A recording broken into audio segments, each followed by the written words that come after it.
up, y'all?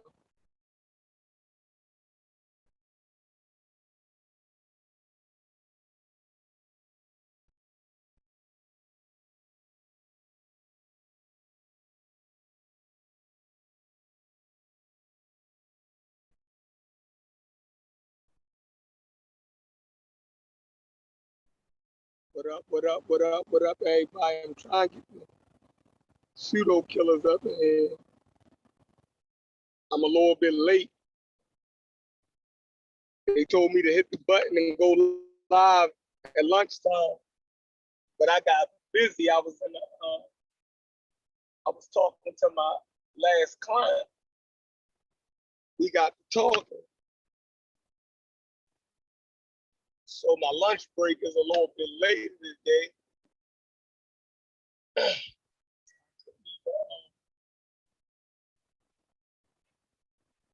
Go live at 12 o'clock. Corey, you know, wanted me to go live at 12. But anyway, I'm an hour late, but we out here. What's going on, everybody? I think we had a good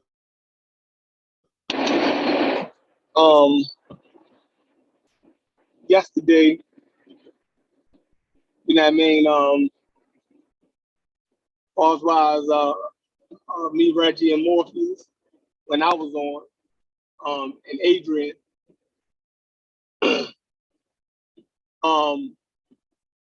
So when Uncle and them came on, we pretty much changed the topic. And I wasn't finished expounding on Malcolm X and the Nation of Islam. So, you know, I want to continue to talk about that. Anybody want to join the panel and give y'all 2 cents on the subject? You know what I mean? Especially anybody from the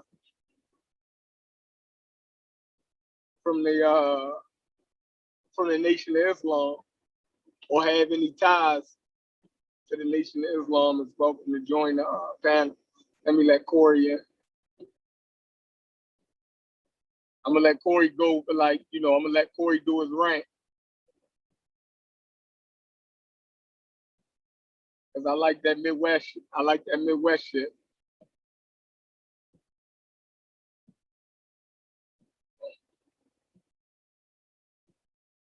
Yeah, so Corey, you up in? What up? Yep, I'm up in here. No, my bad. I know I'm an hour late. Oh, it's all good. I'm off work today, and I kept the baby home from daycare or whatever. So I just put her down for her little afternoon nap.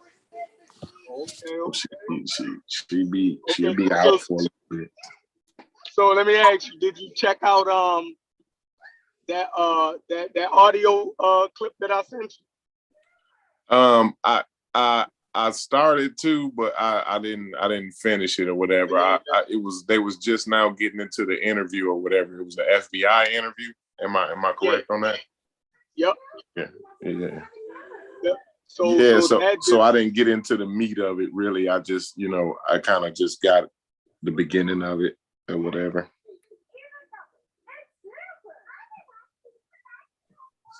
Yeah. So that kind of disproves the whole FBI conspiracy to kill him, because the FBI had offered Malcolm X. I'm talking about Malcolm X, though. The FBI had offered Malcolm X protection from the assassination plot that was against him. Once you hear that interview, they told Malcolm X that they intercepted phone calls, right, about him and his family being in danger. And they also said that they had assets available that they could protect him. They also told them that, that was the security that they offered. And they told them financially, we can take care of you, right? If you got any information on the Nation of Islam or any other group. And he told basically the FBI to shove whatever deal in their protection up their ass. You know what I mean? So if he was really trying to just take down the Nation of Islam because he hated them, right? And he was jealous of Elijah Muhammad, that was a clear way for him to do it, but he didn't. He told the FBI, he said, y'all must be out of y'all mind if y'all think I'm going to give y'all any information on any Black organization, right? So his integrity held up 100%. And this was 2 days after the Nation of Islam tried to kill him at his car. They actually, but he was able to get in this car and pull off. You dig what I'm saying? Before they could actually get to him. So when Reggie and them makes the assertion that Malcolm X was just butthurt, right, or his reasons for going against the nation was because he was butthurt over damn, y'all's a big ass geese in the middle of the road. I ain't never seen that shit. Yeah, but so for them to make the assertion that the only reason for Malcolm X talking about Elijah Muhammad or the Nation of Islam in public was because of they put him out the nation, and the other reason was because of the female situation between him and Elijah Muhammad. I feel like that's an attack on Malcolm X's character. You dig what I'm saying? Because he told you why he had an issue with the nation, right? Now everybody had personal issues. He wasn't going off of his personal issues because they've been had those personal issues. So what you think about that, Corey? Yeah. I think it's kind of a little bit of a bias, to me. I think the Nation of Islam is kind of like influential in the community, and so they don't, people ain't too quick to criticize the nation. You know what I mean? Every time you hear a criticism of the nation, you hear somebody come with a counter argument to that. So I think, that's kind of what the whole Malcolm conversation, gets around. You know what I'm saying? So when you talk about Malcolm, and it's obviously, everybody was there when he got killed. So, it ain't a real super duper conspiracy behind it or nothing like that.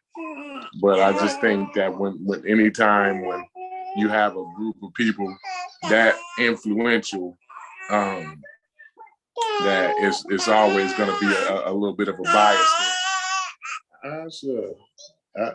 She don't want me to talk, y'all. She don't. But yeah, so I think it is a little bit of character assassination, a little bit, or just basically, down talking the man, really, like, or minimizing what he actually went through, with the nation. You know what I'm saying?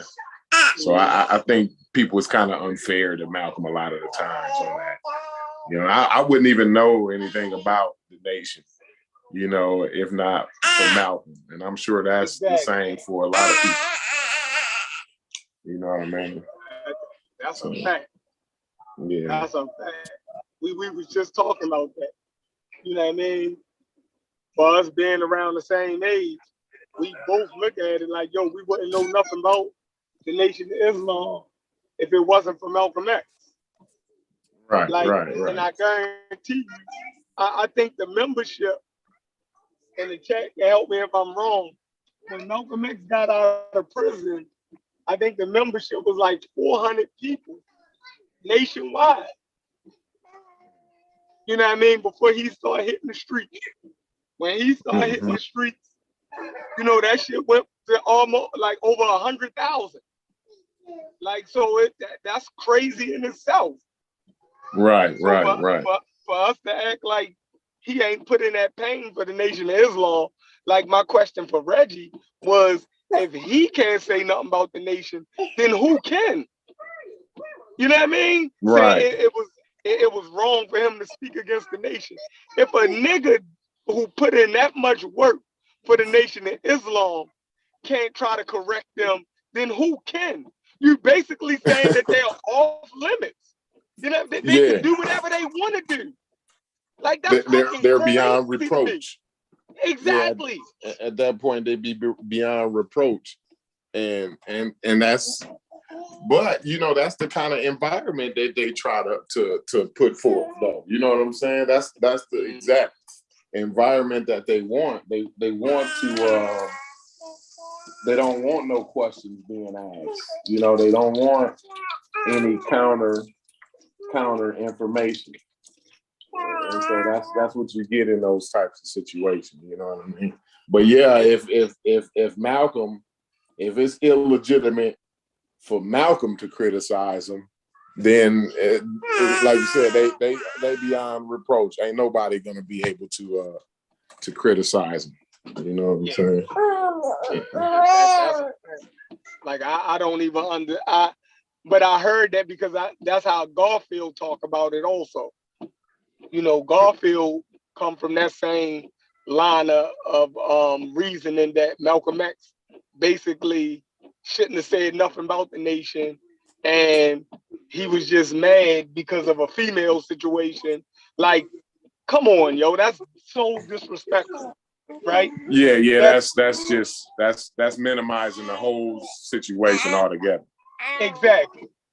You know what I mean? That exactly. Like now when the documentaries come out and they tell you that Elijah Muhammad had 19 illegitimate children, you know what I mean, by young females and stuff, then Malcolm was right. And he also brought up the point that his Elijah Muhammad's son told Malcolm about the illegitimate children. Hold on, Corey, talk for a second. Yeah. And so, you know, like I said, you can't basically compact the whole situation into just, oh, he was upset about, you know, the women or whatever, you know. And I wouldn't sit here and be one to say that the women didn't have no play in you know, the way things ended up panning out. So I think it was a little bit of everything. But like you said, that FBI interview basically it shuts down that whole notion, because if he was, you know, mad about, you know, some women or whatever, like you could just easily, you know, went on ahead and snitched to the FBI, you know what I mean? And been working for the FBI or whatever. So you know, it would have been a lot easier to do it that way. You know what I'm saying? Yeah, because it would have made him a whole hypocrite, right? Yeah. For the simple fact, like he never talked bad about the nation, because like he was saying, my brothers is still in there. Yeah. You know what I mean? Yeah. He was just talking about the leadership. That it was an issue with leadership, and he had a right to speak on it because he was a part of the leadership for years. So I'm just trying to figure out, you know what I mean? Like, why couldn't he say that? That's crazy. Like, and obviously it was an internal situation because Elijah Muhammad's son came to Malcolm X about the infidelity of his father. Not only did his son come to him about the infidelity of his father, his son used to speak against his father's teachings on Farad Muhammad, the white boy that was who was the founder of the nation. So if Elijah Muhammad's son, right, who lived with his father for years, had the same issues as Malcolm, then it means that the situations was real. Right. You dig what I'm saying? It ain't something that Malcolm X made the fuck up. You dig what I'm saying? His son was put out of the nation for periods of time because his son Wallace actually disagreed with his father on the dude Farad Muhammad being God. Like his son was like, man, that's slap crazy. That's stupid. You feel me? That don't make no sense. Why would you teach black people that? You know what I mean? So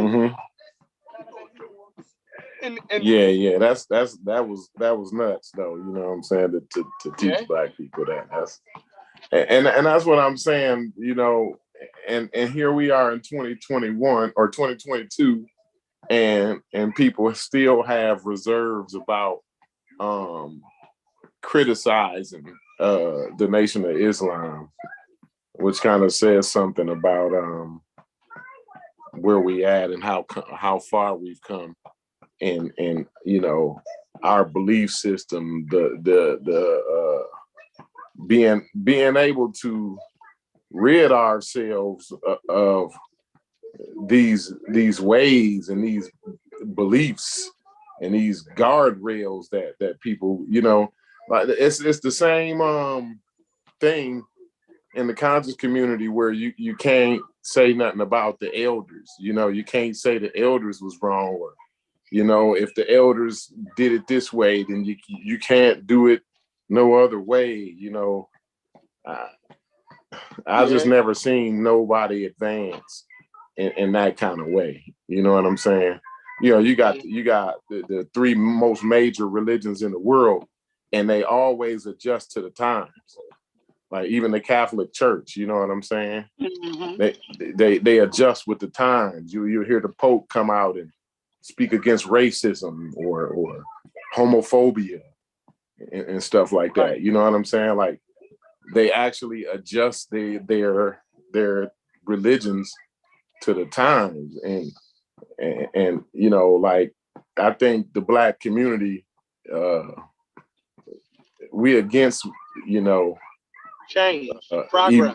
Change, you know, evolving, being progressive. You know what I'm saying? You know, you always got to do everything, but the elders did it the way the elders did it. You know, it's the elders. You know, and you definitely got to appreciate the elders. You know, when somebody criticize the elders or try to take what the elders did and do it a little bit better, right? It's like that's, you know, that's the no. You know what I'm saying? You ain't supposed to do that, whatever. So I just never seen a society advance, you know, doing things like that. You know what I'm saying? You got Africa that's been underdeveloped because everybody, you know, got to listen to what the elders say. You know. Good point. Hell yeah. Hell yeah. And we got to do shit the way they did it in the 1600s. Yeah. You know what I mean? When they ain't have running water and, you know what I mean, complete lack of sanitation. Yeah. And less information. You know what I'm saying? Less resources and technology to do things with, you know. Yeah, it's crazy. Yeah, the Nation of Islam is definitely stuck back in the 50s. Like their whole operation, how they do things, they're standing on the corner selling the bean pies and the final calls, they are stuck. They still printing out physical newspapers. Like mostly everybody has done away with that shit. You feel me? Yeah. So it's like, you know, y'all business, not y'all stuck back in the. Most people don't even want to buy food off of the street like that no more. Right. You know what I mean? So even me, I don't even buy the bean pie off the street no more because it look crazy. Nigga, I don't know how long you've been standing out here with that. I don't know if you properly refrigerated that. You know what I mean? So it's a whole bunch of things we think about in 2022 that their business model is so outdated. You dig what I'm saying? So, I mean, yeah, we didn't think about those things. You know, I mean, in the pandemic, then changed a lot of ways, the way people do business altogether in just recent, you know, in just the past recent year or so. So like if you still doing business and going about life the way things was going, you know, in the 50s, then you really you know, ass backwards these days. You know what I'm saying? Yeah. I mean, you can't even do business the way you did it in 2018. You know what I mean? They won't let me take a cell phone and film one of their services. I'm right around the corner from a Nation of Islam mosque, mosque number 7, and I'm telling you, they still got the old school chalkboard in there that they give lessons from. Like it's really stuck back in the 50s. The same way you watch a Malcolm X movie and you see how that shit looked back then. Yo, you go in there, it's like going into a time machine. It's like going into a time machine. Like the Nation of Islam at this point should have resource centers, right? In the community. Like the churches in my community got resource centers. They got computer rooms where you can go in there and do your resume and it's open to the community. Nation of Islam don't got no shit like that. You feel me? Like, come on now. Like, I mean, like, yeah, they stuck, man. The black church is leaps and bounds ahead of them. Like, in every way, shape, and form. You know what I mean? So, that's, where's Uncle? I'm looking at, I'm in the peanut gallery a little bit. What up, CK? Pseudo killers on deck. They say when we criticize the elders, but we don't be putting in no work of our own. You know what I'm saying? And I don't know what that's supposed to mean. Like everybody put in work in their own way. You know what I mean? Maybe my work ain't, you know, so obvious, I guess. You know what I'm saying? Maybe, you know, like I said, but everybody puts work in their own way, and it all counts. You know what I'm saying? But just because I can recognize something that continues on in the community, that stagnates the community, and I can point that out. I mean, you know, that's just where we need to be at in society altogether. You know what I'm saying? People need to be able to point that out. You know what I'm saying? To critique. Yeah. And that's another thing. When you do it, you do things in public. You know what I'm saying? You publicize things. You advertise it. You try to recruit members. You know, you try to get your numbers up. You know what I'm saying? And you have to be able to be critiqued. You know what I'm saying? No matter who doing the critiquing. You know, it could be the dude that live in his grandmama's basement. You know, it's the merit is about, you know, whether what he's saying is true or not. You know what I mean? Mm-hmm. It's not about whether I built the Nation of Islam or not to be able to criticize, you know, Elijah Muhammad. You know what I'm saying? You don't have to build the Mormon church, you know what I'm saying, to criticize what's his name? John Smith or whatever his name is. Right. You know what I mean? If he done some bullshit, he done some bullshit. You know what I mean? Like if things are not exactly, and I'm not saying the elders in any community necessarily done bullshit. It's just that we live in a different time now, and people try to hold on to those ways, and it's just not. It's anachronistic to continue those ways. You know what I'm saying? Yeah, I totally agree. What's up,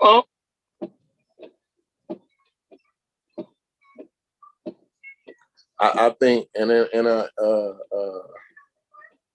what Pure Black, why come you don't ever hit the link, man? You need to hit the link sometime. Yeah, I think you'll bring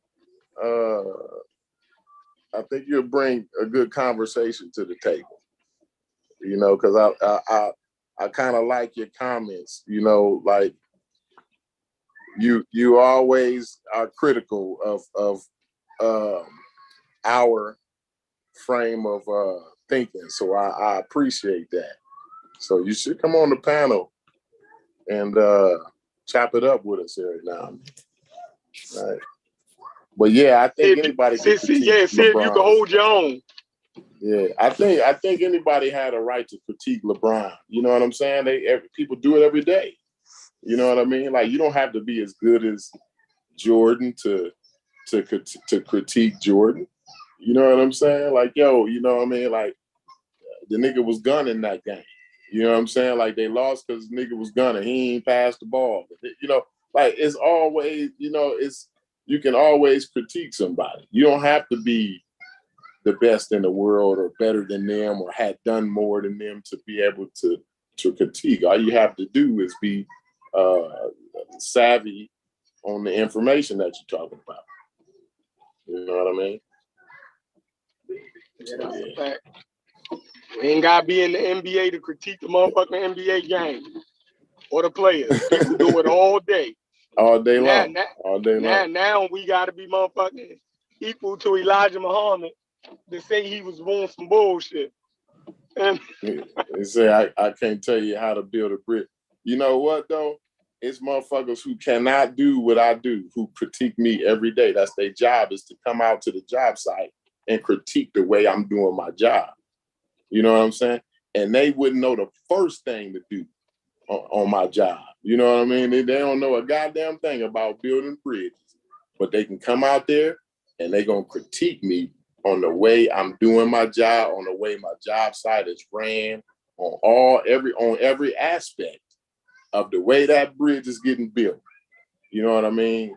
There's gonna be people who don't not only have the knowledge, but don't even have the physical ability to do it. Even if they had the knowledge, they don't even have the physical ability to do it. You know what I mean? But they come out there and that's their job to critique that. And so that's what keeps bridge builders honest, right? That's what keeps the bridge intact. And we don't have things that we had back in the day where you had bridges falling down because people was taking shortcuts and this and that and the other, you know what I mean? Not doing it the way they're supposed to be doing, right? Not making sure that it was structurally integral, you know? So yeah.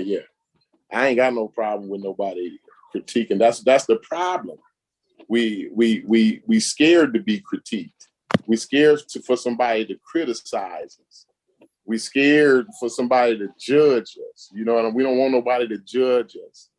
And I think the community, the Black community, has a stigma with that, especially this conscious community. You know, we don't want no only God can judge us. You know what I'm saying? There's only one problem with that, but I ain't even gonna get into that one. You know what I'm saying? Mm-hmm. Yeah. So, you know, at that point, what up? Oh, that's Sosa. What up, Sosa? Hey, shit. You can hear me? I'm in the whip. Yeah, I hear you. Yeah, I'll get ready to say, Jordan was critiqued by, Dean Smith, Phil Jackson. I'm sure none of those niggas had the ability Michael Jordan had. Right. I done seen crazy. Phil Jackson probably told Jordan, man, you out there bullshit. You know what I'm saying? Yeah. Hey, look, man, you shoot too much, man. You got to get the teammate involved. You want to win championships, man. You want to add four. You want to win rings. Right. Yeah. Matter of fact, we gonna run this triangle while you bullshit. you know, I done seen handicapped drill sergeants, like drill sergeants that's in a wheelchair. And motherfuckers, they call them motherfuckers, you little bitch ass, candy ass motherfucker, you couldn't do, you know what I'm saying? Talking big shit, you know what I mean? And this nigga in a wheelchair, you know? So, I mean, I just, like, it's that, the whole thing about, being better or having the same abilities to be able to critique somebody is kind of out the window. But I ain't mad. Like I said, I like all the points of view. So, like I said, sometimes y'all need to come on. Pure Black, Black Line, or not Black Line, but what's his name? Everything is Everything. You know what I'm saying? Hit the button, hit the link sometime. Chop it up. Yeah, Let us hear your everything is voice. everything. Everything is everything. Definitely need to hit that link. He definitely need to hit that link. Yeah, we gonna give you. We giving you 2 weeks. Everything to hit the link. If you don't hit the link and talk to us at least once, Right. you know what I mean? You getting blocked because you a mess. Yeah. And you know what? I always said, Shepard, since we started this channel, I always appreciate, that's how we know, that's how we got cool with Google Scholar, because he would always be in the chat. And then we even gave this nigga a ring, like, dude would always be in the chat talking shit to us. You know what I'm saying? Critiquing us. You know what I mean? Pointing out where we sometimes he a got troll. shit wrong at. You know what I'm saying? Yeah, sometimes he a troll because I fuck with him on some other platform. But I just tell the same thing. And I told Brendan the same thing, bro. Look, like, don't be afraid to get in the conversation. Like, you feel me? You know what I'm saying? Like, sometimes the input is necessary, man. Give us a little balance if you think we off track or something. It helps. It helps the conversation go. No, we ain't. He said I'm critiquing y'all and y'all tripping. Do y'all get my point? I don't think we tripping. We ain't nobody. We just said we telling you. I appreciate it. Right, and we telling you that join the conversation. Yeah. You know what I mean? Like we want to see where you at. We want to see what you think. What can you bring to the table? You know what I'm saying? Like. And you ain't absolutely got to. I ain't forcing nobody, because unbiased brought to my attention before that somebody that be in his chat, they be chatting a lot and they be in the chat, but they don't come on because like they stutter or like they got some type of speech impediment or something like that. So I ain't, I'm not mad. You know what I'm saying? I'm just saying, like, if you can, if you ever feel you're more than welcome to come on the panel and your voice can be heard. So, that's just the way I want to put it out there. You know what I'm saying? Yeah, some of them will call in too. When you drop that call in number, I don't know if they more and then able even to on the Zoom thing though, like even if you hit the link, you can do a call in or the video thing. So, and then you can keep your camera off, whatever. You know what I'm saying? Like it's we flexible. We flexible around here. We fair. You know what I'm saying? Look at Brendan said, no, you need to stay away from Sosa, Brendan. You need to stay away from Sosa. You're going to turn into an enabler. You already know Sosa is an enabler, man. Pseudo-enabler. Pseudo-enabler, man. And it fits on here. Fits a pseudo-enabler also. Oh, yeah. Fitz got a problem. Fitz, where you at? Really? Tell me about your perspective, eh? Right, yeah. Tell me about the perspective, eh? No, we fucking with you, Fizz. We got much love, though, Fizz. But we gonna give you some shit every time. I know that, especially Sheffield now. What's going on today? Nothing. We're just going over the conversation we had yesterday with Reggie about Malcolm X and the Nation of Islam. I don't know. Just trying to get what's that about? CK says she the one who called the back chat by mistake. Reggie was saying that Malcolm X basically was wrong for going against the Nation of Islam. So that was the discussion yesterday. He was saying that if you're a member of an organization, then it's not right for you to go against them. When it was something crazy. I don't understand it. It made no sense, but I heard that argument before because Garfield made that argument. But the first time I actually heard that argument came from an old Nation of Islam member. I think it was the dude Melchizedek. He be on Sinetta, and he always say, you know, he loved Malcolm, this, that, and the third, but Malcolm was, you know, he shouldn't have went against Elijah Muhammad. That's what got him killed. Like if you in an organization, you don't lead an organization and then talk about them. Right. You don't agree with that, though, Chef. I know you don't agree with that. No, I don't agree with that. I definitely don't agree with that. No, not especially like, okay, I would, if you left the organization and y'all just had an issue and it was just that in a vacuum, right? It wasn't an overarching thing where, you know, other people could be harmed, you know what I'm saying? Then okay, I wouldn't speak about it or whatever. I wouldn't speak bad on it or whatever. But in that situation, when you feel that this dude is wrong and possibly harmful to you know, to the members, then I think you got a duty to speak up at that point. Yeah. Yeah, definitely. So, we would be looking at him more crazy if he didn't speak out against the nation. Right. We would, and like I keep saying, what people fail to realize is Elijah Muhammad's son brought this information to Malcolm X. And Elijah Muhammad's son became the leader of the Nation of Islam when Elijah Muhammad passed away.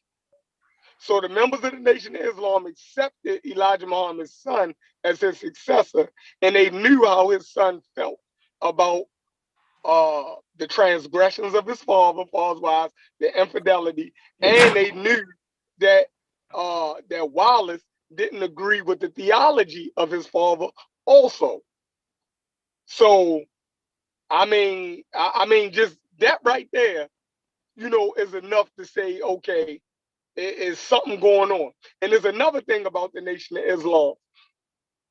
And I wish somebody from the Nation, Rabon real good at this, talking about the Nation of Islam, the early Nation of Islam. But I disagree with Rabon about who Farad Muhammad was, right? He always contend that don't nobody know who he was, because there's certain books and stuff that couldn't draw a final conclusion. But I distinctively remember reading the FBI file.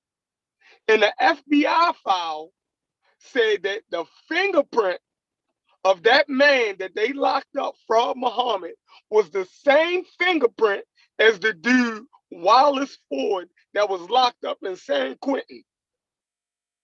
The FBI said that that was the same man.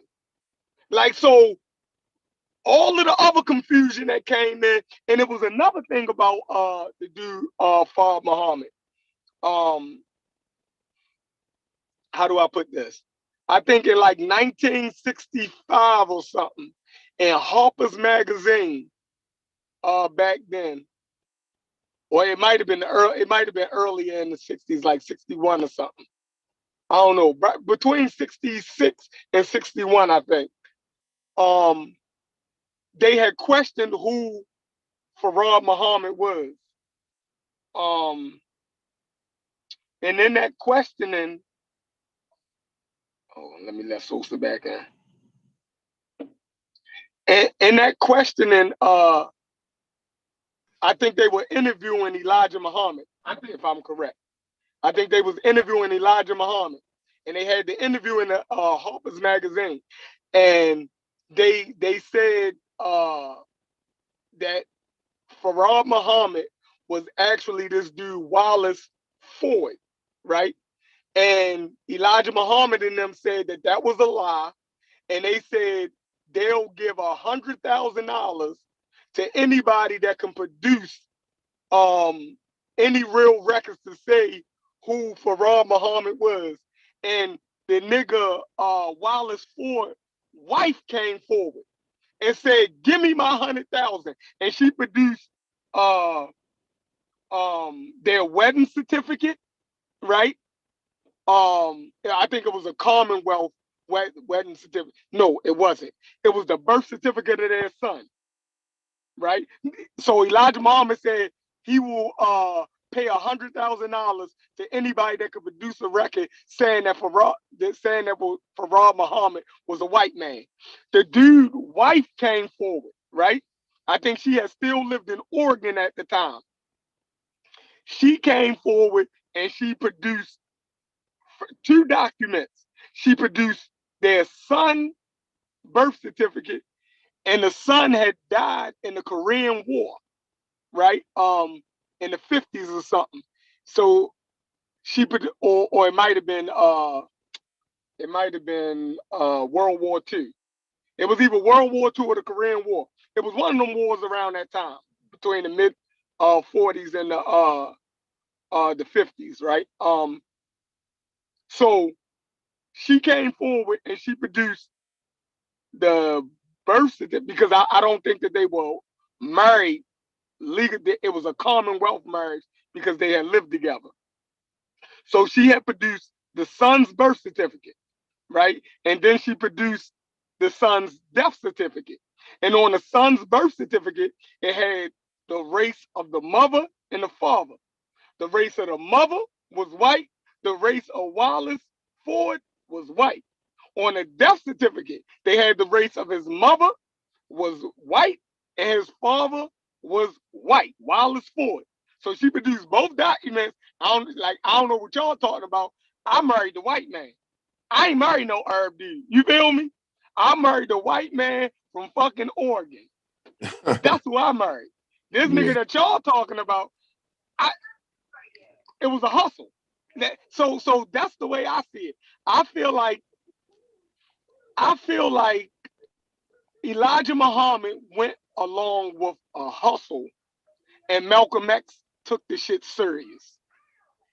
That's just how I look at it. I think Elijah Muhammad knew it was a hustle, right? And he went along with it. That's why he accrued millions off of that shit. The same way they have records, right, of Elijah Muhammad. If you can look at it's a record of people who met Farad Muhammad in the 60s and in the early 70s. What's her name? Khalila Muhammad, which was one of what's the boxer name? Muhammad Ali wives, right? She actually is on record saying she met Farad Muhammad, right? And he was a regular old white man. She met him, yeah, personally over Elijah Muhammad's house or at a hotel or something. She said she met him on a few occasions. You know what I mean? Because he liked to be around younger women. So that's even more sketchy right there. For her to say that he liked to dance with us, right? And by the 70s, if this man was born, right, in the 1800s, right, by the 70s, he was well damn near 80. You feel me? Mm-hmm. So, or in his late 70s, and he wanted to be around younger women, like, and dance with them and stuff. So, y'all go ahead. I know I'm going. Black women. I just got a lot of issues with Nation Islam. Black Hey, women. shout out Smash here in the chat. What up to you, Smash? What's going on, brother? Go black ahead. women. Go ahead, so. Yes, the black women younger black women specifically. Yeah. Yeah, and Right, I think yeah. didn't she call him like they used to call him like granddad or something like that, grandpa. Some shit like that. Yeah, because I think I forgot this. I think she like adopted them or some shit like that. But like, yeah, they was locked in. And I even when you look at his history, right, that was his thing. Like they talked about back in the day. Like he would have like little parties and stuff where he would be dancing with, dancing with black and shit. Like that's all his history too and shit. It's crazy. Yeah, it was a didn't we watch that? I'm sure it had to be on the Pseudo Killers because I wouldn't have been looking at this information on my own, but it was a black lady who talked about how she went over his house for his birthday or whatever. Yeah. That was Elijah. That was Muhammad Ali's wife, one of his first wife, I think. Yep. Yeah. She got pictures with him. She put up pictures with this motherfucker. Right. So Yeah. it's crazy. Yeah. It's Yeah. crazy for me. Now, people say that wasn't Farad Muhammad. Well, Elijah Muhammad told her that was Farad Muhammad. So And why would Elijah Muhammad be hanging with just any old goddamn white man? Just white man, bringing exactly. to black folks' house. Bringing to black folks' homes and shit. This is my partner, Johnny and shit. We just hanging out. Right. Hold on. Right. Why you? You would have had all types of questions, man. Shit. Right. So- And he paying for motherfuckers, these hoes to come through and shit. Like, nah, hell no. Like, he ain't doing that for just any old white dude. Like, come on. Yeah. Yeah, that's funny. That's crazy. Yeah, that's crazy in itself. So if it was a big mystery, right, he was still popping up. And more than likely he was still getting paid from the Nation of Islam. So I never heard of Malcolm X saying if he met him or not. I ain't never looked into that. But it was other people, especially mainly female, the females claimed that they met him. Now, other people, like the men, I think Elijah Muhammad kept the men away from him. You feel me? Right. But there was something about them women, them young girls. Him and Elijah Muhammad liked them young girls for some reason. There's a track record with this shit. And Khalila Muhammad was not talking bad about Elijah Muhammad in that shit or Farad Muhammad. She was just talking about her experience. She was neutral. Yeah. So when people try to act like, well, maybe she had an agenda, nah, she was talking like a regular old Muslim. She telling you her experience. Yeah. I met the messenger. I've been around the messenger. I've been around the whoever they called Farad Muhammad. No, I think, was he the messenger or Elijah Muhammad was the messenger? It was something that they called shit, I think Farad was shit reincarnated. I reincarnated damn near some shit. I don't know. I don't know. Yeah, Farad is God himself in the flesh. Yeah. Farad is God himself. White man. A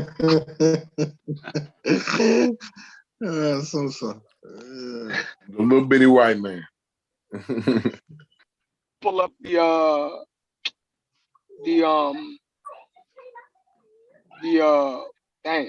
FBI file on Farad Muhammad, and I'm gonna read a part, because it seemed like every time somebody mentions this, people say that that's not. They give a reason why you shouldn't believe that the FBI file. And I haven't understood their reasoning for that so far, for saying you shouldn't believe this this FBI file about this nigga. Because it's the white man. That's the best reason. That's the best reason of them all.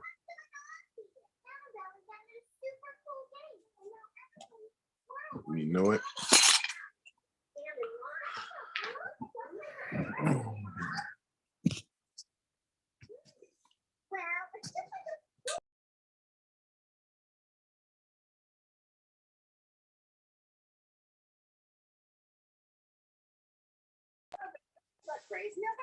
So what's new in the news or whatever? Ain't much new really, but Ukraine. I'm glad. You know what? I heard. What Shepard do? He left. But I heard they rolling back the regulations as far as like mask mandates and everything. So I think we looking good on the pandemic and shit. As far as that going, you know what I'm saying? I mean, obviously it's still a few deaths. We ain't totally out the woods, but man, they don't even talk about that shit no more. No, they don't. They've took all the restrictions back over here. Corey. Y'all say what? They've took the restrictions back here. We don't have to wear masks in public and all of that anymore. Yeah, they rolling back restrictions here too. I think it's more on a state-to-state thing here. I know we kind of relax in ours. I went to the Notre Dame game. They've been real strict throughout the whole pandemic. I went to the Notre Dame game last week, and they let us in. Nobody had on the mask in the whole building. The building was packed. Nobody had a mask on. You know what I'm saying? So, yeah. We're getting slowly but surely getting back to normal. So, yeah. I talked to people in New York. And they said they're doing the same thing. They're rolling it back. But, a lot of places, they're still requiring the vaccine card. You got to show up with your card to get into certain places, certain bars, and certain restaurants. Yeah, that is true. Because I'm going to Legoland in Chicago next week, and I'm taking my kids to Legoland or whatever, and they require that everybody show their vaccine card to get in there. You know what I'm saying? They ain't requiring masks though, but you got to show your vaccine card to get in. So I think it's more a state-to-state thing, and then even within that, it's how comfortable the private business is. You know what I'm saying? Like everybody do their own requirements, I guess. You know what I'm saying? Mm-hmm. Which is cool, you know what I mean? Like I ain't mad if somebody don't want you coming in their shit without a mask on, then they got the right to say that, you know what I'm saying? Unless you're at live in Florida. Florida, like if you try to do a mandate as a business, the damn governor trying to damn sue your ass, like fine you and shit. Don't you dare tell these folks to wear a mask. Like, he going the opposite way with it. He playing crazy. I mean, then you had to do the same thing about the shirt and the shoes. It's like, how you gonna mandate a shirt and shoes there? You know what I mean? It's crazy, man.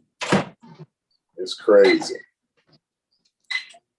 Yeah. I know our chef had dipped out, but I know it was when he was talking about that logic shit. He was talking about whether Malcolm saw it or not. But I saw Wesley Muhammad talk about it. And he confirmed like nobody knew about the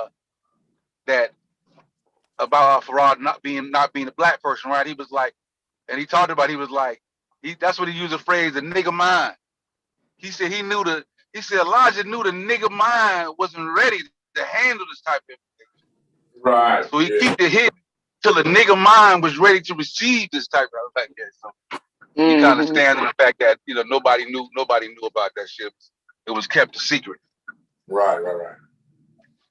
Mm-hmm. Yeah, so I'm looking at the FBI file right now. I'm gonna share my screen in a minute. I want to get straight to it where they concluded that it was the same person using different aliases, right? Because back then they didn't have the filing system that we have now with the internet. All of this stuff was going on by wire or mailing, right? So by the time you get records from one state, right, from all the way from Chicago, you would have to mail a file all the way from fucking California, right, to fucking Chicago. Like, you can't hold nobody that long. By the time they figured out who the nigga was, they had already let him go. That's what the FBI file is saying. You feel me? 72 hours. You got 72 hours. By the time they, you know what I mean? So they're basically saying that these are the aliases that he was using. Fred Dodd, Wallace Dodd Ford, W.D. Fard, Wally Farad, Wallace Farad, W.D. Farad, Farad Ford, all of these same shits, Farad Muhammad, Farad Ali, Wallace, the Great Allah, these are all of the aliases that they found him, this one person, and they got the handwriting, they did the handwriting analysis. Man, the FBI, they go deep, yo. Like, come on. You know what I mean? Now they even have his birthplace as he was born. They got 2/25/91, so that would be 1891 in Portland, Oregon, or New Zealand. That's the only thing that they're not sure about. You know what I mean? Whether he was born in Portland, Oregon, United States, or in New Zealand. They got race, white. Right there is over. You feel me? They got white. Look, they got his race, white. They got his height. They got his weight. They got his complexion. They got his eyes, his hair, his build characteristics. Like they telling you who this guy is. Like, so for me, you know, it was pretty much settled. Even with what you say the guy name was, Sosa? Which one? Elijah? No, the guy in the Nation of Islam right now. Wesley Muhammad. Wesley Muhammad, yeah. Wesley Muhammad even admitted by him saying that basically God made him come in the form of a white man because our minds couldn't handle that at the time, seeing him as his true self as a black man. What the hell type logic is that? Right, that's crazy. Either he was a white man or he wasn't. Now he made himself appear like a white man because Negroes' minds wouldn't be able to accept God being black like them. Like, oh man, this is crazy. Black people too feeble-minded to handle the real identity of the. And all these white Jesuses, in black churches. Oh, like, what the hell? You doing the same thing to us? That the white man did to us. Gotta take baby steps with a chef. You can't just show up with just a nigga as God. You gotta go baby steps with that nigga, make him white, then he mulatto, then you work and bring him into the fold. That's apologetics if I've ever heard it. That's just trying to find a way around it. Yeah, that's crazy. But they basically the fingerprint part and all of that was the it's still the nail in the coffin. Yeah, it's the nail in the like that. Like, come on now. They did the handwriting analysis. You know what I mean? They interviewed his wife. They showed her the picture of them when they locked him up in 1933 in Chicago. They showed the picture to his wife. She said, "That's him. That's Wallace Ford." She said it was him. But what else I'm lost here. Like, so these Nation of Islam people or these Nation of Islam apologizers, I don't know what else they want. If his wife telling you who the fuck he is, who are y'all to say? Nothing. She don't know. She don't know how her husband look, right? So maybe her. Go ahead. No, I was saying they paid her. Go ahead, Don. Yeah, they paid her. You know what I mean? It all leads to this man being a con artist. And they never want to admit that the founder of that cult was a white con artist. Now, and the reason why, because it implicates Elijah Muhammad even further. Because he would have had to have known about this. Now, this is another nail in the coffin, because you go back to his family. His wife, Sister Clara Muhammad, threatened to leave Elijah Muhammad on numerous occasions, right? The son, Wallace Muhammad, even talked about this. Wallace Muhammad even went as far as to one day his father put him out the house because him and his father was arguing. Elijah Muhammad was arguing over why the dude Farad Muhammad being God. right? Mhm. And he said, when I was leaving the house, my mother, didn't want us to, bicker and fight because, then I wouldn't come around. And, your mother want all her kids to come around. So Right. she like basically, won't you just go ahead and tell your father you agree with him, blase, blase, right? And he said, I asked my mother, right? Because she was around at the time in those early 30s. She was an early member of the nation, right? So he asked her, he said, you was in those early meetings with Farad Muhammad, right? He said he asked his mother, he said, I was standing at the door. I was leaving. He said, did you or anybody else ever hear Farad Muhammad say that he was God and worship him? You know what I mean? He said my mother got a blank look on her face and she put her head down and she said no. So everybody in his family knew the nigga was lying. So if that's the case, then he was along with the hustle. He was going along with the scam, the hustle that the white man put on to take money out the black community. Like all of this shit lead to the same shit. You Yep. dig what I'm saying? Oh man. Hey, and you ever seen the shit that I think Rob on him had brought out with the letter? Because Elijah wasn't picked to be the leader. His brother was, right? So they got a letter from Farad telling Elijah, like, yo, you need to stop teaching because you representing this shit wrong. Like, you teaching some wrong shit. So he was trying to get him to stop teaching this shit. You know what I'm saying? But he didn't. You know what I'm saying? And I think his brother. So they was warring over that shit for a while. Him and his brother had like, I'm talking about like shootouts type shit. I think his brother got shot. Yeah, I think, but then I think he ended up dying. Like, well, they said he died of some type of illness, but you know what I'm saying. But then it just so happened Elijah became the leader. So you know what I mean. However that play out is, but yeah.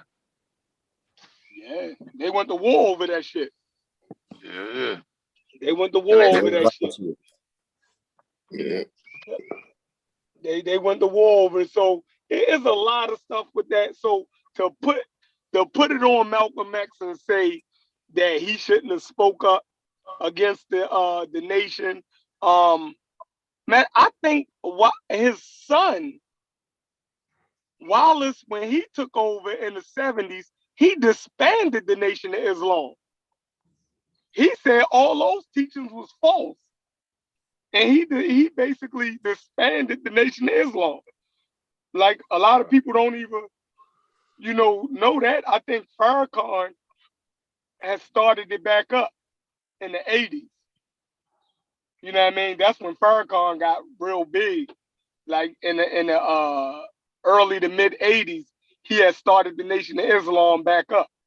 And that's when we used to see him with the slick glasses on. Y'all remember? Yeah. He was younger then. He used to wear the slick glasses, and he used to be on Arsenio Hall show and all of that shit. You know what I mean? Yeah, Arsenio Donahue. Yeah, Donahue. He was on Donahue. He was on He was on Arsenio too. He was Arsenio too? What was dude with the bald head? The bald head dude. Montel Williams. Oh yeah. He was on there a couple times too. Man, Donahue had a fire ass show. He did. And Donahue was the shit back in the day. Donahue was fire, yo. Mm-hmm. That shit was lit. He had Khalid on there too a couple times. Yeah. Donahue was serious dude, yo. Yeah, he would have KKK motherfuckers. See, that's what I like. I like motherfuckers to allow motherfuckers to have to voice their opinion, even though you don't agree with them. Like, you know what I'm saying? You could be able to have a discussion with them. You know what I'm saying? I think discussions like that lead farther than other discussions do. You know what I'm saying? But that's just my opinion. It enlightened folk. Like, let's say you had that discussion with a KKK member. Well, if a young white person see that coming up, then he know the trappings of what to avoid and what not to get into. You know what I'm saying? Because he get to hear people dispose of the rhetoric. What know what I'm saying? Now, if he's not exposed to that conversation, you know what I'm saying, whether it be that shit or the Nation of Islam, now you can get sucked into some bullshit because you never got exposed to any type of dialogue to refute any type of false information. You know what I'm saying? And you get to hear like they point of view, like, you know what I'm saying? So when you hear a KKK member, you hear their point of view, so you understand, like, yo, y'all done been misinformed, y'all been tricked as well as we've been tricked. You know what I'm saying? Like, you can figure all that shit out when you hear their discussion, when you hear a discussion with white people, and You're right. you know what I mean? They plights, their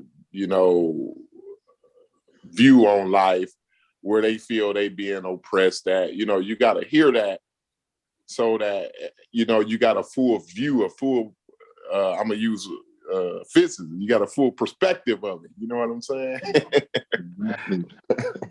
Yeah, and you can see how them and the damn that the black supremacist movement, you can see how they damn fraternal twins. Yeah, no doubt. Yeah. You see definitely. You see how misinformation, it poisons both of the whales, the white whale and the black whale. You know what I'm saying? So, and it's the same people. You know what I mean? Out to achieve the same goal. So yeah, definitely discussions need to be had. But yeah, man, the Farad situation, that's crazy though, man. Like, I was always confused to that. Even with Elijah, like, what is he? Is he black? Yeah. Oh, okay. From like North. Yeah. What are you from? Like North? He's from the South too, somewhere from the South. God is active. I've been like North Carolina and shit like that, from the South. Yeah. Yeah, I mean, but dude, I mean, to me, you know, I've just always been on the outside looking in, but dude look like, he don't look black to me. You know what I'm saying? I don't know. He looks like he mixed or something to me. But that's just me looking shit. He could have been, but you know, when you look at people back in the day, look at what's my nigga name? Goddamn, Thurgood Marshall. Mm-hmm. You know what I'm saying? Like, shit, it was a lot of high yellow. You know what I'm saying? There's some people that's black. You be like, like, you know, like, he really got skin texture like Elijah Muhammad had skin texture like my grandfather had. Like, he was mixed. You know what I'm saying? But you know, his parents was mixed though. You know what I'm saying? So like, I don't know, he just had a funny kind of skin color, like, you know what I'm saying? And Elijah Muhammad had that same, you know, that same skin tone or whatever, or that skin texture or whatever. So Corey, what were they going off? Because I don't understand. Were they going on his skin color makes his doctrine right? Is that what it is? Because no, it wasn't about his skin color at all. Like, not Elijah's. No, I just brought that up because it always looked. I always was curious about that. It was always funny to me. Like, man, dude. And then I seen a picture of Farad Muhammad too, back in the day, and I was like, yo, man, like, dude looked mixed too, you know what I'm saying? Or he looked white, you know what I'm saying? Like, that it always confused me with the Nation of Islam, like, you know what I'm saying? And even with your boy that's doing it now, what's his name? Farrakhan. Yeah. Minister Farrakhan. With the eyebrows comment and shit, it's like, man, he keep a dupe. You know, I don't know if that's his real hair, but I don't know either, because you know what I'm saying? Dupe though. And they always got somebody up next that look just like high yellow. Yeah. Hair slicked to the side. You know what I'm saying? Right. And it looked like, you know, everybody got that slick dupe, that dupe hairdo. Like, even old boy, what's his name? RZA Islam, he got a dupe. Right. You gotta be looking like a young Farrakhan. You had to grow up in the 90s to know what a duke is, though. You know what I'm saying? Just in case, but motherfuckers didn't know what a duke is. Motherfucker, It's Duke like Wade. It's Duke Wade. S curve. Yeah. Hey, Reggie, click the link, Reggie. This show was about you in the beginning anyway. What's up, Morpheus? كيف حول جماعتي في الوحاتي A BB footy. BB48. Yeah. Hey, they call it, Why y'all you know, laughing? Why y'all laughing? I'm serious. Y'all- in the chat, they call Reggie Resume Reggie. Okay, if y'all don't understand what I said is how is everyone on the panel? That's what I said, okay? Big up Morpheus, big up. Big All I up. heard was Alibaba. I said, كيف حول جامي على في الوحاتي. How we doing? How we feeling? We Gucci. Everybody Gucci, that's what's up. All right. Yeah, we Gucci. So see, you've been a Muslim since how long, Morpheus? About 45 years. Damn. I've been a Muslim before we was born. So let me ask you. So you ran into Nation of Islam members, right? So 45. God damn, that was probably early 70s. Well, mid 70s. Yeah. Yeah, around mid 70s. Dang. So you ran into Nation of Islam members. So you probably ran into them around the time that they were switching to what you call it? The North American Muslims. What was it called? Well, you're talking about like the after when Warith Muhammad took over? Yeah, what was they called? Yeah, American Muslim Mission. That's what that was. Yeah. So you was running to them then. So they were becoming more they will be trying to become more orthodox at that time. Yeah, that's correct. Yeah. They started because Warith Muhammad took them in the direction of Sunni, you know what I mean? Of Sunni Islam. So he took them that direction, you know. That about the same time as Muhammad Ali switched, huh? Right about that same time. No, that was Muhammad Ali. He was in the early 60s, yo. Yeah. Nah, but I'm talking about when he switched. He switched over like mid 70s, didn't he? Oh yeah, that's because the whole nation switched. Yeah. That's what we said. Yeah, but you got to look at what Elijah Muhammad died in what, like 75. Right. So after Muhammad died, Elijah died in 75. They started switching around 77. Around, if my memory serves correct, around 77, when Salih and Warith Muhammad, so the nation started splitting up because some of them went followed Warith Muhammad into the direction like you said, right? Into the Sunni Orthodox direction. I guess that death gave Muhammad Ali the chance to go ahead and get out, or did he get out? Or did he get out when Elijah was alive? You know? Yeah. He got out. He got out. Well, he changed. Yeah, you're right. Damn. Yeah, around 76, 75, 76, right around that period of time. Yeah, that was an interesting man transition. I remember that clearly. Yeah, that's crazy. Like that actually pull out a situation like that. It kind of looked dangerous. You know what I mean? Man, it was dangerous. That's why I said it was an interesting time, man. I remember how dangerous that was. Yeah, from having that conversation and stuff, a lot of their unbiased platforms, it's like you see how like Orthodox Muslims really get offended by people referring to the Nation of Islam as Muslims. Yeah, because they don't follow the tenets of Islam. They just take the name. Right. They use the Islamic terms.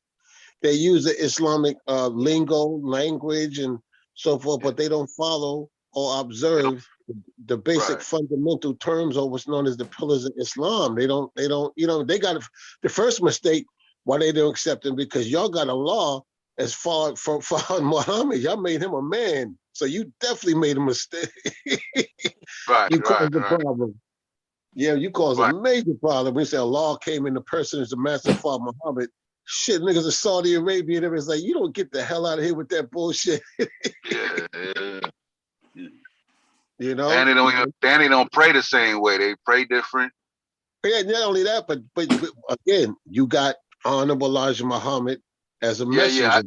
Yeah. Oh, right. So Muhammad's supposed to be the last, right? That's right. According to Surah 33:21, this tells you that Muhammad was the last and seal. Seal of the prophets. Yeah, the prophet. So it's like meaning all revelation was ended with him. Yeah, everything that Allah has given the man had, that was his final revelation, his final messenger. That's what it is. Now you niggas know what to do. Yeah, y'all got my complete. It was the complete thing. Right? Put a period on that motherfucker. That's a period. That's the complete thing, yo. Everything that I ever wanted to say to man, I didn't say. Done. I'm done. Yeah, you know what? It's almost like the mafia when they say the books is closed and shit. The books is closed, bro. It's done. Yeah, it's a wrap for this, bro. We done. Yeah. So when you got somebody coming after that saying, well, he's the messenger and he's this and y'all they like, man, get out of here, man, with that. There ain't no talk Islam. That ain't no more. So so they look at people who call themselves like, the Moors and the Nation of Islam is like, want to be fake, you know what I mean? They got no respect for them really. Here's my question though. How much did the doctrine change from Farad to Elijah, or has that doctrine like the tribe of Jabez, has all that shit been in there even at the time of Farad? You know what? That depends on who you talk to. That depends on who you talk to. Yeah, some say yes, some say no. Right, that's what I said. That's like the Gospels in the Bible, depending on what story you reading. So they don't have any of the old, or didn't have any literature written like that back then, huh? No, they did though, because I saw like a photo. Well, that might have been in the picture, but they didn't have any like pamphlets or anything that you can get from before Elijah took over. No, we don't have none of them old records. Yeah. Interesting though, very interesting. That would be very interesting to see, like, if there was a shift, you know what I'm saying, which niggas added something to it, put a little spin on it, you know what I mean? Oh, that happened because they learned more. But the proof would have just been like, shit, ta-da. Then you get Clarence 13X Smith, who breaks away from the Nation of Islam to create his faction. You know what I mean? Yeah. That shit it's just like the Catholic Church and the Protestants and the Methodists, and then they break off from them because it's the same shit. That's always that. Hey, so what was it? Didn't Clarence? What was? I ain't even gonna say what it was. What was his reason for splitting? Was it over the Farad shit? I don't know. You talking about the 5% dude, Clarence 13? Yeah. Why he split? There had to be some type of doctrinal difference. You know what I'm saying? Like that normally that's what caused them splits. A difference in the doctrine. You know what I'm saying? That'd be something interesting to unpack one day. We gotta unpack that. You know what I mean? Yeah, what's Rob Owen? Rob Owen, I can guarantee Rob Owen. Yeah, Rob Owen know all that shit. Yo, chef, Reggie in the background. He said, let him in. Corey, the host. Hey, Corey, let Reggie in. Because Reggie is a Nation of Islam apologist. Oh, okay. Yeah, I see him in there. I ain't seen him in there. He gonna come on here and cuss us out. Watch. Y'all don't know shit about Nation of Islam. I was with Elijah Muhammad. I grew up with that nigga. We smoke weed together. He told me that. Hell yeah. That's crazy. Get my Reggie, shots turn your mic on. Get my shots if we come on to be like, sir, who's your teacher? Oh, definitely gonna ask us who was our Nation of Islam teacher. I'm in the chat now. I'm on mute. I'm on mute. Can y'all hear me? Yeah, we can hear you, bro. What's going on? All right. Well, today is my Earth Day birthday. So I've been Happy birthday, bro. Thank you so much. What you Happy 57, birthday, brother right? Reggie. Happy birthday, man. One day younger, man. Yeah, I'm 50. I'm 57 years old. Congratulations. I keep my time with Malcolm X. It's 57 years since the it's 57 years since the assassination of El Hajj Malik El Shabazz. I was born in the same year. Yo, chef. It says that Clarence 13X used to be he was a Malcolm X student, but then he left the mosque because he disagreed with the Nation of Islam over the nature and the identity of God. That's why he broke off. Farad Muhammad. Farad Muhammad. Yeah. Okay, I want to talk to Morpheus for a second. Go ahead. Shoot. Morpheus is my elder, right? And so the reason why the nation, the Islamic people from the Middle East can never accept the Moors or never accept the Nation of Islam is Morpheus is why? Because Allah said he does not what? And finish it. Right. Islam, you have a term called shirk or mushrikeen. And shirk means to abide partners to Allah or to worship other than Allah subhanahu wa ta'ala.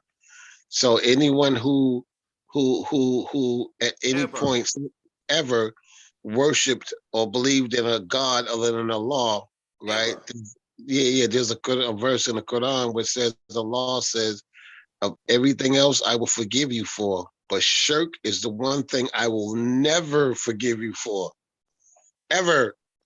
And is a verse that was like what it's like Allah is not does not begotten, is not begotten, right? Something like that. No, Surah Al-Ikhlas. Yeah, but yeah. The important part, the begotten is important because of Master Farad. That's what I'm talking about. That's what I'm talking about. Yeah. It's the Tawheed. In the person, Tawheed, the oneness of God. Allah. So, but Shefron, you know what? Tawheed is nowhere in Quran. Tawheed is a concept, right? Mm-hmm. But you can't find the word Tawheed nowhere in Quran. See, I never knew that. That shit came to me as a package deal. Yeah, you never did. Yeah, but you're gonna all miss the lesson. This is the most important lesson. Allah never forgives if you shirk. So if you're not born a Muslim and in these days and you had believed in anything else, just because you are a convert after the revelation, Allah never forgives. So they can never be accepted in Islam, but they can be used because Islam does treaties with people and they are told to act like they are friends, act like they welcome you, but they in their hearts can never welcome you because then they themselves will not go to Jannah. So so Morpheus, do you know the verse where it is Quran Surah 4 verse 48. And what does it say? Surely Allah does not forgive that anything should be associated with him, and forgives what is besides that to whomever he pleases, and whoever associates anything with Allah, he devises indeed a great sin. So basically what he's just saying is like Allah does not forgive anything should be associated with him ever. So anything else you do, Allah will forgive you for. But shirk, and the Arabic word is shirk, which means to associate anything with Allah. And what is the verse that he says that they it's basically a treaty verse in the Quran that basically says that they will act like they are with you, right? But they're not. I forgot the terminology, but we had talked about the terminology where they basically says that they act like they're friends with you, but they will never really accept you. Yeah. So there's a verse. So the problem is that what they do is we read the English version of the Quran. It's the slave Bible. It's like the slave Bible. We get a slave Bible of the Quran, and then our ministers come reading it, and then they take out passages, because there are about 4 or 5 passages in the Quran that will tell you the truth, right? And one of the passages I'm going to hide for now, so Morpheus, let's hide it, about the passage of chains, of bringing them into chains. But the Muslims, the Islamic people know that about what salam really means, right? And so people are using salam wrong. I don't want to share with you the verse. You know why? Because y'all call me names. Now I'm Resume Reggie. So Resume Reggie, I'm Brother Reggie. That's my name. My name is Brother Reggie. It's not no Resume Reggie. You children, don't miscall me no names. It was a light joke. Come on, Ray. Don't do it. It's your birthday. No, but you don't understand. Don't ruin your birthday, Reggie. When my friends call me names, oh my right? God, yo. In a public place, that allows my enemies to show that there's separation and to call me names. Yo, you know that name is out of love though, right? Yeah, well, I know, but you see all the names, Dr. Dumb Reggie, that they call me, and these are the we Moors. would never call you nothing like that. That's crazy. But let's get back to the point. The lesson is that that Allah will never forgive you even if you converted, because after the revelation, Allah told you he never forgives if you've done shirk. So all of these, and then they're saying, the new people are saying that Allah is dumb. Allah can't remember what he said 1,000 years ago. So Allah is dumb. So Allah, who is omniscient, is going to forget what he said when he wrote his revelation, and he's going to change it. And then anything that happens as far as a messenger would have to come with some accepted divine revelation, right? Like Jibril must come back to earth, and it must be known that Jibril came and performed the miracle. The problem with the modern day Muslims is that they have no miracles that's accepted. None. No. William Robinson, no. You cannot. Give me the verse that says if you repent, show me a verse that supersedes the fact that if you practice shirk, then Allah will never forgive with repenting. Now you could be a Muslim and make a mistake, but if you practice anybody except for Allah, right, ever, that shirk, he will never forgive. Now you could be a Muslim and make a mistake. You may be able to repent. That's an easy way out. You won't know that until you try to get your Jannah and you miss your grapes or your virgins or all of the things that the children feeding you grapes and wait, you know what, Reg? If he says that, right? Watch it. If he says that there's a verse that says that you will be forgiven for everything, right? Then he's going to, all you got to do is go, okay, brother. Well, then all you got to do is read Surah chapter 4, verse 82, right? And you know what 482 says, right, Reg? What It says, literally, let me pull it for you. Watch it. And I can take this apart. I will rip this apart. Here we go. Watch this. What translation would you like? Would you like the Milena. You like Milena? Yeah, I like Malena. Okay, you like Malena. Okay. Yeah, make it Sahih. It gotta Yeah. be Sahih.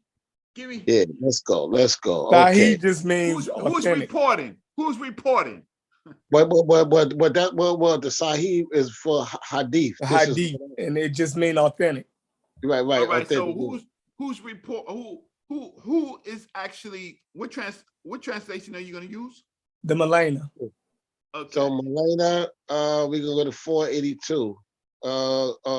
Could you pull it up over there where you at, Chef? And William Robinson says also pull up 9, 111 to 118, where he is trying to say that you could repent. Watch this. Go ahead. Watch. You got it. You got it, Chef. No, I'm in the barbershop. Okay. Malena, translation. Okay, here we go. Which just happened to be Surat al-Nisa, right? Okay. Somebody in the chat room is a Muslim, Reg, the one that's challenging William it. Robinson. Hey, William Robinson. Okay, Mr. William Robinson. Yeah, Chef. He said he's from West Baltimore. He's from West Baltimore. Okay, my brother. Here we go. There we go. How would you like to do this? Will Robinson. Doesn't that sound like Lost in Space? Remember that? The dude that was Will Robinson or something? All right, okay. Here we go. Hold up. What did I say? 482, That was right? terrible. You got my brother lost in space. I just thought. Okay. William Robinson says that no, he's no longer a Muslim. So he knows, like Morpheus knows and other knows, what is the penalty of moving away from Islam. We got a fluent Arabic speaker in the chat. He said that Tawheed is in the Quran. Tell him to give me the verse, the chapter verse, please. He said read Surah Tawheed. Watch this. He said read Surah Tawheed. Mm-hmm. All right, watch this. Absent, watch this. On the brother in the chat, what does Tawheed mean? Watch this. What does it mean? Mike Kikuyo, Kukuji, however you say your name. That's the North African brother that be giving Reggie and them hell on Egypt. No, we will Christian Prince him. So I don't even understand why is he talking to the non-believers. If you're a believer, right, Mike Kikoyi, why are you even talking to the non-believers? Right? He said Surat Tawheed. Say it again. Surat Tawheed. Tawheed. Watch this. Surah Tawheed, right? Watch this. Here we go. I haven't done this in a while. Let me see. Here we go. Surah Tawheed, right? Mm-hmm. There we go. 1 second, I have to mute my No, brother, you're making a mistake. What you're calling Tawheed is Surah Ikhlas. That's what you call. It's not even called Surah Tawheed. It's called Surah Ikhlas. He mixed that up with Surah Al-Ikhlas? Yeah, because he said at first he made a major mistake because what it says, Qul Allahu Ahad. Allahu Samad. Yeah, but Ahad doesn't mean one. It means to unify. It means unification. The Arabic word for one is wahid. If I want to say one, I would say wahid. He could have said Qul Allahu Wahid. He didn't say Qul Allahu Ahad. Yeah, he said Ahad. The Arabic word ahad means one of many, to unify. Unification. It does not mean one. How do we know this, Morph? How do we know it doesn't mean one? Very simple.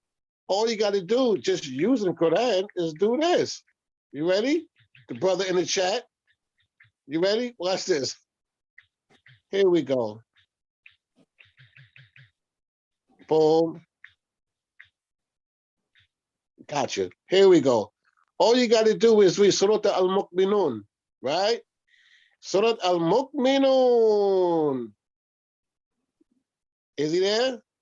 Yeah, he just wrote something in Arabic. I can't read. Yeah, he's in the chat. Give him the work. Right. Tell him to read Surah Al-Mu'minun and explain 23, Surah Al-Mu'minun, verse 14. For y'all who can't read, right? I hope somebody could pull this up. Rick, can you pull this up? Anybody on the platform? I'm Let me. gonna try. What is it? What is it? What's this? 23:14. 23, 14. 14, right? Let me just see Holy Quran. Wait. Because I didn't get queued up, right? I gotta find a 23:14. Okay, I have it. Hey, So, hey, Corey, make me the host so I can unlock Reggie's screen, if you can. If you ain't putting the baby down. this is the one with the lump of blood. Nah, I want to read. So, you talking about? Okay, I know you're talking about Reg. Hold up. 23:14. That's the lump of blood. Right. You the host now, Chef. You got the All host. right, my man. The screen share unlocked. Yeah, Reg. That's the one. But I want you to read at the bottom. Read into from the clock. That's some other crazy shit. But get to the bottom. Wait. What does it end with? So blessed is Allah, the best of creators. The best of what? Of the creators. So there's other. So that means that there are creators that he is the best of. Let me put this on the. Let me right? unlock. Let me unlock this. Share my screen. Share my screen. Here it goes. Share.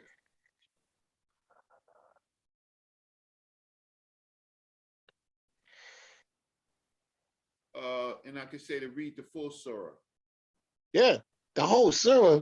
We ain't got to read the whole surah. All we got to use, right?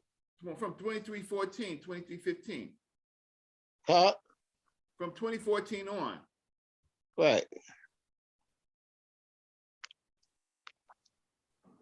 Ask him to address 14:23. Oh, 14:23. Yeah. Oh, I said 23:14. So go to 14:23. It was on the screen. It was on. You ain't had to move right there. Yeah.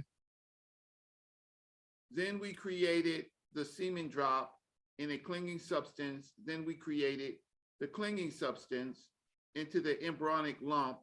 Then we created the embryonic lump into bones. Then we closed the bones with flesh.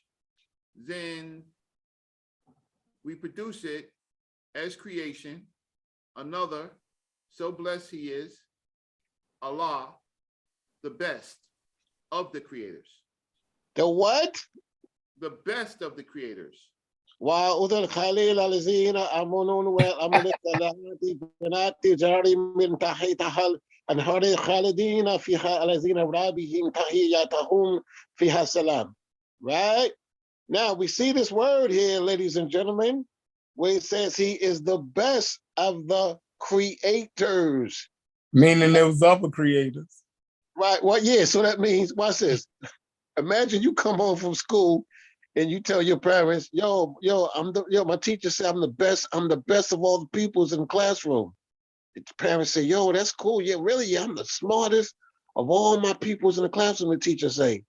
Then all of a sudden you go to the school and you find that he's the only pupil, right? he's the only pupil in the classroom. How can you be the best of the pupils in the classroom if you're the only pupil? If you're the only student, right? He's competing with other creators. Right. And he said of the creators, he is the best. of the creators. So it is an admittance that there are other creators that he is the best of. That's why, remember I said Tawheed means to unify. It means unification. Even if you look at Saudi Arabia right now, watch it. In the government of Saudi Arabia, it's called Tawheed al-Arabiya, right? Which means the unification of Saudi Arabia. Tawheed al-Arabiya. You can Google it right now. So here's the thing is, never, ever, ever, ever read the translation when you actually can go to Quran.com and read it by its translator, you could transliterate it, but you can come on and click and read it, and you will find that many of the translators are liars. They definitely lying. They definitely not. They definitely lying. Definitely They lying. lie and they make things up. In this case, it's close. In other cases, it's not close. Give me a case, Morpheus, where it's not close. Watch this. Go to Surah Al-Tawbah 9:23. Let me see. 9:23. Let's see. Yeah, hold on. I think it's Surah Al. Watch this. This is gonna get scary. There's someone that's really gonna get scary. 9:23. Hold up, Reg. Hold up. 9:23. You ready? Okay. Yeah. So here it goes over here. O you who believe, do not take your fathers and your brothers as allies if they prefer the disbelief over the belief, and whoever takes them as allies among you, then they are the wrongdoers. Now watch this, Reg. Friends. You can't have friends as allies if they don't believe in Islam. Right. Yeah, and it gets deeper. Whereas now go to 9:29 of that same chapter. So where you at? Go to 29. This where it's going to get real interesting. Watch this. Go to 9:29. I'm gonna show you how, Chef. I'm gonna show you how the translations lie. Watch this. Fight those who do not believe in Allah and not in the day, the last, and not they make unlawful what Allah has made unlawful. Allah made unlawful, and his So messenger. watch this. So Reg, that first part, this is the part I want to narrow in on. The first part says what? Fight those who do not believe in Allah on the last day, correct? Right. Right. So if the average English speaker is reading this, he thinks it means to fight against those, right, who fight against you, right, and so forth, as far as the Christians and so forth. But it says fight against those who don't believe in the law of the last day, right? Now, if you go to Quran.com, is that where you at, Reg? Mm-hmm. Type see the first on the far right, the first word. Yes, fight. Now press it so it makes so you can hear it read out. It's going to say the word Qatilu. Qatilu, right? You see it, Reg? Yeah, I'm clicking it. What does it say? Qatilu. Qatilu, right? Is the word. Qatilu. And they're translating that to mean fight, right? Right. Yes. Now watch this, Reg. Watch this. Now I want you to type in Qatal meaning. Spell it Qatal meaning. Okay. And watch what comes up. The meaning of the word Qatal. Q-A what? Qatal.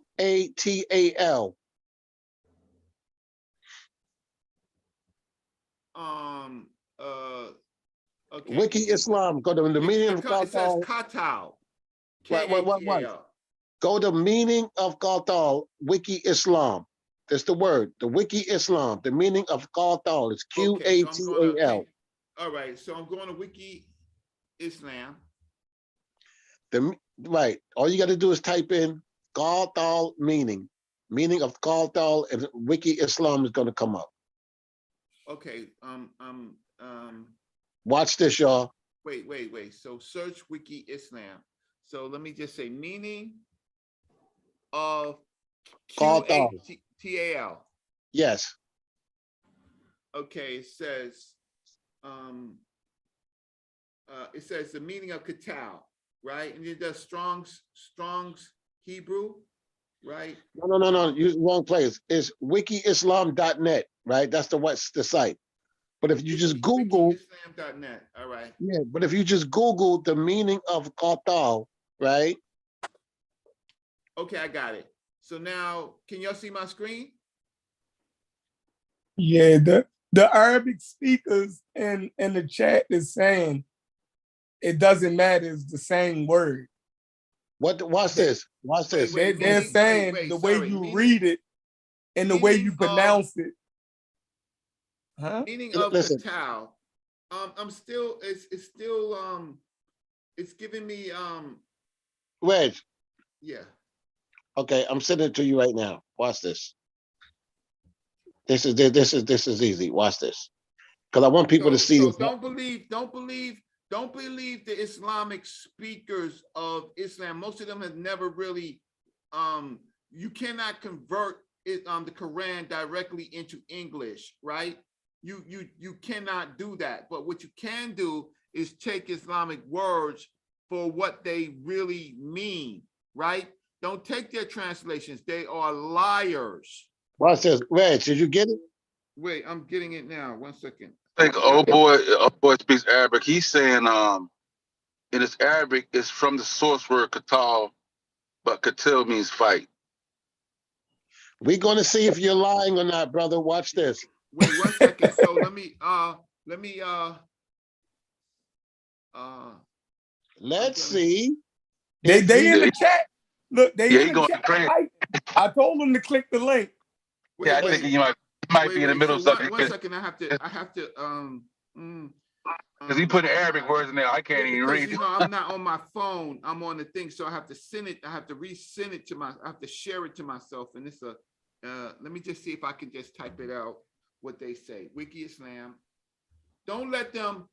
First of all, why? Don't take shots, Brady. Don't take shots. Let's go ahead and read it. What because he speaks Arabic too. Let's go ahead. Let's get to the information. Don't dag him with no shots. Yeah, he already stuck. They're gonna cry. They're gonna cry.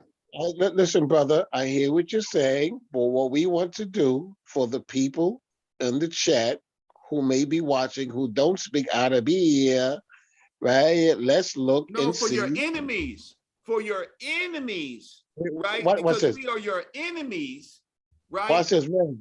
Did you get it, Reg? Yeah, 1 second. I gotta pull up my my email. 1 second. All right. Yo, they are in denial. They're saying that Bilal wasn't even a slave. This is nuts. They don't care about Bilal. Bilal is the only they only black saying person. it because we black. So they're bringing up Bilal. They try to counter what we're saying. Okay, so here it goes. Morpheus, I have it. Okay. Qatal. Here are the meanings of the word qatal and their occurrences in different Arabic forms in the Quran. Form: to kill, to slaughter, massacre. Qatal is to put to death, be accused, slay, murder, kill, slaughter, attempt to kill, render persons like to one, kill, to wage war, combat, to master, to contend, to fight.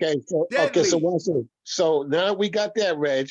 Now that we got to translate what that word qatal means, now go back and read 929 again. It says to murder. to force to surrender those who do not believe in Allah. It does not mean fight. It means to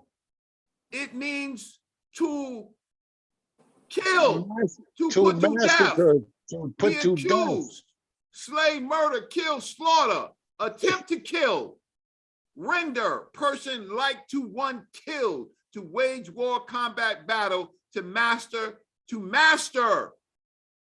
making me to make slaves, contend to fight deadly. It does not mean simply fight. Fight.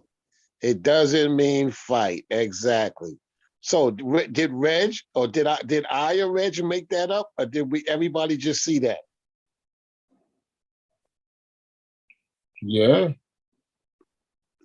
Yeah, Mike is distraught right now by the way you're doing it. He's like, yeah. I wish he was on the panel, because we need an adversary that can challenge some of the things you're saying. This one is good, 930.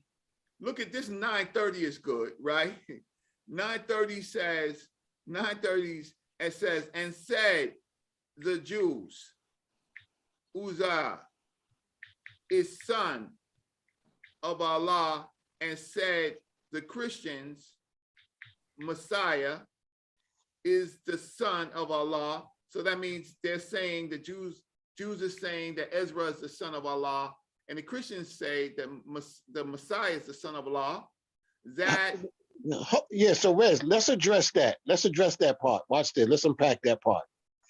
Where at anywhere can you show any Jew at any time saying Ezra was the son of God? Watch this. Remember, that's what it says, right, Reg? Right. It says they're saying that the Jews say right here. It says, and said the Jews. Who's there, right? Or Ezra is son of Allah. Where in the history of any doctrine, script, book, do we hear or can we find any Jews that made that proclamation that Ezra was the son of God or Allah or whatever name? Where? Might get a chat talk about how to misinterpret the Quran. And they going in on you. Watch it. Hey, Reg. Wait, I'm on a roll. I want to get to 931. If they're saying how to misinterpret the Quran, here is the script. So 931 says, they have taken their rabbis and their monks as lords besides Allah, and the Messiah, son of Maryam, and not they were commanded, except that they worship one God. There is no God except him. Glory to be him, from what they associate with him.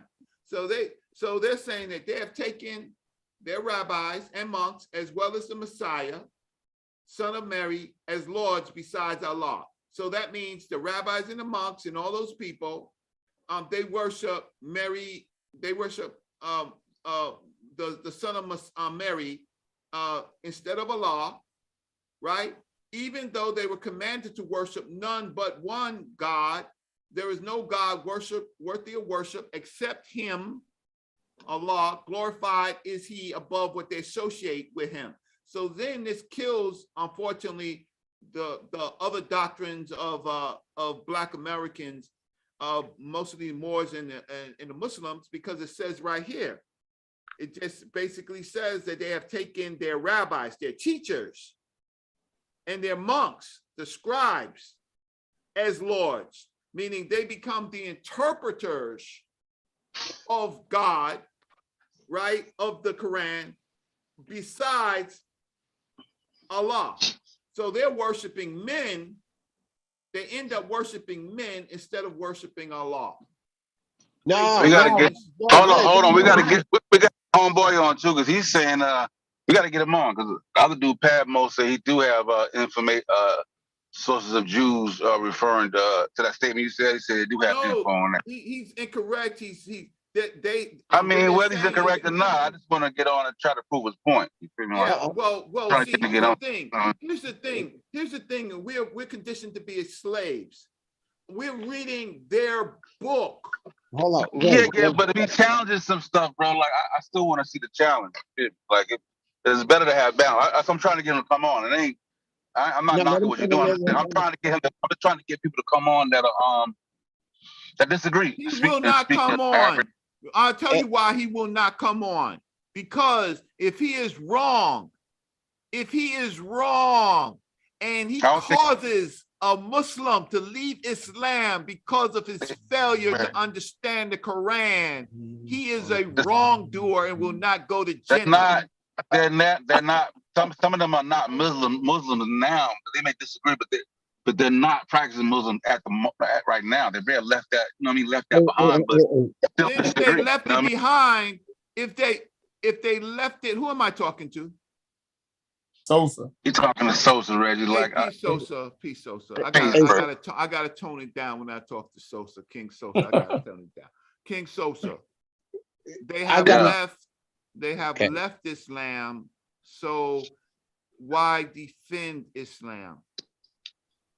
No, I mean, even because they feel like they know what they're talking about.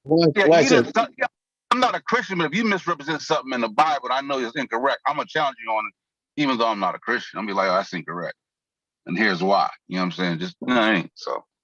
Yeah, but then you have to ask them. Well, one of the things is get them on, but they're not coming on, and especially if they're from the Middle East, right? If they're from the Middle East, they from Africa, yo. Okay, so now being from Africa, you are a convert. What? You was taken in Islam by the Arabs coming into Africa in 640. You was forced to surrender, right?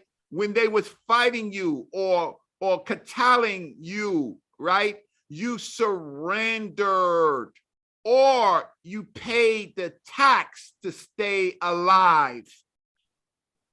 You paid the tax to stay alive as you converted, and that is the only reason you have your lives.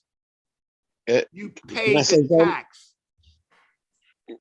Sosa, can I say something? Go ahead. Yeah, go ahead. I'm listening. Go ahead. I don't know if anybody caught right what happened just now when Reg read Surat Al-Tawbah 931. I know it went over everybody's head, so I'm going to do it for you slow, okay? Let me see who catches this. 9:31,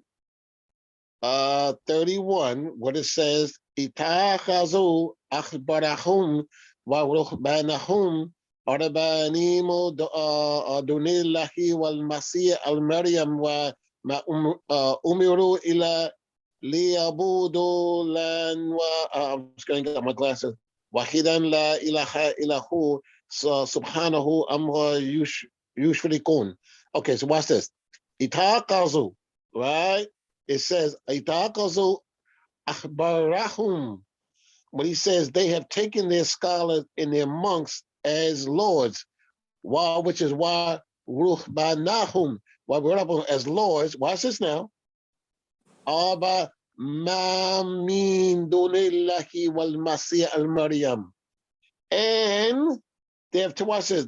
They have taken the scholars and monks as lords besides Allah and the messenger, the son of Mary.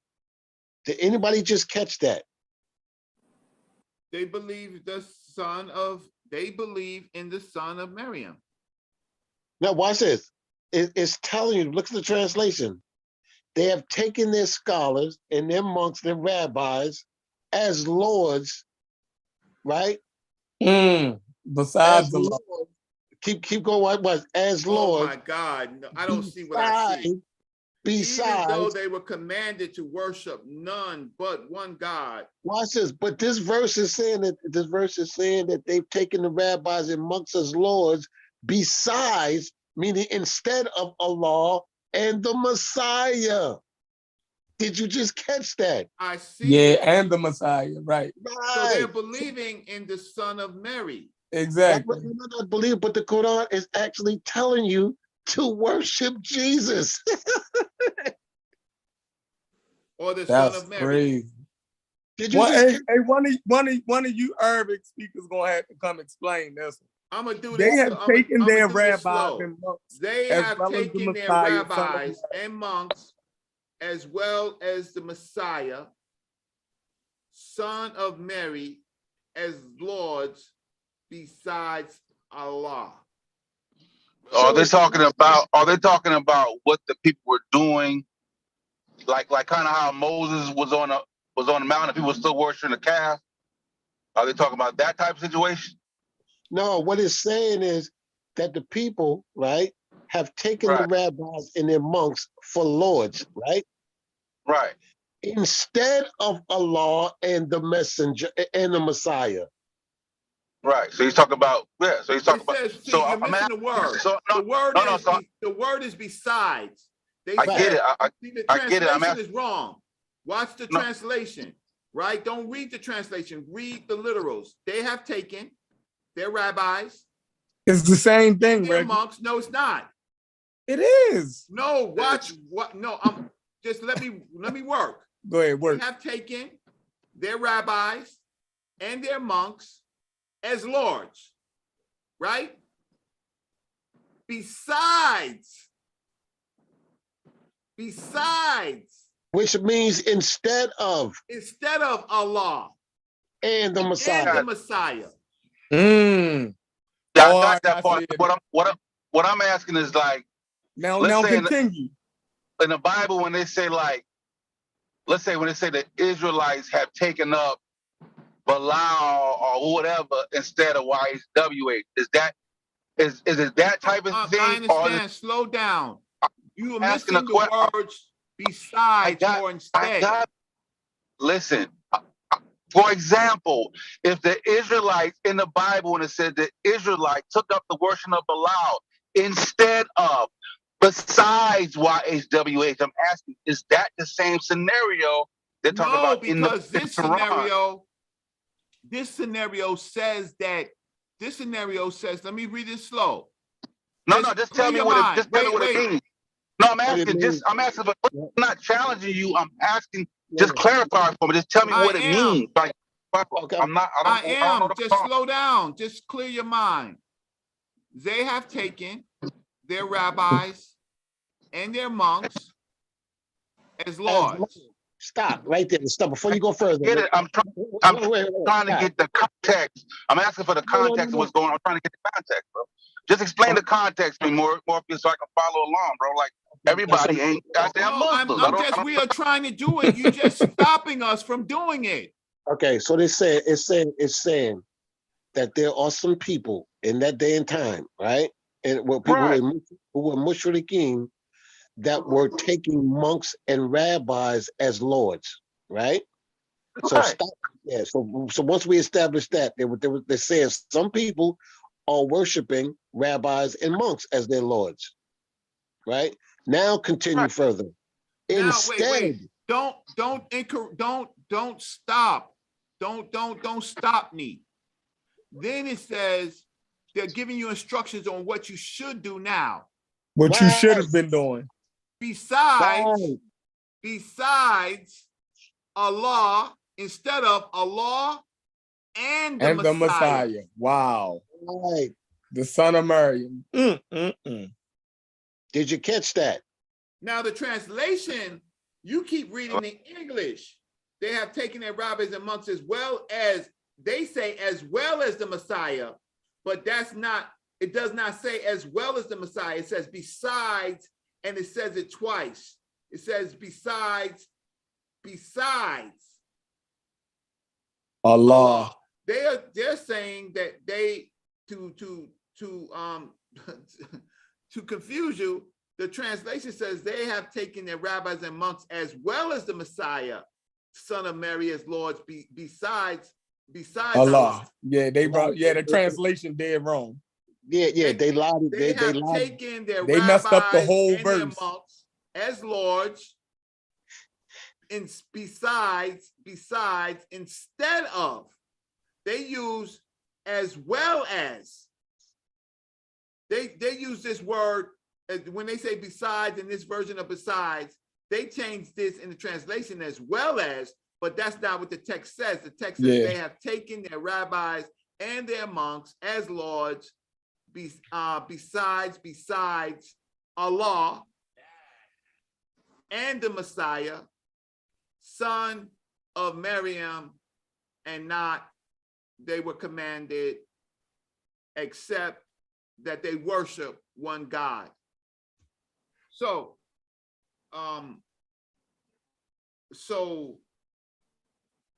it looked like it's more of a mistake, though. No, it's not a mistake. It's not a mistake. It's deliberately done. It's deliberately done, right, in these translations, right? I can show you hundreds. First of all, Morpheus, I don't want a fatwa. Like, I know what I know. I don't want a fatwa. You're driving me into a fatwa. So let's just, if there is a Islamic scholar, I don't want a Muslim. I don't want somebody who's Abdullah. I don't want an Abdullah, right? I don't want a servant or a slave. I want an Islamic scholar to say that the word means it means that if as Lord's besides that it does not say as well as the Messiah, son of Mary, as Lord's besides Allah. Let me click on the reference point here with one. Let me just click on this. There, when why would they change it to as well as? Like, what would be the significance? Morpheus, break that down for me. Why would they change it from besides to as well as? Because of the because no, I'm asking Morpheus for just for clarity. Why? What would be the nature of switching that from as well to besides? Because like how would that serve them? Because historically, if we understand what's happening in Mecca and Medina at this particular time, what's happening in Islam, right? And in Islam, a lot of people don't realize that they're trying to create this new. The translators, some of the translators are trying to give a different picture because they don't want you to know what's really being said in there, right? Because remember, Islam, what they're trying to teach in Islam is that one, right? Again, about Allah is one and Allah is this. We just debunked that whole ahad thing, that whole tawheed thing. It's like, no, that's not there. That's not. It ain't 3 o'clock. I got to be there at 3. You talking 3 to 8.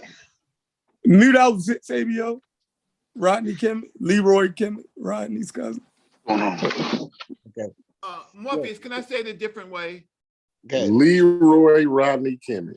Let me say it this way. We got some Rodney Islamic people too. So let me say it Rodney this way. Muslims. If you search Islam during the period, the early period, you will find that there are Christians. You will find that the Christians are paying taxes. You will also find this relationship of trying to find who really is the Prophet Muhammad, peace be upon him. And then the problem is that Christianity, there were several sects of Christianity in that world at one time.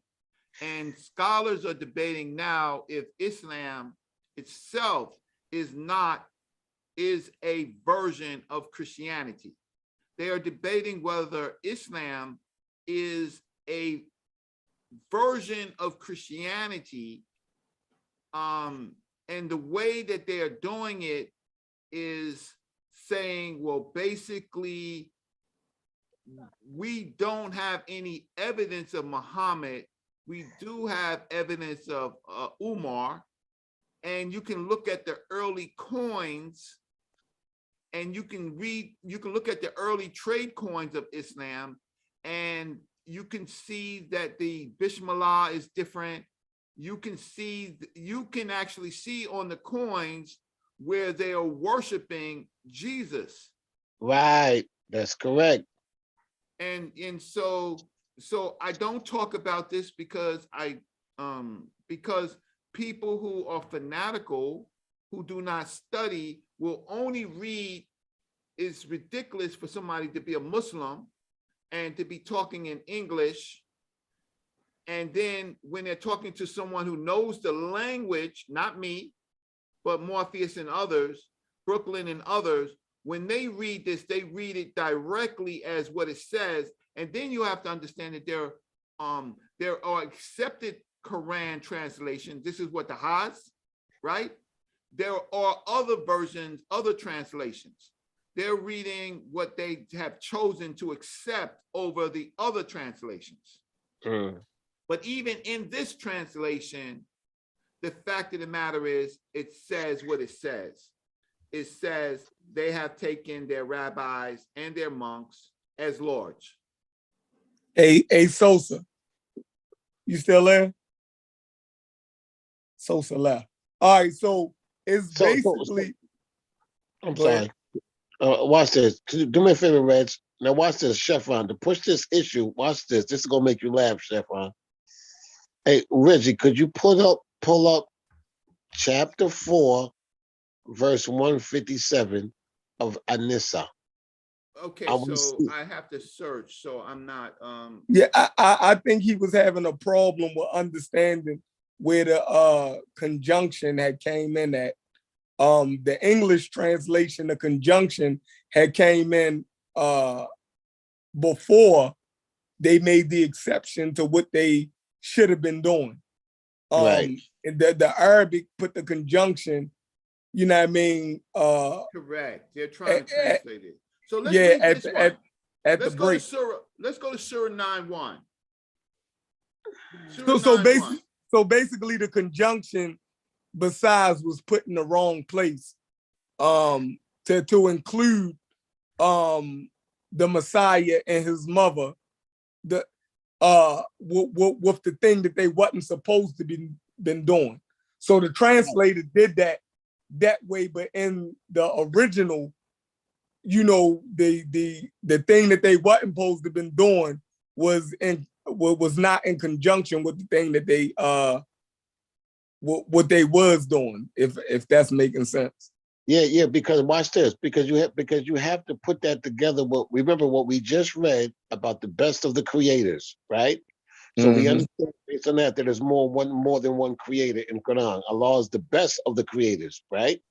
The story inside the Quran of Jesus, right, or Esau, right, making a bird out of dirt and creating a bird to come alive. So therefore he's creating. He's creating, right?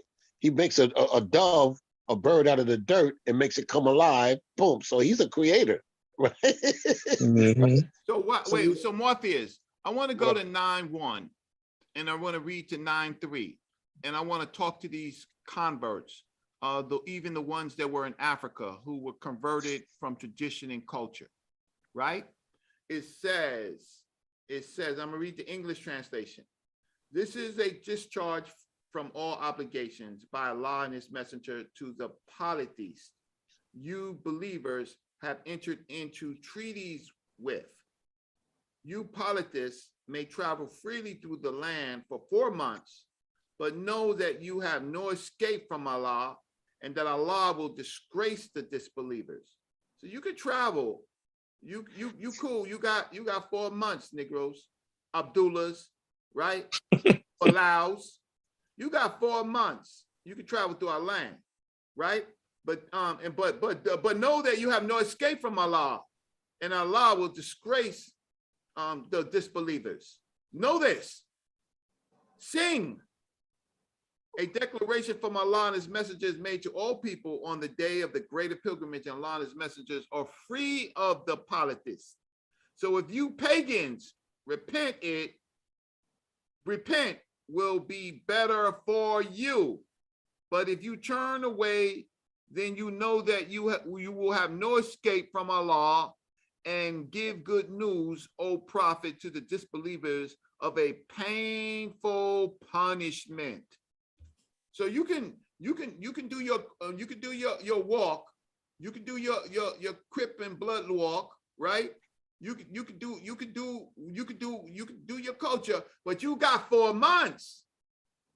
You may travel freely throughout the land for 4 months, but know that you have no escape from Allah, and that Allah will disgrace you, right?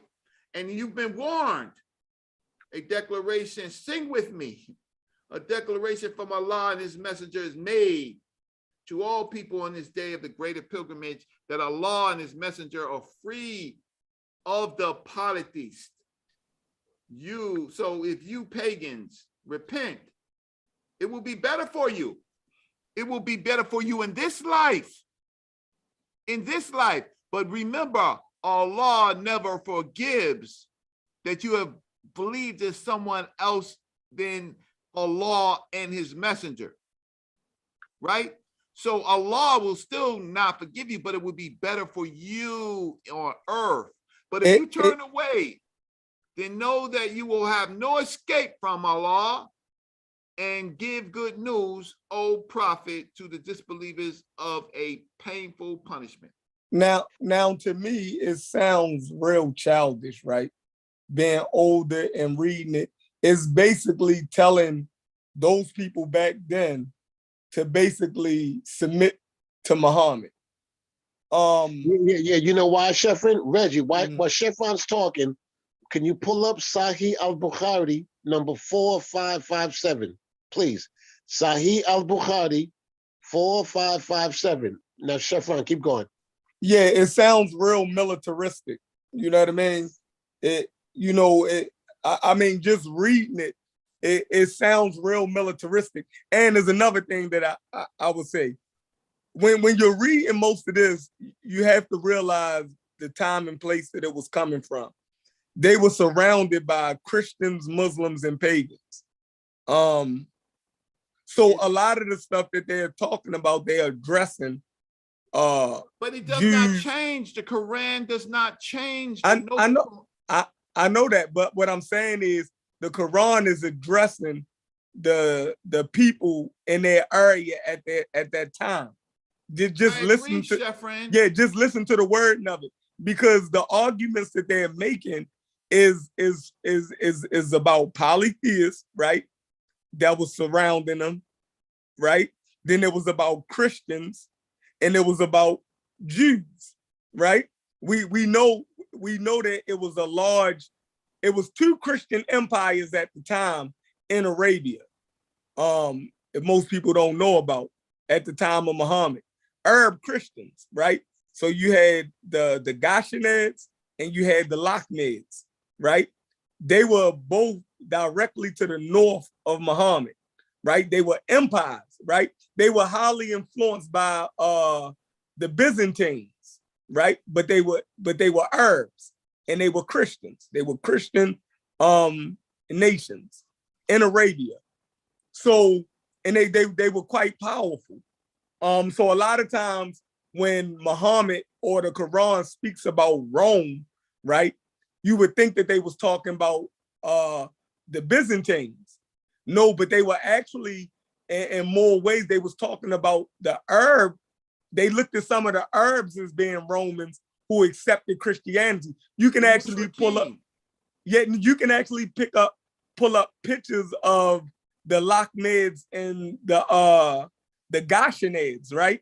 And they're damn near dressed identical as the goddamn Byzantine legions, you know, but they was Arabian. So when y'all talk about the coins and stuff that was minted that had Allah and had Jesus on it, you know what I mean? It doesn't necessarily mean that that come from Islam, right?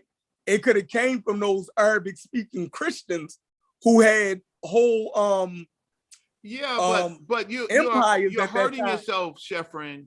You're hurting yourself because Go ahead. there are caliphs that are on these coins. So you're hurting yourself. No, how? Because the caliphs who were ruling at that time, right? The caliphs. As a matter of fact, Rez, can you pull up some of the coins and show them? But we don't see that's Arabic. So we really don't know if they were Muslim. Like, or we do how know do I say this? Because if you go into the tafsirs, right? If you read the Islamic literature, right, of the history and what's happening, because this is what happens. They said a lot of people was Muslims. We don't know that. No. But watch this. I'm saying, if a person wants to say a person wants to study Islam, right, and they want to learn about Islam, first question is, where would you go to learn about Islam, right? You would go to the tafsirs, right? You would go to the tafsirs. You would go to Al-Qurtubi, Ibn al-Qatir, Al-Jalalain, right? So these are there's more, but these are the tafsirs, which gives the explanations of what these verses mean, right? And the history and what's taking place at that time. So when you read the tafsirs from Islamic literature, from their own literature. Morbius, you blanked out. Yeah, because it was getting. Hey, Chef, I heard you. I was listening too. Yeah. Okay, it makes sense. Now I follow. Yeah, that was clear about the conjunction. About that. That makes sense in terms of. But the problem is in the conjunction is you got to understand the grammar, because the Quran. No, I get it. I get it. Yeah, I get it. Yeah, that's what I'm saying. That's what I'm saying. Once they explain it, because I do understand, like the some do debate the whole what they're saying is Islam is really a more started off as a more stricter form of Judaism, right? And they were saying, like, even the term Muhammad could have even been reference to the Christ. Exactly. Yeah. Exactly. So I get it. And the reference, let me correct something. Right? People say Muhammad. There is no Muhammad in Arabic. There's no Muhammad. It's Muhammad. No, the form. Listen to me, bro. Listen. In Arabic, right? English people will say Muhammad. The name is Muhammad. Right? It's Muhammad, which means one of praise. One worthy of praise, right? Right. That's the whole point. Yeah, the whole point. Yeah, just forget about the whole pronoun. I'm just saying, like, they were saying, like, that term was not necessarily a person or a name. A person. It was a title. It was in reference to. It could have been a title, right? Yeah. That's why I said I followed. But here where the problem comes in. Watch this now. Because if you say Muhammad, right, one worthy of praise, then you turn around and say Alhamdulillah, which means all the praise is due to Allah. Alhamdulillah. Then watch this. This is where it gets really interesting. So, but hold on, wait a minute. So nobody deserves praise but Allah, right? Yeah, according to Al-Fatiha, according to Quran, yet you have this guy named Muhammad who you're giving praise to. Then what now? It gets even deeper. Because then now when I show you in Quran and show you in Hadith that all your salats and prayers are going to Muhammad. They don't go to Allah. They go to Muhammad. So you saying what we saying then? Right. I'm just elaborating a little bit more. Okay, good. Okay, go ahead. I get it. Yeah, we all on the same page. We just add pieces to the puzzle. You feel me?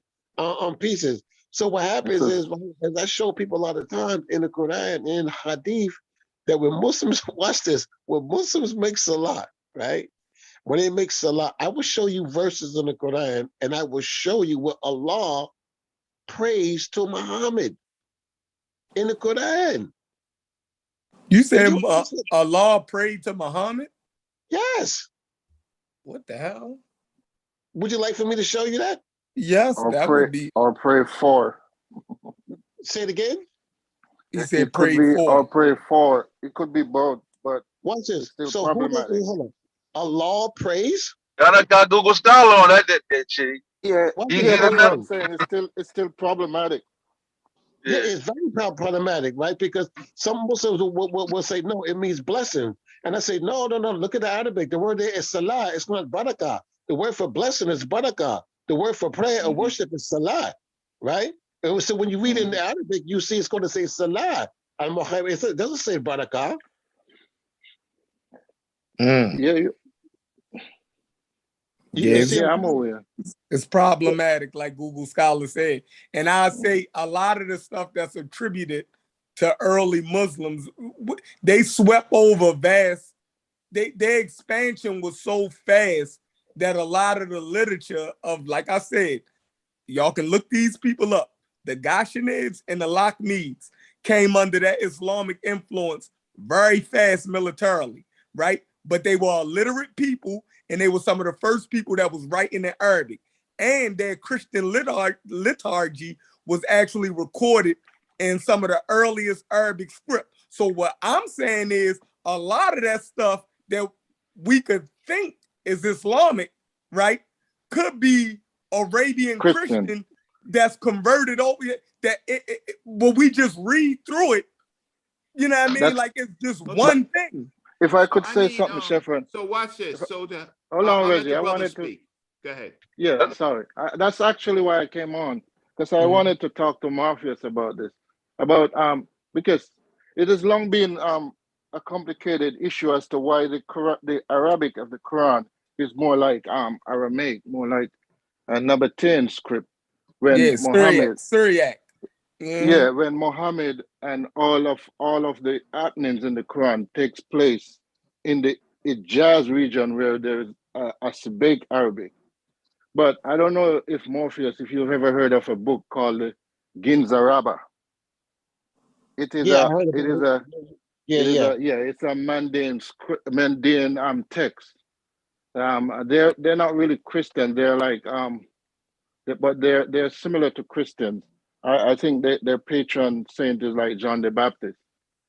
And if you look in the, I don't know if you know about it, but if you look into it, it's similar to the language of the Quran, and a lot of scholars are suggesting that some of the literature in the Quran is actually directly lifted from this text. So I just found that as interesting. I wondered if you have any thoughts on it. Yeah, yeah, yeah. It's very interesting when you start to unpack this stuff and look at the language, because the Quran clearly said that this is a perfect Arabic Quran.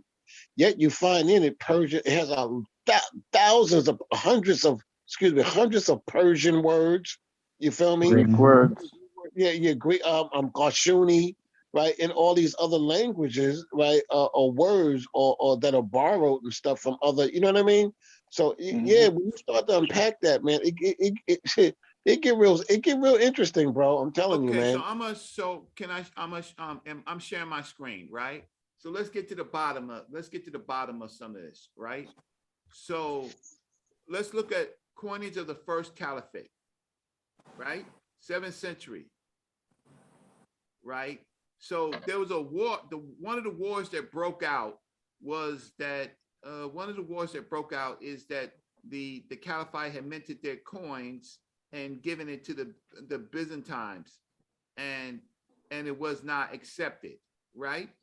So you have a mixture of coins from Arabia, and let's go through some of the coins, right? Okay, so this is the Byzantine gold salatus of 4.5 grams that maintain a high standard of purity of oil.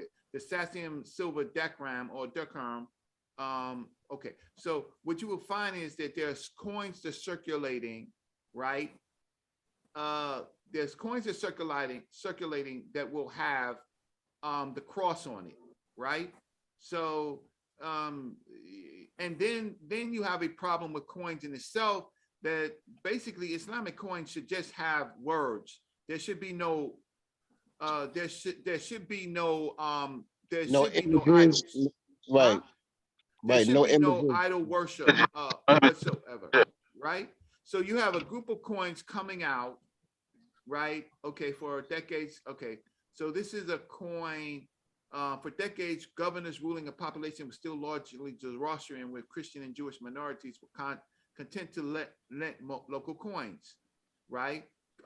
Continues to issue silver coins with portraits of Pahlava inscriptions of long dead Karusa II, right? So this is before the prophet, right? But it says some local authorities added a simple Arabic phrase in the obverse margin, Bismillah, in the name of Allah. So now we have coins in 529.1 to 628, where Bismillah is being added to it, right?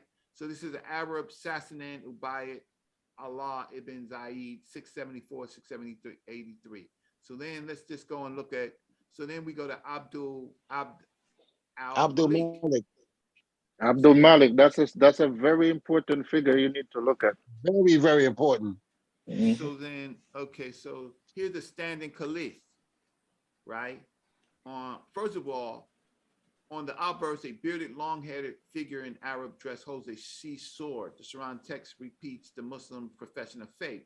The reverse retains a column of 3 steps, but the Islamic calendar date is written out. The dinner was struck in the year 75. The problem with this coin with the caliph is, why is the caliph as an idol? Why is it not just the words? Why does the caliph has to appear himself? And this is beginning idol worship, right? So let me show you some more coins. Okay, so now collecting the earliest Islamic coins. Let's just see. Notice the difference of those coins. Notice the difference. These coins right here. So these would be acceptable. This would be an acceptable non-idol worship coin, right? Where it's only the text of the Quran. Morpheus, can you read any of it? Let me see. You got La ilaha illallah, La ilaha illallah, I gotta blow it up. La ilaha illallah wa Muhammadan Rasulullah. Yeah. So that's what we have in the center. Going around. You have I think it's, I can't see because I gotta blow it up. I'm on my phone. So that's basically the Shahada. Yeah, Shahada here. You got Muhammad. Whoa. Muhammad Rasulullah. I gotta turn it. Yeah, but basically it's a Shahada, like you said, Shahada on it. Okay, so this would be acceptable, right? So let me go and show some other coins, right? Yeah, because it's the Tasmiyah. Yeah. So let me go and It show. looks like it's becoming more codified. Yeah. Yeah. More streamlined, yeah. Oh no. Sorry. But Okay. It's important to figure out under which caliph these coins are minted. Right. So now I'm just trying to figure. Now, one of these coins, there's the Abbasids, but one of these coins actually has Isa on it, and Morpheus. Yeah, I got those in my collection. Morpheus can't see, and I you know, I have a tucked away lesson on coins, and I don't want to look. I don't want to die. You know, I don't want to die. I don't want to die. Okay. So this one over here, let's just see over here. This one has the crescent. So here's the I think the Amza, the staff, right? And here is a picture of Islamic individual, which really shouldn't be there. And that must be the caliph. I'm trying to find one. I'm gonna stop sharing my screen. I'm gonna try to find the ones that have crosses on it. Now, Yeah, the one they should be in your email, Reg. Yeah, Morpheus, I can't find it. I just looked up coins. If you could send me one of them, I'll put it up. Something I sent to you. Yeah. Islamic coins, but I I can't find it. So there's a picture of a famous Mesopotamian father and son, right? And then the Muslims changed that to a caliph and a father and son. And I would be able to find that. The question is, look at the archaeology. So there's the Holy Quran, and it should be respected by those believers. But what we've tried to say is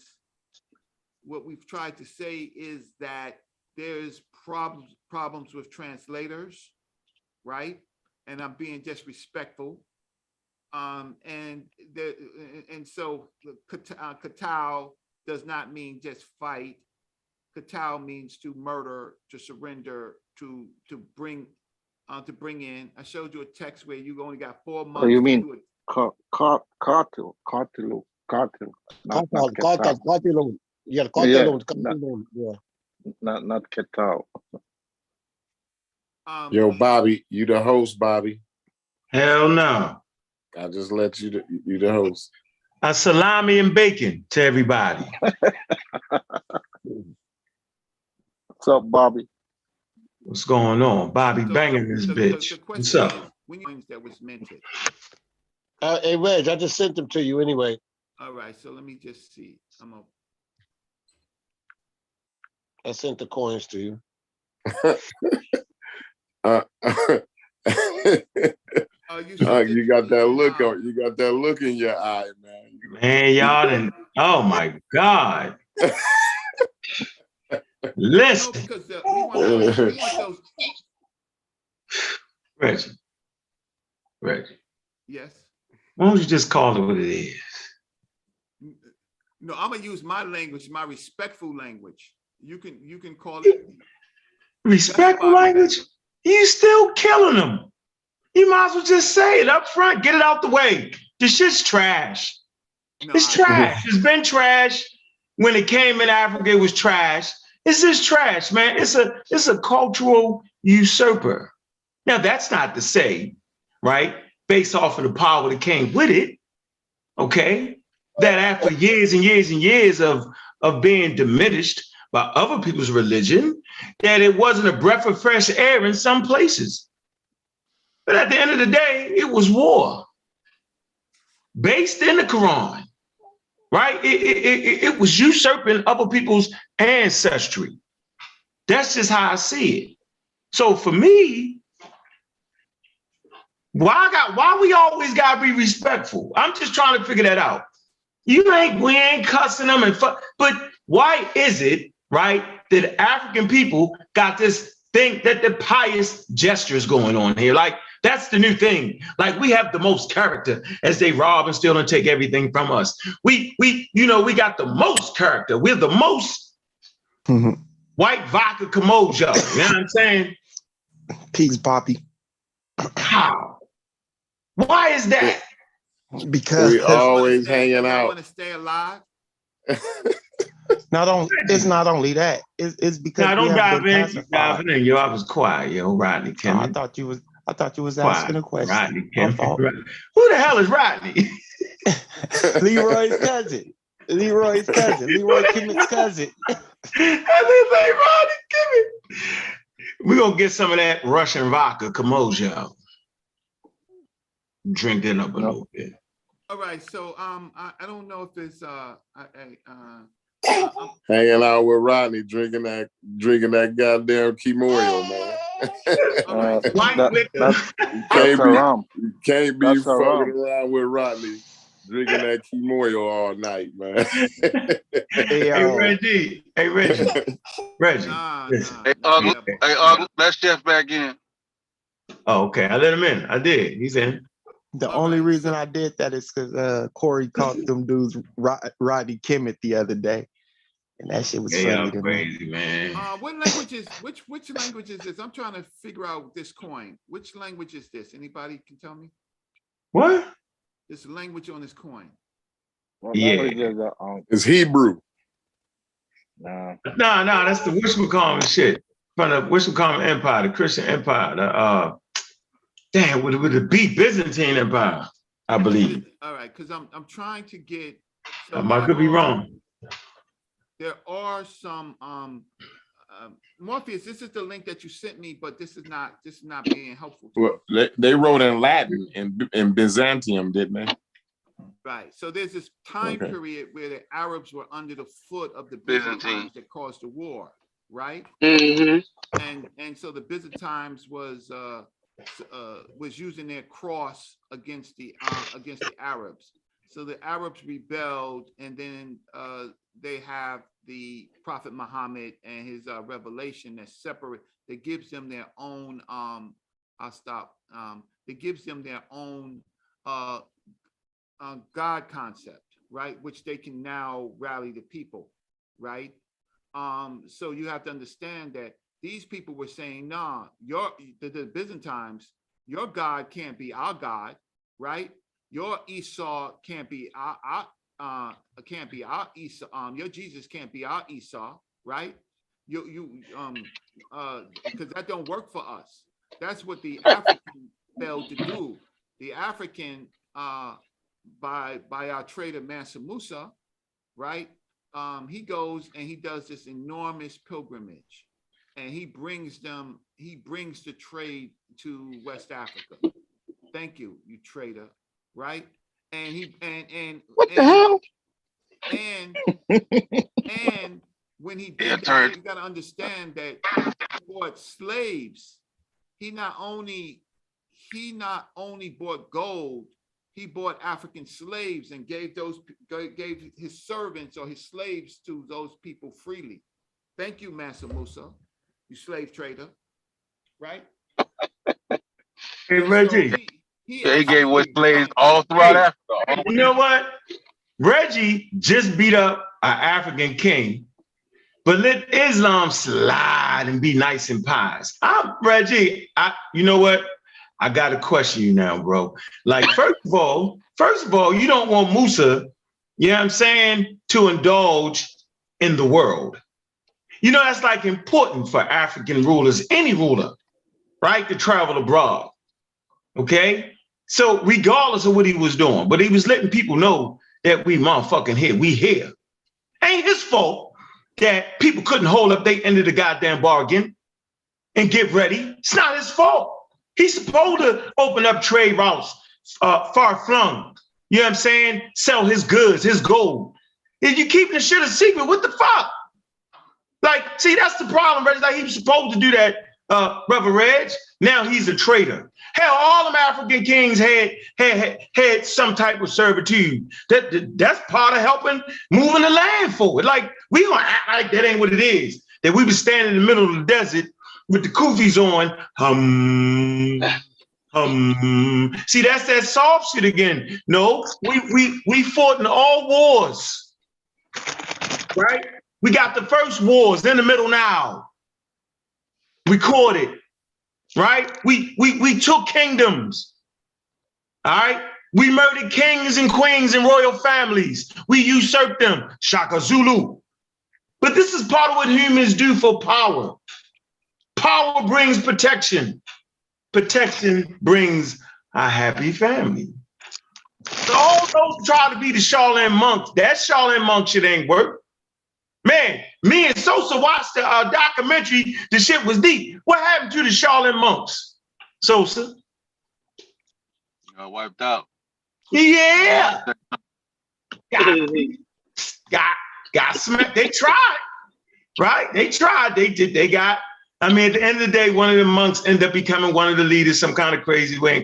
But they got beat up by the ninjas. Man, they beat the ninjas too. They beat the ninjas. Hold on, they beat the ninjas. They beat the shark. This is real shit. I ain't talking no cartoon shit. So they beat up. They did that because they didn't use the iron palm technique. Oh hell no, nigga. Now these niggas had guns, yo. The niggas that unified Japan had guns. The samurais had guns. They don't tell you that. Yeah, they had guns. And they actually had guns, and that's what unified Japan. But it came through war and commerce and destruction. So that's part of what humans do. It's playing out in front of your face now in Russia. So he can't disparage Mansa Musa for being a trafficker of humans. Yeah. Like the people What else that was he you gonna do? trafficked. No, let me speak. See, let me speak for myself. No, Right? because I agree with you, Reggie. Okay, go thank ahead. you. I just want to show that what Ankh said is pseudo, right? Damn. I just Pseudo. want to show. I want to show straight you what pseudo. Ankh said. It is not what Africans did to Africans in their own cultural container. Oh shit. See? Is the business of Africans. See? Mansa Musa. Let it rock. Let it rock. Stop. Don't cry. Let me speak. Let it rock. What Africans did when they were feudal, did in their own culture container is African business. But this traitor embraced a foreign religion, created slavery with this foreign religion, justified it, had these slaves. You didn't mine gold, you got gold from the water, right? Risked their lives and died to accumulate this wealth, which meant nothing to the African in itself in his container, but he knew it meant something to the North Africans and the Arabs. He took slaves and he gave it to those Arabs in Cairo. Woo! Then he made his Hajj and he gave the money to the Caliphate in Saudi Arabia. He went out of Africa, the traitor, and then after that, the Europeans noticed it, and they made that map with a bullseye West Africa, and the Arabs. That's on the level we're calling Nzinga a bitch. You call Mansa Musa a traitor, man. You on the same level. We're calling Nzinga a bitch, but go ahead, keep on going. Yeah, okay. So I got you. So then we'll get to that. So that led to the trade of gold and slaves where the Arabs. Now, after that, when the Arabs attacked Egypt, they tried to go to Dangala. They tried to go to the Sudan.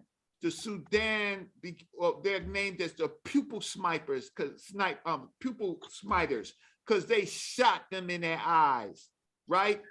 That forced a 500-year treaty of Africans from the Sudan to keep peace, giving slaves, giving their own people to the Arabs for the slave trade. Now, yeah, Ray, I'm curious to I'll get back in and God damn, I was trying to cut your ass off. You done went from Musa to Danga to the Arabs to they made all kind of goddamn excuses. Boomerang dagged your own goddamn self. So now you agree with Chef and them that the Africans was all into the slave trade. Now I'm done. I'm just done. I'm done. I'm done. You know what? I'm done, Reggie. Go ahead, Reggie. Reggie been on our team. Reggie been on our team. You're a blackologist. Reggie been a pseudo killer. Yeah. Get back in there. You know, because you know what? I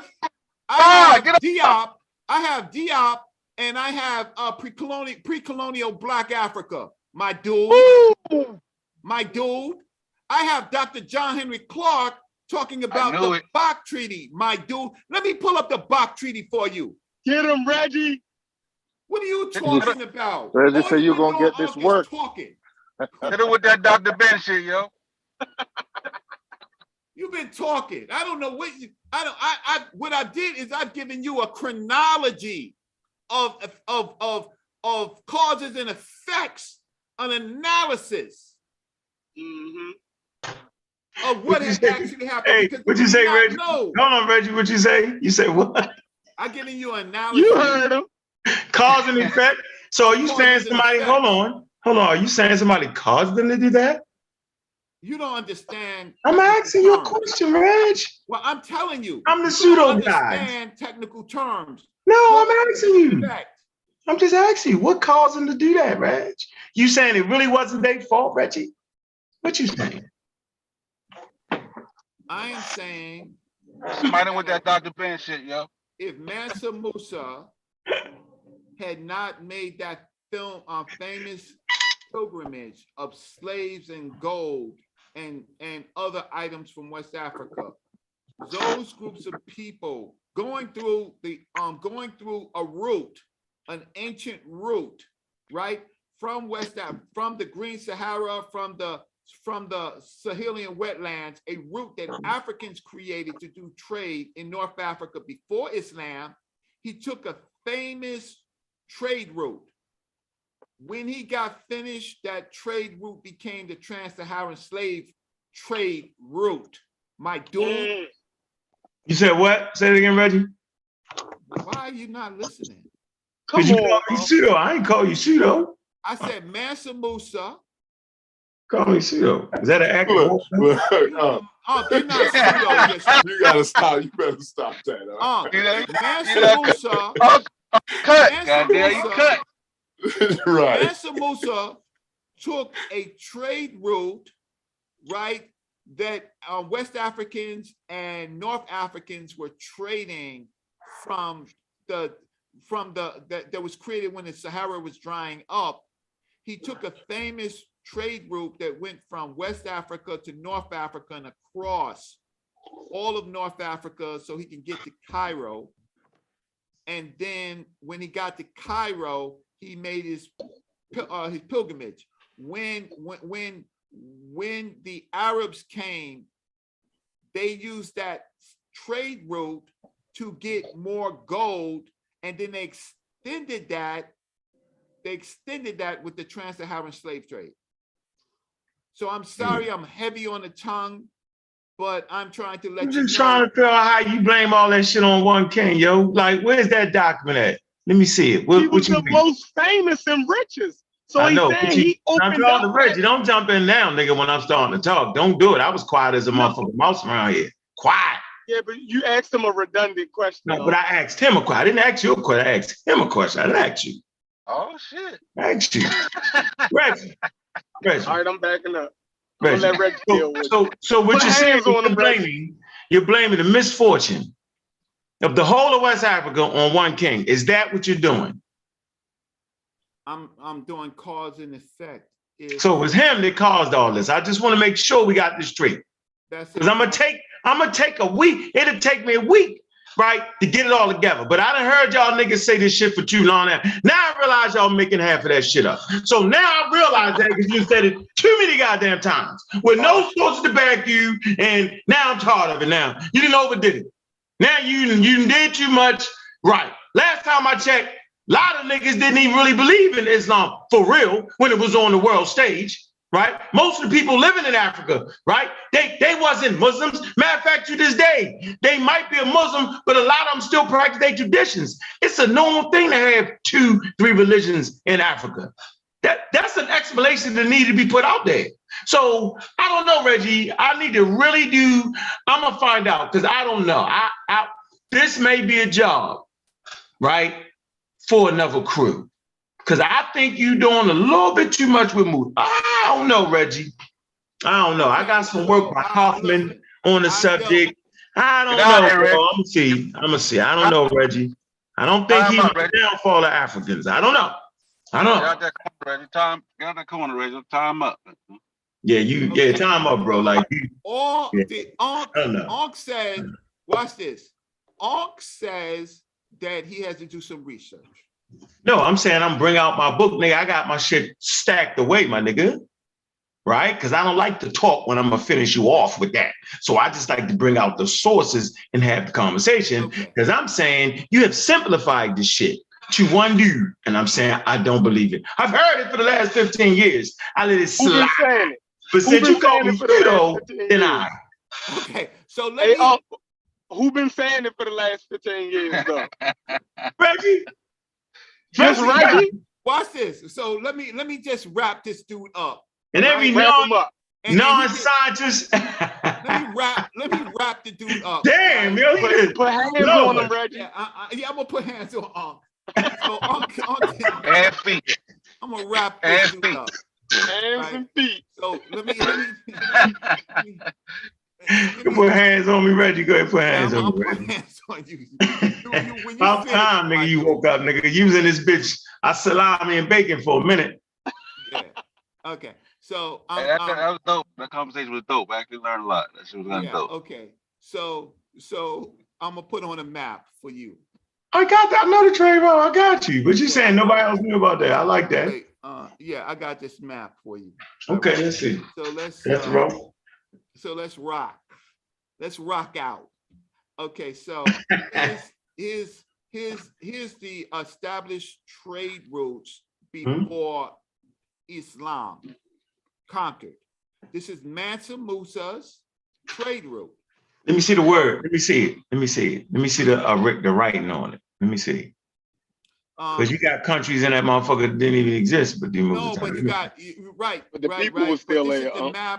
This is the map of Batua's African trip, including Amali circa 1370. I know, but where the Musa join at? Right. Where the Musa? Mansa. Okay, hold on, stop. I said stop. Mansa Musa. That would be his route. Huh? That would be his trade route, though. Look at the time period that he gave. I said, well, you keep moving it. I'm trying to read with you, ready? Stop it. Yeah, I don't like that. You doing a saw on me, you keep moving that shit. No, because because you wanted to see the keep up, Nick. I'm moving on, but don't listen. Okay, hold on. But why you bring out the trade route? Like, I know that's not what. Okay, so how long was that trade route open though, Reggie? Just curious. Say what? How long was that trade route open? This is this trade route is the when the Green Sahara dried up. This is the trade route. Shit, that's 4,000 BC when the damn Sahara dry. You gotta be a little more specific, Reggie. So you saying niggas been traveling back and forth to West Africa like that, Reggie? That's what you're saying? From West Africa to Egypt like that? That's your point? Well, they weren't the point. I'm asking you a new question. Go ahead. Egypt is on this, but wasn't the designation. It was a designation for Hajj Mansa Musa. Please don't say that. Please don't say that, Reggie, because you're giving the he cleared it up. He cleared it up. All right. For Hajj Unc was finna go Rodney Kimmett on you. Nah, I'm asking Reggie. For Hajj Mansa Musa. So now, Reg. I asked you. You said it go back to 4,000 BCE. Am I correct? This would be a route that they would have taught. There's other routes. There's other routes that go from but this is Mansa Musa's route. There's other routes that go in from places like Libya down into Chad, right? Yeah, we know. You did it. You talked about the other day, remember? Right. So there are other trade routes, but this is the trade route Hajj. His Hajj Mansa Musa. I know. I'm just wondering who else was using that. This is a little tip. Nobody in this particular case. This is a famous trade route. He gonna use that to tie it to Kemet. I only care. I already see where he's going with it, Reggie. I ain't tying. Nah. He gonna tie it in. I already know. No, you're right. Hey Reggie. Brother Reggie. Brother Reggie. My baby think you funny. My baby think you hilarious. Hey Reggie, you done fucked up like 4 different arguments, yo. Now we got to deal with this. Back on. I'm telling you, Reggie. That's all he wanted out of you, dude. You got what he wanted out of you. You done tied it back to the goddamn Sahara. Let me get this straight. So the ancient Africans in West Africa stirred at the trade route and decided to take a trip 1308. Oh, damn, Reggie. Somebody lying, see what you done did. Now, wait. So let me finish. Oh, shit. Why somebody lying over here to me? Why don't y'all let me finish? Yeah. Let Reggie put a period on this shit. That shit's straight to Cairo, nigga. Let him land the plane. Let Reggie land the plane. Yeah. So Hey, Chef, straight to Cairo, nigga. I don't believe none of that. Hey, Corey, straight to Cairo, nigga. Them niggas ain't get, yo, it was a straight I route, saw your nigga. line of questioning coming from a mile away. Hey, Corey, don't worry about the dates and times, nigga. We are not adding dates and times to this conversation. No dates, no times.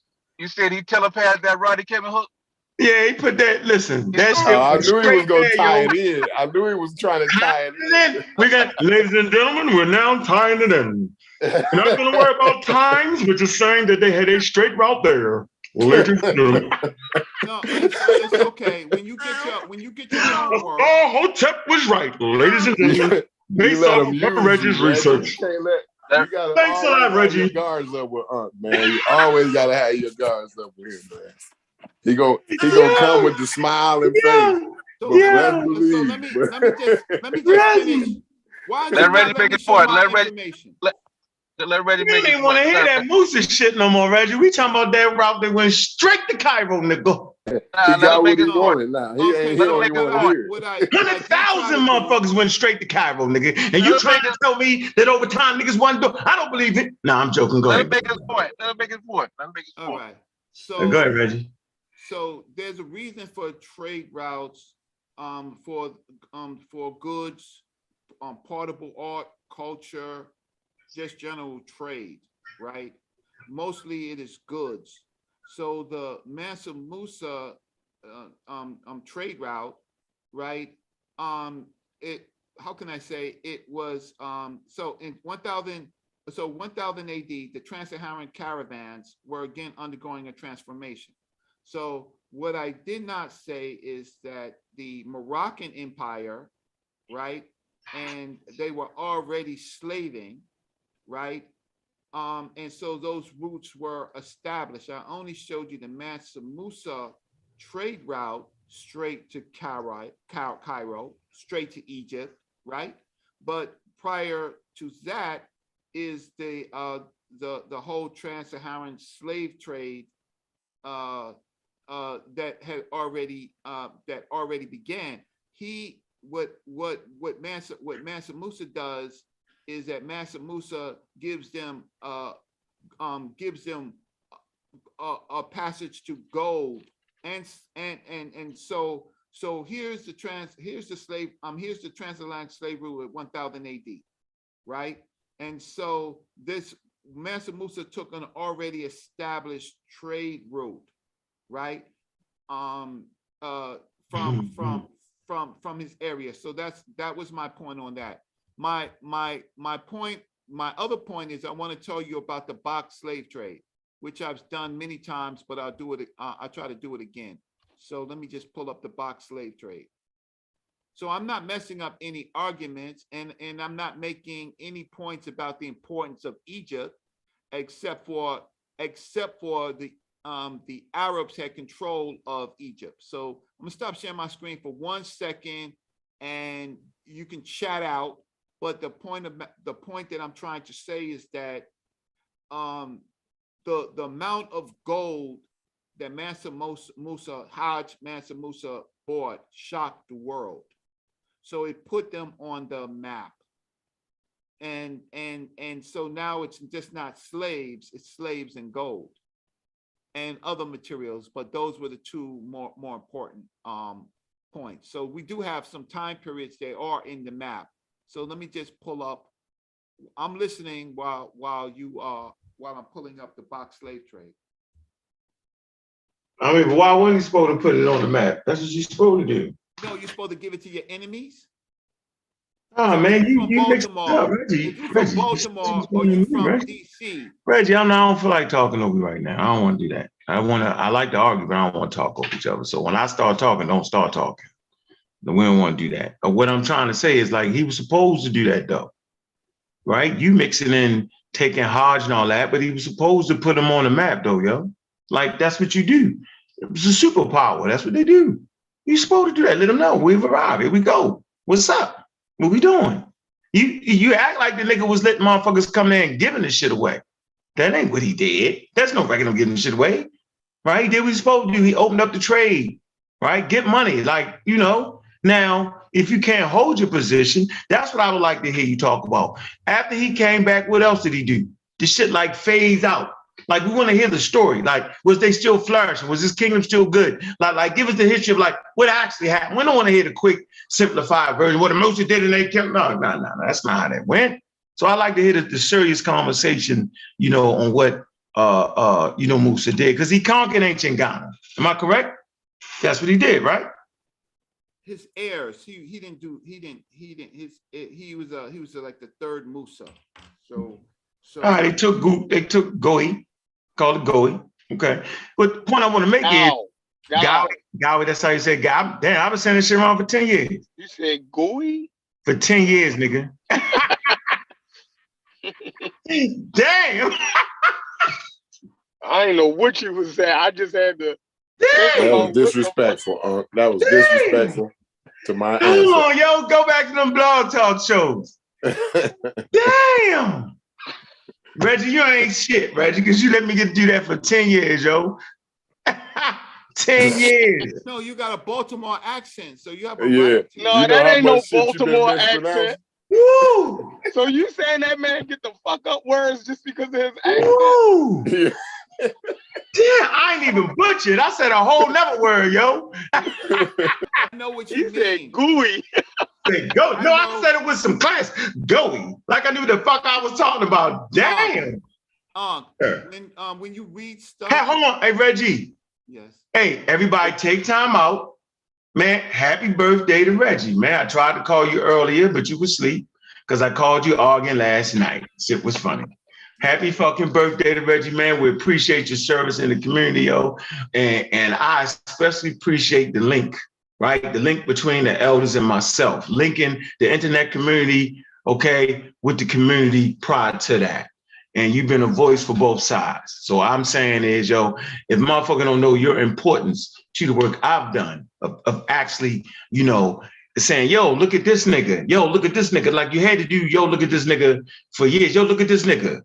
Right? You know, we saw that it was cool, right? But he felt like I wasn't marketable. You had to say, yo, this nigga got value and he got some gunslingers with him.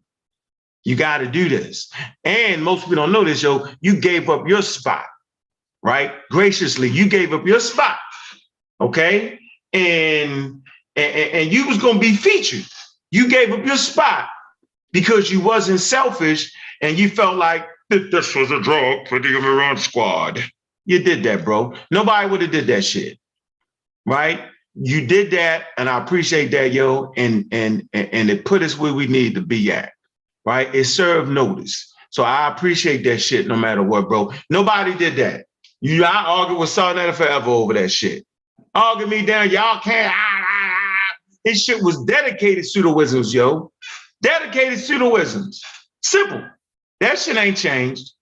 Right? That's the content, pseudo content, right? Everybody get a shot at it, right? But you allow some young brothers, right, with some homework, right, to expose the community, right, to the major universities. Because you know, I'm like the first nigga holler about, yo, use the university shit. This is what you gotta use. This is shit. You can't overlook that. Massive libraries. Right? And black colleges got some colleges got massive fucking libraries of black studies, right? And so, you know, we at that point in time, okay, people was talking about that nonsense, that Google shit. Okay, so I let my, you know, I ushered in, you know, the motherfucking scientific literacy page, yo, and came with a whole lot of gunslingers. Simple as that. Now, you might not like the way everybody do what they do. You might not like the pseudo killers. You might not like that shit the way they do it, but they fucking doing it. This is what we do. You might not like the motherfucking Kofi Pasa research team, but they fucking doing it. You might not like the fucking Masi, but they fucking doing it. Yeah, but you opened the door. I was kicking the motherfucker in regardless. But you was like, come on, yo, look, hey man, let me open this motherfucker for you. You kick me, okay. And I'm just saying, yo, I appreciate that shit, yo. Most people don't know that about our relationship. So I came on here to really, you know, have some fun with you on your birthday, man. Let you know, man, that you my motherfucker, man, yo.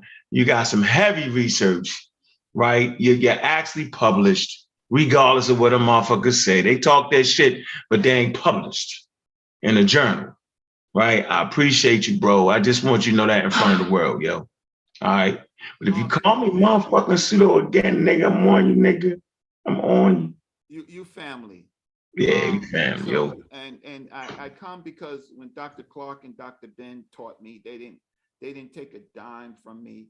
Dr. Leonard Jeffries didn't take a dime from me. He asked me to work for him, but he didn't take a dime for me. And Professor Smalls, they didn't take a dime to teach me. And so going on these platforms and then bridging the gap between young people with ideas, good ideas, and then some that go bananas, right? And they've never been. So what I do is I take people to libraries, I take people to museums, right? I brought the meta nature to the conscious community above Hotep and stuff. I brought the need for the text, and then I put some people in their places. I put the Kemetic people in their place, right?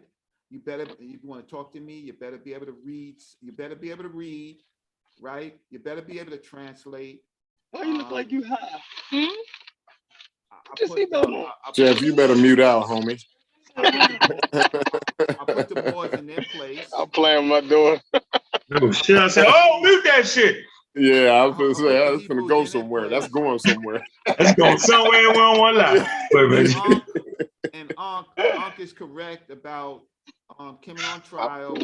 When I was the author of Kemet on Trial, I looked out into the world to try to find the best group of people that were doing the work before other people have been doing the work. So Garfield is doing some serious work on the Hebrews, but if it wasn't for Kemet on Trial, how can I say, it makes his work more valid.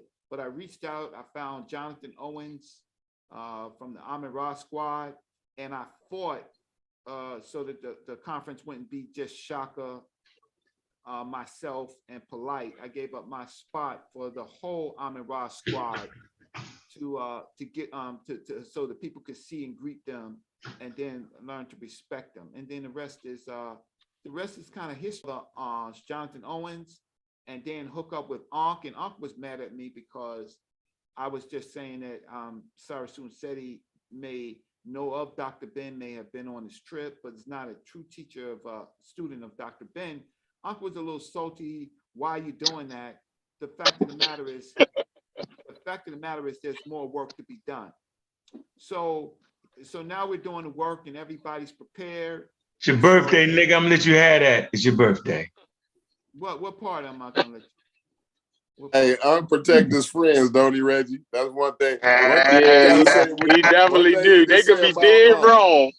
Yeah, he gonna protect you for a while. Unless it's me, Sheffrin and Sosa. Like. No, you gotta understand, Ankh got his training on the block. Bullshit, man. What? Come on, yo. I fight for y'all niggas. Yo, right about them. I see my nigga. What you talking about? You don't fight for me. You don't fight for Reggie. You don't fight for Corey. And you don't fight for Sosa. Because at this moment, watch this show. For this moment in dispensation, y'all niggas is slap ass wrong. That's why I ain't taking up for y'all niggas shit. Some niggas be wrong. Yeah, I'll take up for y'all niggas. Stop it, man.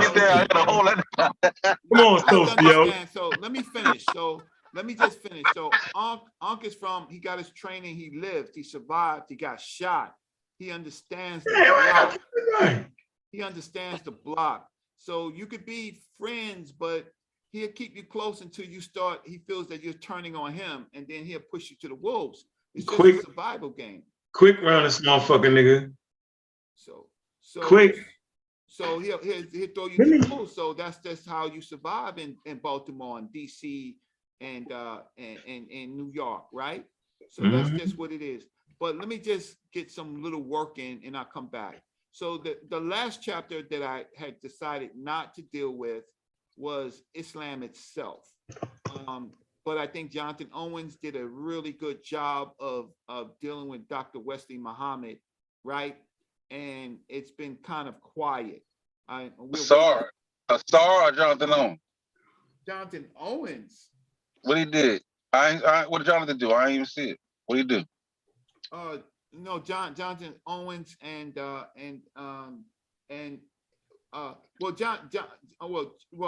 it's definitely a SAR, but Jonathan Owens began the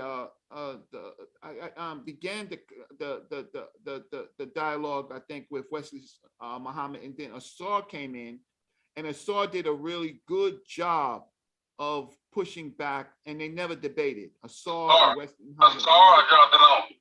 Huh? Owens. Somebody YouTube. Got his YouTube on. Okay, so but that's the work of the Amin Ra squad. So don't look at them as individuals. That's just the work that how they think. Mafia say, Uncle say, yo, Jonathan, yo, Smash, what you think about this? And he say, yo, that's pseudo. And let me give you this work, right?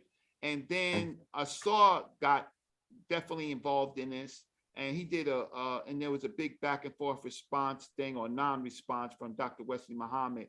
I decided not to deal with Islam. That's not my strong point. I've been doing more reading, but I did deal with the Moors, and I dealt with the Hebrews, and I dealt with the Christians, and those people in the chat, and those apologists for Islam. They're welcome. Just let us know when you want to have a conversation about Islam, and we'll put a team together for you. But let me just get to this work on what Mansa Musa. Let me just get to let me. You're a Nation of Islam apologist, though, Reggie. Yeah, man. You beat up on Islam, but you're a Nation of Islam. You're an NOI apologist. No, I'm but I mean, I'm trying to get to my work on that. I think I tried to say that we don't need any more bloodshed. The Islam Reggie crazy. Reggie is crazy. See, you know what? Yo, you wild out, nigga. Dr. Khalid Muhammad thought it was a different time period, right? It wasn't a different. I thought he died of like what Khalid Muhammad died of. I thought he died of aneurysm or something. No, I didn't say it, but see, you people are just so emotional. What? Dr. Khalid Muhammad got shot. What? Who? Reggie. Who? Reggie crazy, man. Yeah, you made that up. Yo, you shot? He on his Dick Gregory shit, yo. I told him. You did reach 50 seconds. Stop, Reggie. I know.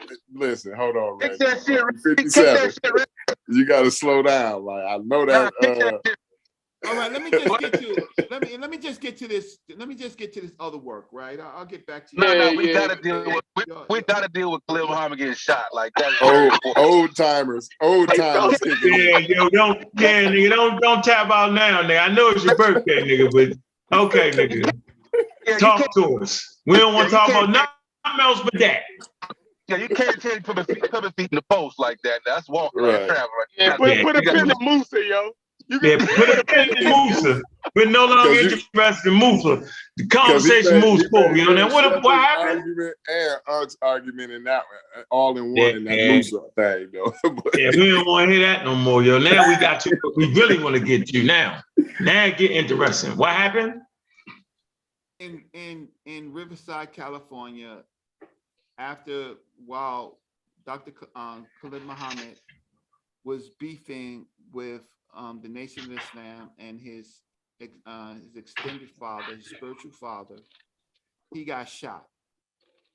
He got shot by a former member of the Nation of Islam, someone who is not necessarily going to the mosque, but believes in Elijah Muhammad and the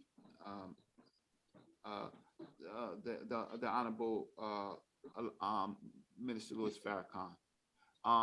You have to understand that there are and he was shot by James Best, right? When he spoke in California. So I think anybody that doesn't know that. They say he got shot in the foot, Reggie. He got shot in the foot. Is that what it was? No, I don't think I don't know where he got shot. I don't know. I'm just reading the chat. That's what Ron It Witt doesn't matter said. if you get shot in your foot or your ass. The fact of the matter is, Believe me, I know, Reggie. It don't matter. Yeah, it don't matter. I know. Got shot, bro. You could get shot. I had in my your ass leg and blasted die. already. You could get shot. You could get shot. Yeah. So Yeah, you rather get shot in the foot than in the head, though, Corey. God damn. Yeah, definitely. Lord have mercy. Yeah, you got everybody beat, yo. I ain't gonna lie, yo, and I got shot in a very sensitive spot, nigga. You take the cake. You woke up, you went to heaven and came back, woke up. Shit, so Sosa caught a couple. Yeah, the crew been shot up. We the shot up crew, nigga. Trust me. Man, look, the pseudo killers a rough bunch, yo. That's it. Wow. That's wow. But praise to y'all that y'all survived shootings of you low as hell, Reggie. Huh? Say what? You low. Can you hear me now? Yeah, you're a little bit better now. I hear. But I just want to say, I do want to say for all of you that have been shot in the hells of North America and made it through, peace to y'all. It's my birthday, and so peace to y'all, and glad to talk to you. I do want to. So the issue is James Best, a former member of the Nation of Islam, has his own beliefs, his own minds, not necessarily, not necessarily connected at all to the Nation of Islam. But the fact of the matter is when you upset people in religions, there are people who are fanatics and have no tolerance. So when they were shooting at him, he had a son with him. So the shooter didn't care who the target was. Khalid Muhammad, but if young Farrakhan, his son, was it would have just been collateral damage. And that's what happens when you have to understand that they're members of these organizations, that this organization saved their lives, got them off drugs, got them out, helped them with their jail bid, and they are very, very loved by. They love the. What they got to do with the getting shot when he died from an aneurysm? How you mix it in? I didn't say anything about the aneurysm. That's what the other people threw in. I threw in because we was talking about him dying, and you brought up being shot. That he was shot, and so it seemed like you were saying that he died from a gunshot wound versus the. Okay, so you cleared that up. All right, so we can move on. They don't be listening carefully, Reggie. That's what I'm saying. I heard you. I was listening to you. But and according to the Best dude, he was saying that shit was personal. He was saying that shit had something to do with Khalid having a problem with a daughter marrying a white man or some shit like that. He said it was a personal beef between him and Khalid. Okay, people could say whatever they want to say, that it was personal, but that's people could say anything. But when they dot their I's, cross their T's, and make the links, there's a lot of conspiracy issues about what might have happened. But let's just say he ain't like what Dr. Khalid Muhammad was talking about. Let's just say that. What he was teaching to his daughter, because his daughter was up under Khalid. Yeah. So let's just say that let's just say it was maybe some personal, but ideological and ideological. So let me just get on to this other work that I wanted to do with. So I'm trying to get there. So give me a second. Again, I had it, and then y'all messed me up. Y'all got me off kill. So let me just pull this up. So I want to show what ultimately the Bach Treaty, with the Arabs, what the Arabs actually thought about. So this is a source. I've used a source. I think Polite used this source that I gave him with the Dr. Ali, him and the Dr. Ali debate, and we never really covered it. And I'm not going to cover it all today, but I'm going to give you the source. So it's called, you can look it up. It's in J-Star. It's an 8th century Arabic letter to the king of Nubia. And they found scrolls in Egypt in Sahidic Coptic, and they found it in Arabic, right? So that's the story, but let's get to, that's what they found. So the Arabic scroll is an official letter of a complaint from the governor of Egypt, Musa ibn Kab, to the king of Nubia, sent in 758 AD. As the king of Nubia had his official residence in Dongola, far to the south, the finding at Qasar Ibram of a letter addressed to him calls for some explanation. The nature of the complaints and the mention of the king's deputy in the Arabic scroll plainly determined that the king's action is referring the letter to the official at Qasar Ibram. So Cairo is pretty much like the commanding center of Islam at this time period. The Mecca is the pilgrimage site, but one of the major command centers was Cairo in Africa, right? So this is what the text says. This is your Arab, this is to all Arab apologists, right? In the name of the God and the compassionate, the merciful. From Musa B. Kab, Master Sahib of Mukori and Nubia, peace be upon the friends of Awiliya, of God and those who obey him. To them I praise God, and than whom there is no God. To continue, you sing, you know that about which an agreement which was made with you and the fulfillment of it, which you took upon yourselves in preserving your blood and property. Meaning, if you ain't do it, you're doing this to preserve your blood and your property. If you fulfill it, same things that we have read in the earlier Islamic texts. God blessed and exalted says in his book, fulfill the compact of God when you made a compact, and do not break the oath after it has been affirmed and you have made God your guarantor. Verily, God knows what you do. And he says, fulfill my compact. And I said, fulfill your compact and mine. So let's get to the meat of this. So here's the pictures. Anybody who can read Arabic can begin to try to verify this very fine printed box Arabic. Does it have diacritical marks? Yeah, it seems to have a few diacritical marks, but this is in 758. So let's get to the heart of this shit. So, fear me. With all that shit said, the Arab is saying to the African, so fear me. We have fulfilled for you that which we took upon ourselves for you in turning away from your blood and your property, and you sing no to security in our land. So basically, you've been able to walk our land, right? You've had your fucking 4 months, and you're dwelling wherever you wish it, and then the repairing of your merchants to us.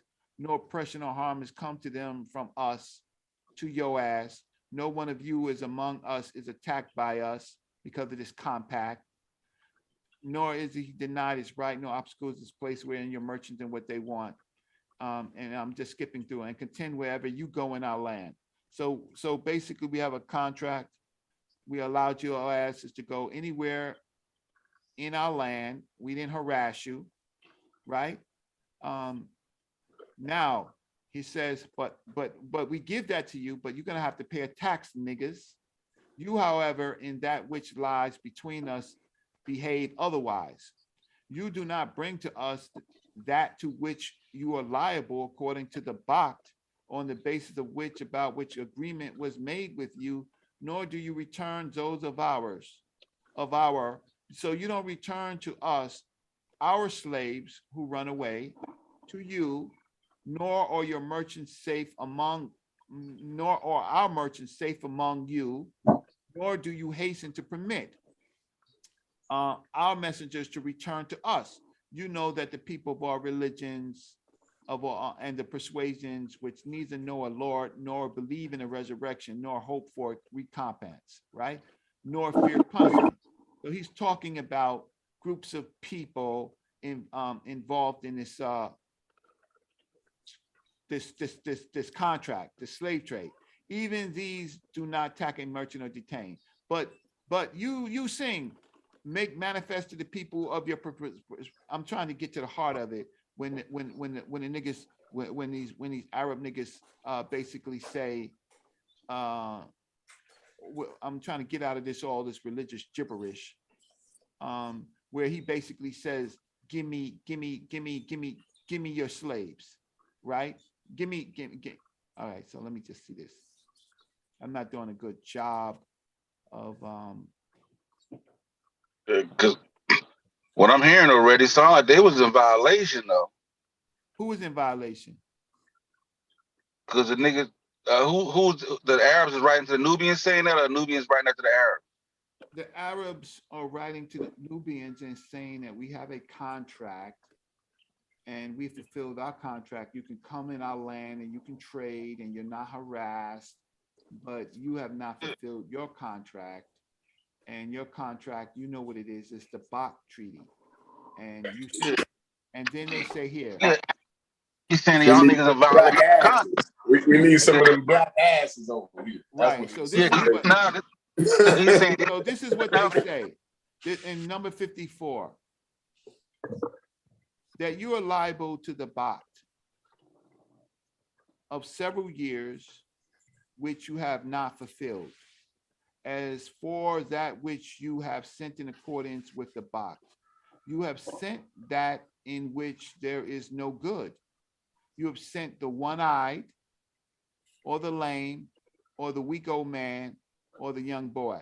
So look, niggas, sing into that about which I have written to you. You sing and hasten, sing, dispatching of us your remaining liability according to the Bach for the years for which you owe and did not send slaves, that in which there is no good, for which we do not accept it. You sent us people that we can't use, and send to us the merchant, to this particular Muhammad, and the wealth which was with him or less.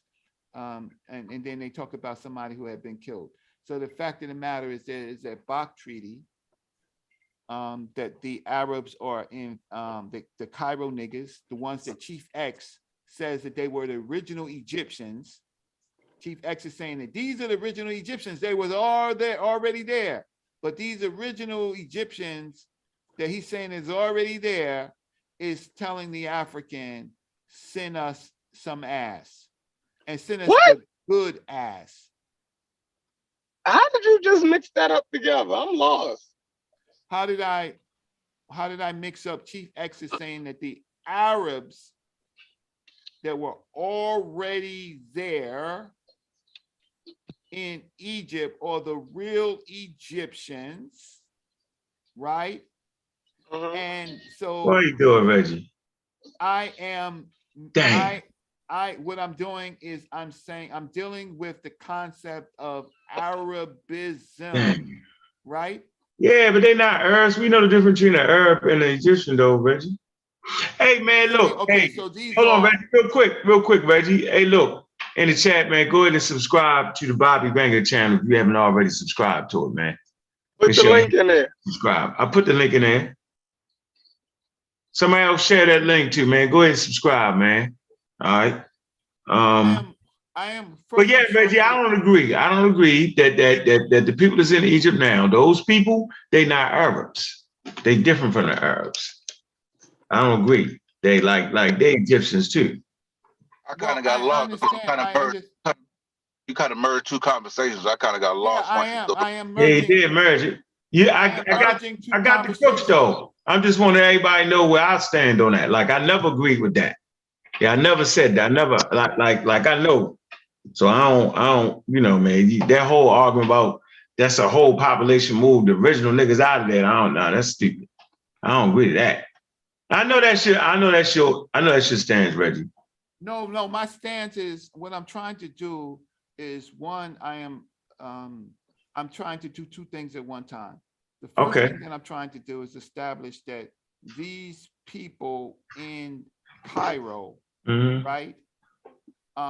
These people in Cairo, these at this particular time may not be the original Egyptians.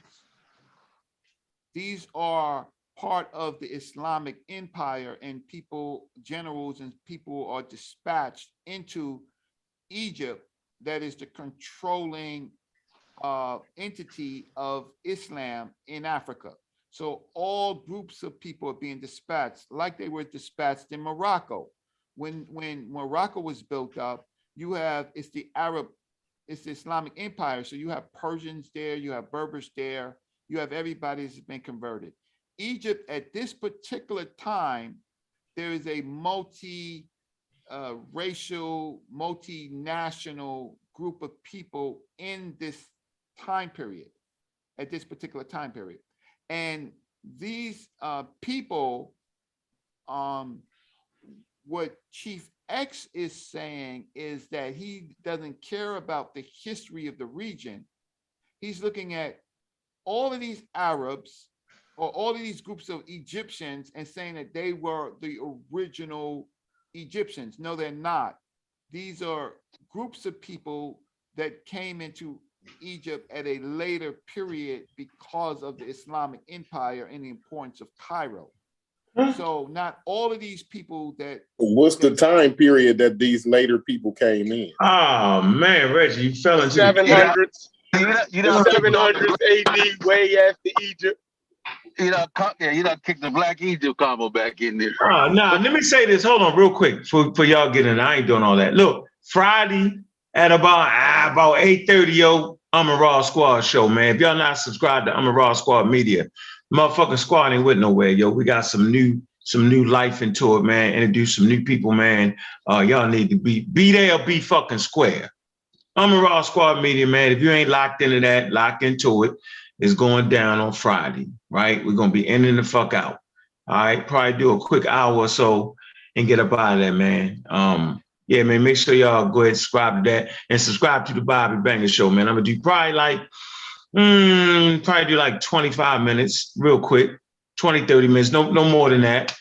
You know what I mean? Got some topics I need to discuss. Bring back some old shit that people think is brand new. And you know what I'm saying? I can get a nice little vibe over there. If you come over there stupid, yeah, you still can get cussed out. That has not changed, right? But you know, I matured a little bit, and you know, that's something I need to do. And y'all know what it is, man. Y'all gonna, you're gonna find me right here on the Pseudo Killers talking shit. You know, back and forth. I think this is a lovely platform. Some days you might find me and Sosa fighting, and some days you might find Sosa and Chef fighting against me. Then sometimes you might find Concrete Corey and me beating up Chef, and sometimes you might see Reggie get beat up. Reggie always get beat up, but y'all know how it go though, man. I appreciate the support here, right? Where everybody is not always on the same accord, and I think that's the power of the show.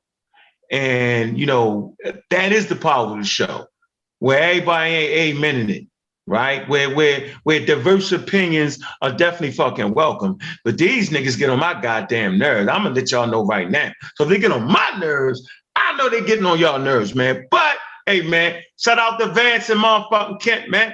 All right, shout out to CK. Man, check out CK video. She got she coming with that fire. She crazy as hell when she live, yo. But when she doing her presentation, yo, that should be accurate, man. Make sure you hit that link in that video, man, and watch the new joint, man. Shout out to Cedric, man. All right, Pseudo Killer Official, man. He got a show. And I forget, y'all know the name of Cedric's show he got? Coming from, what's the name of his radio show? It's not even a radio show. What's podcast, but he do it more on Facebook, though. It's more on Facebook. Yeah, subscribe to Brother Cedric on Facebook. That's what you do. You go live there, man. And I hope I ain't leave nobody out, man. But I appreciate this time right here with the Pseudo Killers, man. It's a strong group. And like I tell niggas, man, if niggas ain't hating you, then you ain't doing something right. Ha! Hey, you gotta do a damn segue, man. Set it up. You know what I'm saying? Like how you do, like we go live, and then right before you go live, then we segue. You know I know how to do it. I definitely know how to do it, nigga. This is what I do. This is what I do. Hey, shout out to Chef and L, man, that actually gave a hell of a donation to help me, get my podcast together. Shout out to him, man. And what y'all don't know is, man, the brothers, man, they very, very computer savvy. Apple sustainable, goddammit. And we have, conversations about Apple products and how they work, how to work them, and the whole 9 yards, man. These dudes are prolific, right, at what they do. That's why, you know what I'm saying? That's why I'm subscribers like that. Make sure y'all subscribe to the Pseudo Killer channel too. Just don't be sitting around not subscribing, man. You might get a whole lot of back and forth around here, but what we're not going to be doing is talking over each other. You might get cussed out sometimes. Man, we're going to argue. That's what we do. But we're going to make sure y'all can actually hear the argument. That's all we're working on. As for listening to other motherfuckers tell us how to do our show, we ain't listening to that shit, man. Simple as that. If you ain't putting no bread on the situation, don't tell us how to do that shit. All right? We doing the way we do it, and it is what it is, man. Go ahead, brother Reggie. Finish that. All right. So here's you have to understand that in this conversation started with Arabism and what they were calling Islam. And it started with the concept of fighting in war. The reason why I'm showing this is because this is in the period before Mansa Musa. So Mansa Musa, this is the sentiment of those Arabs. This is the sentiment of them, and so the slave trade, the sub-Saharan slave trade, is already pretty much began, and this is what the Arabs were doing. And their religion, as they're calling it, is Islam. So now Mansa Musa, he takes a trade route later that was already established by the sub-Saharan slave trade, and he brings for these death dealers and human traffickers, and he brings Africans as slaves and with gold to strengthen not the African, because the African got nothing but bloodshed and murder for Mansa Musa's gift. They got nothing for it. But it strengthened the trans-Saharan slave trade. So I will finish with this, is that this is analysis. So the Chief X's argument is that he doesn't see the geopolitical, historical situation of Egypt, right? Because this isn't happening in Egypt. When he makes his point that it's these groups of people, some particular phenotype that's in Egypt now, that was always the Egyptians of the past. So what I'm trying to say is that because of the geopolitical history of Islam, Cairo, Egypt becomes a multiracial, multi-phenotype population. Chief X's problem is that he's picking one group and he's saying stupid shit like they didn't have kinky hair based on this current population that's mixed with Syrians, Persians, Ottomans, whole groups of different Arab groups, and North African people. That Unc is correct. North Africans who were indigenous Egyptians had different type of phenotypes, but these trans-Saharan slave trade and the merchant population changed a lot of that. So I will stop. I'm sorry if in the short time period that we had today that you either disagree or you don't understand what I'm saying about it. So I'll stop, and if Corey wants to come in and Ankh wants to come in, or Cedric, I'm saying Chief Exit. Yo, I want to say something real quick. Yeah. What's going on, brother? Now What's go. good, What's the baby? blood clot? What a blood clot. What it do? What it do, Doug? That nigga sound. You sound like me. You, yo, I ain't fuck with you, yo. That's funny as shit, yo. That's funny. Damn. Yo. That nigga sound like a Baltimore nigga. That was crazy. What it do, dog? Yo, you stupid. Oh shit. What's up with you? Yo, go ahead. Man, ain't no pressure, man. When I know one time Garfield was supposed to have Dana Marniche, man. What y'all think about her? Cause she's degreed. I believe she's a PhD. I'm not sure. In North African anthropology and ethno what is it called? Ethno something. So yeah, what y'all think about reaching out to her, man? I think she have a lot of info. I interviewed her already. I got an interview with her with Robin Walker. He helped me out as well. It's on the on your Facebook. Yeah, I remember you. Hey, put that link in the back chat for me, Adrian, please. I have no idea how to do that. So you got Hey, I told you I'm gonna put it up. I told you I'm gonna put it up. Oh, you finna put it up, I'm gonna put it up. Okay, that's what's up, bro. So Adrian, and the other thing too I wanted to say, because I think like a lot of the North Africans, like we have a couple in the chat, they get offended that, you know, we claim that they wasn't the OGs, and you know, the OGs was them big bubble lip Negroes with the nappy hair, and they like, nah, we been there. But this the analogy I used in one of our last conversations, how I kind of imagine it to be. It's kind of like on the island of Hispaniola, right? Where if you go back to when slavery started, they started from the same stock, meaning the slaves that came to that island. But if you look at the genetic profile of somebody in the DR compared to a Haitian is very different, even though they came from the same stock, right? But in Haiti, the anti-miscegenation laws was a lot stricter. It was a lot less mixing. And in the DR, it was a lot more mixing promoted, right? So the Spanish didn't bring their women with them, but go ahead. Right, that too.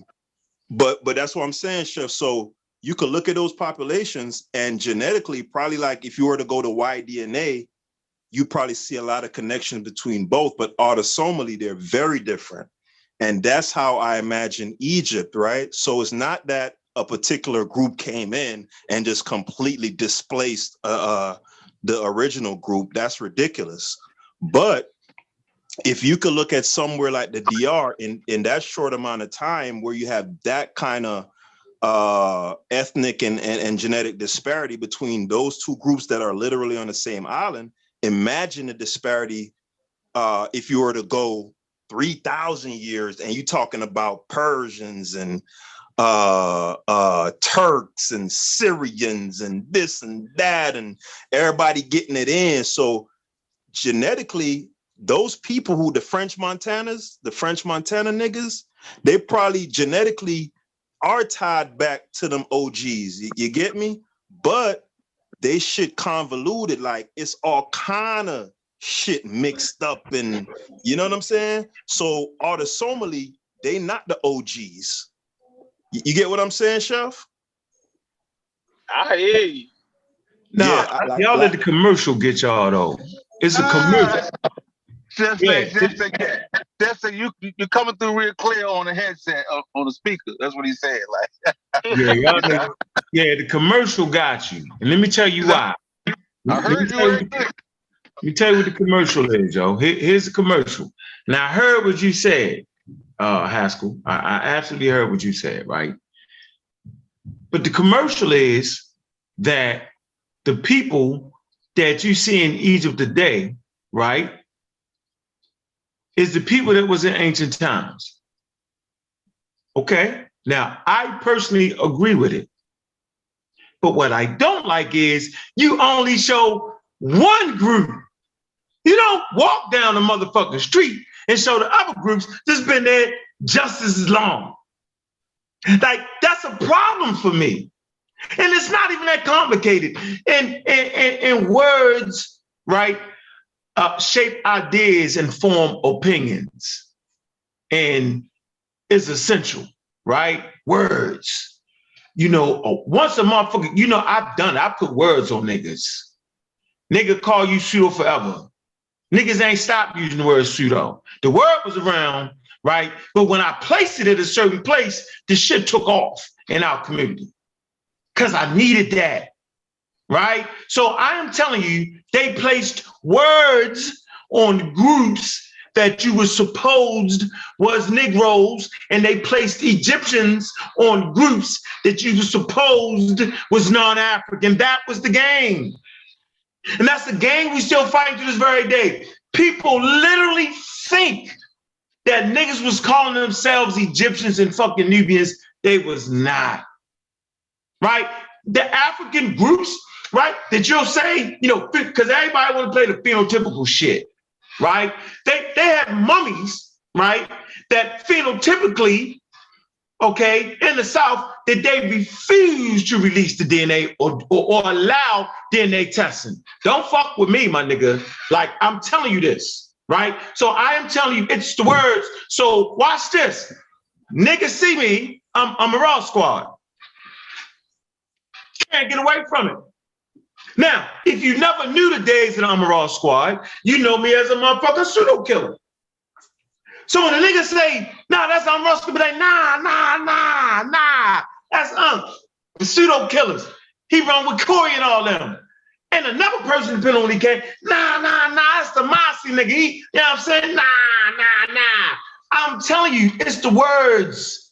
Right? So I take many different forms, words, and I'm telling you, the racist ass motherfuckers, they put that motherfucking word on your ass. And one thing about white people, nigga, once they put that word on your ass is grass. I'll give you an even better situation.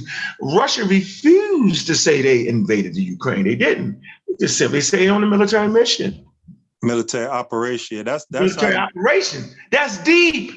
That's going to go down in history for them. So when you crack open the history books and Russian textbooks, bah. So when you read, I'm gonna read something. No, that's gonna be too long because I don't want to overrun that show. But I assure you that most of us paying attention don't realize it's a fucking commercial. They say, yeah, here were the DNA of the Egyptians. They only show them motherfuckers up in Cairo. They forget about everybody else that's been, like, how long do you gotta be in Egypt to be a fucking Egyptian? Let's play the Nubian game for one moment. 1 second. How many thousands of years do you gotta live in Egypt before somebody say that's a fucking Egyptian? Like, at what point do you, like, so now a Nubian can't be an Egyptian and an Egyptian can't be a motherfucking Nubian. They separate, aren't they? Yeah. So I just want to let you know, man, they killed niggas with the words, yo. And wasn't nobody running around at 700 BCE, 3500 BCE, named fucking Nubians, yo. They just clumped all the motherfucking, what they want to call, because remember, motherfucker was like the Charles Darwin guy wasn't, you know, they wasn't even listening to that nigga. All right, I'm gonna let you know right now. So at that time period, yo, they distinctly said that these are niggas. And they said, these niggas are dressed like Egyptians. They were like, oh shit. Nah. They was actually slaves. Because they was finding shit, finding them in households, pictures, and they was like, nah. Yo, what are these niggas doing here? Hey, Haskell, I can actually agree with what you said, though. Yeah, what Ankh is saying is true too. Like it all could be true at the same time. You know, it has to be, right? And did you know, Chef, did you know what Ankh was talking about as far as those mummies down in the Valley of the Kings? That they refuse to release the DNA. No. What they refuse, they say it's a matter of national security. Bullshit. What? Yeah, they said that's the reason why they're not releasing them. It's a matter of national security. Now, I don't believe that. I ain't never heard that. All right, let's get them out the way. Hold on. I'll source something. That's wrong. Those mummies that you're talking about down south that they refuse to release the DNA on, that's the reason they give. That's the reason the government is giving. But I wanted to ask a question though. Who is the noob people? The noobs, the people they call them the noobs. Who was those people? Nuba. The Nuba, yeah, Nuba. Oh, I don't know. Those is the people that the Nubians. They get the name Nubian from. Yeah, that's where the name Nubian come from. You know, those was indigenous African people that called themselves the Noobs. They even that's different. These is the same people, and this is the same. You fucking it up. They in the hills. You messing up. The Nubian Hills. No, that's it don't matter. He's saying they exist. He's saying that they exist. I'm saying this is where the name is deriving from. This is where the name Nubia comes from, right? So like the whole thing with the Nubia and Nubian being racist is kind of crazy to me. Corey, you messing it up. Don't mess it up on this show. I swear you're messing it up. Okay, well go ahead. Tell me how I'm messing it up. That's not even it. Like on the real research, that's all the way down there, the White Nile and the Blue Nile, the Nubian Hills. You know that, right? No, I'm talking about the people. I ain't talking about the hills. Southern Egypt called Nub or Nubit. I know. Actually on the map. No, man, you moving quick, yo. I'm talking about where the name came from in the hill. These Nubian people in the hills, yo, all the way down. No, we're still talking about people. We're still talking about people. I know, but I'm saying, but you can't. Many different places with that. No, name. you cannot make niggas' names, yo. When you make a nigga name, you got him, yo. If you're a Crip, you're a Crip. You can't go 30 years. You can't go 5,000 years later and say they was Bloods. It fucks it all up because you running around thinking they was Bloods when they was really calling themselves Crips. That's what they actually did. They did that to you. They put the name on you, yo. You don't gotta understand. No, I'm just saying that we it got was a black Egyptian name. maps with that name on it, though, No, man, you don't know what you're talking about, yo. You messing that up. The people never was called. That's an area. That's not a people. You do not. All right, so people are known for the area that they come from, though. Bro, no, you're wrong. They actually said in the source I read, they said that was the name of the people, and that's where the name derived from. That's where they got it from. I actually looked that up. So the land is called Kemet, right? No, I'm gonna get off of it. It wasn't called Kemet. It wasn't called Kemet to the. It wasn't called the 11th dynasty. All right, well, let's follow your logic that people don't take the name of the land. No, hold on, Reggie. Let's take his logic and see if it applies all the way through. No, what am I saying though? No, get my point. Let's not fuck it up this time around. I am telling you that Rising and them name niggas the A group, Pan group, and they clumped them all together and called them Nubians. No matter what y'all niggas say. I'm not refused to argue with you. So there was never a person in history called Nubians. Anytime a person am I wrong? No, Chef, stop. With you, Chef, when y'all having a peaceful conversation. Chef, am I wrong? We having a trying to be overburned. Chef, I'm not. I gotta be overburned because you making up shit right now. You said I refuse to have the conversation. No, I refuse to argue with you when you start making up shit, Chef. Let him get his point out, though. Let's hammer it out. Let's get this. No, y'all gotta know what I'm saying. The Chef is doing the trickery shit right now. The nigga know what I'm saying, dog. I'm saying it real clear. I'm saying it very, very clear and accurate. There are about 6, 7 fucking groups that they considered Negroids in the time of racism for real. And they all clumped together and called them Nubia. During 3,000, 5,000 BCE, there was no human beings walking around with that fucking name until the white racist people came in. That's all I'm saying. So all the other shit you saying after that is not applying to what I'm saying now. Now go ahead and say what you're saying, bro. We're having a peaceful conversation. I just wanted to get that point out. Go ahead, brother. All right, so that's what Corey is disagreeing with, that part right there. Oh, I refuse to argue. Corey don't never had no goddamn sources, so I ain't gonna argue with Corey. Come on, man. What you were saying, what you're trying to say is that Rosner and the Egyptologists blanketed that term over groups that was in the South. But I'm trying to say it. I'm trying to say it. I'm not saying anything. This is not a debate. Caught up in the semantic. Let him get it out, bro. Come on. Yeah, let him get it out, bro. Get it out, sir. Constantly, yo. So Corey is saying that name is actually deriven from or derived from actual people in Egypt and in the Sudan, like actual places, you know what I mean, in Egypt and the Sudan that had that name. You know what I mean? You're saying that Rosner and them blanketed that term over all people that they considered Negroid. And Corey is saying, but the name actually derives from actual places and people. Now, whether it was blanketed by racists, yeah, you showed that source. But Corey is actually saying it actually comes from the Egyptians and those people of that time. Rosner and them came in the 1800s, yo. That's my point. You're incorrect. Right, down, flag guy. I'm not. Hey, Reggie, don't do it. Hey, I got this. Y'all looking at my screen share? Hey, Reggie, you haven't learned your lesson, yo? Never give pearls to swine. I'm done. I'm not arguing with these niggas.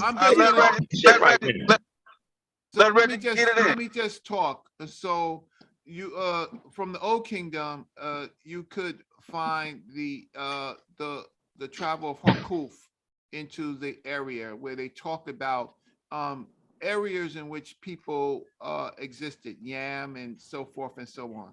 In the later period, you have the term Nahisi. Nahisi is a people is a Nahisi. My fault. Apologize, fellas. Nahisi is a term that the ancient Egyptians used to talk about the peoples outside of their territory, and it composed several different groups of people. In the later periods, you have the Meroic Empire, right? And the names that they called themselves. It wasn't until white folks come that they start, because they don't care about the particular culture and the groups of Africans, they start grouping them all together. So then the term of Nubit or Nuptiu, right, is a term when they started doing the translating the hieroglyphics that they assigned to those people, but they didn't assign Nahisi, and they didn't assign all of the subgroups. And so we have and then I read you this thing with Egypt in the Bach Treaty when they didn't call them Nubians. I read you a primary document, a translation of a primary document with the Arabs, right? So there are pejorative terms, and in Nubia is to me a pejorative term. Now I said all of the people were called. I hear you. Hey, but so y'all don't want to read the source. Go ahead, put it up. Yeah, put it up, Corey. Go ahead. The name Nubia is. Let me get.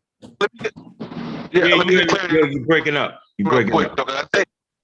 You're breaking up. You're breaking up. Can you hear me? Yeah, go ahead. Y'all gotta let me. Yeah. I was trying to get clarity. Man, you breaking up all the way. You breaking up, dog. So before you do this, so you disagree with the analysis that I gave you? Listen, I'm not even savvy enough. I'm just saying, like, I hear a robot. Yeah, he sound good. Corey sound good. Go ahead, Corey. What's your point, Corey? Go ahead, make your point. I want your point to be made. So you breaking up though, but yeah, that's so. Yeah. So the name Nubia okay is derived from that of the Nuba people, nomads who settled in the area in the 4th century. With the collapse of the kingdom of Meroe. Okay. The Nuba spoke a Nilo-Saharan language ancestral to Old Nubian. Old Nubian was mostly used in religious texts dating from the 8th century and 15th century AD. Before the 4th century and throughout classical antiquity, Nubia was known as Kush, or in classical Greek usage, including under the name Ethiopia.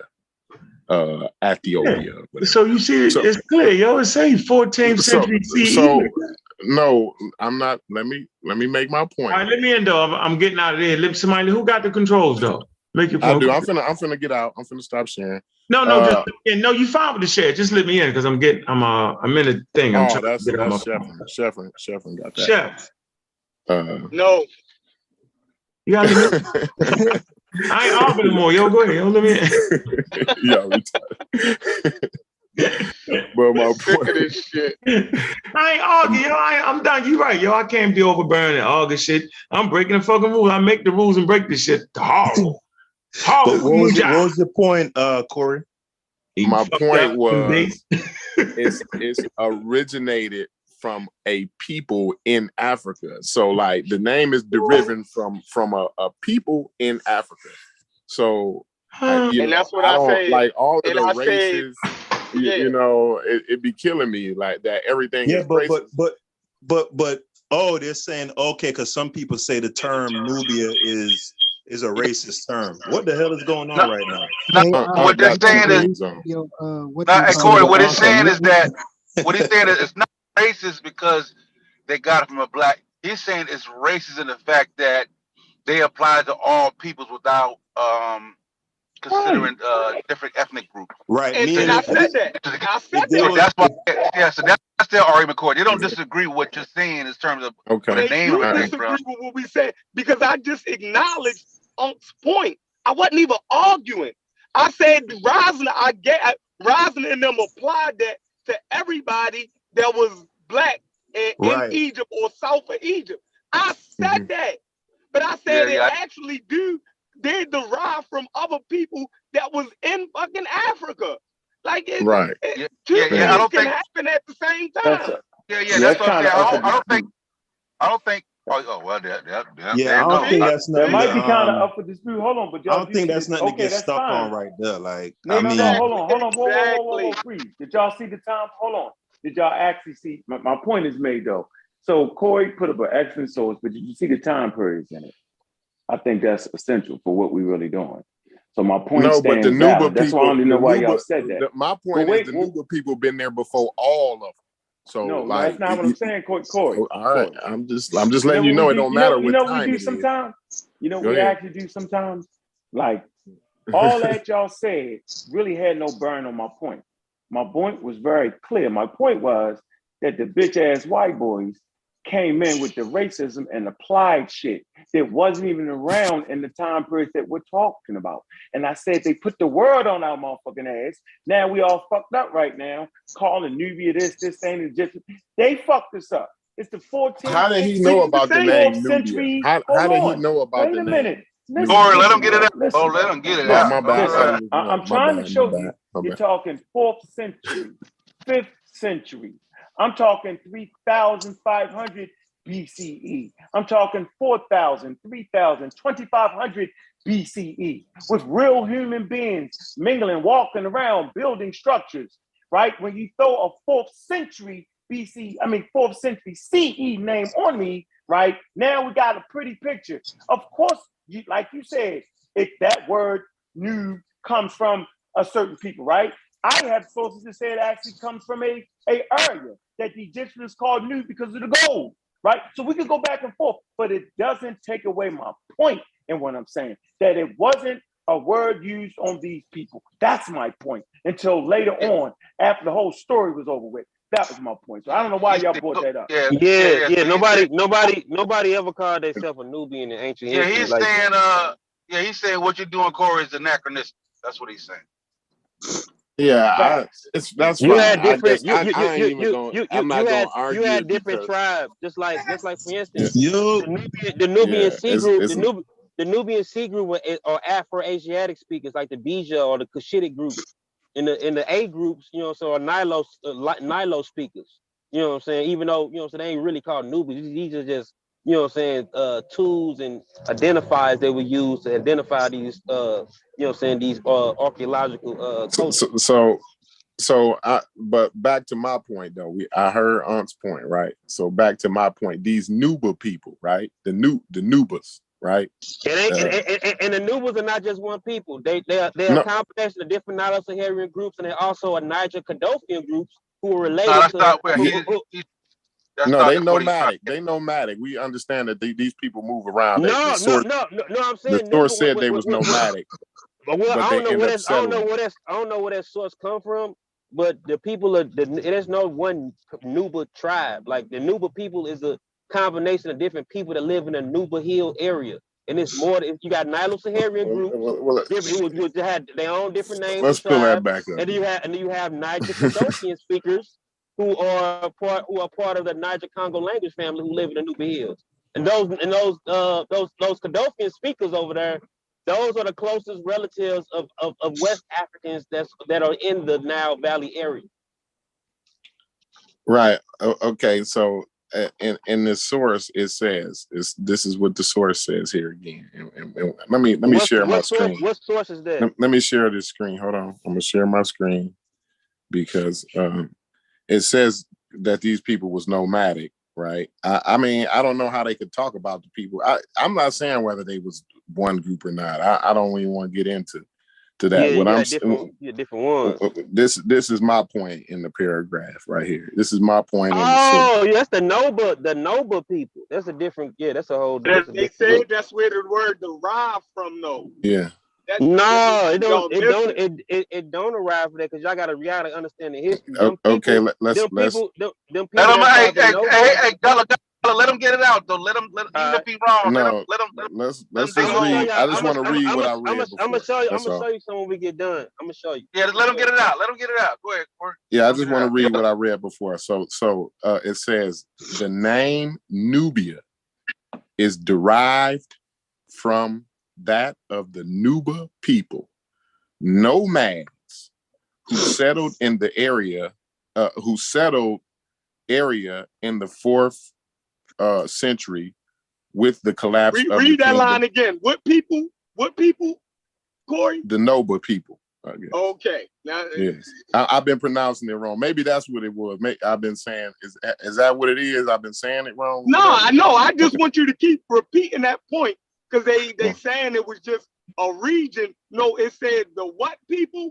The Noba people. The Noba people. So and then they got that's a recent exonym. They got that name during the Roman period too, because they was Roman flunkies. Okay. Listen, I ain't seeing that in I don't know. The Noble people, there used to be a military sect in the Merowe kingdom. And then they teamed up and overthrew the kingdom and ran with the Romans. So of course they're gonna go. Well, this source say they've been there since 2000 BC. But they didn't call themselves that at first. They call themselves the Mahas. Even the Noba language, you can call it even Noba, or you can call it Mahas. You know what I'm saying? That's what the original Mahas is the original Noma for those people. Noba, but there was a people called the Nobas, right? There was a people called the Nobas, and they spoke a Nilo-Saharan. They did speak a Nilo-Saharan language. Yeah, but they called themselves Noba during the Roman period. They're just like an indigenized. You know what I'm saying? Because the Romans said Nubia or Nubian, but they said Noba. You know, just how how like a motherfucker pigeonize a certain word. You know what I'm saying? Yeah. So they got a language called Nobin. Yeah, but it's also called Ma'as too. Look up the language. Look it up on. Look it up on I see it. It's called my dope, and it's called that's here. the The actual source name. got it right here. You know what I'm saying? Like, I can highlight it. You know, like this is it. This is all. I mean, this is a good source. You know what I'm saying? Yeah, Like, and look up their history. Look up their history when they used to be a military unit with the Merowe, and they got all that. They got it all right here. But Corey, though, I think besides that, though, the point that Unc was making, even if your statement is factual, the racism is that's not what he puts the racism at. Right. I understand what Unc's saying. Yeah. They blanket it. They use it as a blanket term. Yeah. So that's the main point that he was trying to get. Yeah, but my point is, I just want to let people know that Nubia or Nubian is not something that white people made up. You know what I'm saying? I just want to put that out there. You know what I'm saying? No, they got it from Nub. They got it from Nub, but the Nubia, that's definitely Roman. A Roman right. or whatever.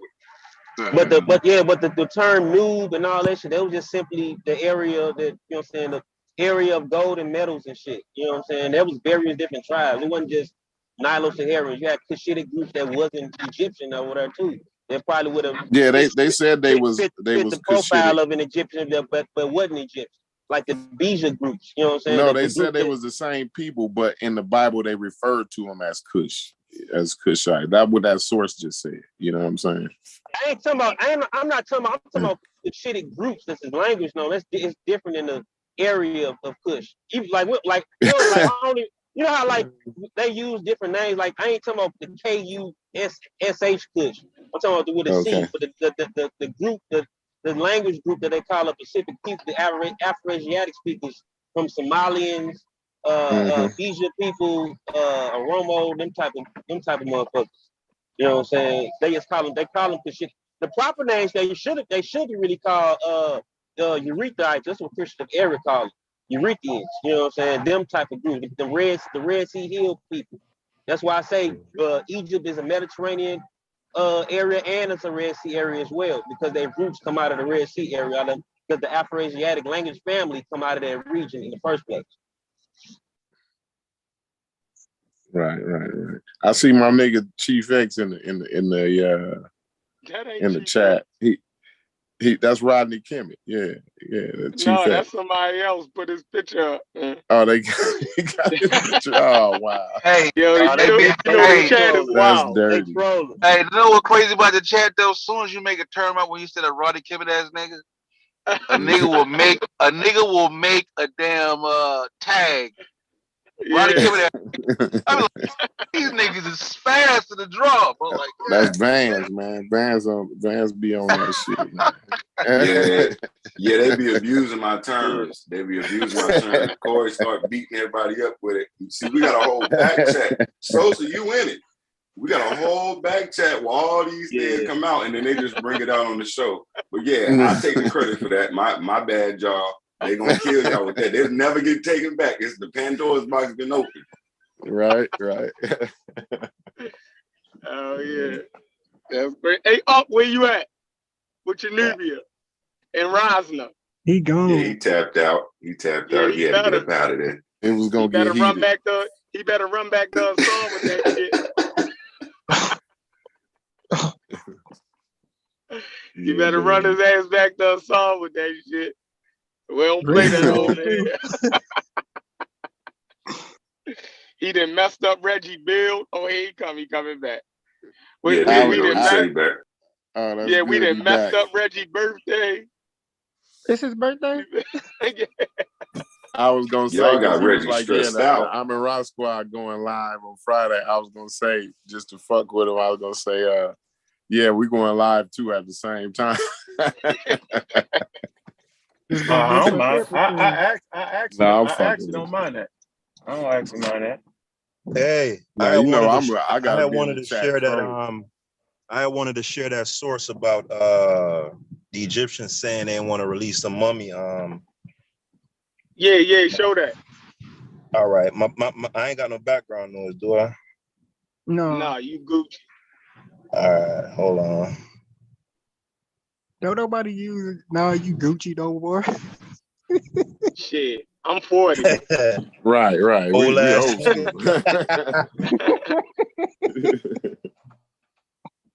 Gucci. What y'all using now, Adrian? It's usually you straight. You know, it's Oh still man, kind that's of even older Been than using Gucci. that. That's old as Gucci. That's older than Gucci, man. That shit from the All right, 70s. y'all can see my screen. y'all can see my screen. It's loaded up. Yeah. We see it. Zoom in a little bit though.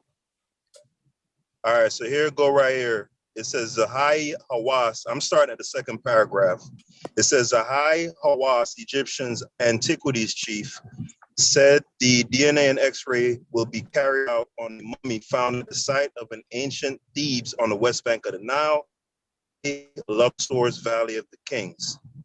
Hawass said a mummy on display in the Egyptian museum that was purported for many years to be Thutmose I was not actually the ancient ruler's remains. Thutmose I was the third pharaoh of Egypt's 18th dynasty of pharaohs. His reign is generally dated from 1506 to 1493 BC. He was succeeded by his son Thutmose II, who in turn was succeeded by Thutmose II's sister Hatshepsut, ancient Egypt's most powerful female pharaoh. Egypt has acquired a $5 million US DNA lab funded by the Discovery Channel, which has become a centerpiece of an ambitious plan to identify mummies and re-examine the royal mummy collection. The best way to obtain accurate results is from the DNA found in a cell's nucleus, because it contains information from both parents. But mummy DNA is usually so deteriorated that the chances of finding usable nuclear DNA are slim. Hawass did not say what the mummy's DNA will be compared to in the attempt to identify it. Last year, Egypt started a DNA test on a female mummy to determine whether it was Queen Hatshepsut's. The results were never made public. There is some secrecy surrounding Egypt's DNA testing of mummies. Hawass, the head of Egypt's Supreme Council of Antiquities, long refused to allow DNA testing on Egyptian mummies, but accepted it recently on condition it would only be done by Egyptian experts. He has never disclosed full results on the examinations, sometimes on the grounds of national security. Though Hawass has never explained the reasons for this, apparently there is concern the tests could cast doubt on the Egyptian lineage of the mummies. Where is There was this a from? video that This is had a talked news about channel that or too. something? Yeah, and they do because the thing is the DNA, the markers, they just be having the markers. They don't be having the autosomal shit like that. Like, yeah, the markers, like shit. If you found my fucking bones and shit, y'all motherfuckers say I'm Eurasian. I got my White House group is fucking shit. I'm not a Neolithic European. You know what I'm saying? Like some of my ancestors was. You know Right, what but I'm some of them they were able, like the three that they found in the ones that they always referenced in up in Abu Sir, those they were able to. But Hold on. in the autosomal they do got that indigenous East African horn shit in Right, there. but You know listen to what I'm saying. Listen to what I'm saying. In many cases, they're only able to find like the paternal markers and stuff like that. But in other cases, they are able to get the full genome. They are able to map the full genome using PCR, like in the case of those three mummies in Abu Sir. And it clearly says there, Hawass has those DNA. I don't know if they're full or not because they refuse to release them on the grounds of national security and the fact that it might cause a doubt as to the lineage of Egyptians. So there you go right there. I mean, everybody knows. I got that. DNA ain't reliable, so it don't matter what the No, that's not what that said, Corey. That's not what that said. If he would have came out and said, yo, we weren't able to get enough DNA, it was too volatile, we can't, get a full genome reading, they would have said that. They're not saying that, Corey. They're saying, yo, we ain't releasing these because this might throw into doubt the lineage of those Egyptian mummies. In other words, it ain't gonna match up. It isn't gonna match up. It isn't gonna match up with the consensus accepted idea of what constitutes Egyptian lineage. Can you read between the lines, Corey? don't want to read What you say? Go ahead. What you say, Pascal? No, the I was last two saying. lines?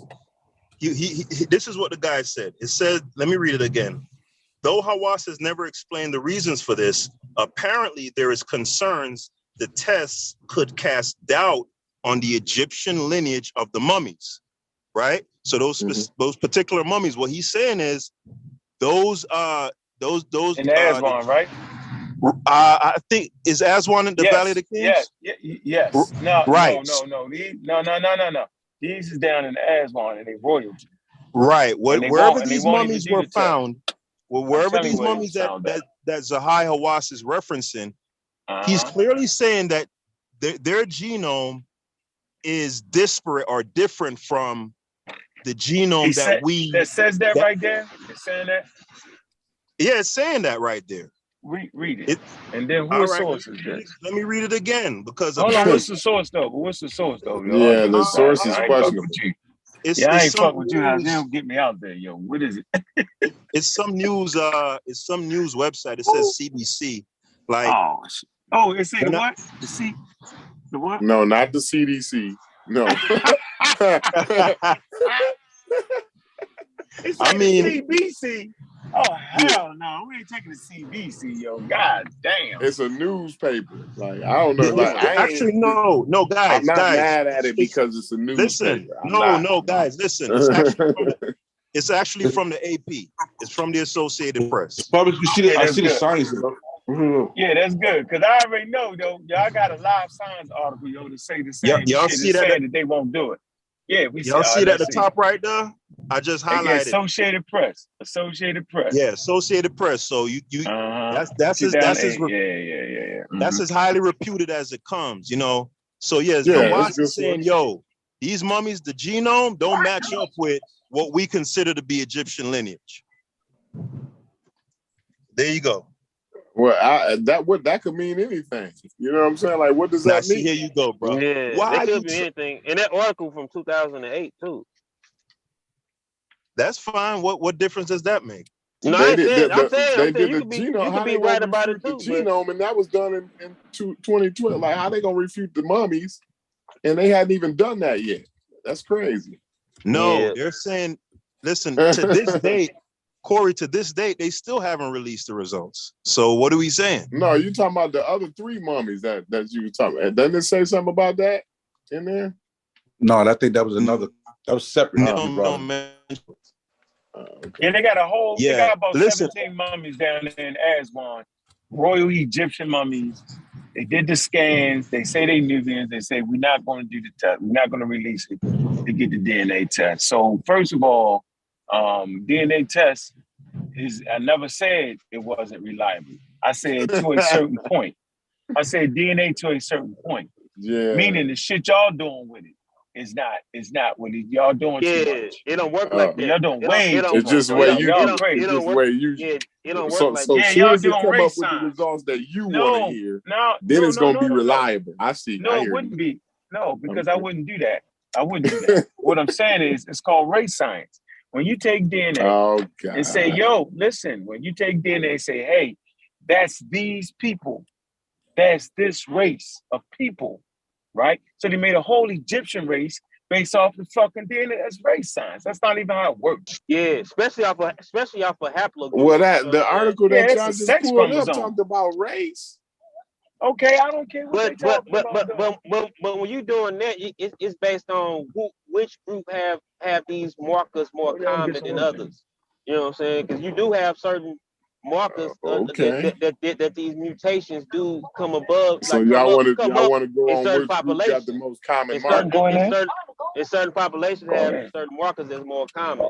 Just like Egyptians have E3B, which is more common. So do other Afro-Asiatic speakers. In the general population, what's the most common? What's more common in the Egyptian population?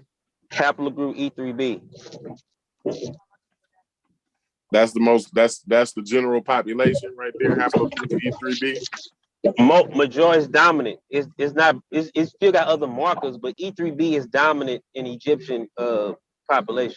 Yes, it is. Okay. Where is he? And also, where does that originate? Where E3B? Y'all see this picture right here? Hey, Corey, in you East, sure you in want to do Northeast this? Africa, in Northeast Africa, in the Red Sea Hill area. Is my screen sharing? Yeah, the Nuba people. So you want to put them in Egypt? You sure you want these people in Egypt right here? No, I didn't say where they was at. I didn't Read say it. that. All right, Read that. Let's read it. Let's read it. Let's read Look it. at Let's read it. The Nuba people I'm are going to read it. various let me read it. indigenous ethnic groups. It ain't no damn Nuba people. I know, relax. They say the Nuba are various indigenous ethnic groups who inhabit the Nubian Mountains south of Kordofan State in Sudan, encompassing multiple districts, people that speak different languages, which belong to at least 2 unrelated language families. Estimate of the Nuba population vary widely. The Sudanese government estimate they numbered 2.7 million. Right? Is Noba and Nuba the same people? No. Let me finish. Okay, so yeah. All right. I just wanted to make sure. All right, go ahead. Let me finish. It say the term should not be confused with the Nubians, an ethnic group speaking the Nubian language. Although the Hill Nubians who live in Nuba Mountains are also considered part of the Nuba geographic grouping of peoples. That was my hope. So your point gets nullified right there, though, bro. I know what you're No, I don't think that's the same people. I think we're talking about 2 different groups of people.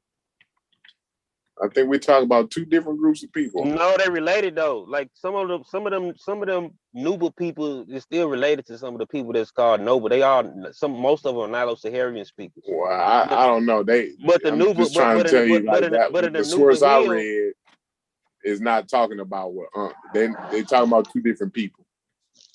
Nuba. They talking about the Nuba Hill people. No, I'm talking about the Nobas. I'm talking about the Nobas. The Nobas is different. They're different Nilo-Saharan group. Right.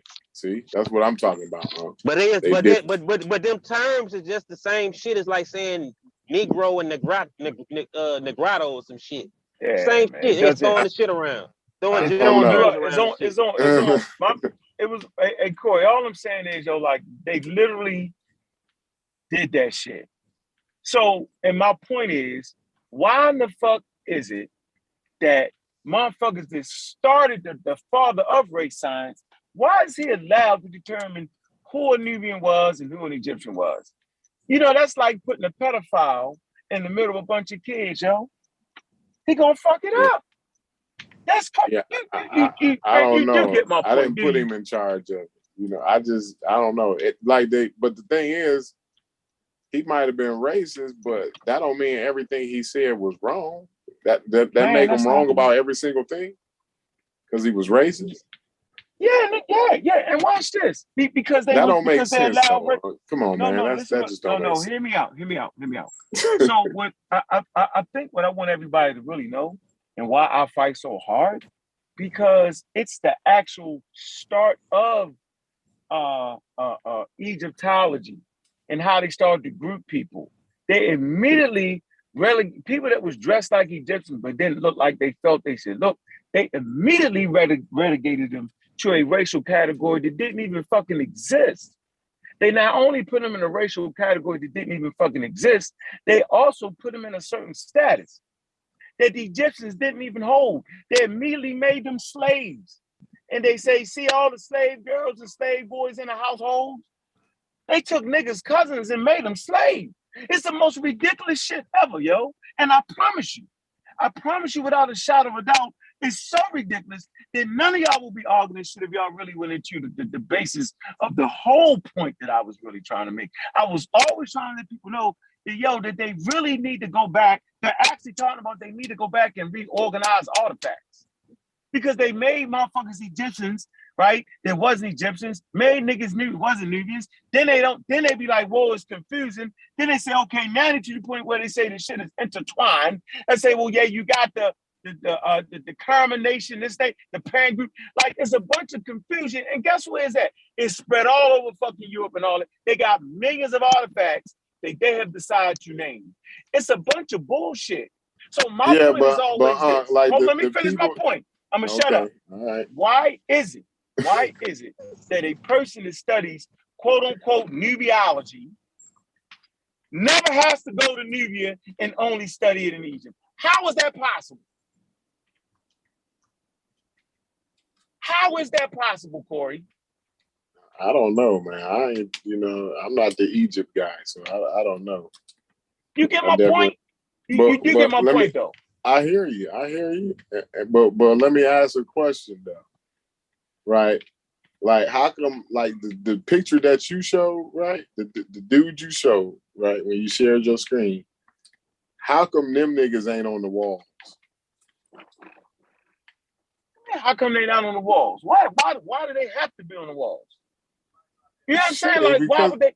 I mean, like, shit, if them niggas were the ones who was there, who put the shit together, obviously they be the ones on the walls. I mean, that'd be what I think. Who wasn't on the wall? Who y'all talking about? Hold on, yo. Let me say this. Hold on for a second. The nigga that put up.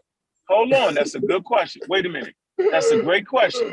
So I want to let you know that the way Egyptians drew their figures and stylized their shit was just that.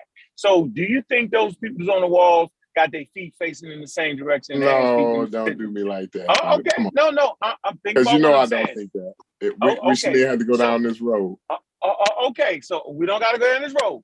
But why are you doing it then? I'm just saying, like, y'all said they wrote what they wrote. You got to look at you got to let the Rodney Kimmons tell you what they thought for real, right? No, I don't do that. Remember, you can't listen to nobody else. You got to listen to. Yeah, but I don't pull out a picture, man. That Assange did that. I don't pull pictures and do that. I'm just saying, I don't agree to that method. Experts, hold on, listen. The people who say they got a grasp on it say. Yeah, but I don't agree to that. I don't agree to pulling some pictures and saying, look. Man, come on. I don't. It don't make sense. Because they standing on the wall with the hands and shit going in the same direction. And so if their hands and feet go in the same direction, then is that really a depiction of a person? No, it's a symbolic shit. Now watch this. I'm just trying to let we know for sure that they can actually sculpt real human beings. So they sculpt human beings. Why is it that a quote unquote misnomered Nubian can have in a tomb showing himself dressed as an Egyptian? How does that make any sense based off of the current wisdom? It would make sense. I would say, why are you showing yourself like an Egyptian? Okay, but then why in this tomb you're showing yourself as an Egyptian? How are they able to go back and forth flawlessly like that? Like, do we really know what it means to be an Egyptian? Like, that's what I'm saying. Like, I am telling you, yo, they fucked it up on purpose, yo, so that we could have this crazy ass fucking argument. People never looked at this shit like that. The shit we saying right now, yo, they. But why you using the term Egyptian? It shouldn't be a term there.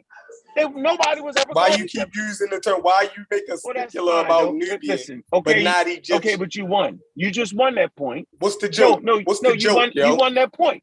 So I gave you the victory. There you have it. Because you want niggas to be Egyptians and not Nubians. So that's the point. Nope, I'm saying you won the point. Take your point. But your point doesn't change the conversation. And the conversation is very clear. Then none of y'all niggas really know what an Egyptian is. You know why? Because some crazy motherfuckers don't know what a fucking Egyptian is. They made it up. And I guarantee you this part, that the first human beings that you see dressed like what they would later on call an Egyptian is what they miscalled a fucking Nubian. And y'all can't get past that. Why is it? Why is it that the first niggas you ever seen dressed in the royal shit, why is that a debate? That's a fucking debate. Well, they're Nubians, but they was Egyptianized Nubians before the Egyptians came around. Like, what the fuck? Like, it's a crazy conversation, bro. And we sucked in the middle of it. That's all right, though, yo. I got something real smooth coming. Yep. I'm going to show you how much y'all think y'all know. I got y'all. Yep. Got y'all. I enjoyed the conversation. But you're right, I'm not going to use the word Rodney Kimmons.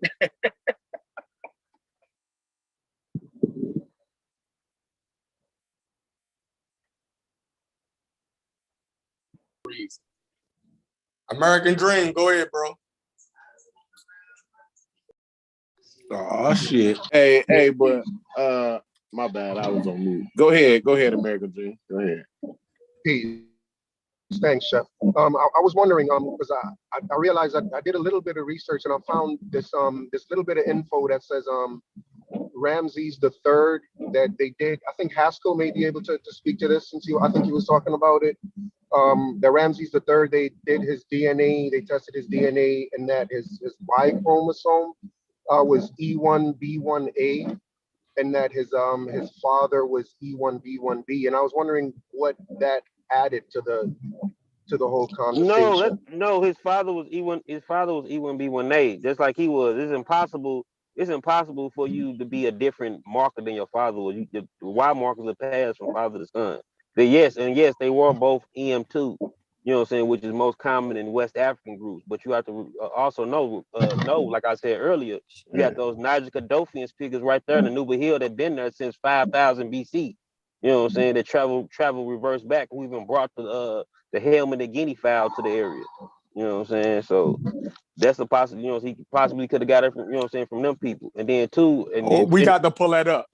You said what? Just connected. We got to pull that up. You just connected West Africa to Ramses. What, to Ramses? Yeah. He got EM2 done, period. Hold on, let me show you. Hold on. I'm gonna go to the Kaddofian people. Hold on.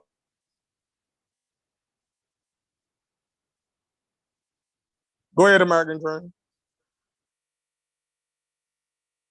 Well, that's pretty much what I wanted to ask about, and I wanted to know pretty much just what that added to whether that changed anything about who the Egyptians were, because there was always the talk about that sub-Saharan or West Africans had nothing to do with Egypt, and that the Egyptians were just North, like indigenous North Africans, or they kind of came down from the Levant area, and that they had nothing to do with sub-Saharan or West Africa, and just knowing that Ramses, or the fact that it's kind of accepted that Ramses was E1B1A.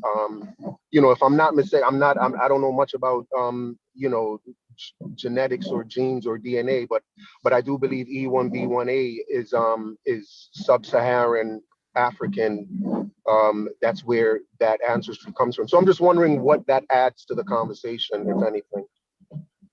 Can y'all see the screen? I'm gonna show you what it adds to the conversation. I'm gonna show you how the whole shit is a bunch of nonsense. Y'all see the screen, right? Live signs. Okay, mummy of ancient Egyptian noblemen discovered along the Nile. All right. There you go. It say a tomb holding the mummy of Shammai, the younger brother of the powerful governor of Egypt, has been discovered near Aswan, Egypt, along the Nile River. The structure dates back from more than 3,800 years, archaeologists say. All right, I don't want to get into all of it. I want to go straight to this part right here. Okay, what they're not doing, what they refuse to let. Now watch this. Okay, 1 second. Get you the end of the article right here. Man, why you do that? Why the fuck that happened? Did somebody just put that on there? All right, hold on. Shit. Dang, boy, this shit is stupid. Hold on. I think Gullah was about to show something. No, that was me. That was a stupid ass live signs that got so popular. Here you go right here. So it says DNA, it's a DNA analysis of the 14 family members. So it's 14 family royal members, right? Family members could reveal a great deal of additional information. Jim Zen Serenio said, but to date, the Egyptian Antiquity Ministry has declined to authorize such studies. Why is it when you find the fucking mummies down in Aswan and the Egyptian nobility, you won't let that go? When you find some shit near the Delta, you test that shit. Europe come in and test it. Australia come in and test it. Everybody come in and test it. But don't get no shit down there Aswan. Yeah, you won't test that. This shit is a bunch of bullshit, dog. And I've been saying this for a while, yo. It's right in front of our face, yo. I refuse, yo, to see a nigga pissing on me, yo, and act like it's raining. It's raining. It ain't raining, motherfucker. Why y'all not That's in 2008. Like, why can't we see the DNA studies on the mummies? Like, what's the joke? National security. Egyptian nobility. This shit is funny. So watch this, y'all. Here's the point. Anybody in the area of Egypt, right, called Nubia, don't test them mummies. Fuck that. So if you live in the northern part, in the southern part of Egypt, in that area, right, you'll just be a fucking Nubian, no matter what. We don't give a fuck if you was married to somebody 50 miles away or whatever. We don't care about none of that shit. Y'all all relegated to the broke, poor race called Negroes. And the Negro could never be a motherfucking Egyptian at no point in time. We refuse to allow it. And as a matter of fact, we're not even going to test these mummies. We got them. We can do it.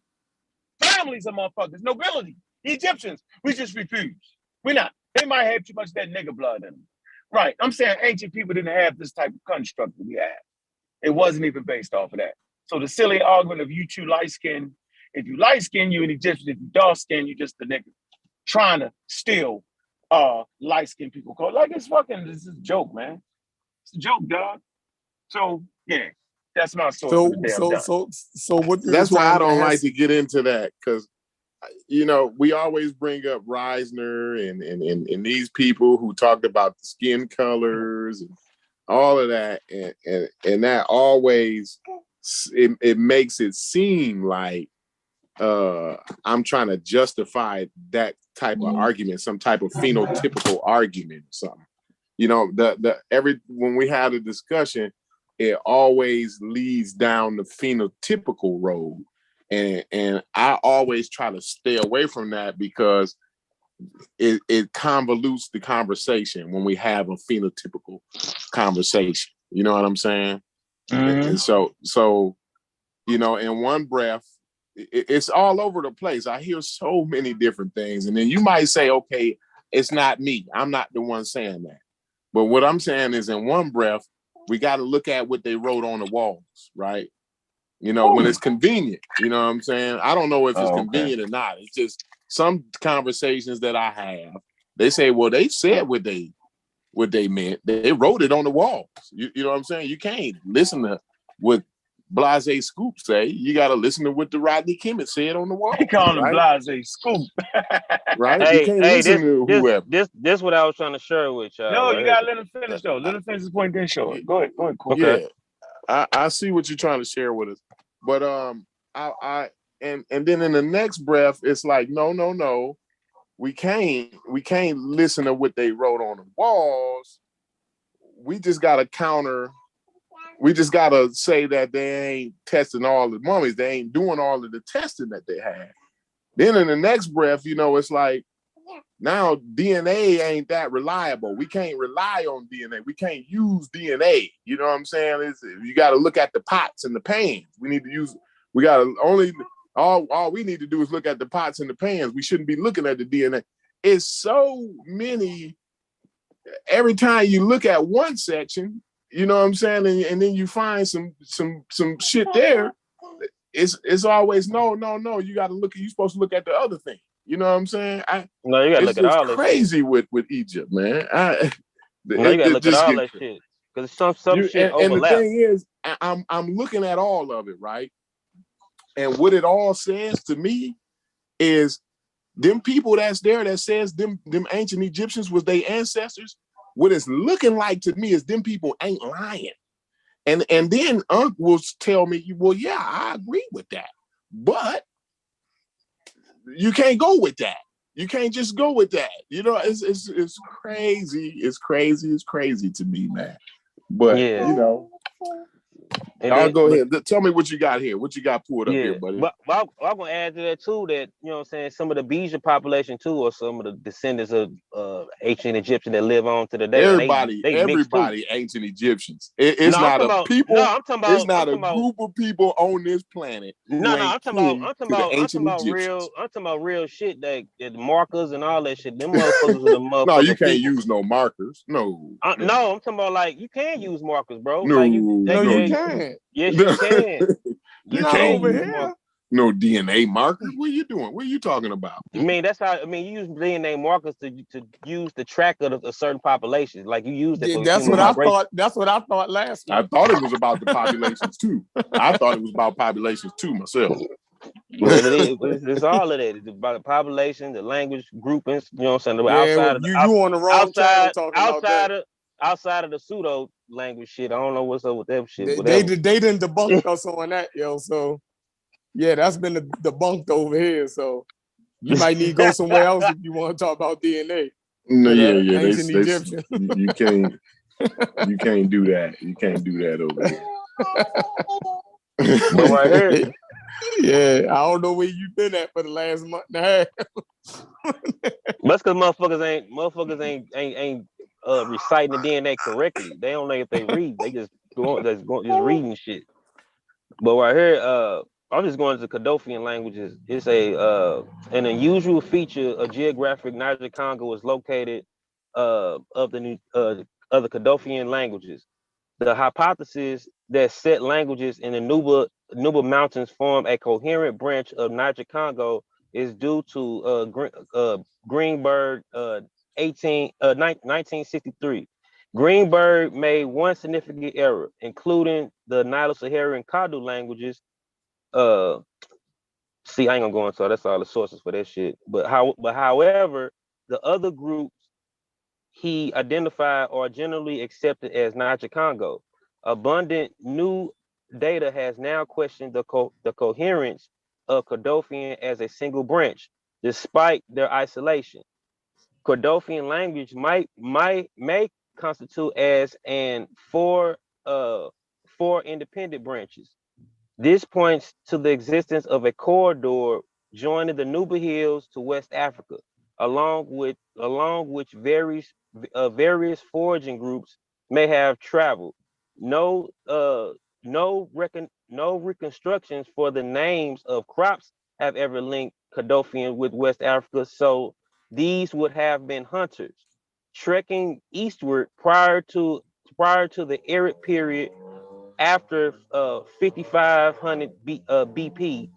Blanche 1995 argued that ravine corridor represented by the Wadi Hawar, which formerly ran from the Nile confluence to eastern Chad, attracted pastoralists westward, and huntable mammals along the banks may have functioned in a way similar to the green corridors across the Sahara.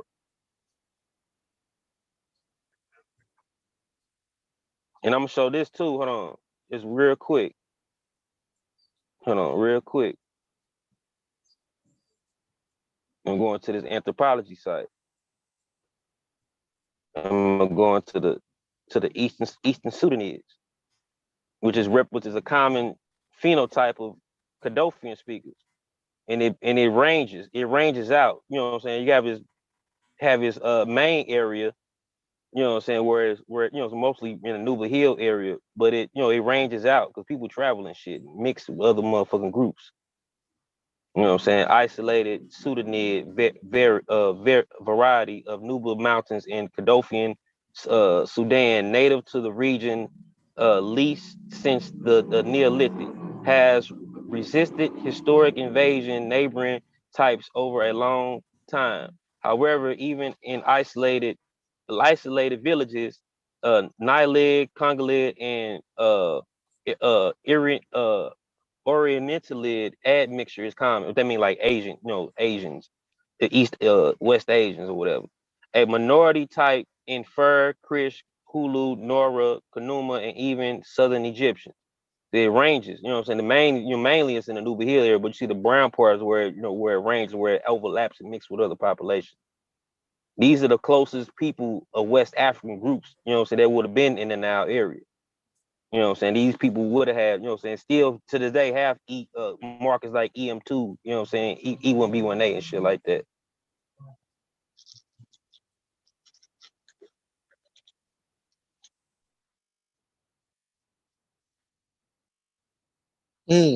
Go ahead.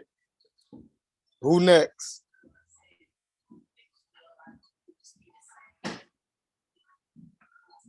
American Dream. American Dream. Yeah, I'm not. Yeah, I'm not. Yo, quite sure where why we they are hate right American now. Dream? I don't get that. Like, I get the Chief X thing because he's an asshole, but why they be having pressure with American X? I mean, American Dream. Why they got so much pressure with American Dream? I don't get it, bro. I don't know, man. I think because because of his point of view, you know. He got that white boy from Kentucky point of view, but I ain't mad at him. You already know you're more than welcome over here, American Dream. Go ahead, though. What you got for us? You like a Carmelone type of black dude. Yeah. One of them niggas that live in Utah or something. Yeah.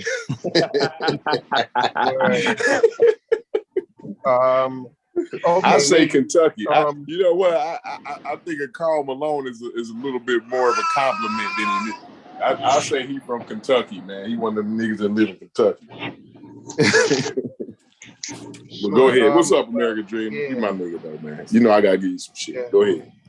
You know, the one thought that keeps kind of going through my head is you know, I've always wondered like the average ancient Egyptian, the average person living in ancient Egypt, or the average American, like which of those individuals do you think has like a better experience of life in terms of freedom, wealth, just like overall, just a better experience of life, the average ancient Egyptian or the average American?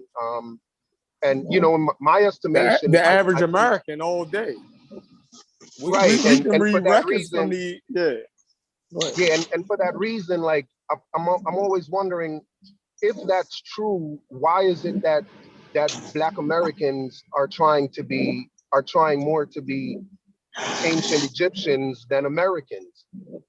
You know, it just makes so much more sense to me that you know, just to identifying as an American, for Black people in America to identify as an American is such an easy decision to make, because it's not as if they don't have a claim to it, right? If anybody has a claim to being an American, it's Black people in America, right? And there's so much that, like, America can be said to be the greatest nation in history, just in terms of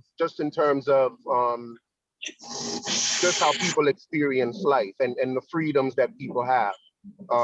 And so for that reason, I'm wondering why Black people like shun the American identity and kind of, you know, would prefer to find something else, whether they try to be Israelites or Moors, but whatever it is, they're just not trying to be American. And you know, in my estimation, I got an easy answer for that, because history. the circumstances that made us American is an inglorious circumstance. It's that simple. Mm-hmm. But that's not true. The circumstances what that do you made mean us that's American. Not true?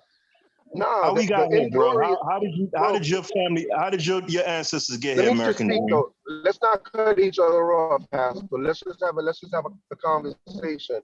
I think the inglorious stuff that Black people, right? I think the inglorious stuff that Black people experienced in America, and there was a lot of it. But I think the inglorious stuff was the stuff that was trying to keep them from being Americans. What made Black people Americans is the fight that Black people had. Like, Black people fought to be Americans, and that's why they became American. And they're not Americans because white people, you know, out of the goodness of their heart, just here.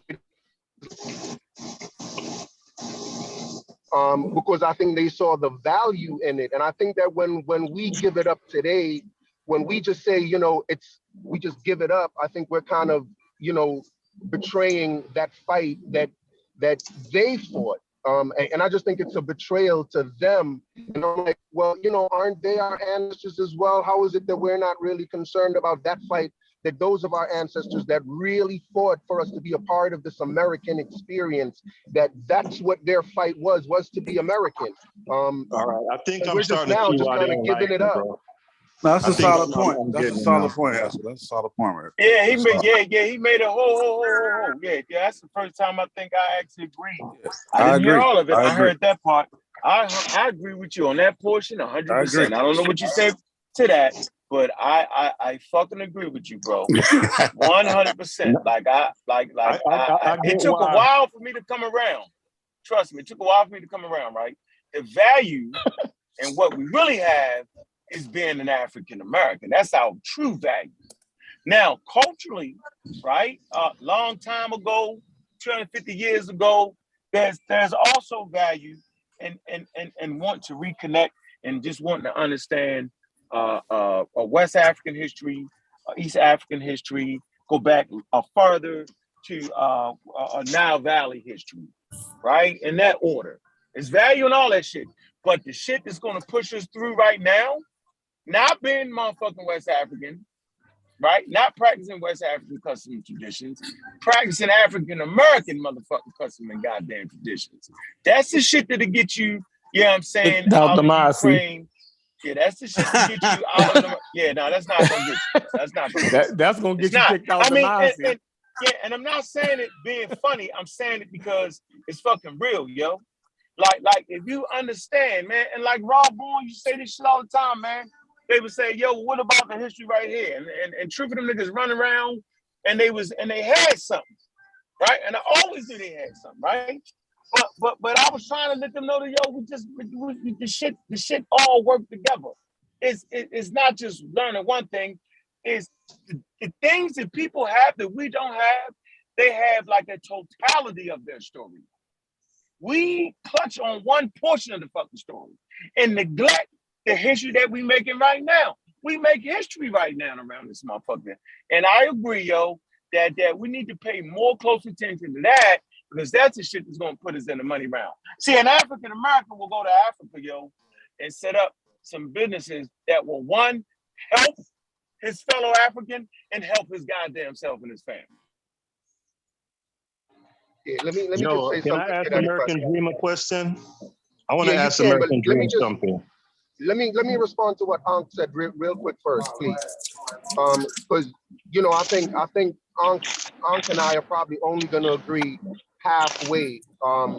Because I don't necessarily see the value in referring to ourselves as African Americans, because America is a country. Africa is not a country, right? There's something kind of like for me, I think I would say United States of America is a country. America is two continents. Y'all gotta mute. Yeah, Chef. Let me just finish. Chef Vanel, you gotta mute up. No, I'm saying we couldn't actually hear the conversation. Go ahead. Indeed, What were you saying? For me, to say I'm an African is like. Can't hear you, bro. Yeah, like in robot mode. So yeah, I've heard that before. Yo, we not from two continents. Let's not fight over. But now we're gonna fight over the term African American. No, I'm not gonna fight. I'm saying American Dream is making a point about being called African American. That's like a separate argument. I don't even think American even Dream.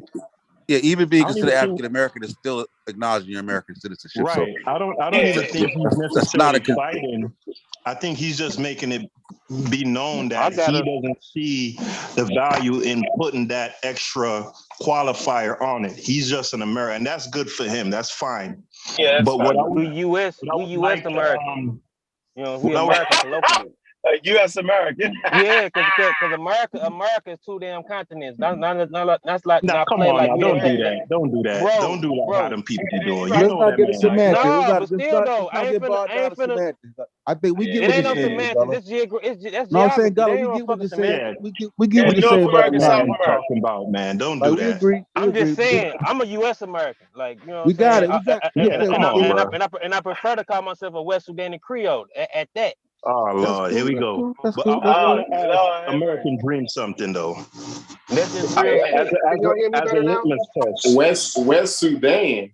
Yeah, Hold on, don't worry about that. Way farther than where West you are. Africa, ain't West Africa the Western Sudan? Let Haskell get his shit out before y'all start another bridge. Don't Don't go they down call the it West rabbit hole, Africa the bro. Western Sudan?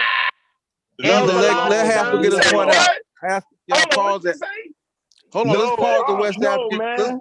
West Africa Let's is the pause Western the let's Sudan. pause the West African Creole real quick, man. Let The Haskell make Western his point. Sahel. Oh my God, And then we'll bro. come back to the new moniker. Let's just deal with the And we Creoles because we mixed up with colonialism and all that shit. So we West I get Sudanic what you're saying. Creole. I get what you're saying, but we can't really pull it out on that damn census though. So Yeah, let's go ahead. yeah, Let I Haskell. don't put nothing on no You fucking gotta census. make I his put point. other. You gotta make his point now. I don't participate in that Now, bullshit. see, that's a whole nother argument you fucking up the community with, but That's we what ain't even I'm trying to saying. go down that This road. shit gonna go down a Let rabbit me. hole, bro. I don't You give a made fuck. I'm a American scientist. Dream point I'm a now. scientist, and I stay American true to Dream that. say, I don't fuck it, play. I let's don't just play be the American. political shit. No, after Can all y'all hear that me though, now? your American Dream say just being a fucking American after all that. Let Haskell Hey, get it out. can y'all hear me now? Can y'all hear me better now? Yeah, American hold on, Dream. let I Haskell. wanted to ask you something, bro. We got your point. What you was making. You No, don't you see actually necessarily. did. No, you I actually put did other. not. Them Let me. motherfuckers ain't gonna Toby me. Right. Get I hold on. don't. Go ahead, Let them American talk. Dream. We can't cut each other all right, we off got though. We three can't people. cut each other off. Hold on, we got Hey, three we people. had pretty good decorum all day. Let's keep let's on. do it. Let's keep that up. Yeah, you Right. got What I'm Corey, you know when saying it is, get tough, we gotta get better. When it get tough, like right now the conversation is definitely tough. Yeah, that's when we get gotta better. hone down That's on when it. we gotta humble. And I think I'm a humble myself when it gets tough. That's what I need to do. Yeah. As an At least African one of us do. motherfucking At least one of American. us. Yep. Go ahead, American right. Dream. Yeah.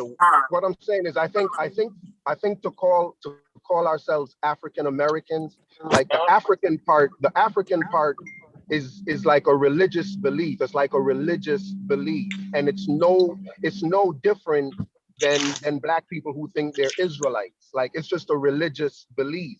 Like, this African thing is made up. There's no country called Africa. There was never a time when there were no ancient people that You're referred right. to themselves as It's a continent. Africans. You're right. No, like, let me just finish. It's like a religious belief. It's like something we made up to try to have unity with certain people somewhere. But it's like a religious thing. There's nothing real to it. It's not real. All right, freeze right there. We heard it. Listen. I hate to let you know, but everybody made up their own damn names and made up their own shit, yo. Like, that's what humans do. We make up shit and we make groups. And so being an African American is a distinguishing factor, yo, that I don't mind having. But let's move forward. Somebody want to say something? Haskell, you had something to say, That's though? what I was gonna say. So I wanted to ask American Dream. As far as the Confederate flag, do you see that flag as do you see that flag as an hold on, guys? Do you see that getting flag? some feedback. Somebody getting feedback. But go ahead, Haskell. Everybody mute out. I'm muting out. Yeah, I was going to say, American Dream, do you see the Confederate flag as an abjectly racist flag, right, that's basically celebratory of the times when slavery and Jim Crow was the law of the day? Or do you see it as merely a vestige of Southern culture?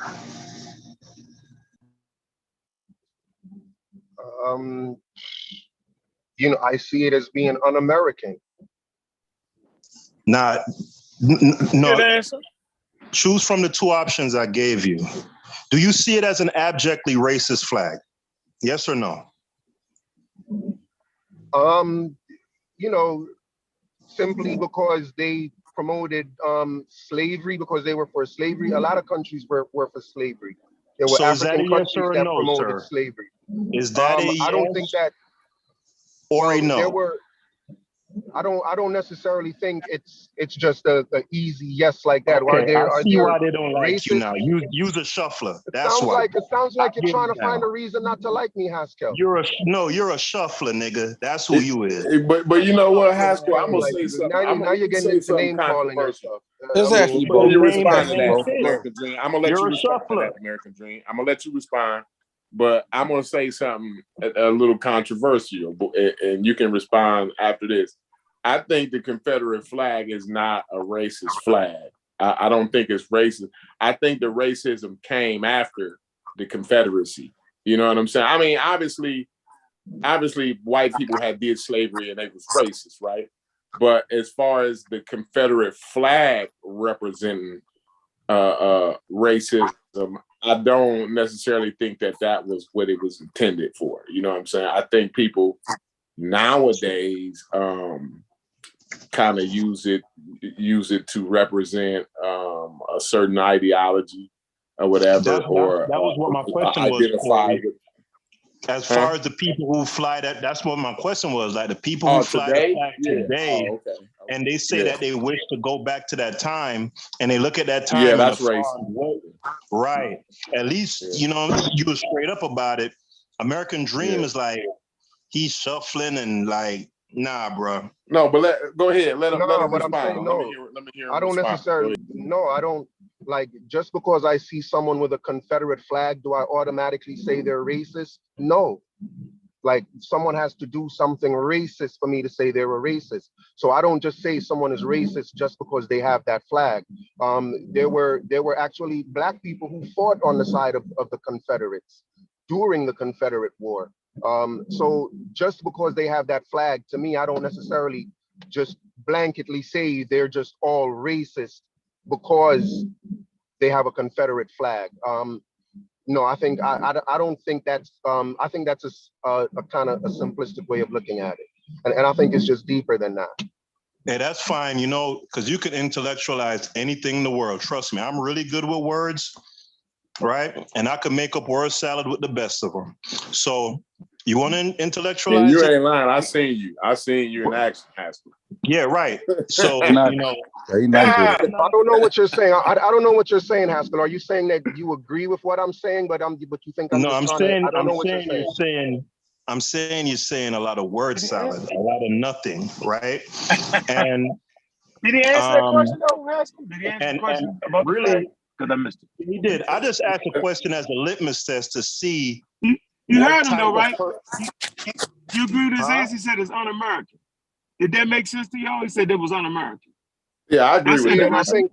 Yeah, that's deep. And I think that's deep. I think the fact that Haskell is pushing it. I think the fact that Haskell is pushing it shows that he kind of wants to have a problem with me.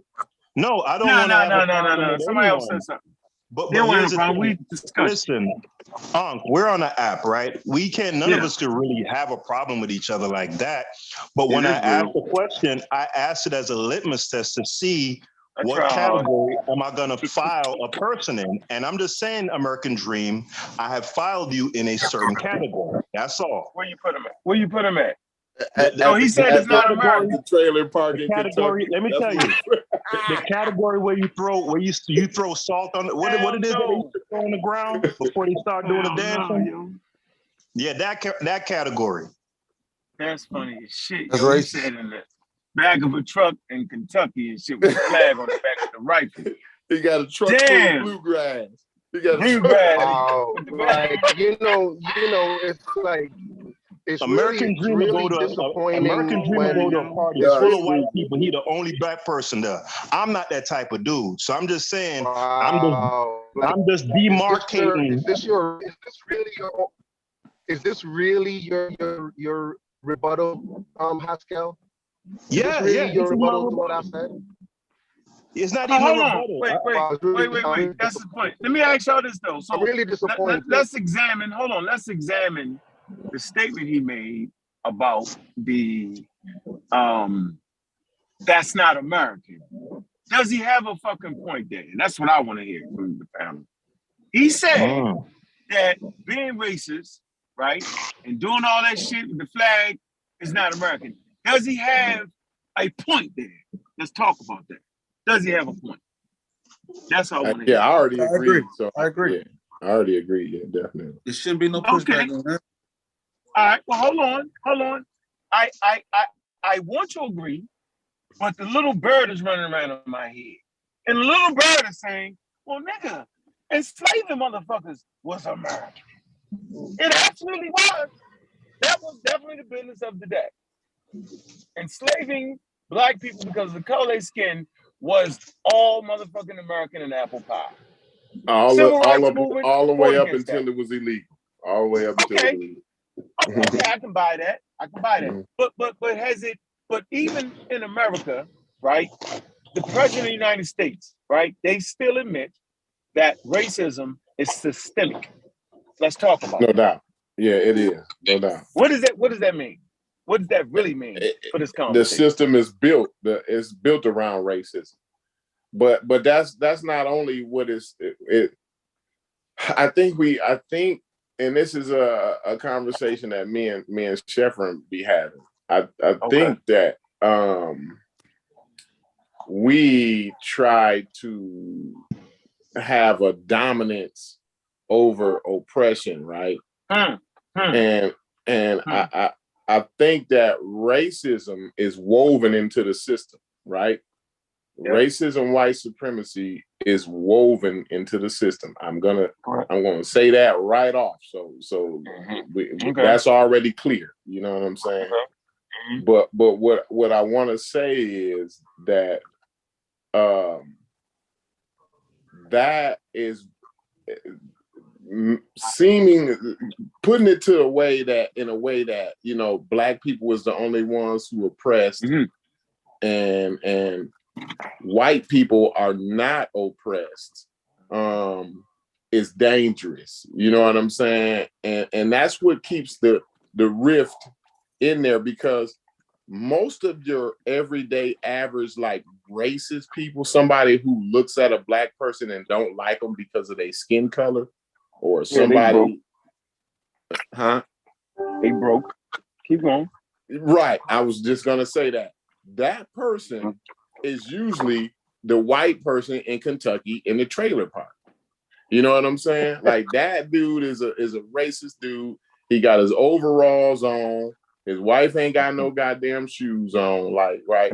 He the racist dude, right? And he don't have any power. You know what I'm saying? And the thing is, he think he's being oppressed because black people have a voice. Black people have legislation passed, you know, to help their plight. Black people are able to have leaders. If a white person, if the trailer park gets a leader, right? Let's say let's look at somebody like Malcolm X or Martin Luther King or somebody like that, right? If trailer trash end up getting a leader on that kind of level, we would automatically look at that person as a racist white supremacist. Just because they got a leader. See, white people don't have those things. Nobody's representing the trailer park. You know what I'm saying? And so why do you think those people don't look at, like, their presidents as their leaders? Why do you think people don't look at Ronald Reagan, Kennedy? Why do you think those? You dove right in. Relax. I'm sorry about that. So relax. So let me speak to this, Corey. So here's what I do understand. Based off of 15 years actually talking to the community and actually struggling with this very thing, trying to figure out what's the right way to push. And so I just would like to give a real live and real-time example of the Jewish community. They do a great motherfucking job of keeping the value of them being burned up in the motherfucking ovens in Nazi Germany. So I'm not giving up my vet. That's their vet. That's part of that value. What they use to push forward, they use that. I don't think that the African American should give up their value. When I say value, I'm saying the thing that make everybody never forget that situation, right? And this is why we fighting for that. I think that should never be dampened down. We run the risk, right? American dream runs the risk, right? We all run the risk when we take away from that. Keep that at the forefront of what you do. But that does not mean that you do not push forward. But I think that's a definite rallying cry that we should always keep in the motherfucking toolkit. And just like the Jewish people do, I think it works. Brother, That was an excellent point, bro. Excellent, bro. That's how I feel. That's just how I feel. Because if you take that, if they take that critical race theory out of school, right? The successive generations, they come along thinking, oh, everything is just hunky dory, and then when something happens, like what happened in the past, they're gonna be completely caught unawares because they're like, yo, you get what I'm saying? So Ankh is absolutely right, bro. Yeah, that's why I agree. wanted to be in America. I agree with and to the critical race thing. That's an elective in graduate school. So, like, nobody's learning that in high school or nothing like that. No, but Corey, in general, they wanted a lot of these states. I think it was that's because they didn't understand. They thought they was teaching that in school. Like when people talk about critical race theory, Corey, even as soon as they besides mention that, theory, hold on, Haskell. As soon as somebody mentions critical race theory, you gotta automatically know they don't know what the fuck they talking about because you can only get that class. It's an elective. It's in a graduate school. That's the only way you getting that. So like, soon as somebody bring that up, they already trying to convolute and mislead you in some kind of way. But besides, hold on real quick, Haskell. Let me make this last point. That's why, right? I stand on being African American because it connects you right there to that situation. Don't give that up. So American Dream wants to just be an American, but once you're just an American, you lose all that history, yo, that brought your black ass over here. And I'm finished. Thank y'all. Right, and those lessons that are contained in those experiences, that gets lost too. But Corey, when I say critical race theory, I haven't looked much into it. So when I use a term, I use it more so as a euphemism for them kind of curating history, because there's a lot of states who literally teach that slavery wasn't oppressive and there wasn't no violence. It was just like people were just like servants and they liked the slave masters. And you know, like they're teaching that in school now. Not a lot of states. Not a lot of states. Not a lot, but here's the thing. A lot of states. That's not a common Here's the thing.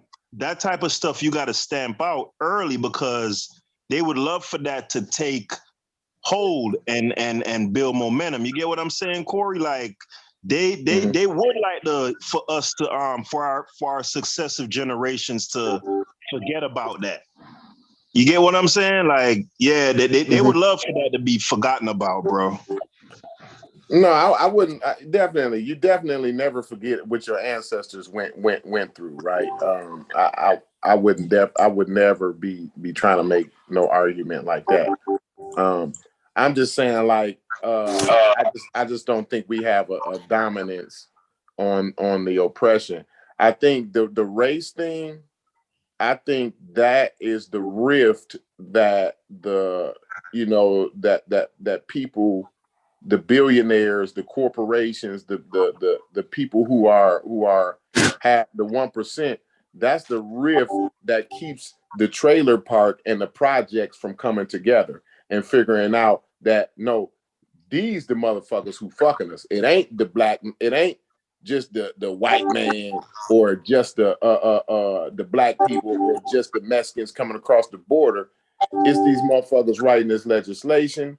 It's these motherfuckers on Wall Street that's fucking us. You know what I'm saying? It's neither one of us that's doing the fucking. It's them other and the people on Wall Street, they white, they black, they Indian, they Chinese, they Saudi Arabian, they all kind of shit over there. So it don't make no difference. And that's what I'm saying. Like somebody wrote in the chat, well, Corey said the people in Beverly Hills ain't racist. Yo, if I got that kind of money, I can move wherever I want to in Beverly Hills. And then white folks gonna accept me and love me because I'm a rich nigga. They love rich nigga. Rich people love rich people.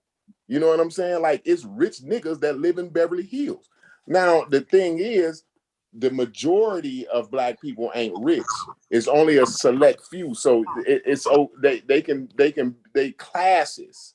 So by them being classes, right, it seems to the majority of black people, but that they being racist. But that's why they get mad.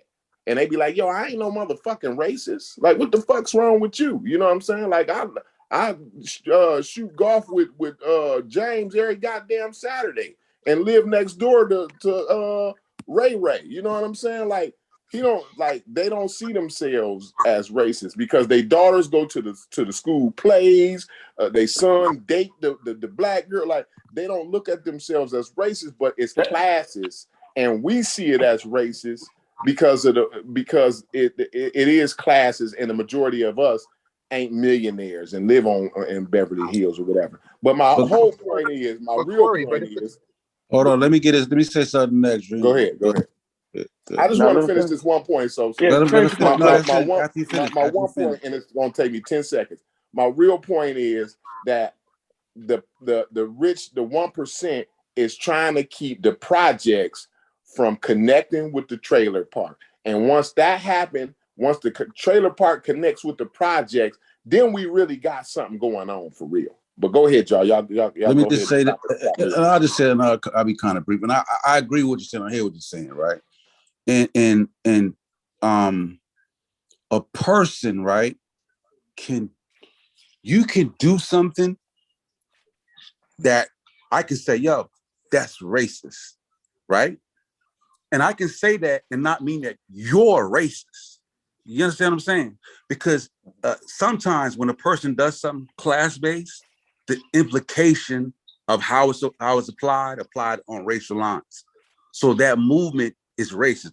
Not to mean you yourself was a racist, but that the what you're applying goes across a racial dynamic, and it affects more African Americans or more people of color in general. So I think so you can do something that's not intended to be racist directly, but indirectly it is racist.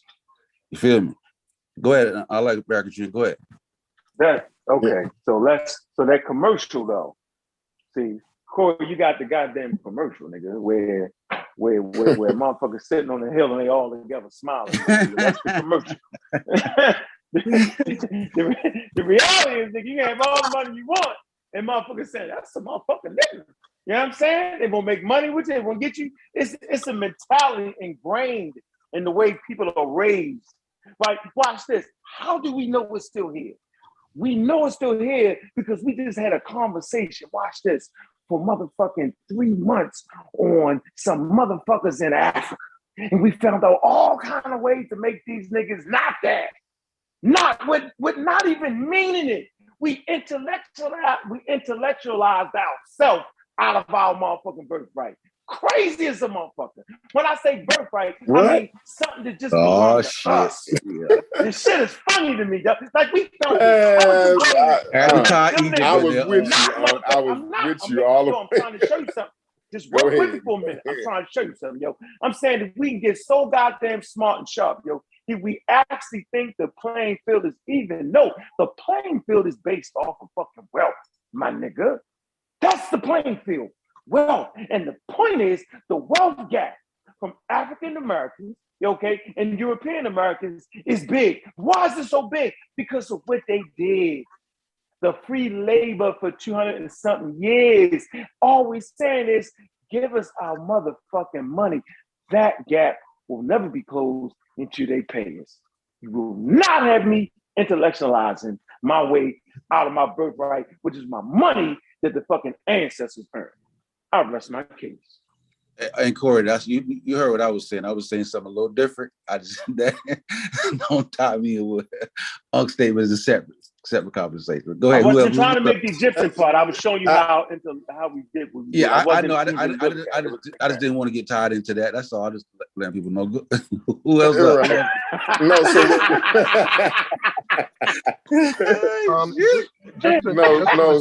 So let me understand you. You have something, American Dream. Go ahead, American Dream. Yeah, just to respond real quick to a couple of things that was said. Because it sounds as if Corey, first you said that you think America's white supremacist, and then you said, you think it's more classist than racism, which I think No. Victory. Go ahead. I'm gonna let you finish, but I'll clear it up. Right. Go ahead. Right. So if you could just help clear that up for me, and the other thing I'd want to respond to again, I've said it already. for anyone who considers themselves African shouldn't really have anything to say about someone else who says they're an Israelite, right? Because calling yourself an African is a myth. It's made up, and it's just as made up and mythical as Black people who call themselves this mythical people called Israelites. These mythical people called Africans never existed. So to call yourself an African American is mythical. And that's pretty much just what I wanted to add to it. There was a lot said. No. We heard you. Yeah, I mean everything. So let me clear up. Let Corey go get ahead, in. Corey. Yeah, because so I said it's America has systemic racism. I did say that. I'm not talking about America as a whole as far as their classes, right? I was using, somebody talked about Beverly Hills or something in the chat or whatever. So I was using that as an example to make my point that in some situation it's classes. And I think I might say that it's starting to be more of that. And that's the real, I think the classes is the real problem. Because somebody might say, well, LeBron James, somebody could be racist to LeBron James, right? But the dude that's racist to LeBron James, he has no power. Like you're talking about somebody that work at the smoothie store, that gave LeBron shitty service because he Black. Like this dude work at the fucking smoothie store. I remember Oprah Winfrey. She experienced racism, right? She went to the Louis Vuitton store to get her a purse, right? And some young white girl in there hadn't recognized her or whatever, and she probably didn't have her makeup on and shit. So the young white girl hadn't recognized her, right? So she, said some racist shit like, yo, you might want to, I think she told Oprah, you might want to go check down at the Coach, at the Coach store, you know what I'm saying? Because I guess that's where Black women buy their purse. Don't get me into that thing, but whatever. And so, but my point is, this white girl work at the fucking purse store, making $15 an hour. Like, who gives a fuck how racist she is? You know what I'm saying? Like, she don't have any power or whatever. So, I think the real problem is more of the classism. And I think that the people, the rich 1% is making sure they maintain the racism because it keeps a rift between the projects and the trailer park. It keeps us fighting and bickering and not really looking at the real systemic problem. And that's the classism. You know what I'm saying? Those is the 1% that's robbing us blind every day. Both of us, the niggas in the projects and the white people in the trailer park. You know what I'm saying? So I just feel like we need to realize that. That's my point. I think we really need to realize that. You know what I'm saying? Yeah, but the Black Panther Party addressed that though. Am I right or wrong? The Black Power shit was addressed. Yeah, but a lot of niggas is against them because they had white, you know what I'm saying? They had white. Yeah, well, they addressed your very thing. I'm saying they addressed your very thing you spoke on. Yeah, they did. Yeah, you're right. And people act like that ain't what it was, but it was exactly. Power to the people. They had recognized what Corey is saying right now. Yeah, they locked their ass up and shot the fuck out of them and ran them out of town for it. So anyway, the point I want to make here. No, that's the communist shit. That's that communist shit too. They should have. Yeah, you're right. They threw the extra in there. They should have did it in there, right? You ain't gonna goddamn be wearing Taliban gear around this motherfucker. We fighting goddamn. Right. Yeah. Power to the people, nigga. Not Russia, nigga. So American Dream, he always finds a way, right, to fuck it up. And you always lean to the side when he make good points to realize that I don't want to start a name calling, but he's basically silly to the point. He continues to say it's not real. Man, if that's the point, let's just walk around on some red pill, blue pill shit. Ain't nothing real. Because last time I checked, all religions are made up, all gods are made up, and all fucking names are made up. So the very fact that African Americans was made up by African people that was enslaved, that should never be the problem. And that should never be a segue to some shit that's supposed to make some sense, because it doesn't. All names are made up. We know the value in the name. There's value in the name. So the fucking name Africa was made. I mean, what's the point in that?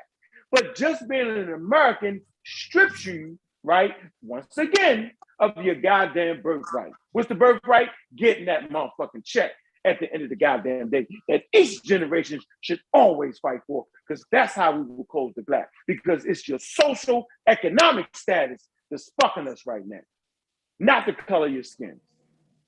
Yeah, Yeah, I and just let me just say too, socioeconomic status. That's a great point. Yeah, and just let me just say this too, like, you know, and a lot of times, if you look now, and this is probably something y'all hadn't noticed, right? If you know, when you in terms of African American stuff like that, that's more of a distinguisher, right? So if you go to say, if you was to click Beyonce, right? Like what's being changed now is that she's gonna pop up an American singer. You understand? As opposed to prior to it be African American, right? She's gonna pop up as an American singer inclusively, right? But then if you want to get into her ethnicity, her back, then you get into the African American, the distinguisher, because America's made up of different groups. So, and you know what I mean? And so there have to be some type of identifying marker for these different groups, especially when it comes to funding and different things of that nature. So those markers are there, but as a totality, they reference all of us now, even Black African American, as simply Americans. If you just look them up, they won't just say African Americans like how they used to, because now it's becoming all inclusive. Yeah, I want to say something to the analogy that Brother American Dream drew between the term African American and Israelites, right?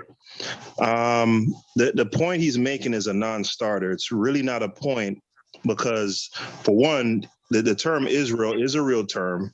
There are Israelites. What makes it mythical is that the people who are criticized in this community for connecting themselves to it, they're criticized for saying that their connection is mythical. Like there isn't anything substantive to connect them to that lineage, right? Now, this whole thing about what terminologies people use in a particular period is one of those talking points that make me literally want to jump off a cliff, right? So, for instance, no one in 1500 BC, I'm sure, ever referred to a woman as being thick, right? However, I'm sure thick women existed back then, right? So if I see a depiction of a woman from a certain time and geographic location, and she's shapely, like Sarah Bartman, for example, right? I'm like, damn, that sister thick, right? Does that make it mythical because they didn't use or they didn't have that sort of conception in that time? No, it's a silly argument. And American Dream is not the only one guilty of it. There's another guy here who he always made that argument. I don't want to say his name. I call him the human Ambien. And it's just the silliest argument ever. It is just so goofy, right? So yes, they didn't call the place Africa, but when someone says they're African American, clearly they're talking about a contiguous piece of land, right? That we all know the geographic location of, and we all know that we do have descendancy from that place. And there's nothing mythical about that. Yeah, and this place wasn't called America. Yeah, like it's just fucking. You know what I'm saying? Like, we use it American, like that's not what this place was called. You know what I'm saying? Like shit. Can I respond to that? No. Yeah. Are you going to? Yeah. I mean, we don't want to go back and forth. You're going to end up getting cussed out. We don't want to mess the show. It's a good show. You at the cuss out point. I'm smart enough to realize that you're right at the cuss out point. But go ahead, American Dream. Let's see if you make it. Go ahead. Yeah, and get past the fact that America's made up. Like this. Go ahead. I know this nigga remember the name American Dream. It's made up. Like, go ahead, American Dream. Go ahead. Yeah, can you hear me? Can you hear me? Yeah, America Vespucci. Go ahead. Yeah, just like if for me to say I'm an African American, right? Like I can show you. Like I get it. I understand. American is a made up name as well. Like all countries, So it's a can you made up act like thing. it then? Well, However, act like it then, however, if I say I'm an African American, I can show you my American passport, right? And that comes with certain but you're not an African American benefits though, that are bro. See, I real, that don't are like a very real. non-African American. Like the country. Let me just finish, please, Unc. Let me just finish. I know, but hold on, Like but let's I get have this an straight for the listening Go ahead, make audience. that point. Make that Hold point. We done. I know you doing that. on, because But I'm at let her get that it out. point. I'm at that Get it point. out. But I'm at that point though. cut But each other off. I'm at that point. So Nah, since I'm at that don't point, do so I it. won't cuss It ain't them that out. deep. I don't Don't want to do cuss it. them out. I don't want to mess up the show. I just want to Stab him make this later. point. I'm saying he finna come at you with. He finna come at No. with a knife. I'm You gonna let shoot him him, do bro. it. I need one goddamn answer. Is this nigga an African American? Yes or no, brother? No, he's not. That was say you should have let him run Right, at you with the okay, knife, so but then hold just on. shoot him So down. watch this though. See, now I see where the venomous. How in the fuck can you say who the fuck should be something when you're not even at? That's the ridiculous shit I refuse to go through. And I knew you was at the point of getting cussed out. I'm not gonna cuss you Don't out, cuss him but out. for the Don't cuss listening audience, hold on, bro. But for the listening audience, this man not even a motherfucking African American talking shit about African Americans on an African American show. Yeah, yo, you to the line, my nigga. Your toe is over that motherfucker. Just to let you know. Right. So again, African Americans. You sound crazy. That man an African American. Nah, he's Jamaican. So what? No, African American is citizenship. African American is citizenship. Like, you know what I'm saying? That's what applies to citizen of America of African descent. Anybody else not African American. Right. For me, and I think for most Jamaicans, African American is a term designated for ADOS folks. So I don't Jamaicans, like I'm not going to speak for all Jamaicans, but I don't necessarily consider myself an African American because in my head, African Americans are people who are native to America. So if I was going to call myself anything, it would be Jamaican American. That would make more sense to me, for me to do, because Jamaica's a real country. And I can show you that I can go to Jamaica. I have a house in Jamaica. I still have my Jamaican passport. Shit wasn't called Jamaica, nigga. I tried to help you. Go ahead, kill him. Man. That was crazy. It wasn't called fucking Jamaica, nigga. So how the fuck is you a Jamaican American, my nigga? That's not the point. Let her get it out. What the fucking point you made? I'm standing on your point. Can I just get the point out? Why are we arguing, Unc? Why are we arguing? Let her get it out. Like I don't mind. I'm not bringing any type of venom to you. Like we're just your talking foot is about on the these. line. I keep telling you your foot is on the line. You don't know when to take your foot off the fucking line. You don't just know. Let him go. You said the same thing. So hold on. I'm not gonna sit here. Listen, check this out, yo. I'm not just a gonna sit here and make a conversation. point. I'm the fucking Hey, I'm not sitting here and let a nigga make the same goddamn fucking point I lose just made. control, You lose I ain't control. losing control. So everybody let me say what I need to say. I have a burning desire. You already break the rules. You already cut in. You already cut in. Hey, before y'all lose it, let me in real quick. You already cut in. Go ahead. Point, please. Can I just finish the point? Go ahead, Corey.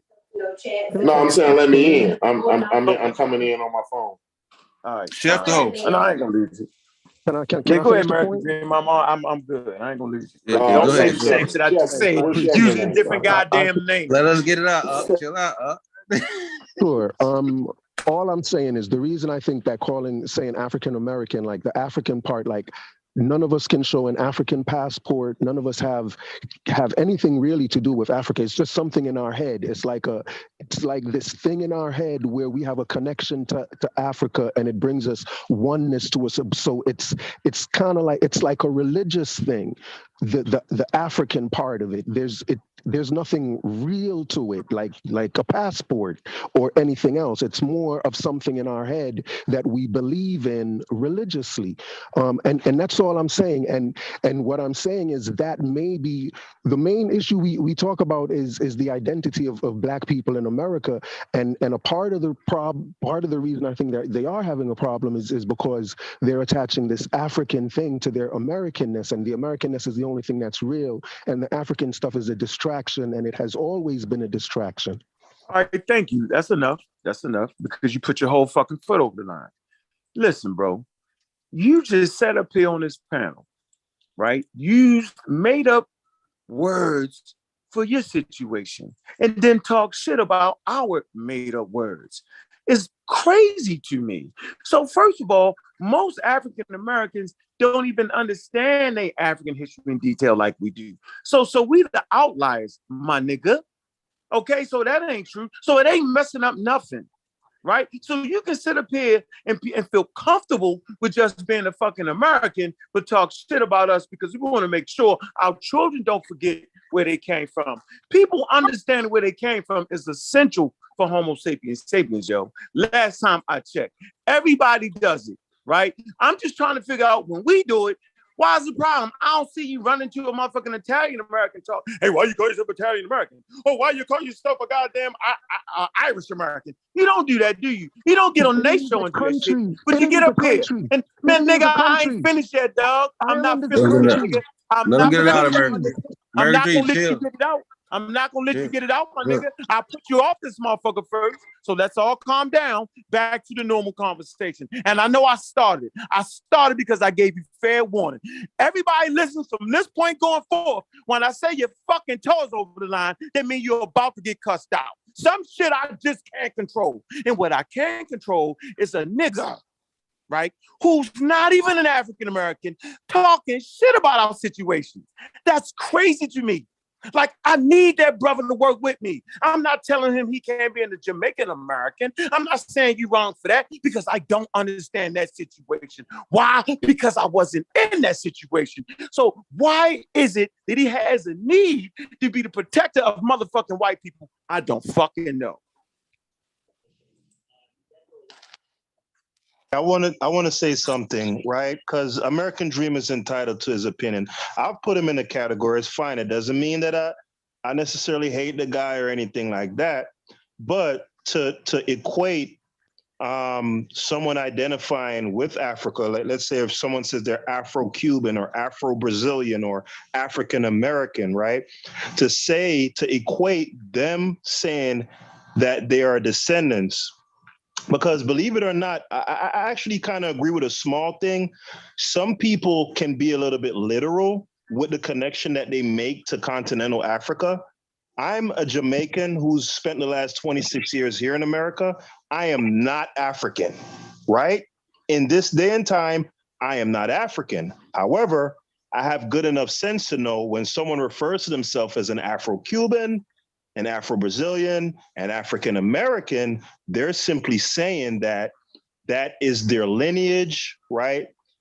They're descendants of people from the place that we call Africa today, right? That landmass.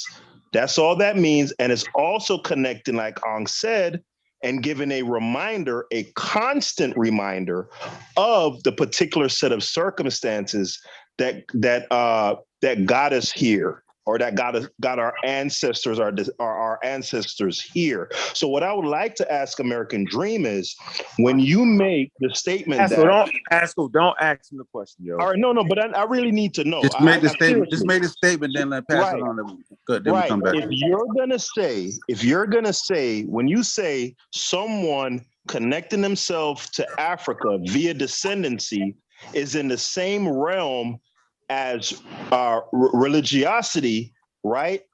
Literally what you're saying, you've used mythical, you've used made up, right? So when someone says, or someone literally believes that a man walked on water, you're equating that sort of psychosis with someone connecting to their or saying that they're descendants of Africa. You're saying that both are psychoses. And that is offensive. It really is.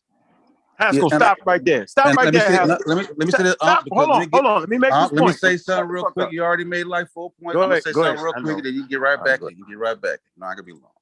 You know what I'm saying? And I'm just saying, like, in terms of why I get upset and why Unc gets so upset is you know, when it's something like that pertaining specifically to us, if we cool with it, it's supposed to be like, a nigga, if we like it, then you're supposed to love it. Like, and if, you know what I'm saying, and if it's something that we find a problem in, it's something that we should change ourselves. So it's kind of extra offensive for somebody who's not African American to tell African Americans what they should do if they're already comfortable with what they're doing. You understand? And we have a reason. But he for time. fall in the same boat though, yo. Come on, he do. He fall in the same hold on, boat Chef. as us, Before yo. you, hold on, wait. He's I agree. Afro-descended I get what he's also, saying, but so let him I'm not have telling it. Chef. I get what he's saying, but I'm not telling him to not do what he's Not doing. to do it. I don't make that. That's your shit. That's your shit. If that's how you want to do it, I'm cool with that. I ain't gonna. You feel me? I'm not gonna make an argument against that. So hold That's on. all Let me give you the part that actually bring tears to your fucking eyes, right? Like this is the shit that bring tears to my eyes, man. And see, this is the shit niggas ain't connecting to, dog. Pay close attention, yo. The only fucking reason we call ourselves African or motherfucking Americans because we don't know where the fuck we came from, dog.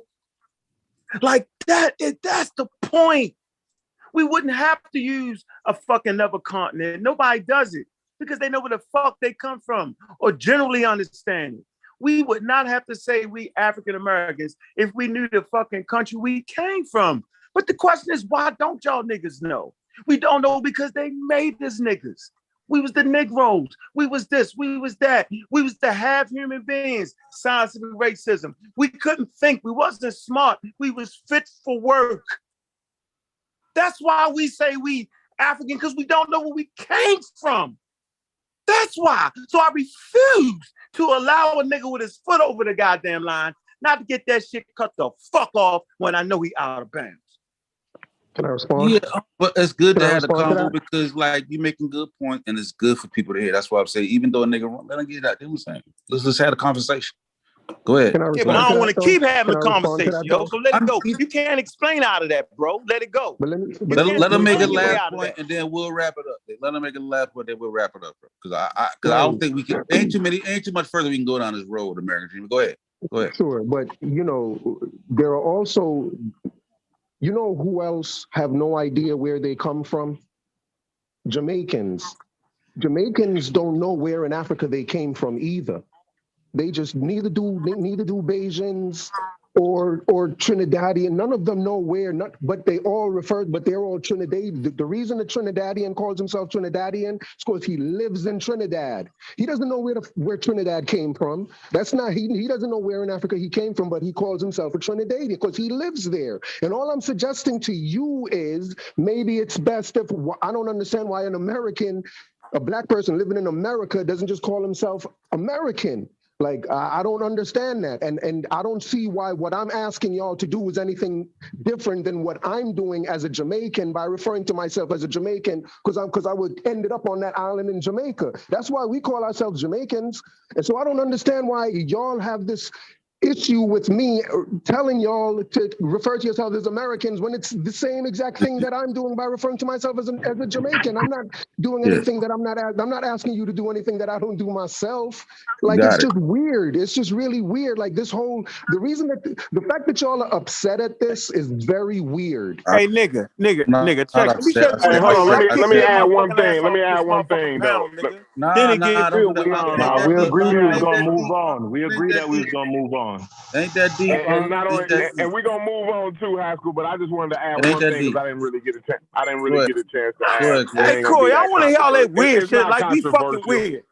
How the fuck is we weird though? Nah, he we just not saying it ain't that deep. No, he's saying it is deep, nigga. You think it don't got name? We weirdo. Come on, bro. That's not weirdo. I'm saying he always I said partying your and shit. anger is Y'all know weird. what I'm I saying, said your dog. anger is weird. Saying like brilliant opinions, nigga. Say that. Don't say we weirdos for it. And I matter said of the fact, you fact don't that have you to said it's understand just it, bro. weird. He It ain't said for you I to think it's understand, my just nigga. weird. And it ain't weird. It's weird that a black nigga like you just agreeing that we don't know where the fuck we came from would actually say that and not realize you just said what I said. All right, let Corey get it Crazy, my in, man. nigga. You speak to my argument. I just wanted to say. And this might help out both sides a little bit. And I just wanted to say that American Dream, like most of the time, like when I go to Ghana, it's just like, yeah, I'm American. That's what I say to them, right?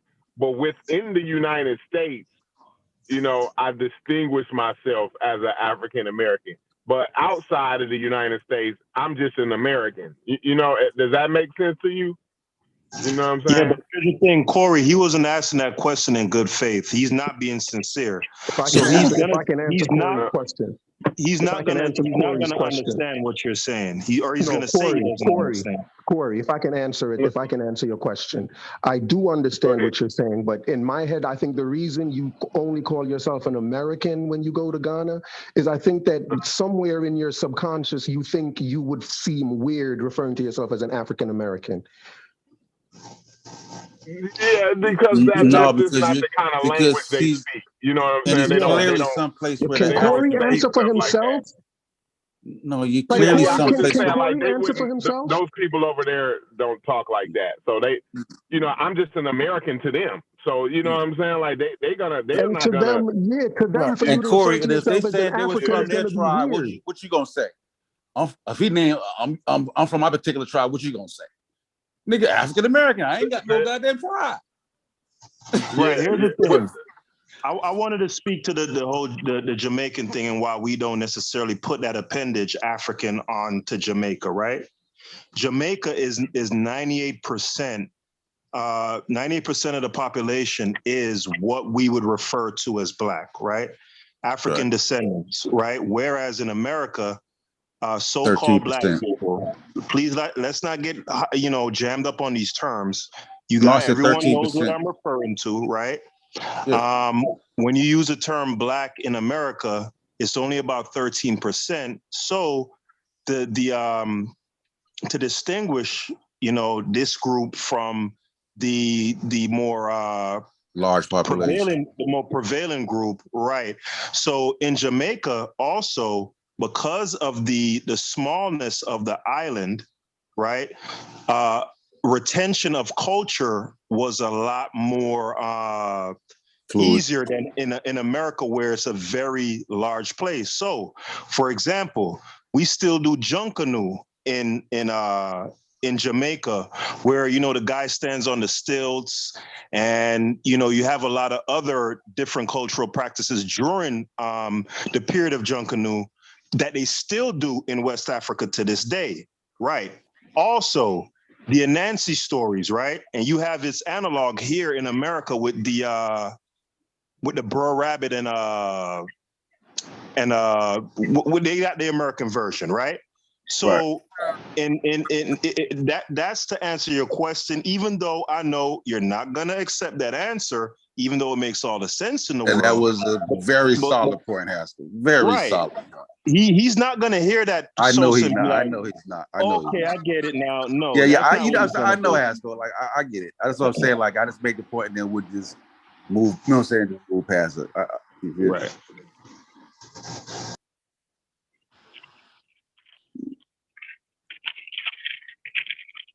Yeah, where you at, Corey?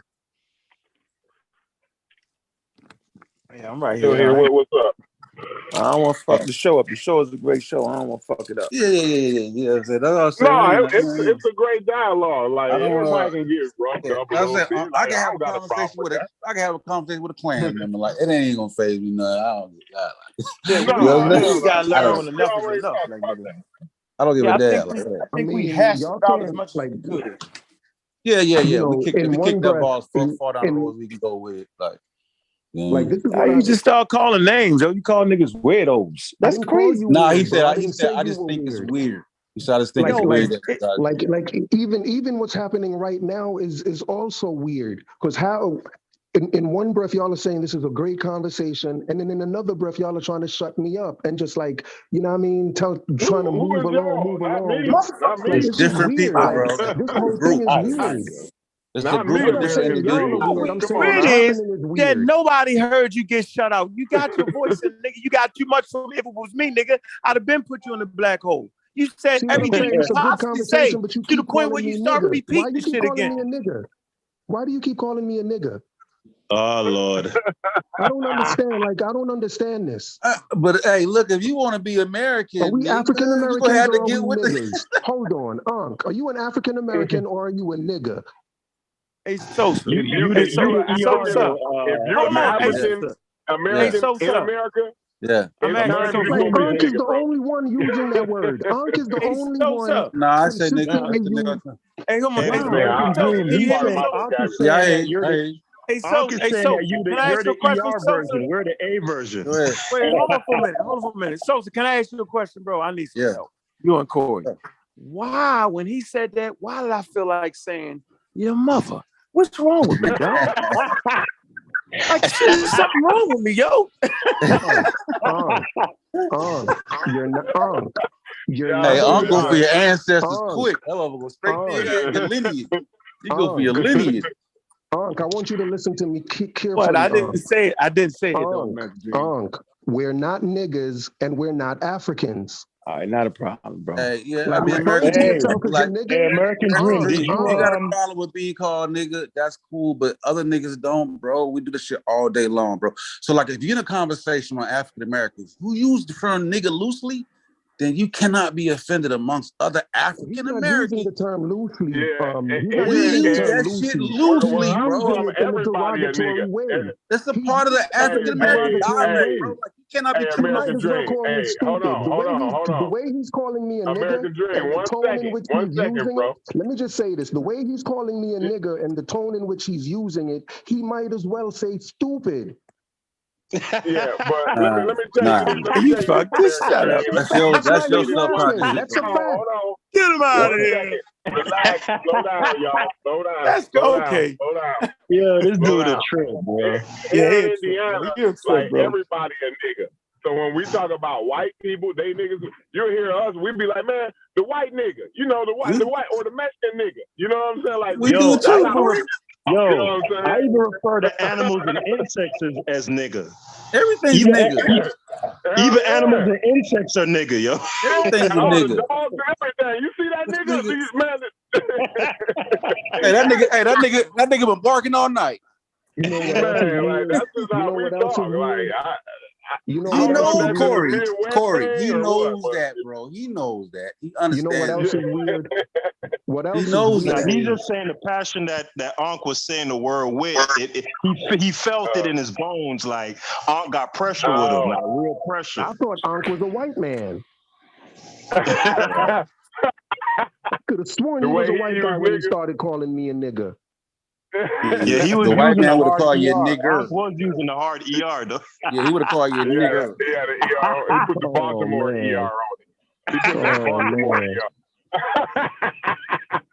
Like, this is so weird. Like, this whole at least you didn't say white man. How you gonna call me a white man? Listen, I was gonna say your like I was hold on. Like I was hitting you with a whip. Your mother and he fed you, bro. You from Kentucky, huh? You're a Kentucky bluegrass nigga. Huh?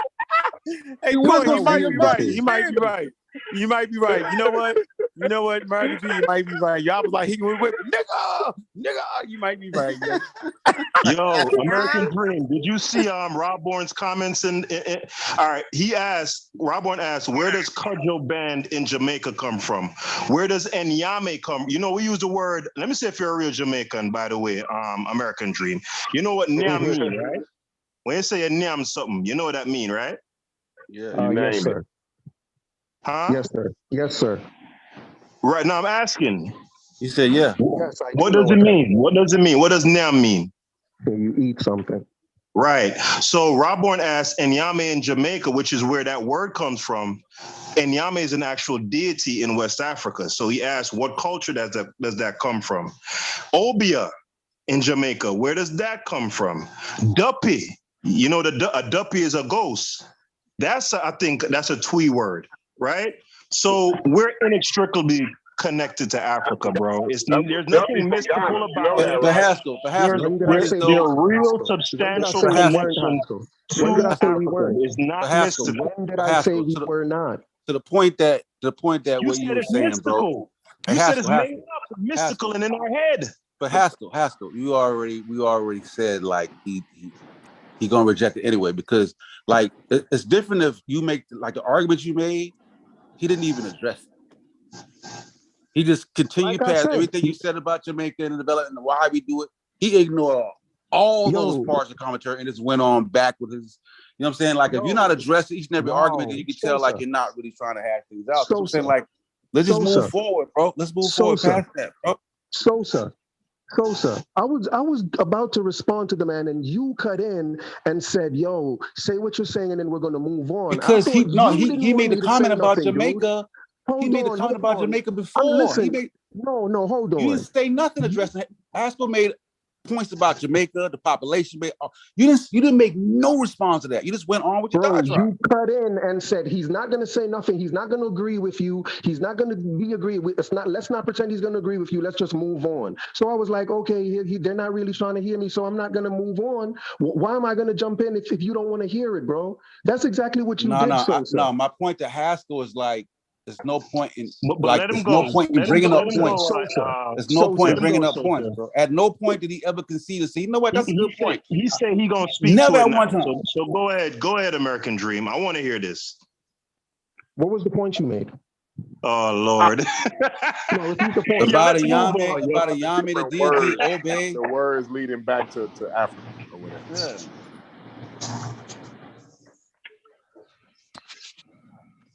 That the word leads back to the continent of Africa.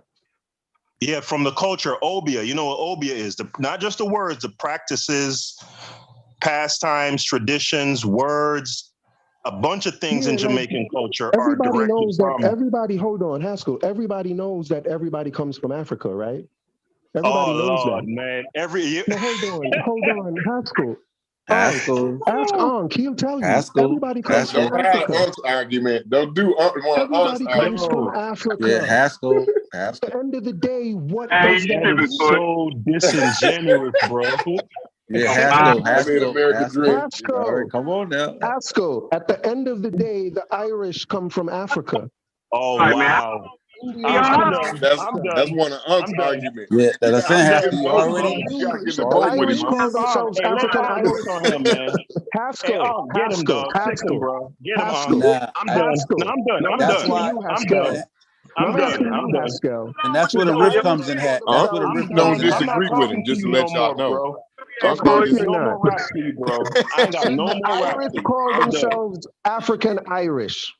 All right, yo, we done, yo. Hey, yo, Should the Chinese call themselves African Chinese? Too long. Yeah, we've been Way rocking too long. for a long time. But let me see. Hey, yo, how much time we got on the show, yo? We done. That's enough. That nigga. Why? Because I said Should the you was in Japanese the call boat themselves with American African Dream. Japanese? Yeah, that was funny. Yeah, we're definitely done. Hold on. So nobody's gonna answer my question? Nah, we're just on. You got it, bro. You're just gonna ignore my question? No, we don't want to ask. You already got it. So y'all are African American. You the pull Chinese Unc's argument African out Chinese, on him. The That was a Japanese good one, African man. Japanese. Yeah, you got it, bro. Everybody's You got African. it. He killed him with his own argument. Go Yeah, ahead. we ain't trying to. You got it, bro. You got it. I know I got it. I know I got it, and your silence really shows that I got it. What I'm saying is like we trying to move. Go ahead, Unc. Go ahead, make a statement. Unc is making a statement. No, I'm just saying, I'm glad everybody kind of tuned into the show. I think we're about 5-6 hours in this motherfucker at this point. And I know I don't got no more patience with American Dream, yo. So before I mess the show up, cuss him out, talk about his mother, all the things I shouldn't do, man.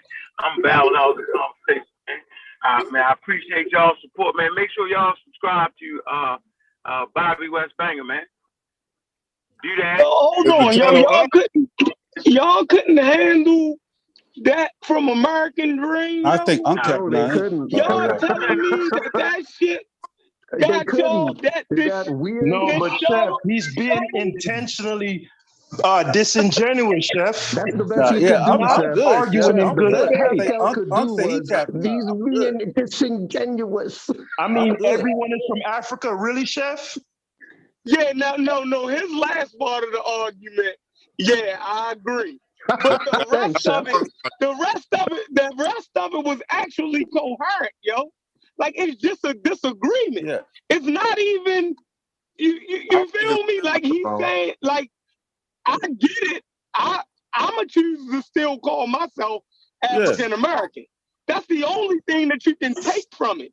Some people might can agree with them. I done heard regular African Americans have that. I done heard African Americans say that same shit. So I don't understand how that shit. I can tell you. Like we already said everything we could say about it. Yo, at a certain point, I'm gonna start doing the shit I should be doing. So I know what I got to tap out of it, yo. That's all. Like he made all his points. We made all our points, and I know I gotta know when to tap out, Corey, because I start talking about niggas' mothers, calling the shit I shouldn't do. So I gotta know, bro. Like we did it. We had like we had an hour. Hey, check this out, nigga. Man, fuck you. How about that? I'm messing with you, damn, Uncle was almost there. Relax. I'm messing with you, Unc. Y'all crazy. Like his point about it being religious, right? Like the Hebrew Israelite claim, yo, that's a good fucking point, yo. Nah. That shit is worth fucking all. Nah, there's no religious component to African American. That didn't come out of any religious doctrine. No. I mean, that ain't no good point, Chef. That wasn't born out of religious doctrine. I'm not saying the nigga right. It's a good argument. I'm not saying Chef like it's a good argument. I'm not saying the nigga right, yo. But I didn't had wilder conversations with Uncle and them about Egypt. So I'm saying, like, what the fuck? Like, yo, come on, yeah, yo. I ain't tripping, Chef. Like, yo, tighten up. No, Uncle just saying he tapping out. Uncle He's saying a Nancy stories, right? Or using that as a cultural marker to connect or to say that us in America or us in Jamaica are connected recently to West Africans, right? He's equating that with niggas walking on water. No. He I think he's equating it with, not having a claim to the land of Israel and you're just making it up. So we can further disagree because like Haskell showed, we actually have a connection. Even you and your people in Jamaica have a real physical and lineage connection back to Africa. Like, so you got to be able to accept that point, American Dream. Even if you don't want to accept the African American part, at least for the Jamaican point, you feel me? By you being Jamaican and knowing that your ancestors come from Africa, then why can't you concede that? You dig what I'm saying? Like, that's my question for you. Right. So should I? Yeah. And I think I did kind of concede that when I said everybody's ancestor comes from Africa. The Chinese come from Africa. No, we talking about your direct ancestors. What do you mean they're direct ancestors? Your direct ancestors, bro. Your direct lineage, which makes you a Jamaican, is because Africans was kidnapped, right? The thing that makes you Jamaican, right, is that Africans were kidnapped and took to Jamaica. So why would you disconnect your African part? That could be true about the Japanese that's like too. Crazy that could to be me. true about Japanese too. That's not no, true we're about talking Japanese. about you though, my nigga. We talking about you. Japanese are Japanese Americans when in America. Japanese over in Japan, they always been in Japan. That's not the same shit. They ain't went nowhere. The niggas right there where they been. That's not the same shit.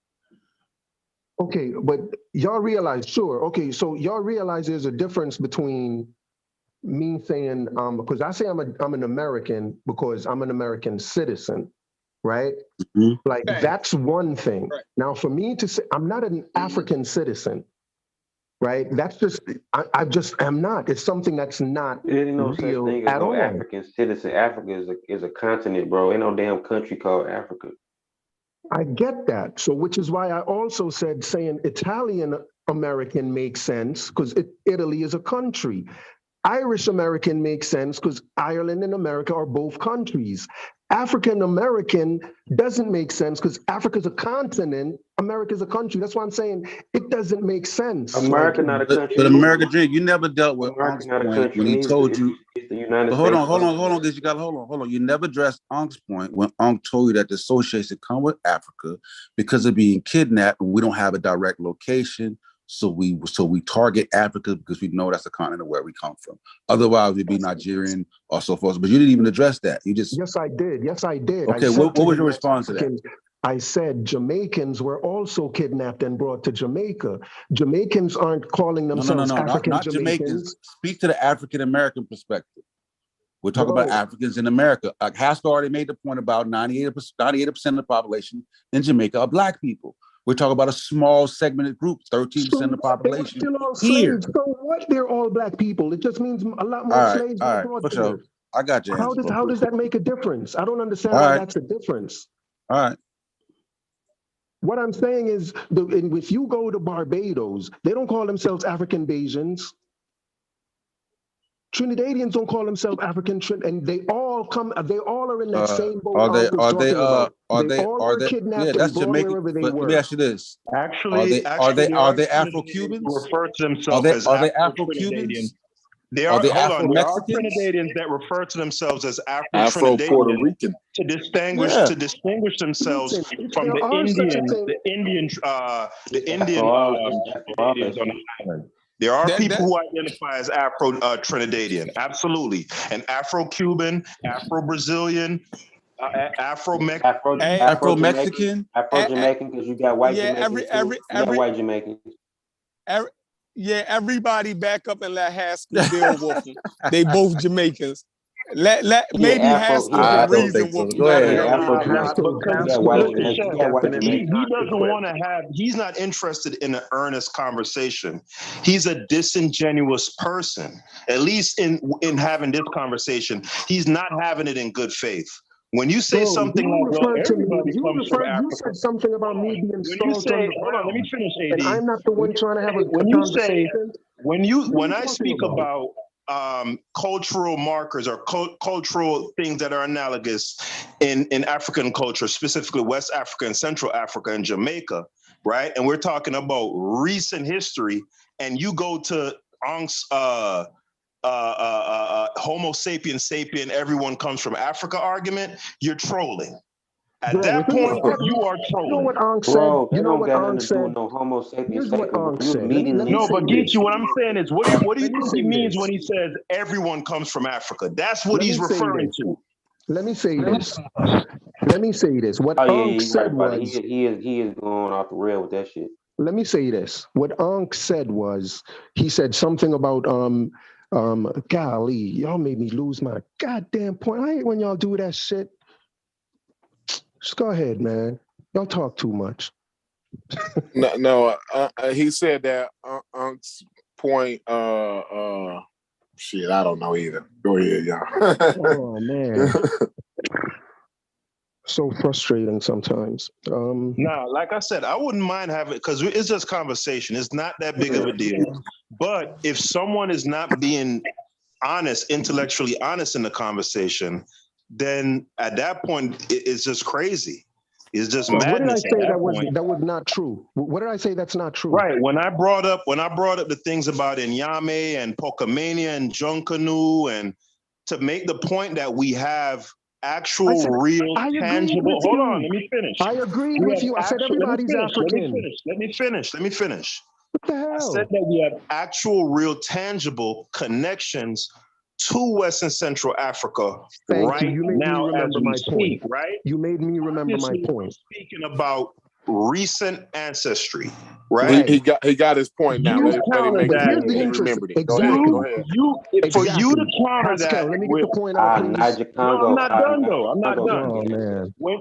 Don't let him because he forgot his point though. I don't want him to forget his point. For you to counter that with, well, everyone's African, brother, that is so disingenuous, bro. Like at that point, there's nothing to talk about then. Right, you keep repeating yourself. Let me say my point. Delineations make a difference then. You keep repeating yourself. You just keep saying I'm disingenuous. Like let me say my point. So you said, our ancestry is recent, right? But if you remember what Ankh was talking about, what Ankh said was that the reason we call ourselves Africans is because we have no idea where in Africa we come from, right? We've lost all connection. We have no clue where we come from. If it's so recent, how come you have no fucking idea where y'all come from? Oh my God. All right, come on, cursing. And if y'all have no idea where in Africa y'all came from, how are y'all different from the Chinese who also are so far removed they have no idea where they came from? Y'all are all in the same boat. You have no idea where y'all came from. So the Chinese might as well call himself an African Chinese and be doing the same thing y'all are doing. That's the American dream. If you think the point that the Chinese call themselves Chinese due to recent ancestry, they don't know where they come from recently, and you're just supposed to be African American. It's like at that point, you don't understand what I'm the type of saying is conversation we're y'all are having. fronting about this recent What I'm saying thing. is like, If it was saying, hold on, recent, bro. you would Like, at hold least on. know I'll where in let you make Africa your you point. come from. I'll let you If it make was your point. recent, you would at least I'll know where let you you make came your from, point, Sosa. bro. If it was, I'm sorry. I'm not gonna have to go. I ain't gonna like. It's unnecessary for you to go down slavery, bro. It's recent. Like I don't feel like I feel like if I gotta do that, there's no need to even have a conversation. Like if you don't understand recent ancestry, you think the Chinese people in China don't know where they came from, where they were 300, 400 years ago? That's crazy. That's not even as like and if that's what you think we're my saying. Recent ancestor, my great grandmother. You have no idea. These people you're talking about, you have no idea. You have no idea so much. You have to say just Africa. The fact that you're saying Africa means you have no idea. And the fact that you have no idea That's why I say means West you're no Sudan. different than the We come from Chinese. the Western Sudan. All right, bro. All right, you're right. You got it. All right, you got it. We come from Niger Congo, Africa. That's where we come from. Yeah, you did a He's DNA not test trying to and find figured that out where out. The Chinese can do he's that not too. trying to find out where we come from. Bro. That's The not his goal. Chinese can do exactly what you did and figure out exactly where in Africa they came from too. Nigga, no, they cannot. No, they cannot. You know what I'm saying? They know the original with Homo sapiens, sapiens. They know where they're recent. We're talking about where was your ancestors at 700 years ago, American Dream? Where were they? I have no idea. And All right, so in China, West and I don't care to know. Niger Congo. No, is that the same in China? Is that the same in China? Is what the same in China? Has not those empires been there for centuries, bro? And dynasties? Like, what are we talking about? What are we talking about? Does that mean they're not from Africa? That's what I'm saying. You see what I'm saying? Migrated. They migrated at this point, bro. Yeah. They migrated 60,000 years ago out of Africa. Yeah, he's not trying to find out. Like he's not trying to. He knows all that shit. He understands that. He's making that argument to say that we can't. Everybody's African, so us calling ourselves African American is crazy because everybody's African. That's his whole point. So, man, he don't got no point for real. He sound crazy, bro. Like, yeah. Can we move on to something else? Not make this American dream. It ain't no fun when the rabbit got the gun. That's exactly why, like, because of that. You know what I'm saying? That's why I said I identify myself as a West Sudanic Creole.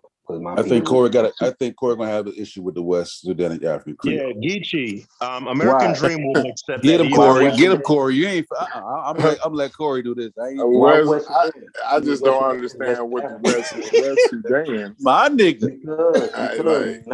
Because Niger Congo languages started in the West Sudan in between Chad and the Nile Basin, around somewhere in the Niger Kaddofian language. I mean, ain't nothing in this world happened without that Nile River. I don't get it. No languages, no traditions, no customs. I'm talking about 22,000 years ago, bro. I don't got to do no fucking Egypt. 30,000 years ago, EM2 Proto-Niger Congo speakers was in fucking East Africa, bro. That's for fact, bro. Look it up. Look up human migration.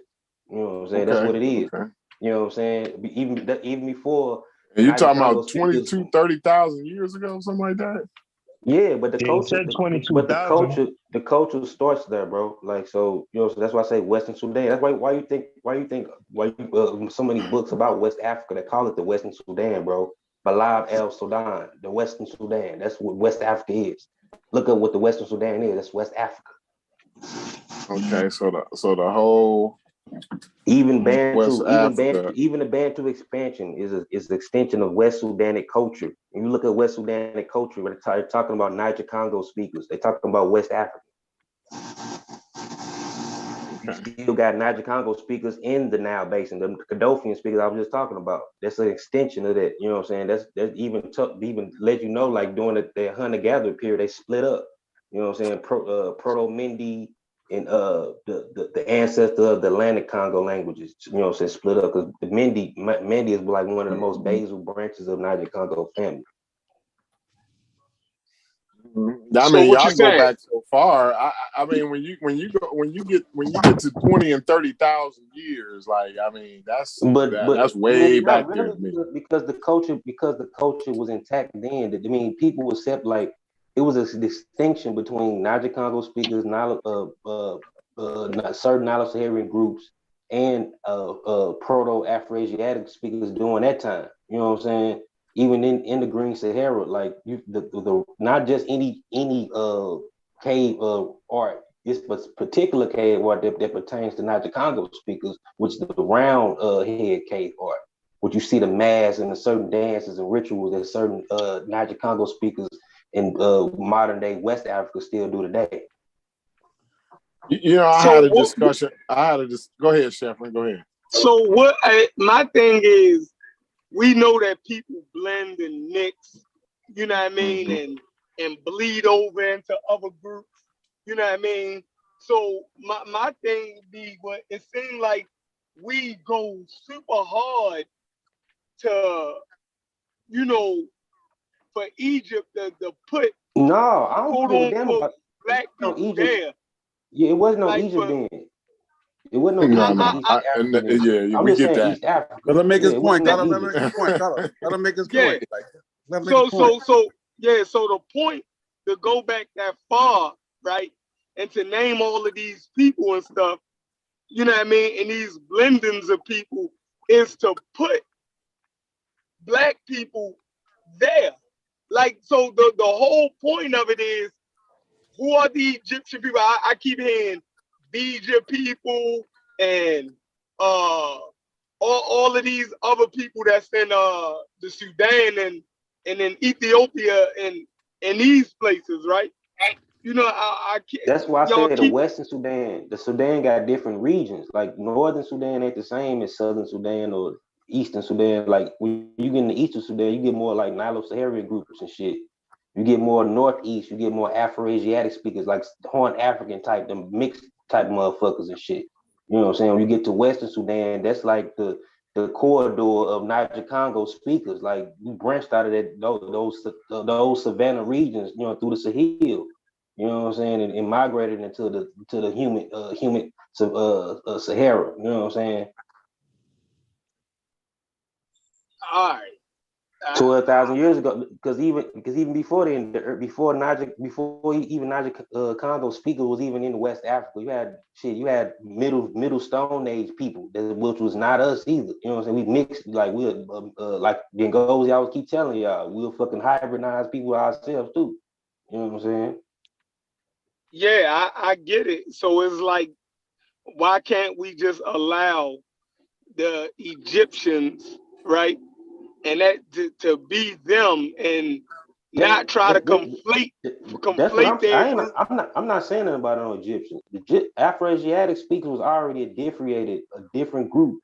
Even we split up. You know what I'm saying? Certain our lineages split up. Like E1B1A, which is most common in West Africa. You know what I'm saying? Split from E1B1B, which is a younger sibling paternal branch of our mother. We are older group. We're older population. You know what I'm saying? Afro-Asiatic speakers are more newer. You know what I'm saying? So hold on. So you putting they differentiated from us way before. They different, like Afro-Asiatic speakers. You know, which was the, you know what I'm saying, predecessor of the North African groups who mixed with you know what I'm saying, Basal Eurasians, and then later you know what I'm saying, West Asian groups. You know, so it was already a differentiated people. You know what I'm saying, 30,000 years ago. You know what I'm saying? You're mixing genetics with language groups? With language families? See, that's the problem. See, you can't do that over here. You can do that because that's no, Assad say you can't do that over here. Arid and Soy Kenyatta and all them scientific dudes, you use it together. I mean, it's evidence. Corey, can you tell them the rule over here? Yeah, it ain't the genetics, you can't use that like that. That's what they keep telling me. I'm not disagreeing. Like, I'm just disagreeing with you. I'm just saying what was told to us, yo. What was told to me and Corey and them is you can't use genetics. It don't. That's pseudo. It don't tell you who you are. No. So I mean, can't use that over here, yo. Culture is king. Culture is king. let's Culture. You gotta use the pots and pans, yo. What makes a people a people? I got on my Wujawu bag. What makes a people a people? Culture. It's the culture. The culture. Culture is king. Not the genetics. Not the Culture language. king, baby. You know, if you none of that. Don't show up. Huh? Don't show up. Yeah, I already know. Wujawu 3 times. Cultures, but certain cultures No, got they certain. don't come over here no more. We the uncouth. We the uncouth. They don't deal with us no more. We the barbarians. There needs to be some clarity because Afro-Asiatic, from what I've learned, was pretty much considered a linguistic term. But a lot of us in the conscious community use that to describe, a certain group of people also. So yeah, that was one of the confusions that, some people were saying that we needed to correct or redefine because we were taking linguistic terms and using them to classify a group of people. So I know that was one of the discussions or arguments when it came to that. Well, what Christopher Ehret used the term of Afrasian when he's talking about the people group, but but so happen the people group commonly speak Afroasiatic language groups, but that the more of course the DNA and shit can is overlap, but certain groups have certain particular markers that's common in other groups. Saying like certain mutation groups, certain mutation that these groups have. In their markers and their genetics, it is because of the cultural shit that they do. Okay, so since my mic is open, I'm gonna redirect. Where am I? That ass over here? Who? He gone? Damn. Who you looking for? Dream. Hi there. I'll come to goddamn chop American Nightmare. She crazy. Sabio, don't cuss him out, bro. Don't cuss him No, out. I ain't even finna. I ain't going there with him. He's not even worth my. I get it. I was just kind of, I was giving you, what I'm saying, like we sparing. One thing concerning those who disagree with this African American term. Man, I wish Raborn or Historian would just come and teach the class. But so we are very privy and aware, since we've been taught, once you know better, you do better, that Afro-American, African-American were not terms prescribed to us by the Jesse Jackson only. These terms have been prescribed self-defining, as we have self-defined ourselves as African-American by some of our progenitors, hundreds of years before. So let's keep that clear. Yeah, that's a fact. That's facts. She telling facts. I believe Prince Hall was someone included in that. What is it? Who was it? Coffee or Cuffy? I'm getting them wrong. I'll get it in a minute. But, so yeah, that term had been used and not starting with Jesse Jackson in the 80s. So let's clear that bit of misinformation. Now, to get to the cultural aspect of it, being that I am a self-proclaimed Florida Geechee girl, there's no way I can ever deny any African heritage, descent, and not 1,000 years ago displaced, but more like less than 100. My granny was born in 1918.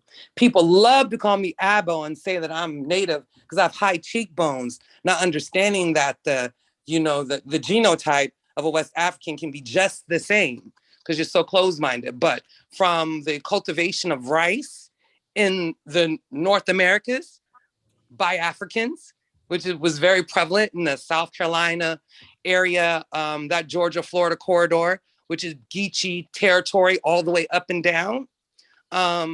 With the introduction of the yam and okra, not so long ago, not 1,000 years ago, to this area, the manifestation of language that we call Black English that has been established by accredited linguistics as a language, not just a slang.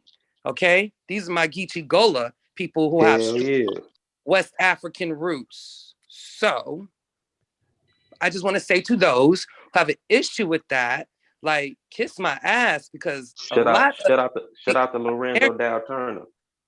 Yeah, but a lot of the American culture that we take so much pride in, guess what? That's actually Geechee Gola African culture. You know, that's been synchronized. So get the fuck over yourself. Yeah, they call the Geechee the Gullah Corridor the African American Ellis Island. Exactly. So get over yourself, bro. Don't come here with that. There will never be any disrespect of Africa on any of our watch. And to those who feel like we're worshiping, no. But for people that have been displaced and been traumatized, and some of the emotional trauma and dysfunction that we deal with, in order to even deal with any of that, you have to understand who you are, where you come from, your place in history. You got to understand all those things in order to find a viable solution, or, you know, to some of these things, because some of these things have to do with transgenerational curses, quote unquote. So it's important to understand who we are, and where we come from, and where we've missed the mark, and where we can continue to move forward with. And the only way we're going to do that is having a strong foundation of self. And there's nothing wrong with that. And I'm not saying we got to worship Africa and everything about it and, you know, romanticize it. That's our whole point. We got to take the good and the bad, you know, but nah, I'm African American. It is not separate. It is a thing. It's a phenomena. Okay, period. Yo, let me say something real quick, because, you know, I've been noticing one thing about American Nightmare since he's been coming around. It seems like he's doing his best to try to fit in with us. And he figures that if he disrespects African Americans and their culture and the things like that, it'll make him accept it. Because he feel like we should love these things, and we shouldn't want to admire the things. We shouldn't want these things because he feels like he has it, but he feels detached from it somehow. So he feel like we should feel that same detachment because we haven't been in Africa. We haven't experienced some of the things Africans experience and things like that. And because we have this love for ourselves and our people, it's some type of disrespect to him. He wants to fit in so bad that he found a way to make it seem like he hates African and he hates himself, but he's really hurt. That's really what it is. I'm gonna be honest. American dream is hurt, and he can't understand how African Americans, people who have been traumatized, can sit back and talk about the greatness of Africa and whatever part, Egypt, the Sudan, West Africa, East Africa, South Africa, wherever. And he don't understand how we can cherish it, how we can love it, how we can talk about the things we done coming out of slavery up till today. He can't understand how we can love ourselves this much and love our people this much. He can't understand it, but that's it right there, because we know who we are as a people. Yeah, I think he just enjoys playing a role of antagonist. Provocateur. Yeah. Provocateur. Yeah. So I wanted to address some of the comments in the chat, particularly to Danny. He says there are no Geechees in Florida. Okay, call it what you want. So there are Geechees in Florida. Listen, let me finish. So you know about water. So Danny, so tell me what a freshwater Geechee is and what a saltwater Geechee is. There are Geechees in Florida. You tripping with that one. Tell me what a freshwater and a saltwater Geechee is, because then I would say I like to call myself a freshwater Geechee. Of course, I didn't come up on the barrier islands, but some of my family members, elders of mine did. You know, my granny was from Georgia, Savannah and Statesboro, to be exact, and her mother was from South Carolina, Beaufort and Bluffton. And if I'm incorrect about where these barrier island Geechee people are from, someone please help me, because a lot of people in the chat and on this panel know exactly what I'm talking about. You know, I naturally love the water and sailing. You know, Geechee people love that. We love the fish. We love the ocean. We love seafood. Like, Everything about my whole family culture is Geechee Angola, and you can't take none of that away. I cook rice 5 days a week. Like, that's the first thing I learned how to cook. White rice, brown rice, black rice, jasmine, basmati. Bitch, if it's rice, I know how to cook it, okay? Like, that's just what it is. You feel me? Yeah, I'm trying to cut down that rice lately. Yeah. Brown rice and black rice is really good. Jasmine, basmati is what a lot of East Indian Caribbean folk do. Different aromas. I can't do that black rice, man. It's the way you do it. Hate is the way you do it and season it. But I'm just saying, like, it's in my blood, and then nobody can take that away. And no, I don't sound Geechee. Danny's probably true. Danny's probably true. Sound Geechee. And let me explain to you about something about a woman coming up in 1918, not wanting her children or her grandchildren being judged by how they expense the dialect from their tongue. So she was very adamant, meticulous about me having correct and standardized proper English speech. But at the same time that I feel like I am not necessarily always proper, though I hear me on recording and I know what I sound like is different than what I perceive in my head. It has been something that I can stand on and has not ever limited me in any. But you best believe that I'm very aware and proud of my Geechee dialect and culture. And when I can get around it and understand it and speak it, I do. Just like I do with my Haitian brothers and sisters. I learn Creole and I learn a little bit of standardized French, but I definitely make sure that I learn Creole, Haitian Creole. You know what I'm saying? To understand those African tongues is to better understand the culture, especially when you understand the context that it's in.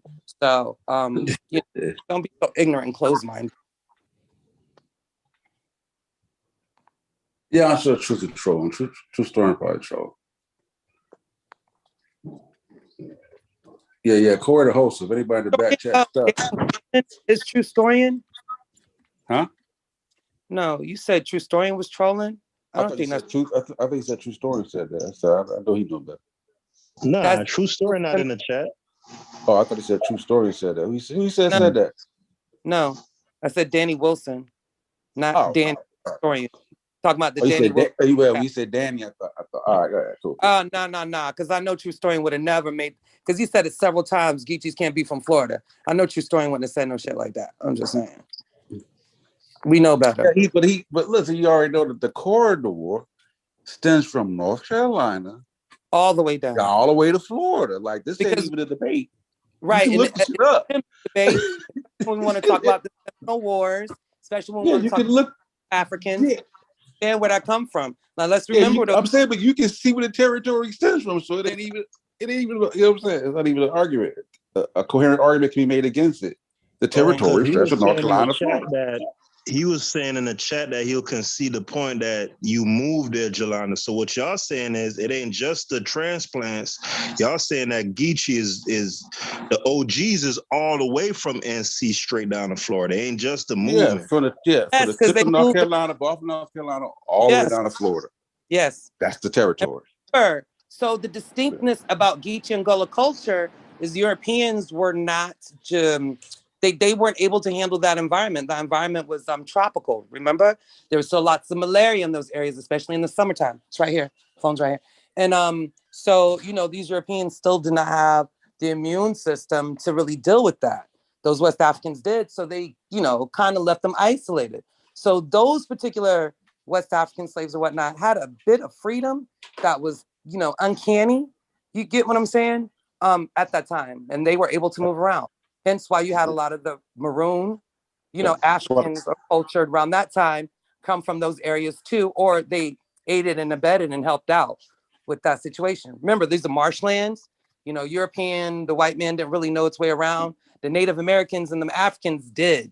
So y'all have to understand like the inner workings and the dynamics. So yeah, these people moved around and they moved on down. Remember when the Spanish war, the conquest of Florida, you got Indians being pushed out, from the northern parts of the United States, or what we would call the United States and Louisiana Territory.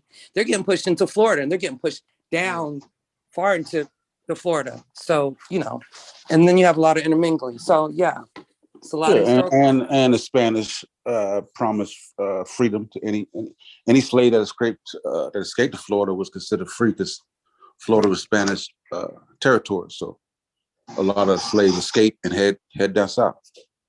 further down south. So what you saying is we not Aboriginal Indians? No, Yeah, we definitely not. That shit, hey, that shit piss me off too when they do that shit. Because they do the Abos do it, and then the Hebrews say we Hebrews. That should be pissing me off, bro. I ain't gonna lie. Me too. Feathers up. Yeah, because they say because they take the term kumbaya. They take Yah to be Yahweh. You know what I'm saying? That's why, but kumbaya just means come here. You know what I'm saying? Like I'd be like, man, come Yah. That just means come here. You know what I'm saying? But they take the Yah to mean that's the Yah was for Yahweh. It was really Israelites. That's crazy because we use it that way too in Jamaica. It's a come here. Yeah, come here. Yeah, a lot of patois is similar. And I know y'all said my one. And who one of this? Come by here. That's what it translates to. Come by here. You know what I'm saying? Yeah. Kumbaya. Yeah. Mm-hmm. Yeah, they said Yah mean Yahweh. I'd be like, man, that's funny. Hey, Corey, Ken said let him in. Yeah. I'm saying if you just spend some time in Charleston, you would learn that shit. Like, it ain't even. I ain't seeing Ken ain't in here. Ken was like, let me in. I might have tapped out. Yeah. I know Kent spent a lot of time in Charleston. Bacon, shrimp, and grits too, just to let you know.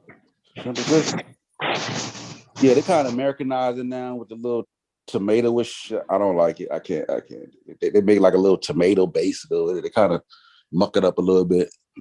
But now it's like a cuisine. Tomato base for what? What you talking about? They do like a little, like if you go to like here place, I forgot the place name in Atlanta, but they do like a shrimp and grits and they put like a little tomatoey. No. Tomato sauce. It kills it. No. Yeah, flying biscuit in Atlanta. I say fuck that. Yeah, they mess it up. I just make my own.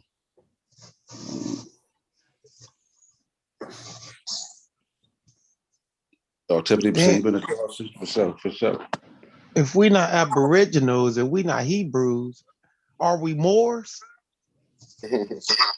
Might be. No, we Egyptians. We Rodney Kemet. Nah, I'm Leroy Kemet, Rodney's cousin.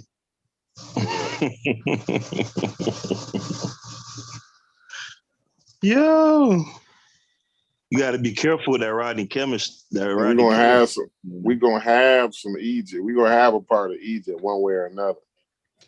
I'm just being stupid. We're actually African. I'm not nowhere near Egypt. I have no Egyptian DNA. Y'all ain't never heard me say I was Egyptian. Don't worry about that one. Y'all ain't got to worry about that shit. I am I think I heard you make an argument for the Egyptian side. Yeah, right. You heard me argue that Egypt was on Africa. Shit. I mean, Yeah, was on the continent of Africa. That's about it. Okay. I thought I heard you figure that tied us back to Egypt because they was on the continent. Because they're on the continent. It's an African culture, so that makes it close to us somehow. I don't know if they look. I don't have no evidence of them traveling to West Africa or West Africans traveling to Egypt. So until I get that evidence, I'm not going to speculate. You ain't see what Reggie put up earlier? Master Musa? Yeah, he showed how Master Musa walked across there and shit, right? Smooth to the Middle East, bro. Smooth. But yo, it was a trade route. It was bustling. It was you know how Unc put it. It was a bustling trade route. Oh well, that's probably true. It probably was. It probably was a Spice Road trade. It's only one problem. It's only one problem with it though. It's the chronology. Hey, Corey, so he just by him throwing in that bustling word, he think that shit like yeah. That shit just scramble a nigga brain. Bustling. That be like it was like a ship port, like in San Diego or something. They trading their Come asses. on, man. New York City is brought that bustling, homie. That shit bustling. Y'all stupid. But yeah, I don't know. I'm not. I ain't gonna lie though. I don't know if that's fair though, guys.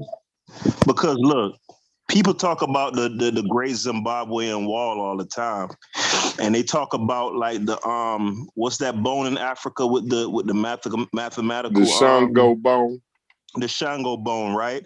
And none of them areas some of us are from South Africa, a very small percentage or have connection, but for the most part, we're not connected to those areas either. And those are even farther away from West Africa. So I think most people, you do have those who go to the extreme and literally believe they're Egyptians, but for the most part, people look at anything, any kind of African achievement and take pride in it in a general sense. That's how most people look at That's the whole Egypt. point I'm making, Haskell, because nobody in Africa does that. Only African Americans do that. Right? And that's it's crazy. fine. What's to wrong? African. Ain't nothing wrong with that. Ain't nothing wrong with that. But it is wrong with that. It is something wrong with that because, like, we ain't even on the continent, and like niggas on the continent don't do that. Like with the that's the not true, whole Corey. Pan-African thing. Listen, Listen, hold on. Africans who celebrate classical African culture, and that's not true. That's fine. They don't celebrate it. They might study it. You know what I'm saying? They don't think they not run around calling they women Nubian queens and shit like that. You know what I'm saying? Like they not nobody doing that. does that anymore. Anymore. Yeah. I hear you. Anymore. That's the key word. Nubian queen. Yeah, but that's what they mean. When people say queen, when people refer to black women as queen, I'm just gonna say it, and y'all be mad as me as y'all want to be. But that's what they mean. They're meaning some type of Egyptian queen. They're referring to like Nefertiti and these types of people. You know what I'm saying? When they talk about queen and shit like that. Like that's what they. Listen, first off, the queen is the queen is just the king's woman, right? And also, a queen is a queen because she's in a monarchy. She's a part of a monarchy, and she has subjects, right? So to me, the whole concept of calling a woman a queen or dude a king, just in general, is corny. Regardless of what it is, whatever, it's corny. Yeah, but the thing is, like, it's all about the Egyptian thing, though. That's why we do it. You know what I'm saying? Like, you might not get them to admit that. Like, they'll come on here and say, well, no, you know how motherfuckers is. But all in all, like, it's all the whole Egyptian thing. That's why people do that. That's why people call. It's the most popular, Corey. That's why. It's just like, all right, if you think about like Italy and Germany and America and the UK and they celebrate Roman and Greco-Roman culture, right? And for the most part, their ancestors. I don't know. I don't know. Maybe they do, but if we celebrate it, people think it's American. If you go to you know what I'm saying? What do you mean? Just go to college. Just look at the college curriculum in America. The fraternities and all of that. Yeah, they venerate Greco-Roman culture. There's no ifs, ands, or buts. They do the same thing for Egypt though. They definitely like the academia. But Corey, they connect themselves to it.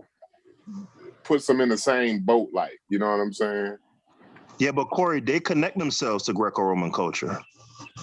But I don't think they do like that. I don't think. But they should though. Hold on, Chef. But they should. Hold on. No, they shouldn't. Those people enslaved their people, the people who they're most closely descended from. Right? Yeah, but the Greco-Roman world spreaded culture and civilization through Europe. Right, by force and savagery, by conquest. Yeah, I mean, so. But they still have that lineage, though. Yeah. Yeah, let's look at the places. We have Americans, right?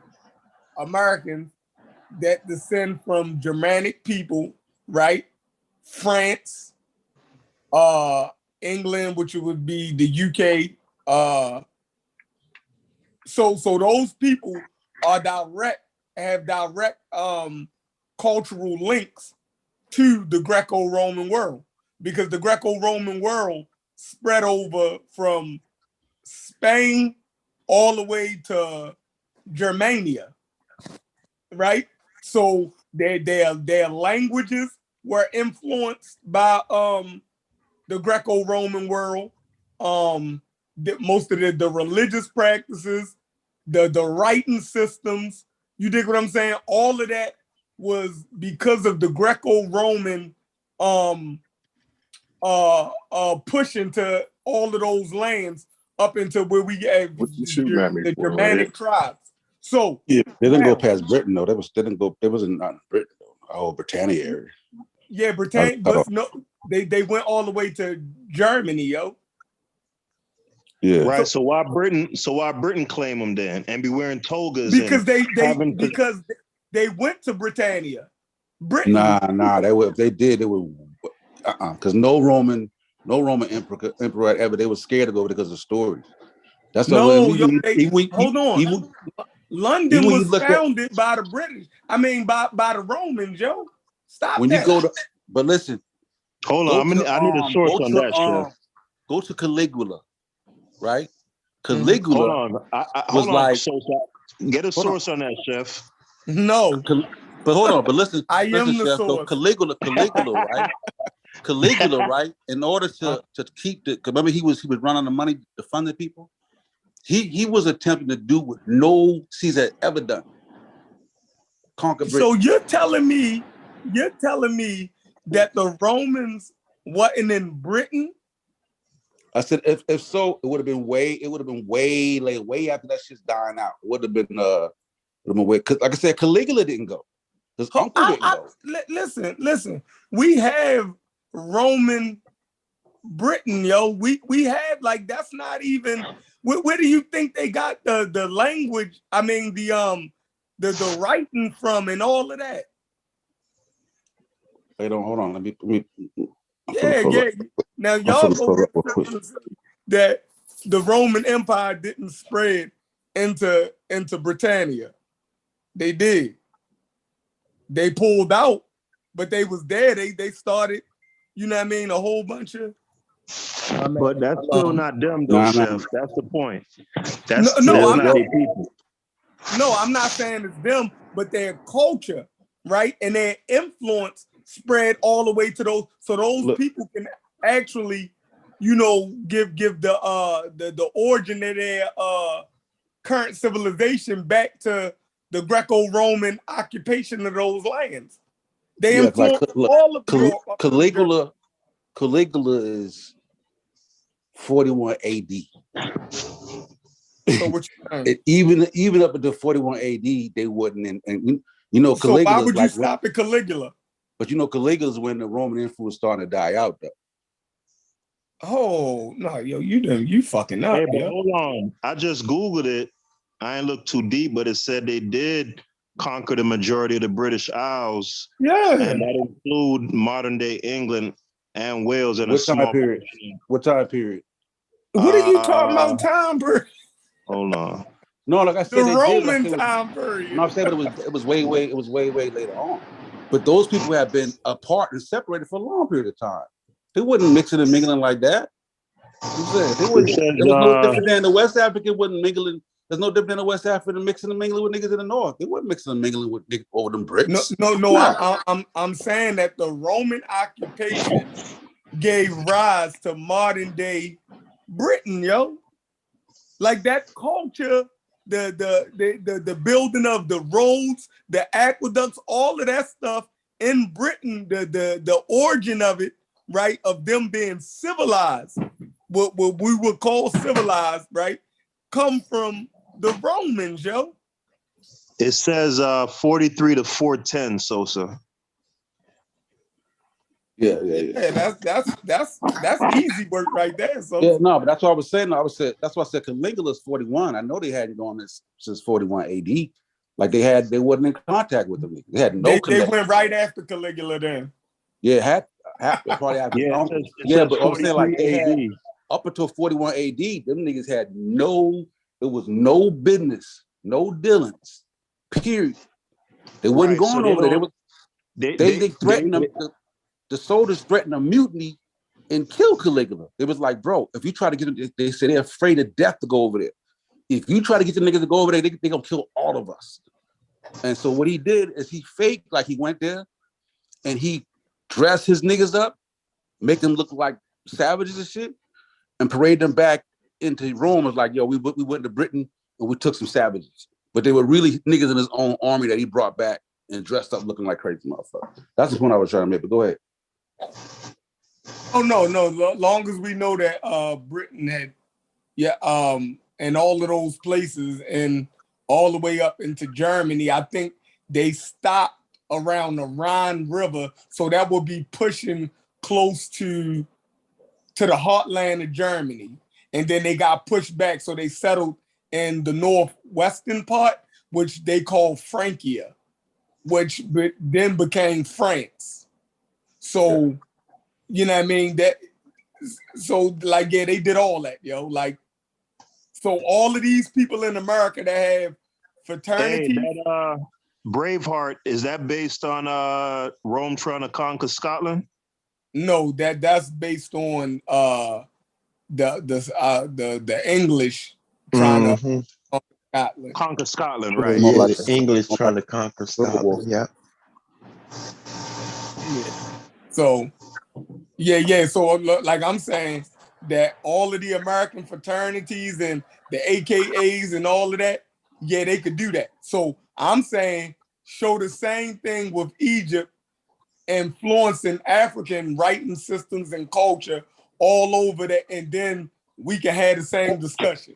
Yeah, I saw them be showing that, but you gonna dismiss it though? Yeah, definitely. Hogwash. Oh shit.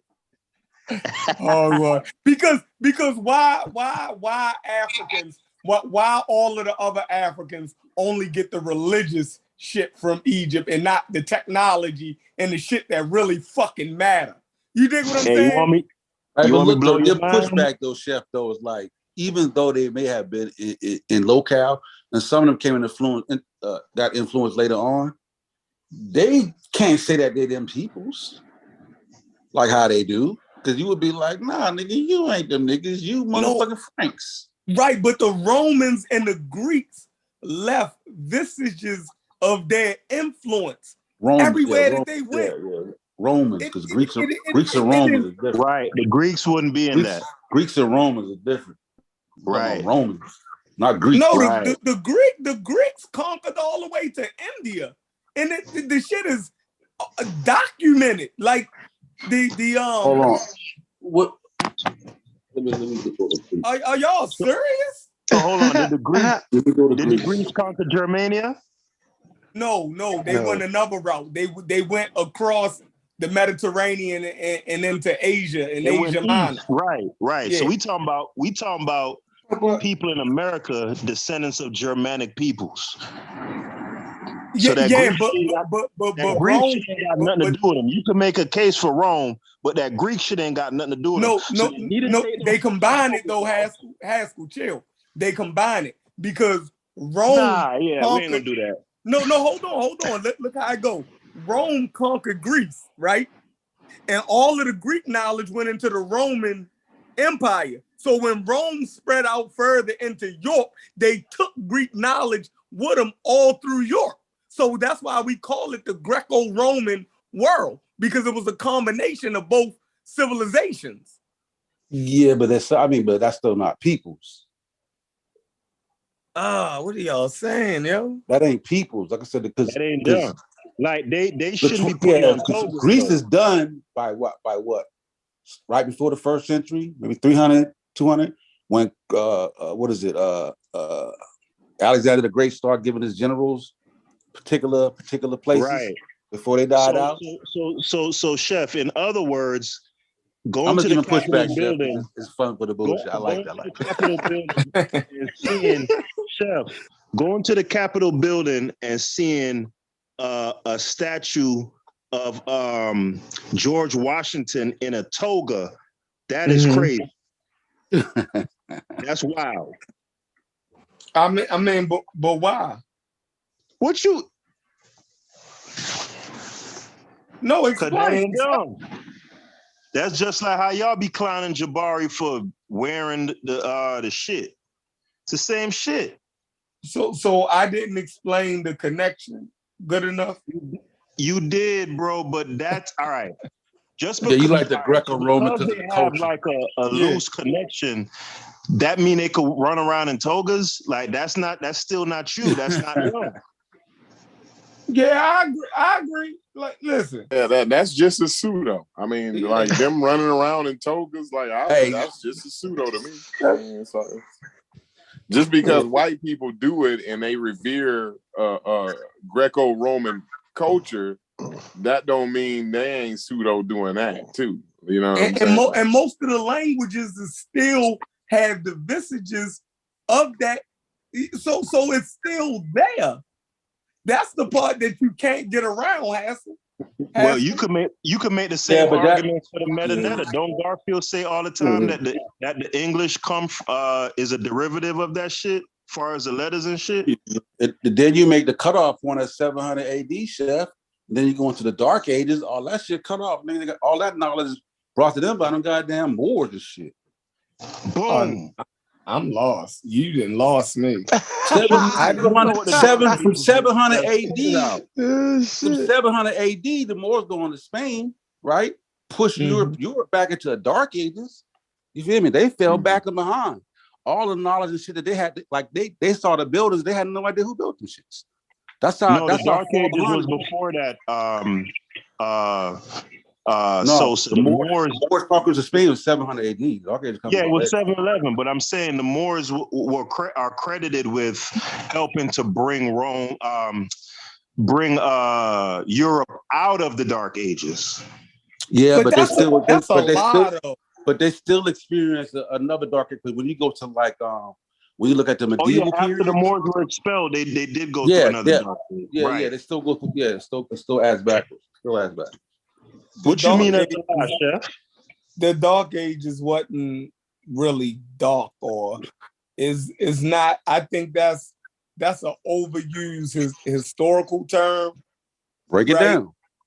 Yeah, well, we can, because we're just talking about the fall of the Western Roman Empire, right? The Eastern Roman Empire was as strong as ever. So where was the Eastern Roman Empire at? It was in Turkey. Right. Yeah, but these people were Roman to the core, though.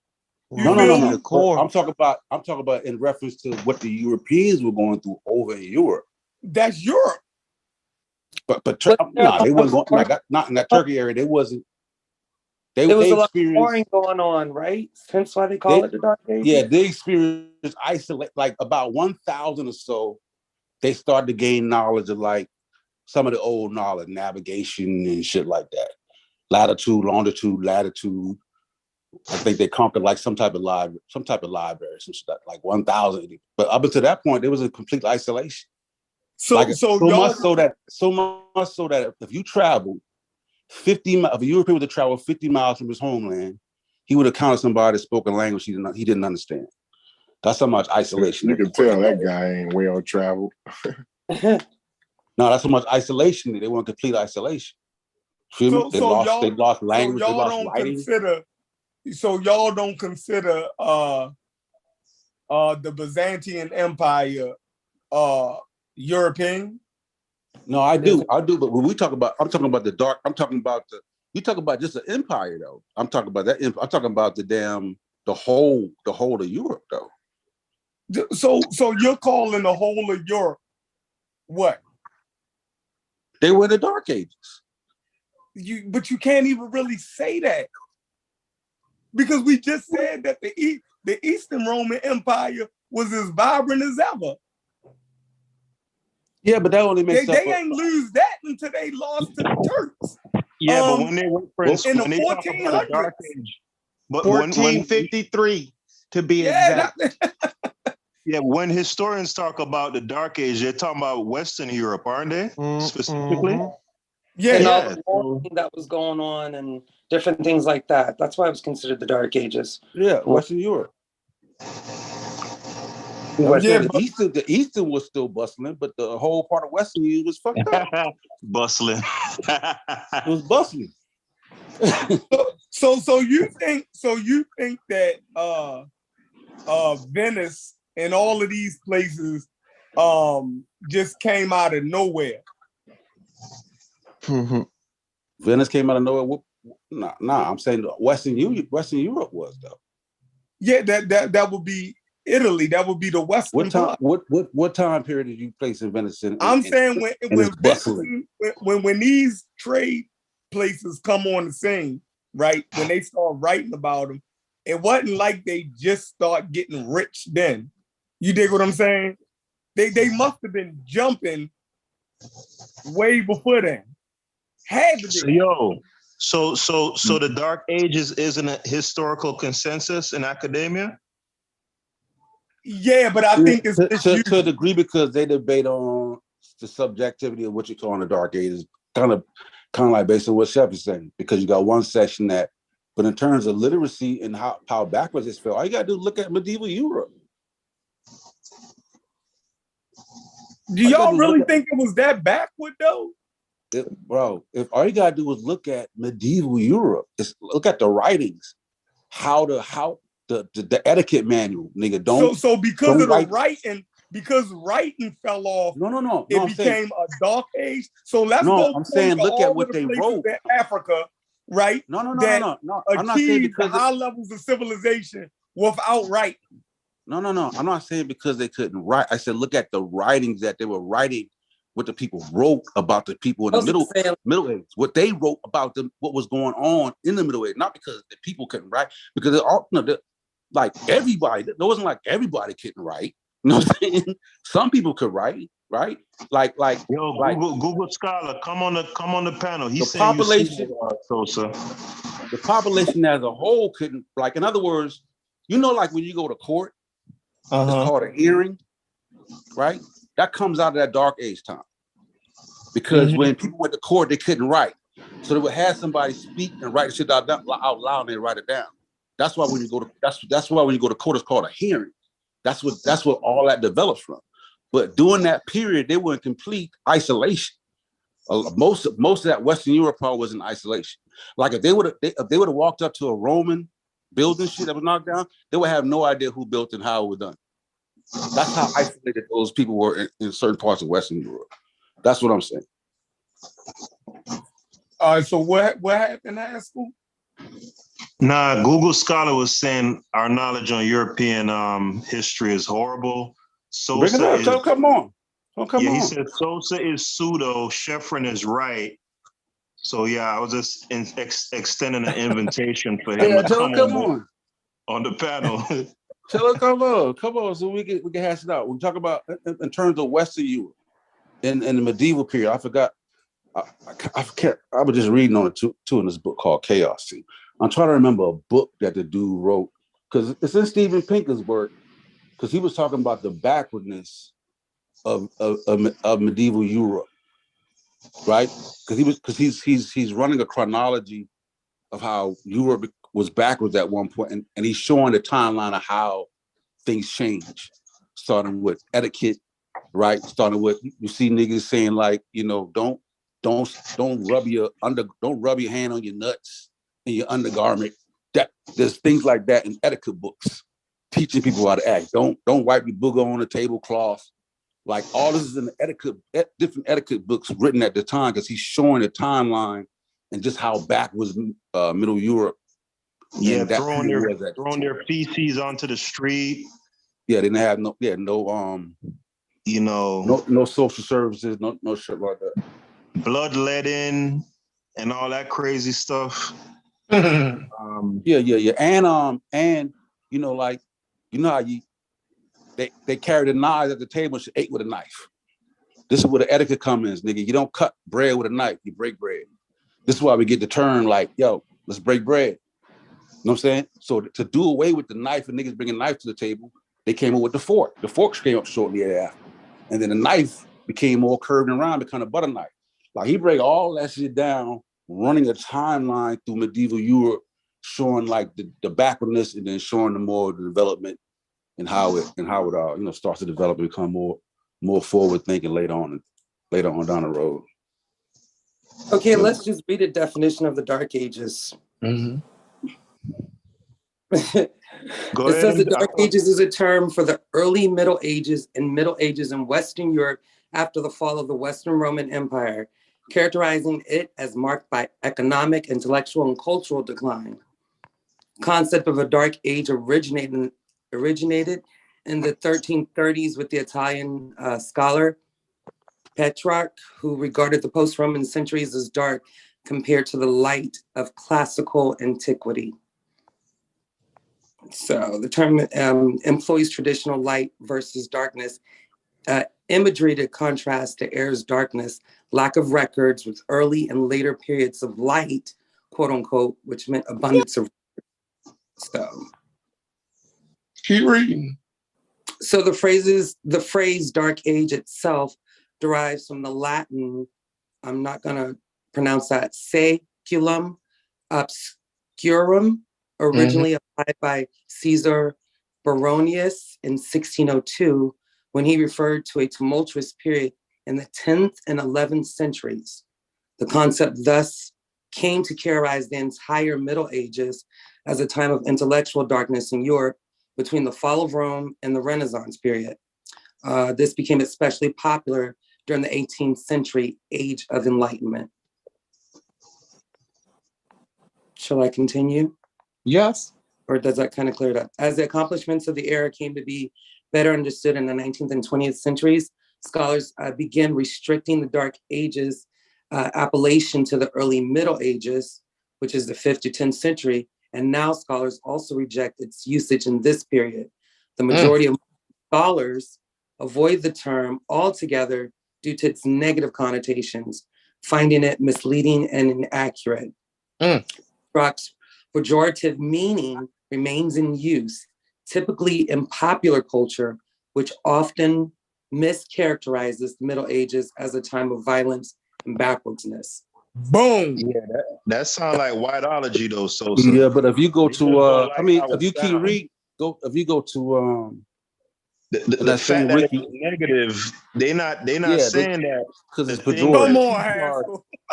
But if you go to if you go to Baronius, right? So he says I'm on the wiki. If you go to Baronius, click on Baronius. It says significantly Baronius termed the Dark Age because of the paucity of written records.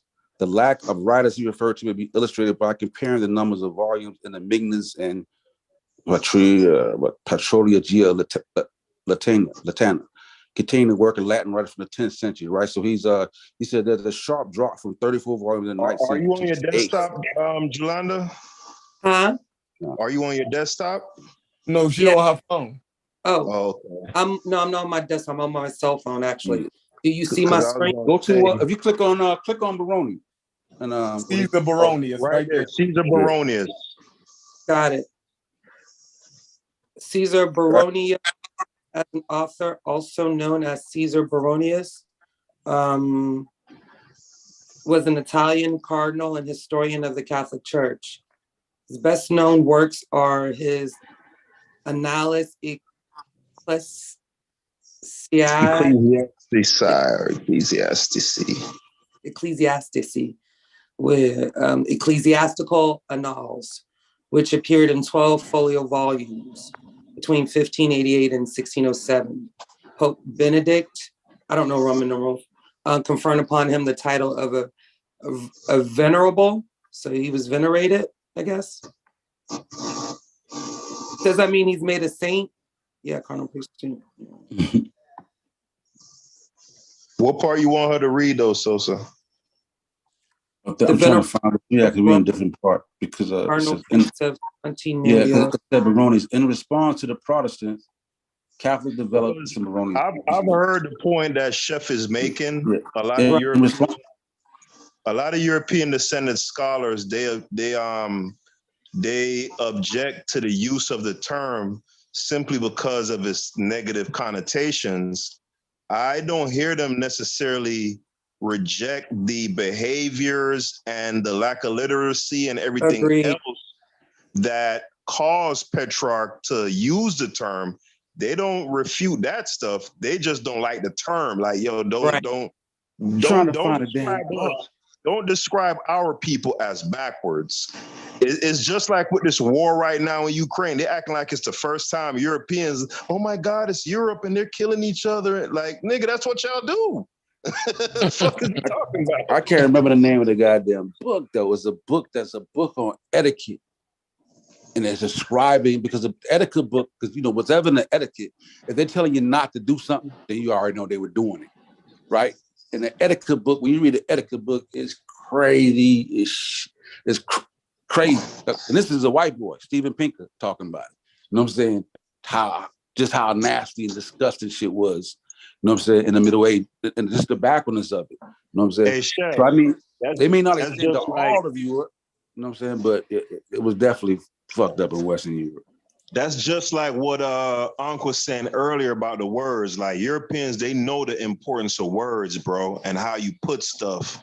So they're not disputing the actual behavior. They're just saying, yo, don't call it that. Yeah, but when they look at the achievements of the so-called Dark Ages, right, it don't look as dark once you look at the certain things that came out of that period. In Western Europe? In Western yeah, Europe? Yeah. Like let's what? look. Hold on. Let's look some of the stuff up. Now, I'm not saying that this is indicative of the whole Western European, but, you know, as a region, it wasn't as matter of fact, even if we look at it, the calling the Moorish Empire, right? That was basically goddamn off the backs of what the Romans, you know what I mean, had basically did. You feel me? So they took the you know, the North Africa, right? All of that was Christian and Roman, you know, for the most part. So when them Muslims took over those places, all of those cities and roads and stuff that stretched across North Africa, and you know, they took control over all of that. And then they just went over the Mediterranean and started trying to take control. But that was all damn near Roman accomplishments. You know, it was North Africa was Roman Africa, I think. Wasn't that's what it was called? It was. Yeah, so that, and then going right over across the Mediterranean into what you call it, Portugal, Spain. Hold on, it was Portugal, Spain, and I think they went all the way as far as southern France. I think the Moors made it all the way to damn near southern France and got repelled. You know what I mean? By the Frankish armies. I think it was the Normans. It might have been the Normans at that time. I don't know. I don't know if it was Normans in 711 in the 700s. I don't know if it was them. I think it was a Visigoth trying to run up in France though, and they got they got repelled and they moved it. You know what I mean? In southern France, but I definitely think it was the Frankish people. I don't know if the king was a Ostrogoth or a Visigoth. I don't know. I get all of that shit mixed up. I have to go read that. You know what I mean? But they was able to repel the Arab invasion, right? So they resettled with like 4 different kingdoms in Cordoba, Seville, and Madrid, and you feel me? So yeah, but all of that was Roman before, you know what I mean? The Visigoths had swept over that and weakened that, so it was easy for the Arabs with a powerful army to push them the fuck out. So, you know, that's how that history goes. But we got some North Africans in the chat.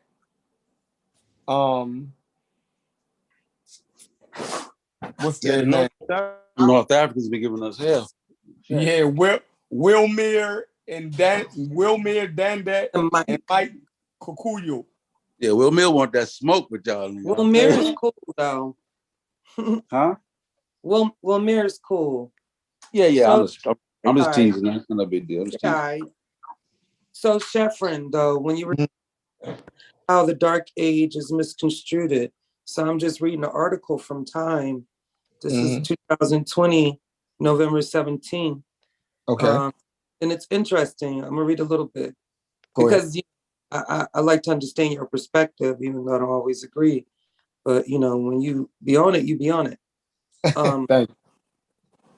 So I was gonna try to skip through it, kind of the rhetoric, but so it's just saying residents frustrated at medieval cell phone coverage in far north ran the headline on a New Zealand news website. Communities on the shores of the Pacific Ocean were fed up with constant poor connectivity, which was bad for business and even unsafe. But was it really medieval, as one local woman claimed? So right here, they're just kind of expounding on the definition of how we use like medieval and this whole kind of dark age myth. So to continue, in one sense, she was right. There was no 4G in the Middle Ages, or nor was there in ancient Egypt or the Age of Enlightenment. Yet when people reach rhetorical back into history to compare some current complaint with the time of barbarism, they always choose the same period, the years 500 to 1500 in Europe. Those years was dismissed as a millennium gap, a poignant lost opportunity for human species by the astronomer Carl Sagan. They were, it's universal assumed, the Dark Ages, a time of superstition when physicians floundered in the face of a pandemic and leaders scorned scientific expertise. But recent research has, however, exploded almost every myth about the scientific stagnation of the Middle Ages. Historians have shown it to be a period of impressive innovation and ingenuity. For example, it's still commonly assumed that medieval people thought the earth was flat until explorers like Columbus proved them wrong. Of course, we mustn't generalize about what people thought. There was as much disagreement and debate as there is today. But anyone who studied the question realized immediately that that Earth was round. They recorded the proofs in textbooks, handwritten on smooth animal skin parchment. The most popular was named the Sphere. It was written in about 1230 by Johannes de Sacrobosco, John of Hollywood. As a ship of sails away from harbor, noted Sacrobosco, a lookout at the top of the mast would still be able to see land long after the sailors on deck have lost sight of it. A beautiful diagram and many manuscripts illustrate how this shows the seas must be round. Sacrobosco went on to explain how you could calculate the size of the earth simply by measuring the height of the sun above the horizon in two different cities. The answer he gave was remarkably accurate. Scholars did mostly think the sun and other planets went around the earth, but even that was argued about in the Middle Ages, and it didn't stop them doing some very clever and precise astronomy. So Sacrobosco's Sphere and many other works of science were enthusiastically studied in the new universities that sprung up across Europe from the 12th century onward. Students and lecturers traveled and communicated across borders in the first truly international language of learning, Latin. Many universities were founded directly by the Catholic Church, contrary to popular myth. The church was a great supporter of science. It's not hard to see why. The goal of devout Christians was to get closer to God. And the key to the divine plan, said theologians, was written in two books, the book of scripture and the book of nature. In other words, to understand the mind of God, they should study his creation just as much as the Bible. And wow, that's powerful. And where experience contradicted scripture, Christian scholars saw no need to take biblical descriptions literally. Many of the biggest names in medieval science were monks and friars, and some such as Robert Grosseteste and Thomas Bradwardine became bishops and even archbishops. That's just some of the article, which I thought was interesting. I was really reading really quick when we're discussing the Dark and Middle Ages. So yeah, and we know this to be fact, a lot of discoveries. So that is something to question, the relevance of that term and looking at whose perspective and why. So Yeah, they debated because you got to look at the person who was writing about it was that Partridge something guy, whoever y'all talking about him. Even reading in like just the Wikipedia bio, you know, like he was just, it seemed like a personal thing because he was living in the time that he was kind of giving that attribute to, so to speak. I felt that he personally did not judge it as meaningful, you know, I guess as the period before. But, you know, though I understood the Dark Age to be a lot of time of warring, you know, lacking many things, his definition is so, then that's kind of his own personal conjecture also. That's all I'm saying. Yeah, I think I'm just getting back in, so y'all might have said it already or whatever. But the Dark Ages was kind of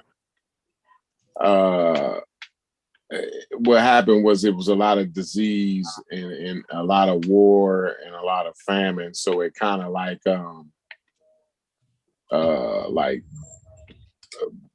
kept it from progressing. You know what I'm saying? I don't think it was like that they mean like you know, the Dark Ages is where people got stupid all of a sudden. I think it was a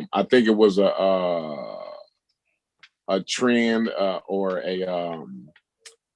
a speed, a certain speed that things were progressing, and that speed was slowed or stagnated or whatever word you want to use, and that's what it was.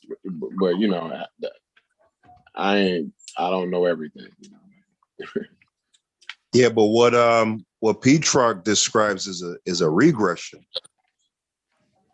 You know, it's not just like a stagnation. He describes like, you know, people kind of abandoning like scientific principle and instead using like mythology and superstition to treat people who are sick. And you know, like if somebody was sick, they do bloodletting, or they might say some sort of incantation, or you know. So yeah, like some of the backwards behavior is involved in why he put that term on there. You know, that's what kind of my point, and that's not me. That's them saying about themselves. Yeah, I think it's later. It's later writers who are trying to revise it. They start to revise the saying and clean it up and say, well, it wasn't that dark. Wasn't that dark as what you think? And they start, you know what I mean? Mm-hmm. Okay. That makes sense to me. That makes sense to me. I wouldn't argue that. Yeah, but you know, it's just like, you know, when Corey say like a time of, you know, disease and all of that, that definitely shut people off from each other. You know, and we know that culture and science move, you know, along mercantile and commerce. That's how that shit spread. But the fact still remains that, you know, the pestilence and the disease didn't kick in into the mid 1300s, when that would have been a period when they would have been coming out of, you know, the quote unquote so-called Dark Ages, going into two periods. It's two periods. It's medieval because you got to go, because after 13, because you got to understand what 2/3 of Europe is wiped out by the Black Death. That's a fact. 13. Yeah. That's a fact. Yeah, so, it's two periods. You feel me?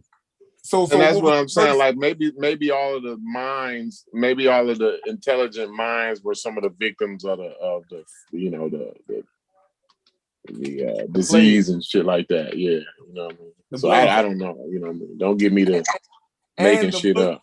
Right, and the people that they were. Yeah, don't make it up, Corey. We don't know. I ain't gonna make it up. and plus, it was the military conflict. You have to remember they was fighting. You know, the Muslim empire had expanded, right? So the Europeans who were mainly Christian, took up the banner to fight against the Islamic Empire that was pushing into their, territories. So that was a whole nother strain on the European population. And then we have to figure out, what are we defining as Europe? Where does Europe begin in Asia? Right. You know what I mean? And Right. that would be a conflict, because a lot of the people that we East Ukraine. Right. So no, you're absolutely right. Because a lot of the people that we claim are European, right? They were a part of the Islamic Empire, right? You have places like what you got? You got the Serbians, right? You have places in Serbia, Armenia, right? These places are what we would consider Europe, right? White people, right? Up into the Balkans, where Islam spread all the way to, I think, Transylvania. You know what I mean? So it's like these people were Europeans and they was Muslim. The Turks, it's hard pressed for me not to call the Turkish people European. Like, I think the only reason they're not called European as much is because they, was conquered by the Muslims, right? So, I mean, but for the most part, Constantinople, all of that was European territory. They were European peoples. Yeah, when you say Turk, I automatically reject European from it. The minute you say Turk, exactly. But you got to rethink that. That's not correct, Shetty. 2 + 3. Oh, I'm sorry. Teach course. Doing his basic arithmetic. He said, nah, that's pseudo. That's pseudo. Like 2 + Yeah. So you got to rethink the whole European concept. Where does Europe begin and where does Asia begin? You know what I mean? So who are you calling Asian and who are you calling European? Because those populations mix. You know what I mean? And it bleeds over. So, could Turkey be a part of the European Union? You dig what I'm saying? Would that be a stretch of the imagination? Yeah, I feel you. What you think, Yolanda Haskell? Where y'all at? They're still on. I can see why they might draw distinctions and make certain caveats. I was over here reading up on the Dark Ages, seeing this. Cause see, the thing is, I got to start doing more reading, but I just know Europeans, man. I just know them. I really do. I know how they operate. I know how they think. I know their devisements. I know how they spin stuff. And I'm reading this thing about the Dark Ages and how that it wasn't that dark. And all I'm seeing is a spin. That's all it is. That's all it is, Chef. I'm telling you, that's all it is. Listen, again, I'm going to draw the analogy to what we see in present day. Just watch CNN and Fox and these other places. They're acting like it's just so unprecedented for Europeans to be killing Europeans. Like, they're just like, I'm telling you, have y'all watched the news lately? Yeah. They're just like, oh my God, these little blonde-haired, blue-eyed children and bombs are dropping in gyms. Imagine if you were at the Planet Fitness and a bomb just dropped there. Like, this doesn't happen in Europe. This is Europe. No. These people they ain't go to high school. You have to think up twice about it. Yeah. Like they didn't go to high school. So I know how Europeans are, bro. Like, they know full well that's a bag of shit. Like, Europe is nothing but war. Their whole history is war. They're constantly at war. But yet and still in 2022, they'll act like that shit is just so unheard of.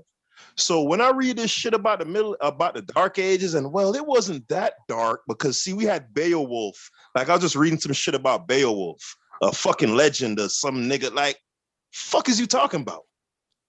You know what I'm saying? Yeah, that they just spinning Chef. That's all that is, bro. So you still going with the Dark Ages? Hell yeah. I mean, like I said, I got to do some more reading to really hunker down on the points as to why they were calling it dark, because that's what matters, right? Because Petrarch described it like that. Because that's how Petrarch was describing it. Like, I can't remember the book right now because all my shit is audiobook. I've been damn drinking, our damn brain is scrambled. When I sober up, if the people who was living in it, if the academics, because Petrarch would amount to what's an actual academic, if the people that were actually living in it is writing about what's happening, how's somebody gonna come 500 years later, 1,000 years later, and say, well, it wasn't really like that? No. Like, come on. It's probably got a little bit of fiber in it, babe. Just a little bit. They just hate the idea of talking sexy or somebody? Juju, Who's that got the with background? those deep, with those sexy voice. Mute out, Queen. She talking sexy to somebody. Something about to happen. I put my drink down. I'm like, who that? Put my drink down. Okay, I'll give you some applesauce. I gotta meet her, yo. Something about you about to say something nasty. This is a family show. This is a family show. Like, what's that? My bad. I thought I was muted. Damn.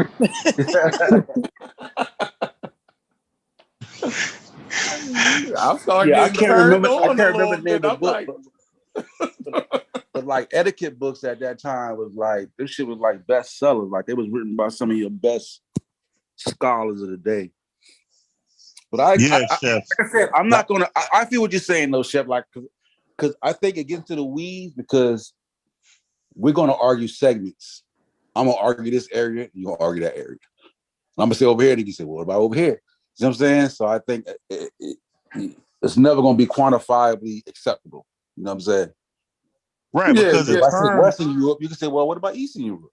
The term, right? No, but specifically, the Dark Ages is about Western Europe. Western Europe, right? Yeah, so we gonna exclude Eastern Europe, right? They're talking about Western Europe, but you can always, like you said, Sosa, you know, a term is always subjective, right? So somebody could say, because the thing that I was just reading, the apologist piece about the Dark Age, well, yeah, you know, it was dark, but we had Beowulf, you know, and in my mind, I'm like, what is that? Like, that doesn't mean you weren't dark. It's just like when they talk about Africa, right? Or they'll talk about like Western Africa in certain periods, like or even today, like they practice female circumcision, right? And by our sensibilities, that's like some savage, brutal shit. But we as Africans, we're gonna be, you know, just by nature, apologists to say, well, we have this, and this, you know. What about this achievement over here and this achievement over here? And you know what I'm saying? So you could go all day about that, but that's all they're doing, Chef. It's just they don't like the idea of anything associated with white folk being categorized as backwards or remedial, and that's all it is, bro. Yeah, so you would have so Western Europe, right? Western Europe would be everything. What would y'all call it? West France and going west. Would that be Western Europe? Or anything, let's say, because Europe is jumbled up. Most of these countries are on top of each other. If somebody Western Europe would be like, well, I'm thinking like what France, some parts of Spain, England, Scotland, yeah, Ireland, yeah, all of that, all that shit. You know what I mean? So all of that. So you would have, because Eastern Europe would be, I guess, East Germany, right? Italy is kind of east in the Mediterranean, if you look at it, you know. So I guess Eastern Europe would be countries probably like I don't even know if these countries existed back then. Okay, here are so the 9 countries countries that here are the 9 countries that they classify as Western Europe today. Austria, Belgium, France, Germany, Liechtenstein, Luxembourg, Monaco, and the Netherlands. I thought England would be in that. That's weird. Yeah, England, Ireland, Spain, and Portugal, you know what I mean, is all would be Western Europe. But the issue is, let me go to Wiki, because that was. Yeah, I gotta get my math so because Chef will fuck me up in geography. Motherfucker, the goddamn geography. Yeah, Chef seemed like he kind of good with that geography. Yeah, that yo. motherfucker. Yeah, you got. Yeah, when he start talking geography, Chef, just go ahead and get your Chef math on point with that geography yeah, shit. he'll fuck you up with that geography shit. You look crazy. You gotta be ready. so repeat it again, Haskell? Hold on, because I don't know if that list was like exhaustive. So I just went to Wiki. What, Finland? And, you see this right one. Yeah, I don't even know if these places existed then. Right. So look, Right, we got right. Finland, Sweden, Norway, Germany. Yeah, I gotta look and see to make sure it's the right one because that might be the same. Because some of this may be more modern. Yeah, most some of of the those territories countries that y'all naming is modern as hell. But even though some of the territories may have been larger, now they chopped it to 2-2. So we you have to find out like. So I mean, because y'all point might be y'all gaining ground in what y'all saying, because it don't seem like Eastern Europe was built up at all for us to say that they wasn't in the dark ages. Also, I mean, because the countries that y'all naming, anything east of that would be, I can't even think of no country over there that existed before 1000 AD. Like, I can't even think of none. Most of them would be modern countries. You dig what I'm saying? Right. Like in Eastern Europe anyway. Because like I said, Rome and shit, like after they conquered the lower part of Germany, they said everything, past that point of Francia was all barbarous. Yeah, they would fuck with these motherfuckers was completely worthless. Like these niggas is cannibals and shit. These niggas is straight savages. Like, ain't no need to conquer them niggas. You could never get these niggas to act right. Yeah, so when you talk about places like what Haskell was just talking about, the Ukraine and shit, that shit wasn't even on the fucking Roman map. Like that, what the fuck? That shit probably was the edge of the earth to them. You know what I mean? So you see those countries like the Ukraine and, well, I don't know. Hold on. So in Wiki, you look at Rome, we look at Rome and expand. Yeah, in Wiki they got a bunch of different classifications. They have a UN classification of Western Europe. Mm-hmm. They have a CIA classification. They have a Eurovoc, which is a thesaurus, a multilingual thesaurus. They have so the Eurovoc, they have Austria, Belgium, France, Germany, Ireland, Liechtenstein, Luxembourg, Monaco, Netherlands, Switzerland, and the UK. Mm-hmm. So, so they don't have Italy, and what the fuck would they consider Italy? Mediterranean. Okay, hold on. All right, here's another classification. It says UN regional groups, Western European and others group, right? And it says Austria, Belgium, Denmark, Finland, France, Germany, Greece, Ireland, Iceland, Italy, Liechtenstein, Luxembourg, Malta, Monaco, Netherlands, Norway, Portugal, San Marino, Spain, Sweden, Switzerland, Turkey, and the UK. See? Yeah, Turkey just got included. So that was my point. Like, where do you consider Turkey? Is it Europe or Asia? See, these things are transcontinental countries and places that's always been in contention, right? So yeah, because I consider Turkey Asian. See, that's your consideration, but it's hard pressed for you to look at a Turkish person and see any difference between them and a motherfucker from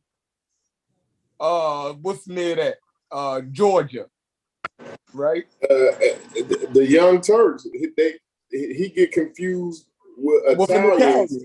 Yeah, all the time. Yeah. So, you know, anytime And you have, you already know that you already know what point that goes to, Shepard. Yeah, definitely. You know what I mean? They're right at the point where that gradient is going. When you start getting that gradient, you know what I mean? But like, it ain't far enough for a gradient to make them that distinct. You know what I'm saying? Because the climate ain't. You feel me? The climate ain't starting to you know what I'm saying? But they're so close that they're kind of in the same region. So I feel that. I feel that argument. I feel that. Yeah, so here's some of the countries they consider Eastern Europe: Albania, Bosnia and Herzegovina, you know that shit. Bulgaria, Cyprus, Croatia, Moldova, Montenegro, North Macedonia, Romania, Serbia, Slovenia, Kosovo. So that's Eastern Europe. Yeah, I mean, we pretty much have a general idea of what Western Europe is. They didn't put Belarus in that? Yeah, and that's crazy because Turkey is more. Yeah, Belarus is in one of the lists. Belarus is on one of these. I was thinking it would be in that last list you just in the Eastern. What was that? Eastern European? They have it classified as, all right, so it says some European republics of the former Soviet Union are considered a part of Eastern Europe. And then under that, they list Belarus, Russia, Ukraine, and Moldova.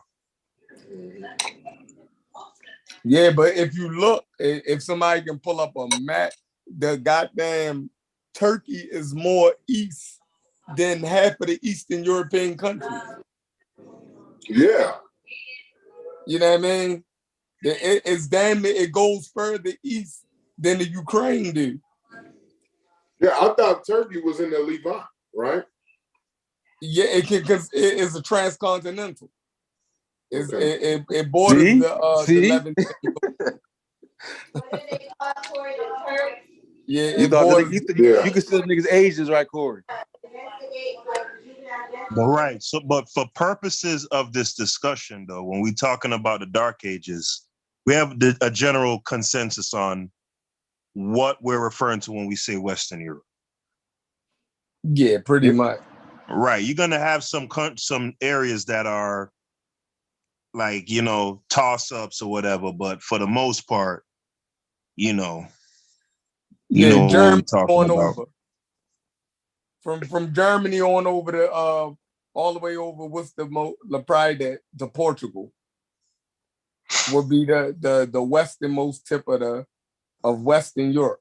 So say from Germany, that would be Germany, Italy, France, the United Kingdom and Ireland, Spain and Portugal.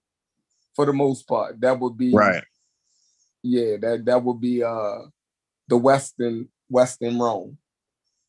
You know what I mean? And those countries would be the biggest ones to after the so-called Dark Ages, the Age of Exploration. They was the main ones to colonize the new lands, territories. So if they were so dark, they came out that motherfucking Dark Ages with a vengeance. So something serious must have been going on in that Dark Age to make them be able to come out of that Dark Ages and then colonize the whole globe.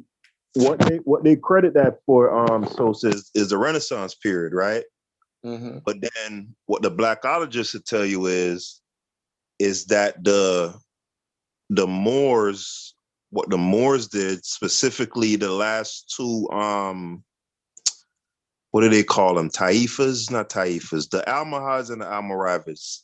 I can't remember if they call them caliphs or Taifas, but the last two groups that ruled in Andalusia. Caliphates. Caliphates. There you go. So they would say they were the engine, right? Because they did, well, at least according to Van Sertima in Golden Age of the Moor, he credits them with the introduction of the university system, right? To Spain and Portugal. And then, of course, once the Moors get completely expelled in 1492, the quote unquote Renaissance began. So for a blackologist, which I'm kind of a blackologist, right? when the white people say, yeah, 1492, we just all of a sudden the light just came on once we got rid of these niggas or these Arabs, whoever, right? But it can't be denied that because the aqueducts and the street lights and all of that stuff that was in Spain and Portugal, they were way ahead of their other contemporaries, their other European contemporaries in Western Europe at that time. That can't be denied. So when they write the history books, they like to make it seem like the Renaissance was like a homegrown thing, but it was spurred by that industry and education that was brought by those Moors, whoever they may be ethnically. So that's a good point. So what about building that? All right, so this is my issue with it, right? The Moorish part, just the Moorish part. All right, the Moorish or the Moors, right? Who was they for us to call that expansion into Europe? Moors. Who can we pinpoint who these people was and where did they come from? Right. That's what I'm saying. What did they have in their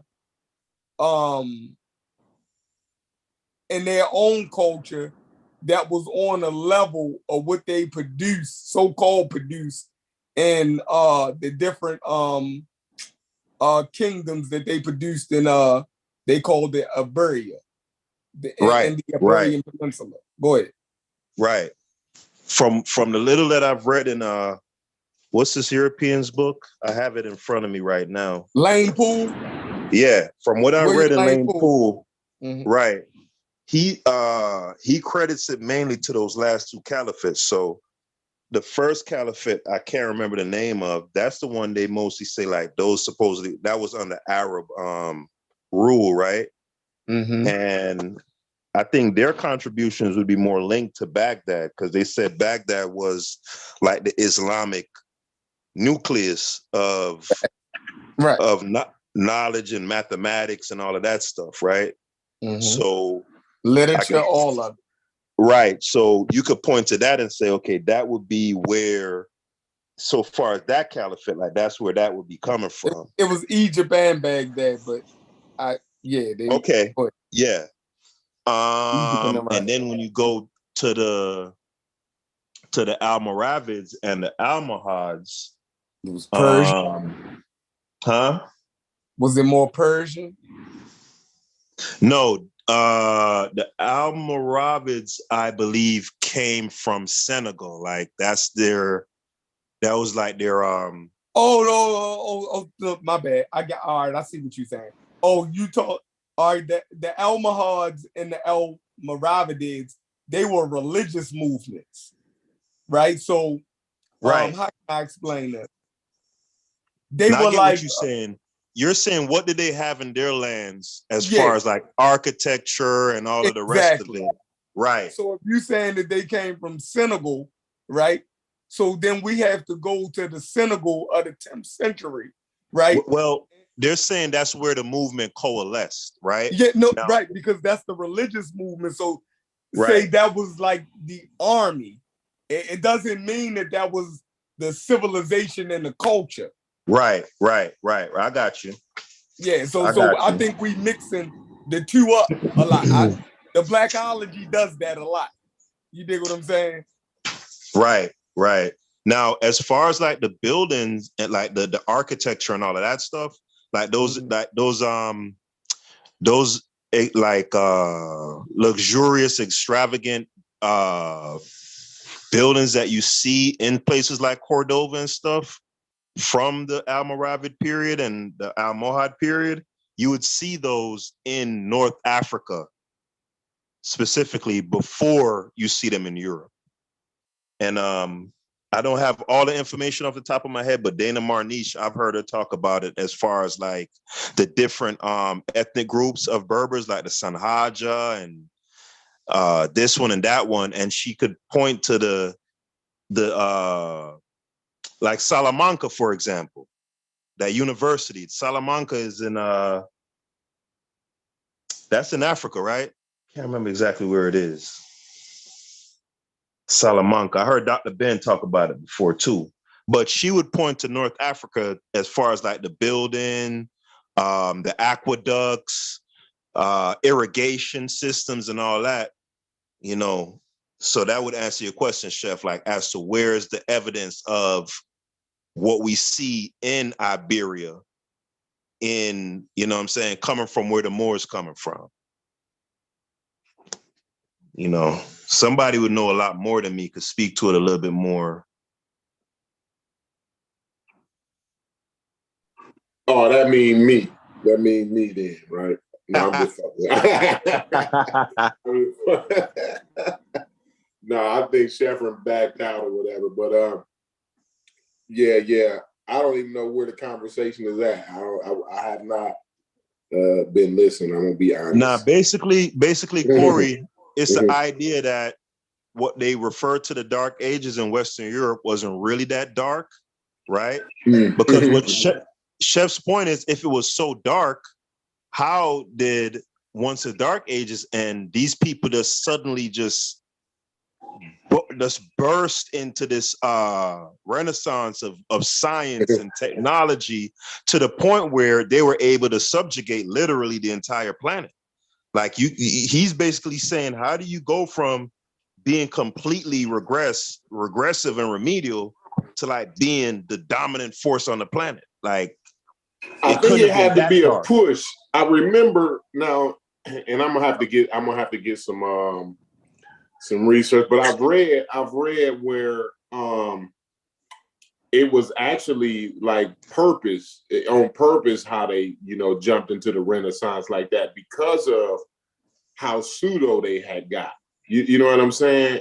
And like it was a real effort to get out the pseudoisms, you know, out of the society. Right. Like they realized that, and then I can't remember what I was reading, man, but it was some good information on the Dark Ages, man. As a matter of fact, it was a sister, and Unc interviewed her. That's where I learned this from.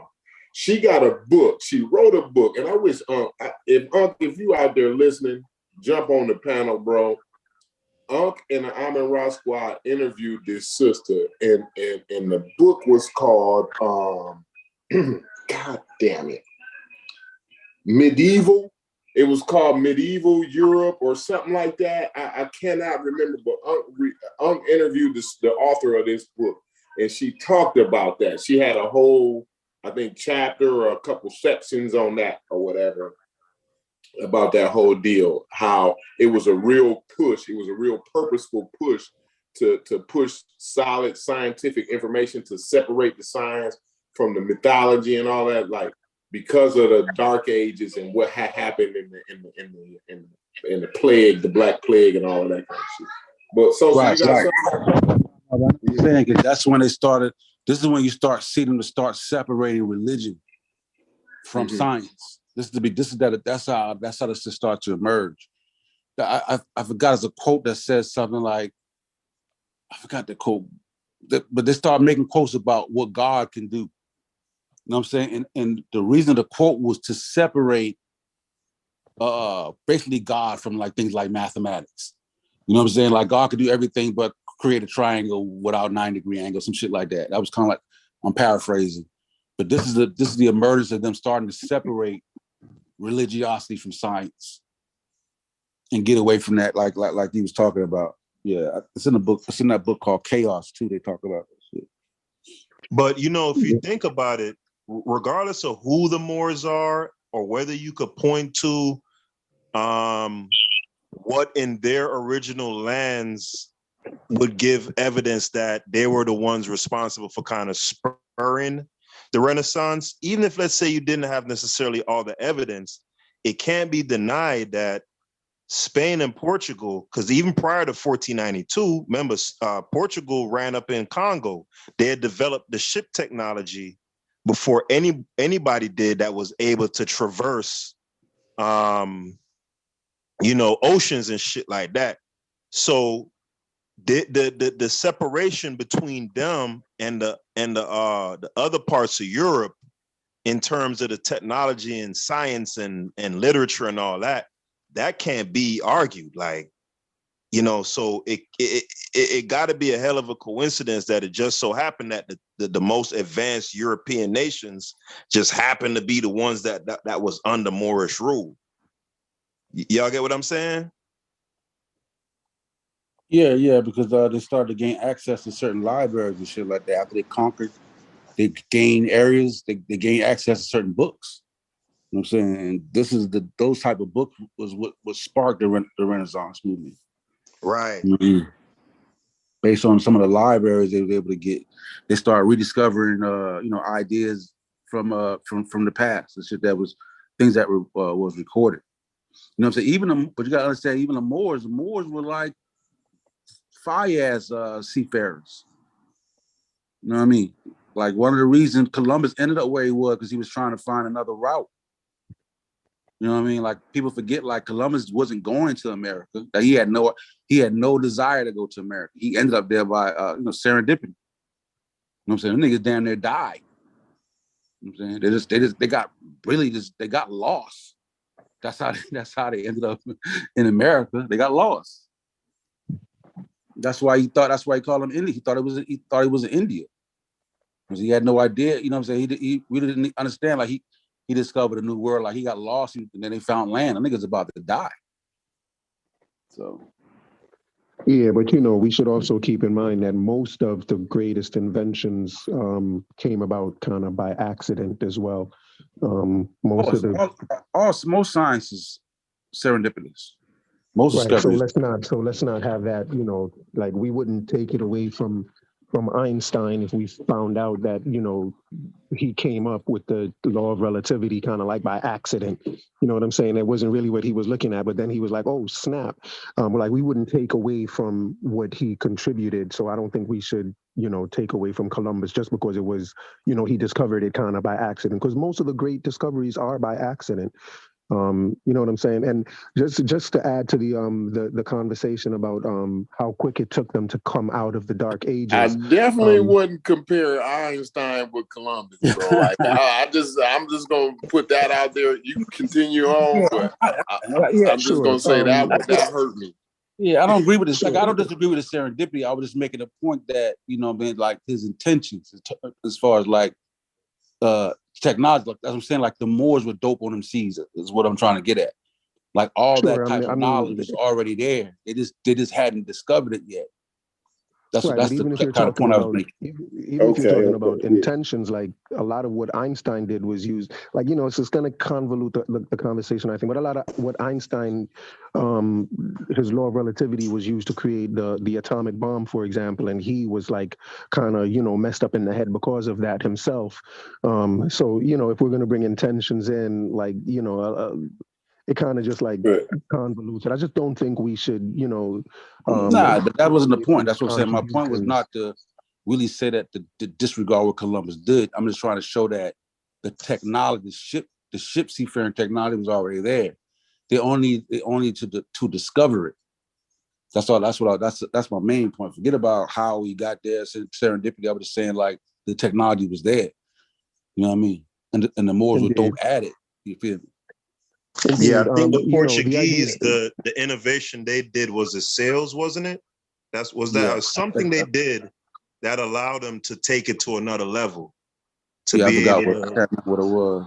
Indeed, they're mariners. You know, Portugal is right there by the I think it's the Atlantic. So you know, they're just they just go out at sea a lot, and they're mariners. So they go out on expeditions, and so you know that's just what they did.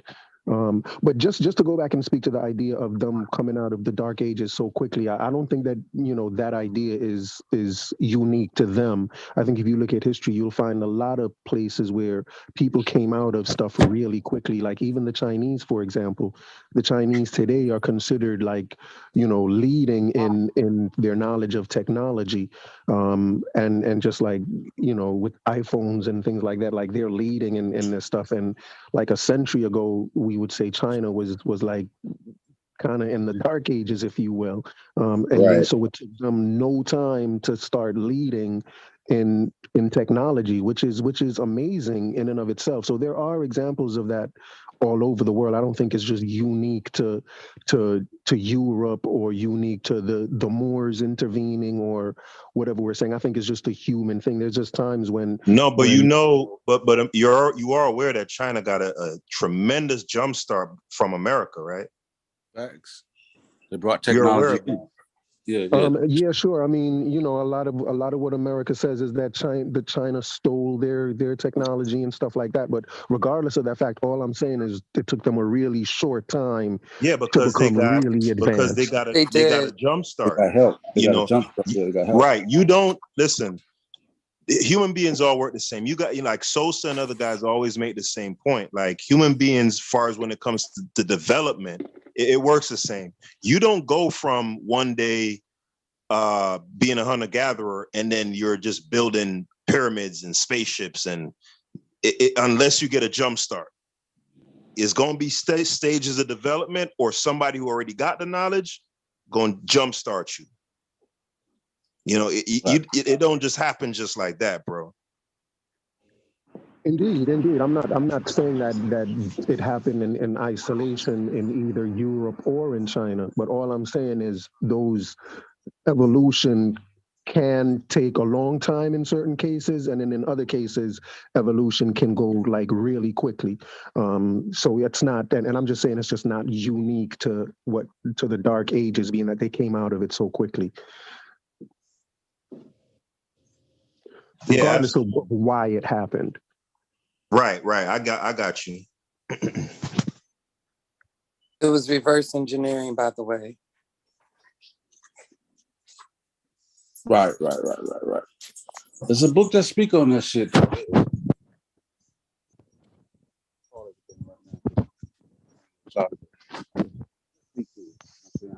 Yeah. I'm gonna find out what that sister name was that interviewed and what the name of the book was called. I meant to buy the book. I meant to purchase the book, but I didn't know where to purchase the book from, and then I forgot like what the title was, what the sister's name was, and everything. But it was a very, very good book, man. Because she was actually summarizing the book through the interview that he was doing or whatever. So I was real interested in the whole thing. She talked about medieval times. She talked about the culture, the European cultures and whatever. You know what I'm saying? How the war cultures was and everything. So it all tied in. And like I said, she had a whole section on that, going from the Dark Ages to the Renaissance.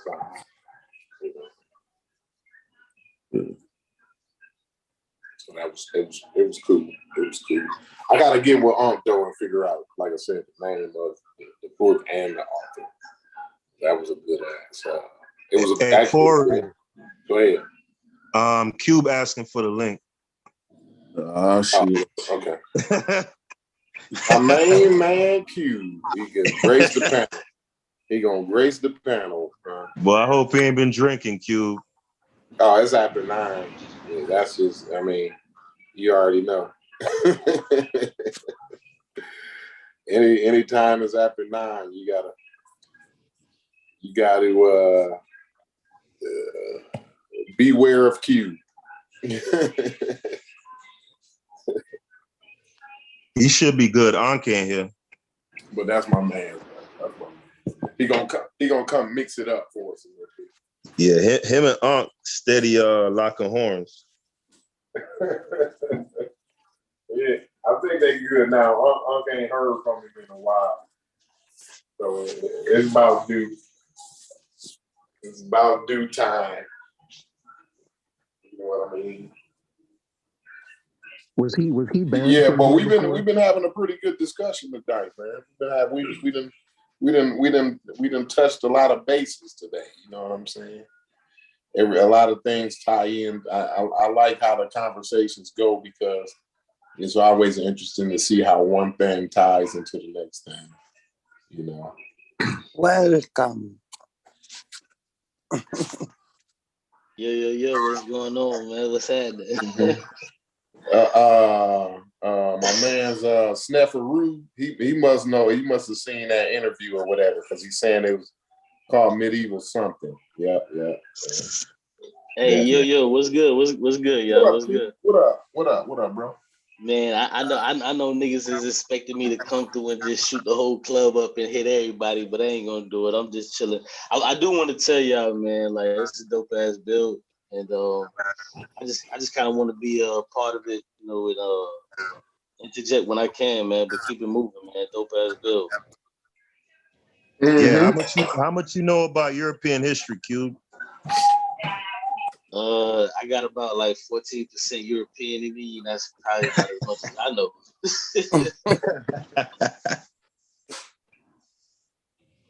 But I'm saying, can you add anything to the convo? Like as far as like the medieval period, the Dark Ages, the Renaissance, like you got anything on that? Nah, I ain't got nothing on that, man. I wanna ask you, Cube. You've been off the panel for a while. It's been a while. It's been a while since you even been on the panel. Like, yeah, it's been crazy. What has it been? A year? Damn, no, that wasn't even that long. Probably like 5 months or something. Like 5 months.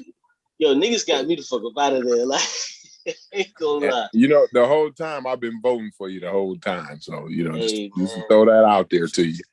Nah, but you know, let me say this real quick. You know, that my first time listening to join. I do want to say, man, you know, I apologize for, you know, some of the ways I was acting and even some of the things that I said. You know what I'm saying? But looking back, some of the things that I said, I still stand on those. But I apologize to the people that I offended by using some of those terms. So that's where I'm at with it. You know.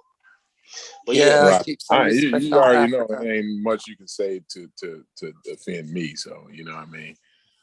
But even on the other side of that, that also rings true because there's nothing I could really do to appease anybody either. You know, so no, I wasn't even being funny. I'm just like being real. Like that's just kind of how it goes, you know. Because once you got a little bit of dirt on your face, it is what it is, and I ain't tripping. But man. No doubt. But so since you've been off the panel, right? And you've been banned or whatever. You've been tuning in to the show though, right? Sparingly, man. I gotta be honest, man, because like when you mess with some brothers and then you have an issue with one particular brother and then you know you kind of get, you know, it kind of threw you off. Like you'll get excursioned away and it's like, well, they kick me up out of there, so like why keep coming through? But every now and then I did, you know, stay abreast to what was going on. So yeah, I still rock with y'all because there's brothers like you, there's brothers like Chef, there's brothers like Sosa that I just fuck with. You know what I'm saying? That's like, you know, that's just real, you know what I'm saying, shit to me. Like especially me and Sosa, man, I fuck with that nigga for real. You know, so I know him like, I knew him before all this. So like, y'all always good. Y'all always good in my book, man, for real. No doubt. But so I just want to ask you, so like some of the issues and some of the conversations we've been having, like What's your take on it? I'm interested in you know, because we done had a lot of conversations that I think you would have probably wanted to have some input on it or whatever. So like, what's one of the conversations that you wanted to have some input on? And what do you think about the show and where it's been going lately? Man, I don't even. Yeah, that's such a loaded question. Like, I don't even know where to start. You know what I'm saying? Like, No, it's not low. I just want to know your honest opinion. You know what I'm saying? Because I feel like, you know, you one of the, you know, the original people that kind of helped the show grow. You know what I'm saying? Like, you know what I'm saying? Like you one of the people that kind of helped the pseudo killers develop into what we is. You know, you have your opinion. And you know, we argue the points. We you know, we pull up a source or something, and you know what I'm saying, we go at it. You know what I'm saying? And you was one of the people that would go at it with us. You know, originally. You know what I'm saying? So I think your opinion is important, at least to me. You know, I can't speak for everybody. You know what I mean? yeah. I'll say this, man. Like, I appreciate that's like dope as shit, but like, y'all brothers, you know what I'm saying, and sisters, you know what I'm saying, that are involved within pseudo killers, man. Like, I know I may have little riffs and tips maybe with certain brothers, man, but like really, I believe like a brother like and the brother Sean, you know what I'm saying, like some Martial Word playing, like these brothers are important, and like we're gonna see this shit like 30 years from now, maybe even 60 years, when these brothers actually get their flowers. You know what I'm saying? Like that's just how I truly feel. Because, you know, when it came to, you know, the vaccinations and stuff like that, like the way how them brothers came together and just killed that shit and just made everybody feel safe mentally, because that's really what it starts at. It starts at to mentally feel safe. And like the way how these brothers did that was dope as hell to me. And then also, like I told Uncle before, like a lot of that information armed me to talk to my family members who were, you know, not feeling, you know, as okay with it. So I'll start there by saying, man, y'all do dope work. Secondly, from when I started back listening a little bit, you know, so I seen y'all had the issue with well actually, Corey, you had the issue with what's the brother name? American Dream. Nah, the other brother. I think he talking be about rocking with he talking about Chief Casual. X. Now he talking about Chief X. About the brother from the West Coast. Yeah, that's Smash. Casual. Smash. Yeah, okay. Yeah. That's when you started listening? That was just the other day. No, you just now started listening? No. Oh, okay. Nah, but no, I'm saying like I was trying to get back into it. Like, okay, so let me tell you. Yeah, let me tell you how it happened. Like, I would listen to like the first 15, 20 minutes, and then I'd be like, man, these niggas blocked me, fuck them. But so I would always stay close, you know what I'm saying, and still fuck with y'all. But that particular show, obviously, when you listen to 15, 20 minutes, niggas going to fuck down. So why would I turn? Right, you know right. But yeah, like, it's like TV, man. Like Facebook, I mean not Facebook, excuse me. YouTube is like TV. Yes, it is. It's like TV. You know what I'm saying? So whatever. But that situation was kind of crazy to me, man. Like, I ain't gonna lie, bro. I was kind of conflicted on that situation because I saw the brother. What's his name again? I'm sorry. Smash. Yeah. Like, I saw his point of view and I saw your point of view, and I think I was still blocked, so I couldn't even comment, and I ain't even, you know, try it, whatever. I was like, fuck it. No, you've been unblocked for a while now, Q. Oh, I think you've been unblocked for about a couple weeks, at least. Yeah, see, I ain't even know. know. I was on that. I was on that one show. And Lee said he unleashed all the demons. I was like, shit, am I in? Because that's what I'm saying. Like, I be listening to y'all, bro. Like, I be listening, like, you know. Yeah, I think you was unblocked when American Dream was unblocked. I think you was unblocked the same day. So who blocked me again? I was blocked again. Somebody blocked me again. Oh, that's American Dream. I wonder who blocked me again. Can y'all unblock me, please? Like, somebody you blocked again? Me. I'm blocked again, man. I keep getting blocked. Yo, I wonder who keeps blocking me. I have an idea who it is. I have an idea.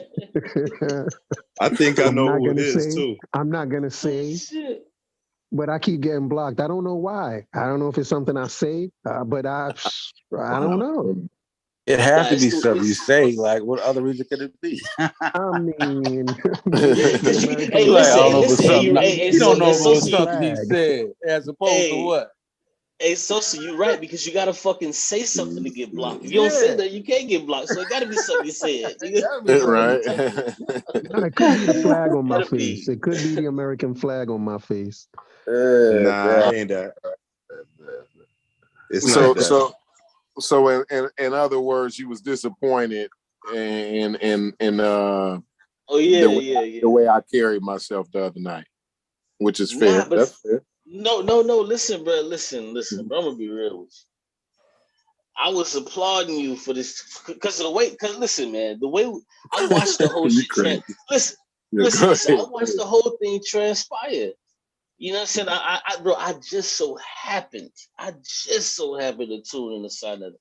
It was late night. I was about to ready to go to sleep. I tuned in and I hear you come on there, and I was like, "Oh shit, this nigga Corey on there." Okay, let's see if he gonna do the little 1-2, or is he just gonna keep the shit a buck, man? You kept that shit real, and you wasn't even playing with him. And you know how I give it up, bro. Like, I'm not trying to be disrespectful, but I am finna be direct as hell, and you was direct as shit. So I was like, damn. So boom, I'm about to go to sleep. I see the shit pop on. Oh, this nigga, he just popping shit. So the 15-minute meter is moving, and I see this nigga Smash get on there. And this is the crazy part. This is what a lot of niggas don't see. I seen when Smash got on there, you laughed. You was like, you right to give it. I literally seen you laugh at the nigga because the camera was on. So when I say like I don't feel like, you know what I'm saying, disappointed in you, like I feel like it went on a little bit too long. You know what I'm saying? But at the end of the day, I think the brother was putting on an olive branch, but you was in there. I don't give a fuck. So like, so you can't tell me how to hit back. You know what I'm saying? Like that's just what it is. But yeah, Corey was like, I don't eat olives, nigga. I'm like, shit. Yeah, bro, I don't fucking like olives, nigga. Bro, that shit went from 0 to 100 real quick. But now, never mind. Now, let's get off that, man, because that's not even the energy we on. But I just wanted to know. I just wanted to know like how you've been feeling about the show. Nah, I love it, bro. Even that situation, I ain't mad that you brought that up. Bro, I love it. You know what I'm saying? Listen. I'm gonna tell you, man. Like, and let me say this, and this is no disrespect to CK or whatever, but I kind of feel where she was coming from because she was on some like, man, like stop with the beef and stop with the crazy shit, whatever. Like, you know. But at the end of the day, man, like you gotta understand, man, niggas is finna rumble a little bit to kind of like keep our bearings. It has nothing to do with, you know what I'm saying, not trying to be professional, but look at the best debate shows out there. Niggas is finna rumble a little bit. And you kind of got to give men, you know what I'm saying, that space to rumble. People ain't trying to be disrespectful, but if it goes there, then it goes there. But then guess what we do? We do like you and Homeboy did. Y'all bring it down a notch and start this shit over. So everything is all good. And it always goes like that. But just think about just growing up. That's just how it happens. Sometimes you may have a fight a nigga, but when you do fight the nigga that's over, y'all keep it moving. You know what I'm saying? It ain't nothing but. Yeah, because I'm from that era. I'm from the era. I don't know if we can have these two people on the panel at the same time. Thunder. What are you talking about?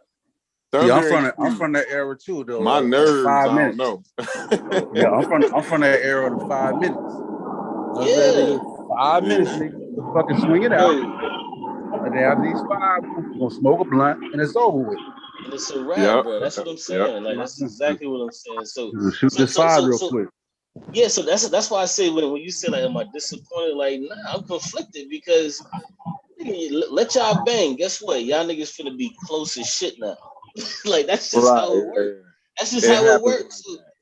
Like I don't give a fuck if y'all bang, as long as it doesn't get escalated or niggas ratchet it up, you know, further. Like, man, y'all niggas piece that shit out, my nigga. Like that's done. I don't even want to talk about it anymore. Let's talk about some other shit.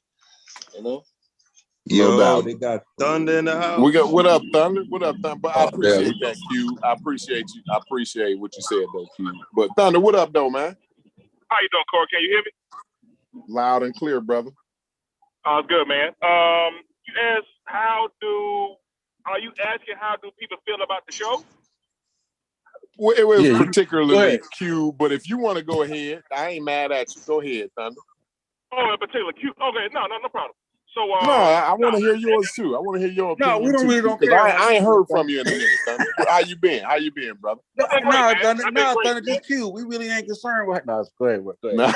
Yeah, I really, I love the show, man. You know I love the show, man. I love y'all fellas. Of course, you know, I think if you all just, I don't know, whatever your objective is, if you reach your objective, then you had a great show. If you didn't, then of course you need to kind of backpedal and you know, see where you missed the mark, and then come back and try it again tomorrow. That's pretty much it, man. So you know, if you and the young man had an issue, I think y'all worked it out. The thing is, you know, can you come back the next show and have a better interaction? You know what I'm saying? That's pretty much it, bro. Don't make a big deal out of it. But real quick, can I say something to Thunder real quick, bro? Go ahead. Yeah, man. Hey, I want to say, man, I apologize, man, and you know what I'm saying. Let's just move around on that, you know. That's real shit. How we do it on the pseudo killers. Yeah, that's cute. Go ahead, Thunder. Hey, how you doing, brother? You all right? Yeah, I'm chilling, man. I'm trying to like move away from that energy, man. And you know what I'm saying, I apologize. And if we just move around away from that, then like that'll be dope with me. Oh, yes, sir. No, I listen, bro. I say your apology, man. It wasn't no big deal, man. It was just, you know, it is what it is, man. I move forward real quick. So, but concrete. Now, I heard you all talking yesterday, and I couldn't kind of call in. We had an interesting conversation yesterday. Yeah, you did, man. It was very good. I think what what Reggie was doing with the Nation of Islam. And then kind of how beat him up on that, and Islam and stuff like that. Then you went to Putin. Then you went to I really enjoyed that whole show yesterday, man. I really did. That's kind of what I was calling it. And yeah, you know, if the energies like that, you know, of course I have a better time tuning in. But you know, now make no mistake, you do have a certain sect of your audience that loves drama and the hee-haw bullshit, you know. So yeah, you know, you gotta appease them sometimes. So Me too. I like a little bit of the bullshit too, though, Thunder. I like some of that. Right. So with Chef saying, yeah, you know, if you don't like Concrete's rat, you know, saying sometimes, yeah, you just whack his tail. Yeah, and I agree with it sometimes. Yeah, I agree with it. Yeah, 100%. But I don't never feel. I don't feel you being disrespectful. You know, I think you and the young man day before yesterday had a little issue, but other than that, yeah, I ain't never known you to be disrespectful with your rats. You just kind of talk over people. You know, that's harmless to me, bro. That ain't even nothing to apologize for. But I think, yeah, if you're talking about the show, just get an objective, and then just constantly work toward it, bro. That's it, in my opinion. Yeah. I got a question. Go ahead, Keith. Go ahead. Now I got a question, man, and this is to all the brothers and or if their sisters still on here. Like, do you guys think like we need like that little small mix? Because I hear a lot of guys, mainly Garfield, saying like, you know, when we talk about and have these conversations, it's not sexy enough. But like, do you think like a little bit of that is like okay to go back and forth with brothers, and as long as you piece it out like you good, like is that okay? Because me personally, I think it's okay. I don't think it should. I think it's okay, but I don't think it should get to where me and Smash got. So you know, for an example, I can't think of a real good example off the top, but a lot of times, you know, me and Sheffrin, right? I'll give you an example. Go ahead. Go ahead. So you're in a strip club, right? And it's okay to put, and I'm in Atlanta, so I go quite often. So it's okay to put $1 on the girl's butt, right? But it's not okay to put your finger inside of her. You see what I'm saying? That's right. You got to find that medium, bro. Absolutely, yeah. That's a good example. And two, like You gotta, hey, he in the ATL, so I ain't mad at him. Hey, it sounds like he figured that out by experience, right? Right. Something happened. Something happened there. But we ain't even gonna ask no questions, right? Yeah, hey, let's move on. Gonna look past that. Yeah, let's move on, man. Let's move on. Something We'll happened, think about that. Good point, Thunder. Good point. Good point. I'm in Atlanta too. Good point. Good point. Literally You see, I good kept point. it moving, Haskell. I'm like, yeah, that was a good point. You gotta find a happy medium. You can't just slide it up in there. You feel me? No. I mean, you where can you point your good point, buddy. You can smack the ass cheek after you put the dollar in there, but you don't want to put the finger in there. You know what I mean? Good Lord. Yeah. That's fact. That's fact. That's Atlanta law. Y'all know that's Atlanta law right there. Right. He came up with that on the fly too. Like that was really good. Yeah, I love it, man. Only on the suit. See, that's what I'm saying. Like you only get that on the pseudo killers, man. And notice, he said $1. He ain't said like $5 like a right. dub. I think he said $1. This nigga said $1, bro. Hey. Fuck out here, boy. but Q, let me do this one right here, man. So with me, I'm sensitive. I'm more sensitive to our plight. So when you look at the Black community as a whole, man, it's a lot. Most of us are mentally ill. Most of us are mentally unstable, and some of us shouldn't even be free on the streets, bro. A lot of us are just damn animals that's uncaged. But hold on. Damn, Thunder. I want to agree with him. Everything agree with him real quick. I want to agree with him. Let me finish up. So when Let get it out. My point is, so when I deal with Black people, bro, I try to deal with them as if, you know, a lot of people have short fuses. You don't know what to trigger somebody. You don't know what people going through. A lot of people going through a lot of foolishness, dog, at home. Like my little boy, he's 17, man, and his mom put him through a whole lot of bullshit. But he's in a whole nother, you know, he's in Alabama, I'm in Georgia. There's not much I could do, you know. So, and so I'm usually careful about how I handle him, because if I beat him up, you know, if I get on too much, you know, that's the same thing he going through at home. So this is my point. My point is, I do that within the household, like that. Everybody in the same house, and I go easy on my son because my wife is go hard on him. You know what I'm saying? When you're dealing with some people, dog, some people are suffering from mental illness for real. I mean, when you got people who would shoot, like in Atlanta, it's more people dying at gas stations, dog, than anything. I mean, people just getting shut up everywhere, and a lot of it is for no reason at all. We just get we fucked up. So that was my point. So when you dealing with Concrete Core, the man, you know, and peace to you, bro, for sharing that. I didn't know you was involved with gun violence, but a lot of people are, and a lot of people have initiated gun violence.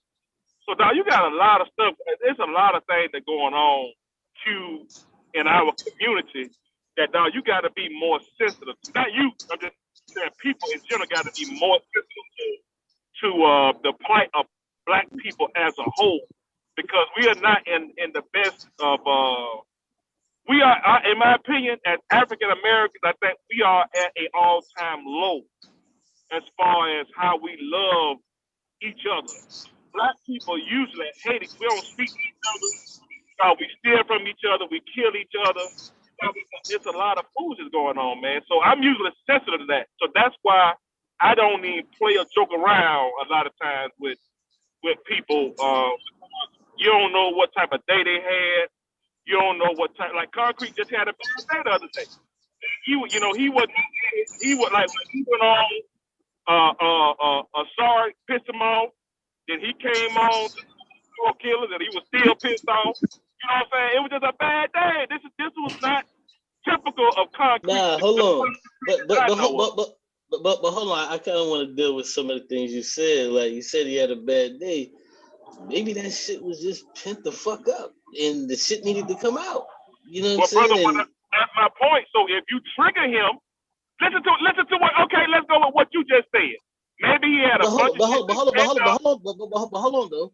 Like if the shit is pent the fuck up, that means it's gonna come out eventually. So it don't matter if you got. No, it don't have to come out in. Okay, right. Let's do this right here. What the fuck it do? It's pent up. Let's do this. Let's do this. Let him make the statement, Q. Let him make the statement.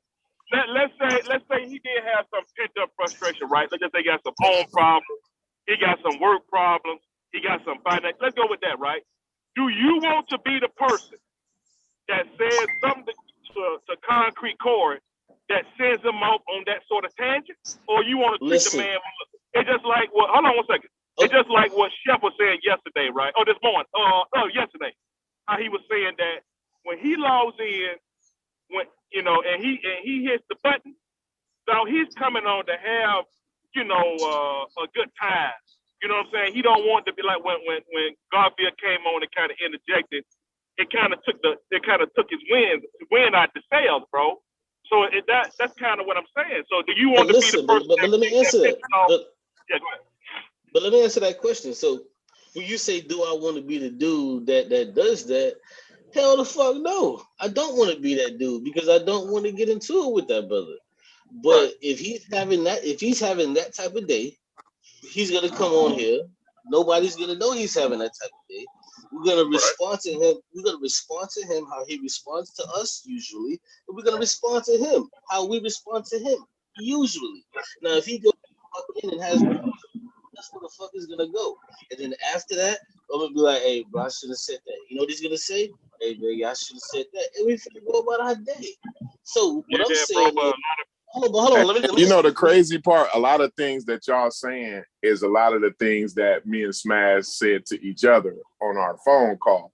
It's like, and then too, and we didn't have the discussion that Thunder is having, right? Where you have to be, and you said it pretty good to me, Thunder. You said you got to be sensitive to people because you don't know what people's mental condition is. And you're right that we got a lot of different mental conditions. And I'm not saying like me or Smash got any mental condition. I'm just saying in general, like a nigga, you don't never know what you would say to a nigga. Like I could have said something else to Smash, right? And he would have laughed it off. But it was that thing that triggered him. You see what I'm saying? And you never know what you're gonna say to a nigga or to a person that triggers them off. So you always gotta be careful. And I'm one of the ones, and I told Matt, one second. And I told Matt, I'm one of the ones that play too much. I don't never know when to stop playing. And on top of that, I've always been a nigga like it's hard to tell if I'm playing or not. Because I could have the same tone of voice and be dead serious. You know what I'm saying? Or be playing. So like you gotta just be careful and mindful of all of that shit. Everybody don't play all the time, and certain things trigger other niggas off that maybe wouldn't trigger you. But go ahead. Y'all want to say something? Yeah, I was wondering because it sounded like when Thunder started, he specifically said that he only has this concern with Black people. Did I hear him wrong, or is, because I think that's what he was saying, that he only feels like he has to be careful with what he says around Black folks. Well, what he was talking about is the mental condition. Like we have unaddressed mental issues. You know what I'm saying, for the most part in the Black community. So I understand what he's saying there. I wouldn't just put that only on Black people. That's for people in general. But I think he just wanted to highlight that because of some of the stigmas that we got with mental health in the Black community. He's still here, right? Is Thunder still here? Okay, yeah, he's still here. Go ahead. You can speak for yourself. So Go ahead, speak for yourself. What I would caution you from doing is to deflect from the point. The point was, and I'm gonna caution you now because I don't want to take this. The point, I want to stick with what Corey and Smash and the show and not make this my opinion about the black community. So, but I'm gonna answer your question. So, I don't care about any other race of people but black people. So when I'm addressing Smash Rockwell and I'm addressing Corey, and I'm answering Q's question. Q's question was, is it okay to I guess what pick and prod at people? I don't know. Hold on. Let me ask a question real quick. What I was saying, like, is it okay to sometimes rib at each other and sometimes have these difficult discussions and particularly sometimes go at each other? That was the question. Like, is it okay to do that? So my answer was in reference to Smash and Corey and Q. All of us are black people, right? So what I was saying was in the black community we have a lot of undealt with, undiagnosed mental illness, and you have a lot of people, man, that are. I have seen 2 people in my lifetime be shot dead for no reason. I witnessed them taking their last breath, and the people walked away or ran away, and I don't know if they were caught or not, and they was killed for nothing. Walking down the street. So my whole point is a lot of stuff that we going through as a black community, and you don't know what you may say or what you may do to trigger somebody into doing something. And I made reference to it being Concrete Core not being really in that zone where it gets to where he was the whole day, and it was just that one thing. It was the whole day where I was like, this is not the Concrete Core I know. So maybe he was having a bad day. And if you go to the Sarnetta show and then you see him having leaked to that, yeah, it was just a bad day. And a song kind of triggered him. I don't know what triggered him, but it was. I want to say this one thing. It's less than 10 seconds. Like, if a nigga got a bad day, how the fuck do I stop that? Like, I understand niggas said, like, be sensitive to other people, and I agree with that. But it's like, how the fuck do I stop you from having a bad day? Now, he ain't saying that you would know. He's just saying that, I mean, it's just... No, I agree. Hold on, it's bro. It's just sensible to be mindful, bro, and that's all it's saying. Like, you can't never know, but just sometimes be mindful. Like, whether you know or not, just sometimes be mindful. Listen, I 100% agree with you, and I 100% agree with him. Yes, we should be more sensible to others' sensibilities. I 100% agree with that, and I want to make an effort to do that as well. I agree with that, but what I'm saying is sometimes a nigga gonna have a bad day, and that's pent up, and that shit gotta go somewhere. So if I happen to be that nigga, like I was saying earlier, then so fucking what?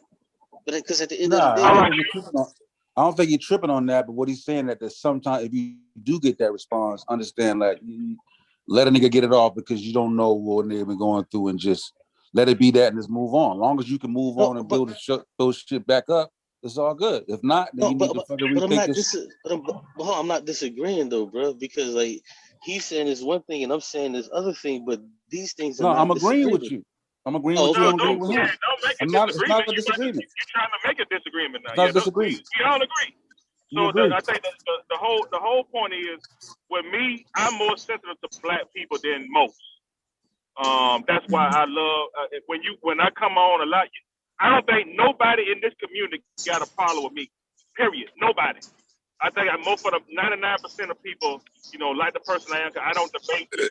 They think you full of shit, though, Thunder. I'm gonna tell you. Yeah, we got full of shit. Yeah, no problem. Nah, I'm gonna tell you. The people that got a problem with Thunder. Let Thunder get it out. Let Thunder get it out. Hold on. With your politics. So yeah, one thing you're not gonna do is say Thunder offended me. Thunder. Nah, bro, you ain't finna. You already know better. Now if I say something crazy, then yeah, bang, no problem. But one thing, I ain't finna call you no bitch. I ain't finna call. Now, listen what I'm saying. When Smash Rockwell call him a bitch ass nigga, dog, do you know how many fights I've seen over shit like that? And my thing is, I love to keep the same energy. I don't know who came up with that, but that's a really good thing. So when I go to New York to see these debates, and they say, "Oh, that's Thunder right there," you see me 6'5", 280, and I ain't no big, punk nigga. Yeah. So when you say, nah. I know that I could go and talk to Captain Zariag or Garfield or whoever else, and I know they ain't got no problem. But guess what? I ain't talking no shit on YouTube. I ain't talking no shit nowhere. You know what I'm saying? So when you see me in real life, you see me in real person, I ain't got my gun on. Me and you ain't got no problem. So that's how I conduct myself. If I go to Indiana, I already know if I call up Concrete, if I see him in the street, we ain't got no problem. So, but a lot of times, dog, a lot of shit y'all talk on these YouTube, dog, y'all can't pop up nowhere. A lot of people can't pop up, dog, and that's that's the part I hate. So that's why I keep my same energy. That's why I always have love and respect for each other on these platforms, and I handle y'all with care because I don't know what y'all going through on a day-to-day basis, and I don't want to be the one that may trigger something that make your day worse. You know what I'm saying? I don't want to be that person. That's why I handle y'all with love and care. Everybody. Period. And I swear I told Smash that same exact thing, Thunder. Like, it's crazy that you're saying that because I said almost verbatim what you said. Like, you got to be mindful. And I come from, we had a discussion. Me and Unc, I think Smash had ended up getting off the phone after a while, but me and Unc stayed on the phone for a while. And I had a discussion. My life, how I grew up. When I was in the streets and on the construction site. Like, that's my life. Like, streets and construction site. And I've been on the construction site since a little kid. You know what I'm saying? And both of those situations is hardcore men. You know what I'm saying? And nobody on the construction site, nobody gives a fuck about your feelings. Nobody cares. Like when they teaching you, like when my grandfather is trying to tell you how to pour concrete, how to do layout, how to do different things in your trade. When he's teaching me his trade, I would have never learned my trade if I listened to how he said things. And I learned that very, very early. Don't listen to how he say things, because if you listen to how he said it, you're never gonna learn any damn thing. The only thing you listen to is what they say. And that's been the training that I've had. So I don't have reserve, and then, obviously in the hood, you know what I'm saying, it is what it is in the hood, you know what I'm saying? So I don't have like a lot of reserve about the things that I say, because all of the men that I grew up around, it was, I grew up, I'm 13, 14 years old around 50-year-old men, you know what I'm saying, talking shit, you know what I'm saying, about what's going on at home, about what's going on in the streets, about all kind of shit, looking at life from a grown man's perspective at a young age. And there's no apologetics in that. Real grown men that get up out of bed every day and provide for their family, they're unapologetic about whatever they say. And I'm realizing that that's rubbed off on me, and that's even, and I even shared with Unc and them in the Pseudo Killers, like they could tell you, like they don't even allow me to go to the meetings at work anymore, because I don't have any reserve. Like, they can't fire me because they need me. You know what I'm saying? Like, nobody would sit up and listen to no nigga say some of the shit that I say. Like, if I wasn't as skilled as I was, right? But so what they did was they said, well, you can't come to the meetings no more. So what they do, they email me. They email me what was said at the meetings, right? But well, how you feel about that, Corey? I hope you're not proud of that. I told Unc and Smash, I feel bad about that. And the thing is, I got to get better, because like, even like my wife, she don't care no more. Like, she used to me, right? But it used to be a time where like she'd be embarrassed, like she would like warn her friends or family, or co-workers, like, yo, this is my husband, you know what I'm saying? I already told y'all about him, he crazy. Like, she just got to say that just to like give them a warning, like, yo, this nigga might say anything. Ain't no telling what this nigga might say, you know what I'm saying? So, and I've been embarrassed to my family. And it'd be funny to me, right? But I see, like, after a while, it's not funny. I told you, like, I play too much, man. I do.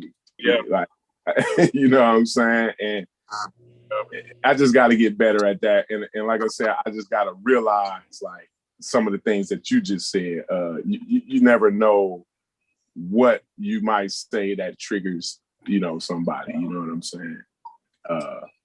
That could offend somebody or just, not even like, it's not that they had a bad day or some kind of mental issue. It's just that everybody don't play like that. You know what I'm saying? Like everybody don't, like when I said the Rodney Kimmett thing, like most of y'all know, like that was a joke. I had even already said it to Unc. You know what I'm saying? I had already said it. Unc was like, yo, I'm a Rodney Kimmett. And I was like, yo, Unc, I'm sorry to tell you, but yeah, you're a Rodney Kimmett nigga. You know what I'm saying?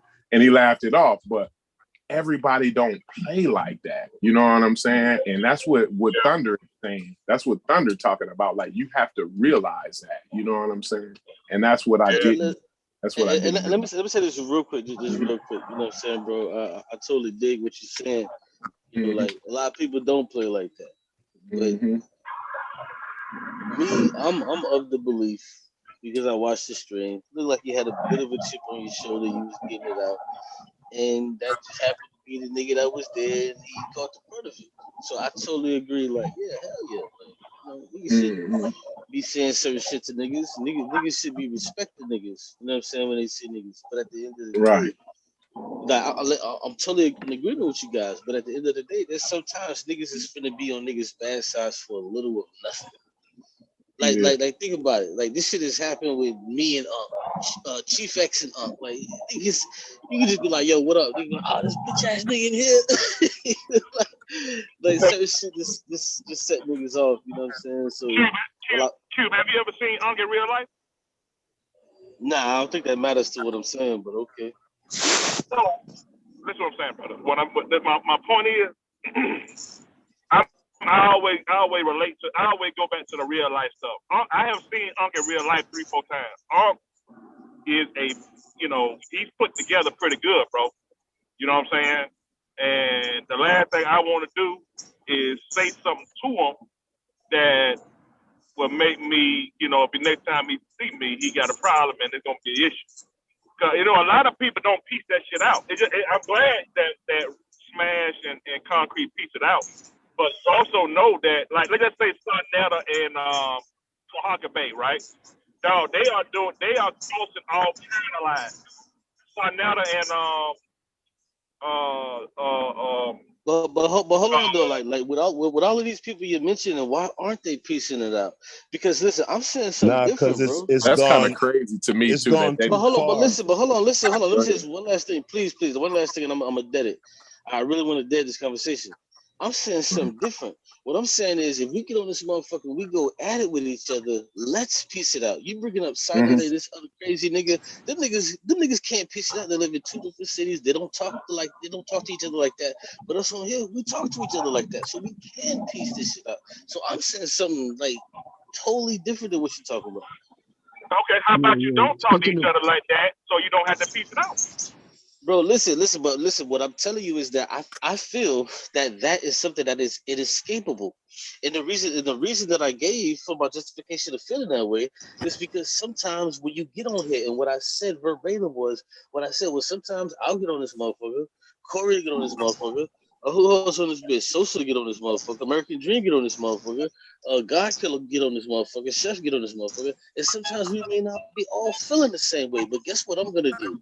I'm gonna talk to Chef the same way I always talk to him. I'm gonna talk to Social the same way I always talk to him. So if he get in his feelings about something, guess what? We about to get into it. But as long as we can piece it out at the end. You're bringing up people that. Why can't you not piece? What if you can't piece it out at the end, bro? I just told you. Listen, the people that come on this panel, we fuck with each other, we rock with each other. We can piece it out at the end because we have the ability to. When you talk about Taharka and this nigga Sonetta, these niggas can't piece it out in the end. They don't have panels. They don't have panels and channels that they coalesce and come close to where they have to speak to each other. Just think about it. Okay, let me clarify what I'm saying, right? So what's called him a Rodney Kimmett, right? I don't know what that is. I never heard that. So he called him a Rodney Kimmett ass nigga. That's what Concrete calls Smash. Smash called him he was so offended I think when you hear a Rodney Kimmon ass nigga, that ain't something that would offend you. I don't even know what that means. But Smash Rockwell was so offended to the point where he called him a bitch ass nigga. Now, where I'm from, because he don't play like that. He don't play like that. So when I'm from, Concrete could have took that as nigga. It's your nigga. When you see me, call me a bitch ass nigga to my face. You said that's where we can go with it. Now, what I'm saying is, instead of pushing pushing it to that limit and having to piece it out at the end, it just so happened. I'm glad that they pieced it out. But that's my point, bro. I understand what you're saying, that the people you come on at the end. Now, I don't even want to. It'll never be one time where I offend you. Yeah, in other words, is like the best case. I don't think you can avoid that though. Like sometimes you just right. gonna You offend somebody. You can't 100% avoid it. But what he's saying, and that's all I'm saying. That's all I'm saying. Yeah, what he is saying is though, is be mindful of it and try not to even have to go there. You know what I'm saying? Like what reminded me of that reminded me of the shit that happened with Bone and 3-6, right? So what's the name? Busy said they was ugly. Y'all some ugly mother. What he said, stop slow dancing. Y'all some ugly motherfuckers. And Juicy J, he amp it up. He take it to another level by saying, suck my dick. Now we all know in the communities, in the communities where we come from, somebody saying you was an ugly motherfucker, that's a good few levels below suck my dick. Suck my dick is it's go time. Bitch ass nigga is it's go time. Like the talking part is over with. So but what he's saying is maybe but see, this is why we can't get mad at Corey, because the niggas literally said that, like BAN. Like but check this out though. Cube. What Thunder is saying? I'm not gonna take my own side on that. I'm not taking. Hold on. What Thunder is saying is don't even try. Maybe don't even say the Rodney Kimmon thing or you a ugly motherfucker thing. You get what I'm saying? Don't even do that. Right. Because the next nigga gonna feel like he gotta up the ante. Because it's what Sosa said. It's what Sosa said. It's you can't tell him how to hit me back. You can't tell me how to respond. Yeah, you can't tell him how to respond. Nobody can say like, "Yo, you shouldn't have responded like that." Like he don't play like that. So I shouldn't have played ate that, and Corey didn't eat it. Corey wasn't trying to eat it. Corey should have ate that bitch ass nigga, right? He should have ate that because you called him a Rodney Kid. So you should have ate that. In our community, you can't. You can't. But eat, we ain't gonna let that go. Not in the moment. No, you're not gonna let it go in the moment. Yeah, you can't. Because you can't throw the stone, and then when I throw it, nah, you can't eat. Nah. You can't eat that. You can't eat that. Yeah, you can because like once you set it off, like you gotta eat it. He set it off now. It's like I'm gonna tell you, it's like this in Charleston, right? When I take people back to Charleston. You know what? Dog, I didn't mean to offend you, dog. My bad, man. That was it. Yeah, you took it the wrong way. Was not doing that shit. Yeah, I was not. Yeah, and the thing is, I should have done that, and I should be man enough to do that, Thunder, right? But I was not raised. I was not raised to do that. I was not raised to do that.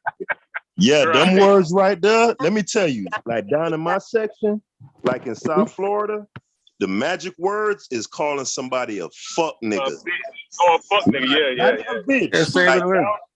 Like down here, you might could get away with calling a dude a bitch, right? But I'm talking about when I was growing up, like the 90s, early to mid 2000s, fuck nigga is something about those two words together down here. It's like, bruh, it's war. It ain't no going back, bruh. And people know, certain, like that suck my dick thing. That's another one. Like we don't really say that down here, but like I know up north in certain areas that SMD thing, that's like, yo, somebody got to die or somebody got to get beat up. Like, but listen, rules and regulations are different. It's like, listen, in Cali, right? You can say, "What's up, fool?" and it ain't nobody tripping. But say that in Charleston, niggas going to blows about that. Like, fuck up, well, fool. The fuck you talking to, nigga? Like, it ain't going. You see what I'm saying? Rules and regulations is different across lines. So it's like, what goes for one in one area may not be the same in another area. You know what I'm saying? Yeah. Well, nah, bro. But if a nigga come to Charleston from out of town, from Cali, and he say, "What up, fool?" You could tell by his energy and shit that it's a greeting. Like, for the most part, nigga ain't gonna just go in your mouth like that, bro. But when a nigga say "suck my dick" or "you a fuck nigga," you a pussy nigga. Yeah, but my point is, once you say something to trigger a person, you can't then regulate how he go, what level he go to after that shit, bro. What level he go to after. Like, if you punch me in my chest, you can't say, "Damn, why you shoot the nigga so he punch you in your chest?" Fuck that. Yeah. Punch you in my chest. You see what I'm saying? Like, you would so logical. He just punched you in your chest. Like, nah, fuck that nigga should have punched in my chest. That's how I go. You feel me? Excuse me, before I leave, good evening, gentlemen. How are you? Hey, bro Ray, what up, bro? Much blessings, much joy to you, gentlemen, today. I was sitting here working on something. I was listening to your show earlier, and while I continue my project, it brought to mind a couple questions that I guess I wanted to share with you. And being that I'll be 66 come Monday, so I was feeling in a good mood, and I didn't mind talking with your family. I just had a couple. Congratulations, man. Happy birthday. Bless you. Thank you. Happy birthday, bro. Yes, sir. I just wanted to ask this in general, because I think putting things in its proper perspective is very important, and not to look at things with a 21st century point of view.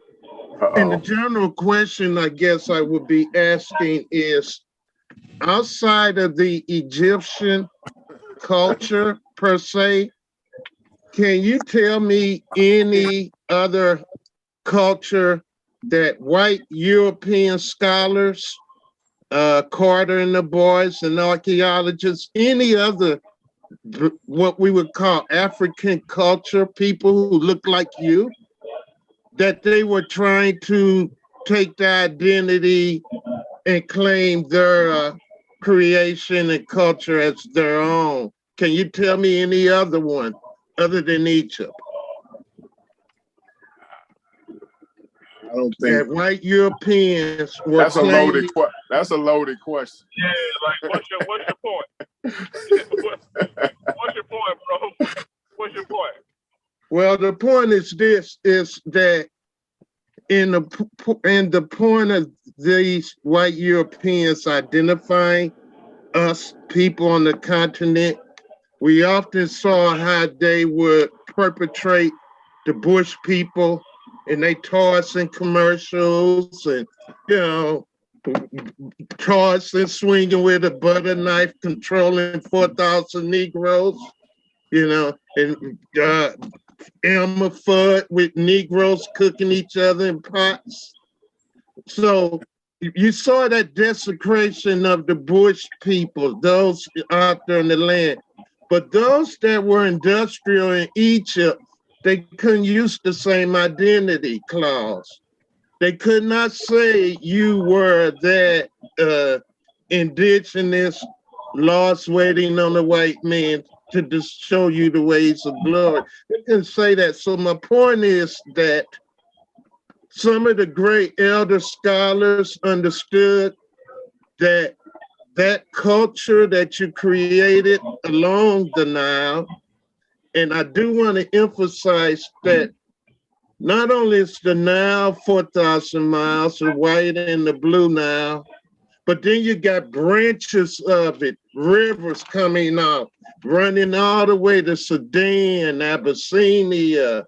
You got them going through Uganda, all the way to Egypt, and you got access to the Mediterranean. These quote unquote highways were high in the development of those cultures, extremely high in the trade and ability to influx and market, and so their commerce. So they describe those who were creating like that. It's the identity that they wanted to claim. That's the one they wanted to get. So you had your great scholars, the Dr. Benz, the Dr. Clarks, and those who were trying to bring you back to tell you that that is not their culture. Because now we're looking at things with a 21st century mind. But it ain't ours either, though. Pardon me? It's not ours either. So why do you care so much? When you say ours, I looked at people, when I say ours, when the European come in and attack, when they colonize, you know, the Portuguese, the Dutch, when they come in to do that, they're not asking what village you're from. And when we're sitting in them dungeons waiting on the good ship Jesus, they're not asking what culture you practice. You are sitting in that dungeon as a collective group. All of you with chains around your legs. As a collective group is what I'm speaking of. And as a collective group, those people prospered due to the ability of having those trade routes along those rivers and Great Lakes attached to it.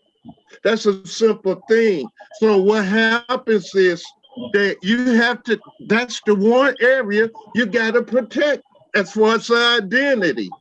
Now, you might not think, because you're in the 21st century, that whoever sat in that dungeon had no affiliation to you. But I care not to try to wonder that. And I may not assume that. Thanks to DNA, I know that, you know, most of my family is Bantu. But the point is you all over the place, man. You started with Egypt. Now are you in West Africa now? What are you doing? No, I think he's making, you asked the question. You're making, brother Ray, are you making the simplify it. Are you making the West Africa? I'm sorry, brother Ray. Hold on. I want to get some clarity here. Are you making the case for the connection between West Africa and East Africa, specifically Egypt?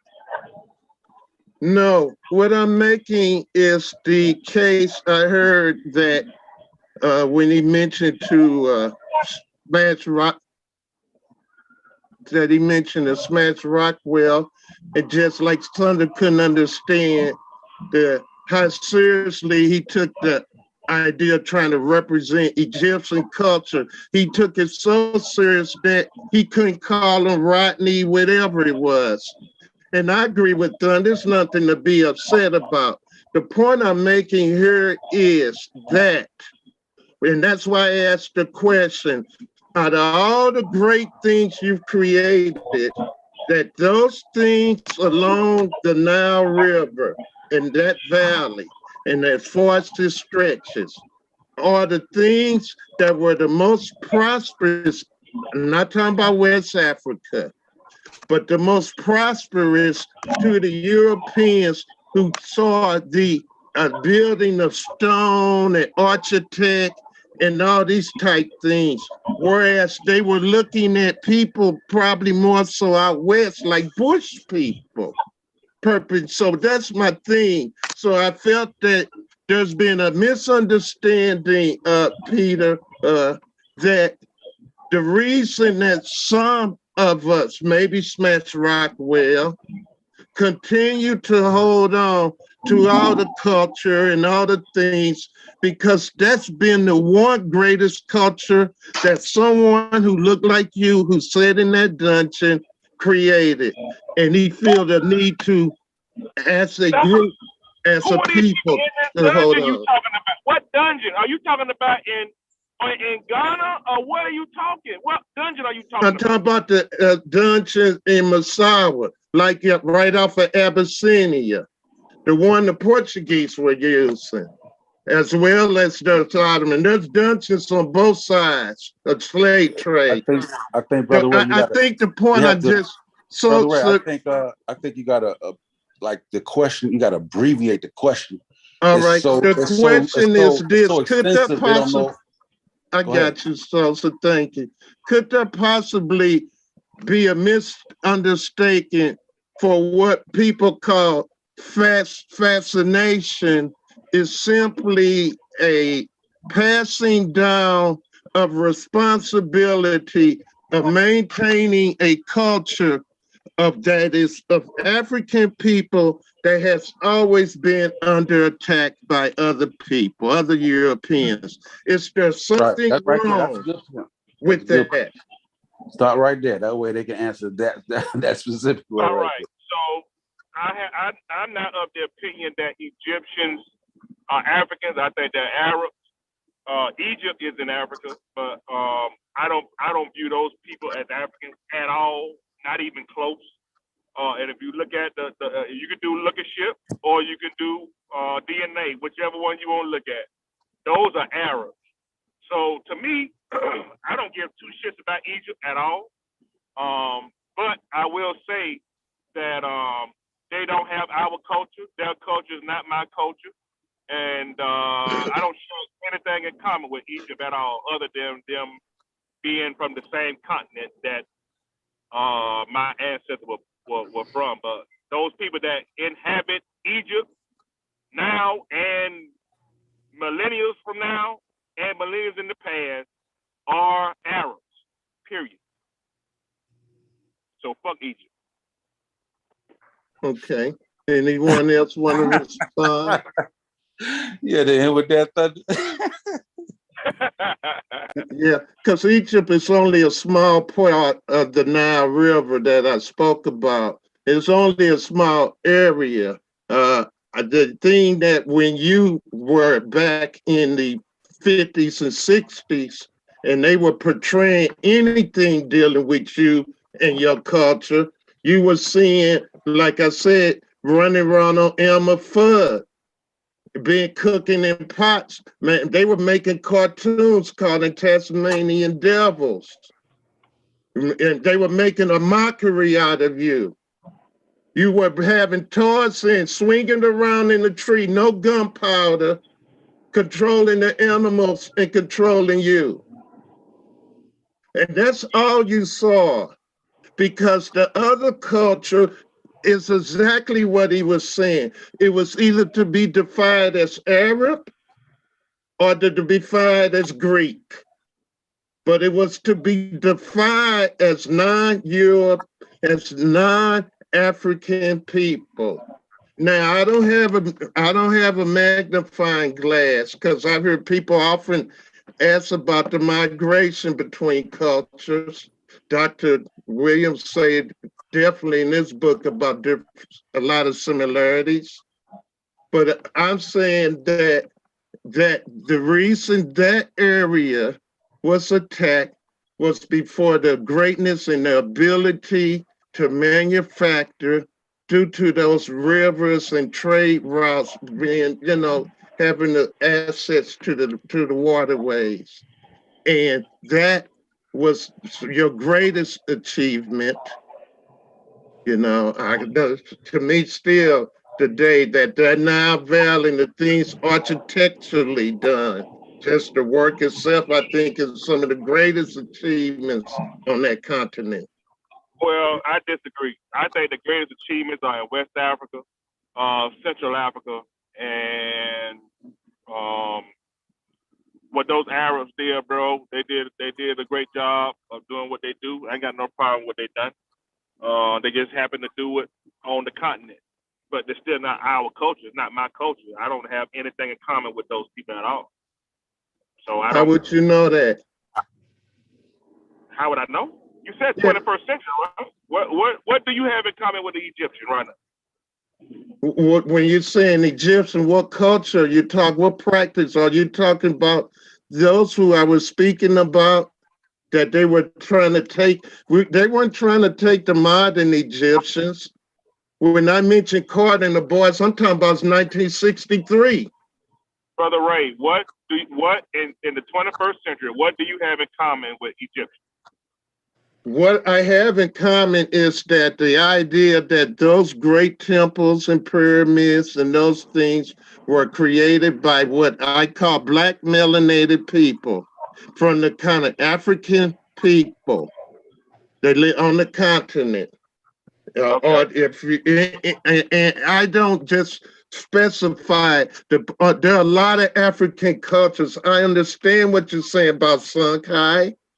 I understand the Dogons. That's not my point here, Thunder. I'm saying what the Europeans perceived as greatness and what they were trying to portray as non-greatness. Brother Ray, I'm trying to be real patient with you, man. I don't fuck Egypt. I think West Africa is great. That's what I think great, bro. Well, that didn't have nothing to do with what Dr. Ben and Dr. Clark and Dr. William, why they wrote their books. That has what you think. No, excuse me. My point is we're in an educational point here now. You know, we're talking about the literature that's put out in representation or in comparison to the literature in West Africa. And I do think it's a good thing that we are developing more West African literature, like with Rob Bourne and Truth Story and Garfield. I think that's a good thing. But I am not going to disclude all of a sudden, because you've learned something about West Africa. See, you're right. You've learned something now. So now you're going to disassociate yourself from what you feel that is completely true. And I don't think that's totally just. Brother Ray, I have nothing in common. I have zero from a damn near DNA perspective, from a culture perspective, from any damn perspective. I have nothing damn near in common with any Egyptian over there. Now, if you're talking about some people in the southern Egypt, yeah, we have some dark-skinned people over there. Yeah. But did any of your ancestors, Hold on, Brother Ray. Okay. I seriously doubt that any of my ancestors were born and raised in Egypt. I don't have any. I'm almost 90% from over there, dog. Do you have any doubt that any of your ancestors ever worked together on anything? Not that they even practice the same things, but they had some agreements on certain things that they allowed them to communicate. Do you think they work together on anything? Brother Ray, this is what I want you to do. I want you to look up. I want you to do just a simple Google search for Egyptian culture. Right? What do you do? Religion? Where do you do? Well, I can't do. I can't do that. Hold on. When you do diet, religion, music, entertainment, sport, just go down that litany of our culture. And I want you to find what you have in culture with Egypt. I feel that. Yes, sir. I feel that Egypt is just a reminiscence that the cultures were passed down through Nubia, and as far as through from the Twa and down in the Congo. As again, all I said to you is that Egypt, listen, Egypt just happened to be at the footstool. I don't care what the name of the place would have been. True enough, that area there had become a modern day melting pot, even since the Persians in Macedonia. I'm aware of that. You're not talking about an idiot, Thunder.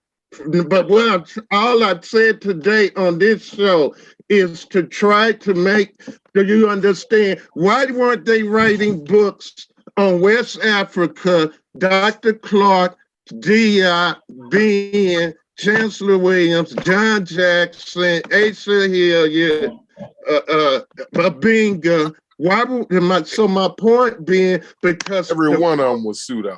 No, I'm the just playing. focus of Europeans was Brother Ray, I'm like yeah. I say, I love you, man, and I'm with you, and I didn't want to say what Concrete said.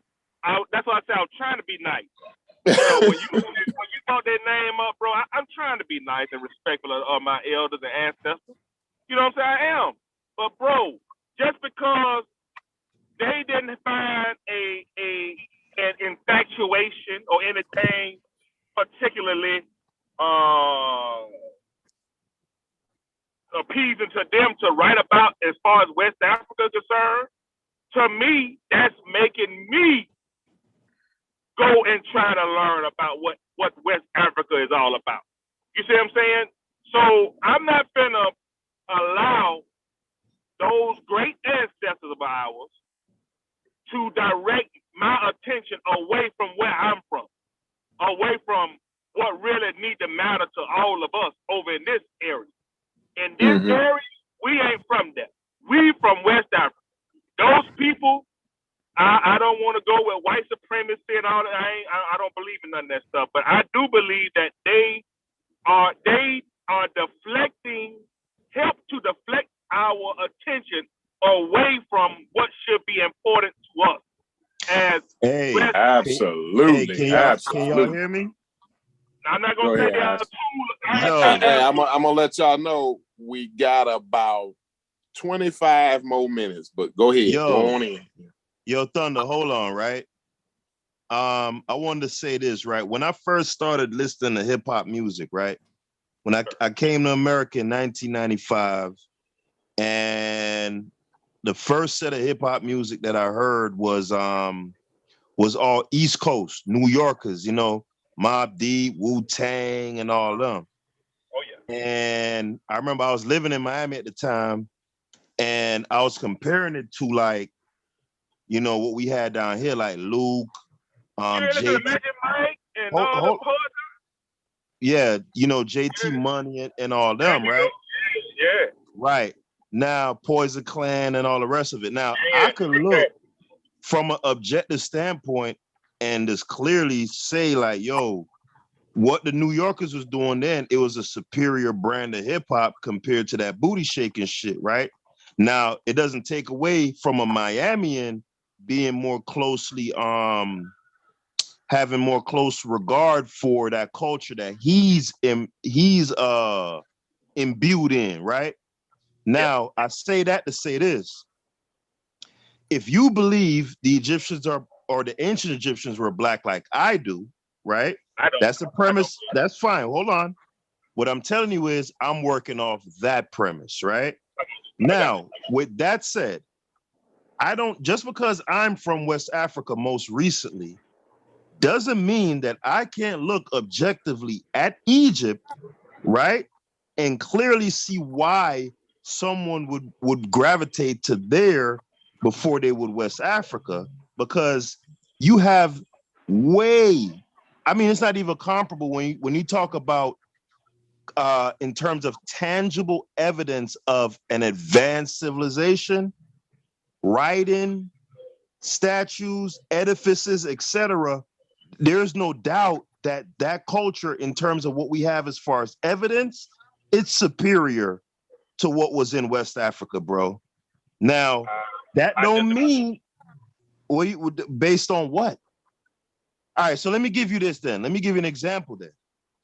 Again, remember, the key word that I use is evidence. Now, is it possible that in antiquity that West Africa had something comparable? Because I've heard other historians make the argument that because of West Africa's more humid type of climate, that the preservation of certain things wasn't as possible as it is in a place like Egypt that is a lot more arid, right?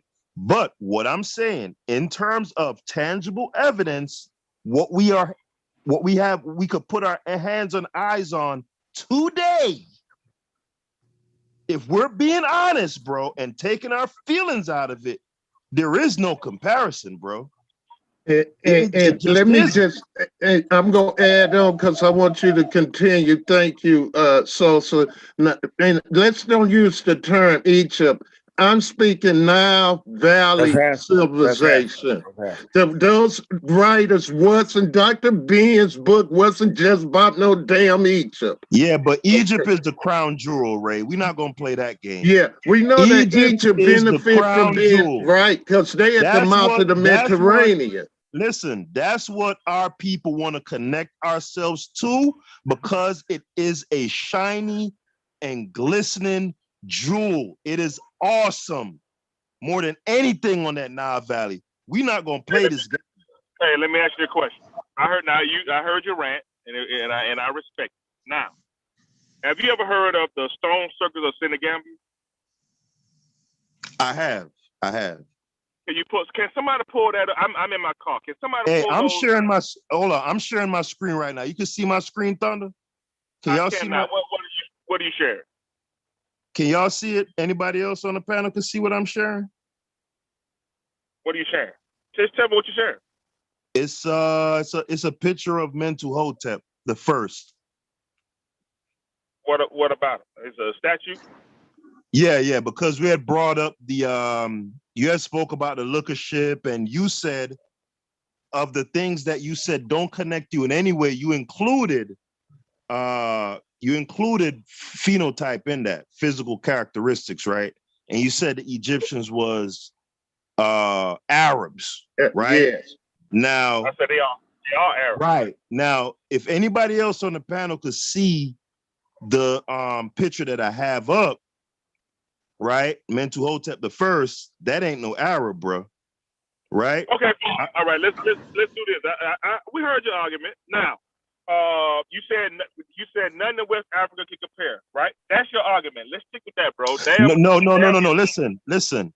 In terms of scale, brother, quantity. Hold on. I heard you. Don't say the same thing again. Just let me. But you kind of screwing it up. You said nothing in West Africa compare. That's not what I said.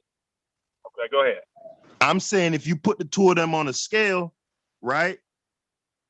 The quantity alone in terms of the quality of artifacts and the writing and the books and all of that, it's way more. Okay, great. Now let me create my argument, bro.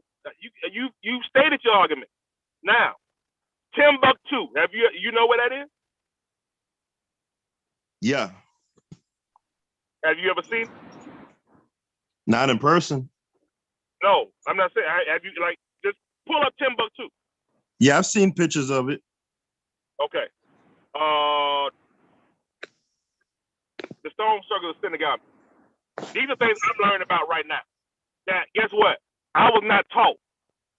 I don't know of a book that Dr. Clark, I ain't read no book. So if it's a book that he got that discusses the stone circles of Senegambia, y'all tell me, right? And I shut my mouth. I'm good. But as far as I'm concerned, I ain't never seen it. So when you look at the ruins of Laura Pini, these are all things that I've never even heard of before. And I'm 43 years old, bro. My point is we are romanticizing North Africa, which I'm not tripping on, but my point is that it's a lot in West Africa that we don't know about. That's all I'm saying. So I think we don't know about it all. I still think we don't know about it all, Thunder. Well, you can't do that because how many books have been written? How many pictures have been taken? How many archaeological sites are being dug up? How many trips to Egypt are people taking? No, Ray, you can't say that. But does it matter if the person, someone like you, saying I care less, or they go buy the book? Back to this point. 137 pyramids along the Nile Valley. 137 pyramids. I'm not talking about the temples and tunnels that were built under the ground, and I'm not talking about on the east side. Okay, where like the Holy of Holies is in Waset. Yes, you are right, Sosa, about that. Here's my simple point, Thunder. It's that during these early Jim Crow years, during them Jim Crow years, they desecrated, and everything you saw about an African in the 50s and 60s, they were running around with spears and hulos and cooking people. They were, everything you saw was that. You saw no school systems, no medical institutions, no mastery in building, concrete fortitude buildings that still stand. You saw none of that on TVs. And that's my point. This is what they showed you before you got your cell phone. You see. Ever heard of the? Okay, let me finish this up. The Gene, right? DJENNE. Y'all ever seen that? Jene. In Mali. Yeah, Jene, Jene. right? That's supposed to be. I believe that was a university. Brother, what I'm telling you is, these are things that I'm just figuring out. I'm just finding out, literally right now. Yeah, but what connects you to Mali? What connects you to Mali, Thunder? I'm gonna ask you the same question, the same argument that you make for Egypt. What connects you to Mali? Oh boy. Mali is the Mali part of West Africa, brother. So you're connected to all of West Africa. Man. Are you not connected to West? How we gonna do this, man? Are we gonna do West Africa, or are we doing a particular country? How we doing this, bro? Hey, most of a good portion of Mali is above the Sahara, right? My brother, how you gonna do? You understand how to create an argument? You're hurting your argument now. You had a good argument. Now you're hurting. How? How so? Now, if I'm telling you, if I'm saying West Africa, why are you segregating a particular country in West Africa? How are you doing that? That hurting your argument. You don't think so? Well, I'm not doing the segregating. I'm working off the logic that you had. You're saying that the people in Egypt ain't got nothing to do with you, right? And that's mostly based, well, it's based on geography, it's based on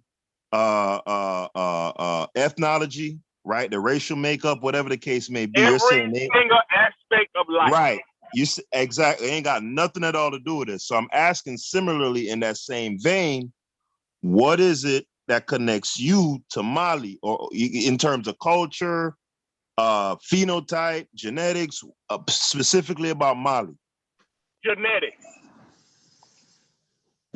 And I would say, like, etymology. It don't matter how you want to do it. Genetics, that's where I'm from. That's where all of us are from. West Africa. Now, so if you want to just say we ain't from West Africa, so now how you gonna you messing your argument up, bro.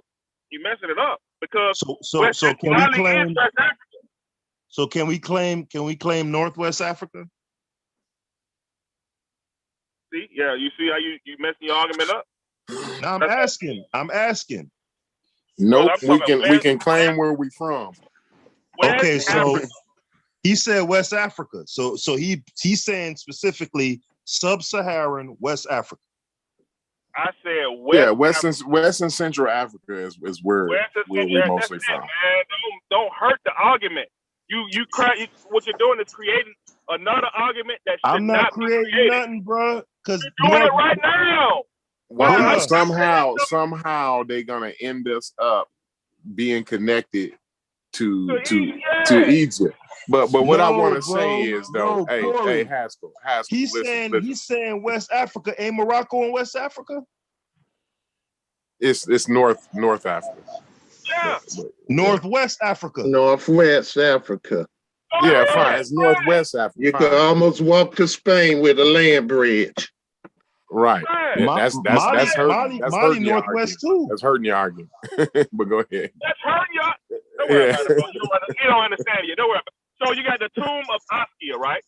The tomb of Askia Muhammad, the great, was the greatest ruler of the Sunjai Empire, which at one point straight from Senegal to Gambia through Mali and Burkina Faso. Yeah, you know that was an Islamic empire, right? I don't care what it was. I know it's in West Africa, bro. Now what I'm doing, you know what I'm doing now? So I'm gonna take what you just told me, and guess what I'm gonna do? Learn about it. My whole point is, bro, it's enough. Fuck the Egypt. I'm not even on that. So we got so much West African shit that I don't know. Yeah. It's purely about geography for you. No, it's about identifying with your recent ancestry. Hey, just so you know, Mali is damn near North Africa too. Damn near. So you know, majority of Mali. I'm not invested in Mali either, though. I don't have any investment in But he created an Mali. argument that don't exist. No, you the one claim Mali. What you mean? You claim Mali. In every aspect, in every scientific realm, Mali is a part of West Africa.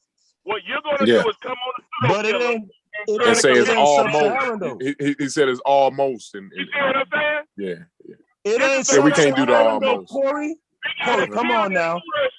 No, you convolute his point though, Haskell. You Corey absolutely always convolute makes his the point that when we talk about West Africa, he talking about sub-Saharan when he talking about quote unquote us. All right, so hold up. So we claiming Mauritania there?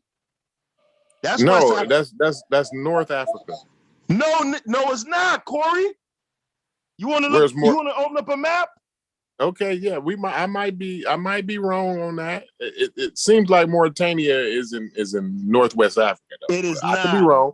Okay, hold on. Let me hold on. I'm mistaken then. I'm apologize. All right, no, listen. It is Haskell. Who is this talking? Haskell? Yeah. Yeah. All right, so Haskell, listen. Any country that you name, right? Any argument that you make is only helping my argument and it's hurting yours. No, it's not. I'm trying to get you to see that. Okay, let me show you why it is, right? Let's just say Mauritania, right? Let's go. What do I know? Hey, Thunder, what do you know about Mauritania? Guess what I'm gonna say? Not a motherfucking thing. Hey, Thunder, what do you know about Mali, Thunder? You know about Timbuktu? What you mean? You just claimed Mali 20 minutes ago. So Mauritania is in the Sahara. Hold on. What you mean you don't know nothing about Mali? You just claimed it 20 minutes ago, Thunder. I said it's in West Africa, brother. But what do I know? You claimed it. No, he's saying what does he know about the people, the history, the culture? You know what I'm saying? 20 minutes ago, he was claiming Mali, bro. It's West Africa.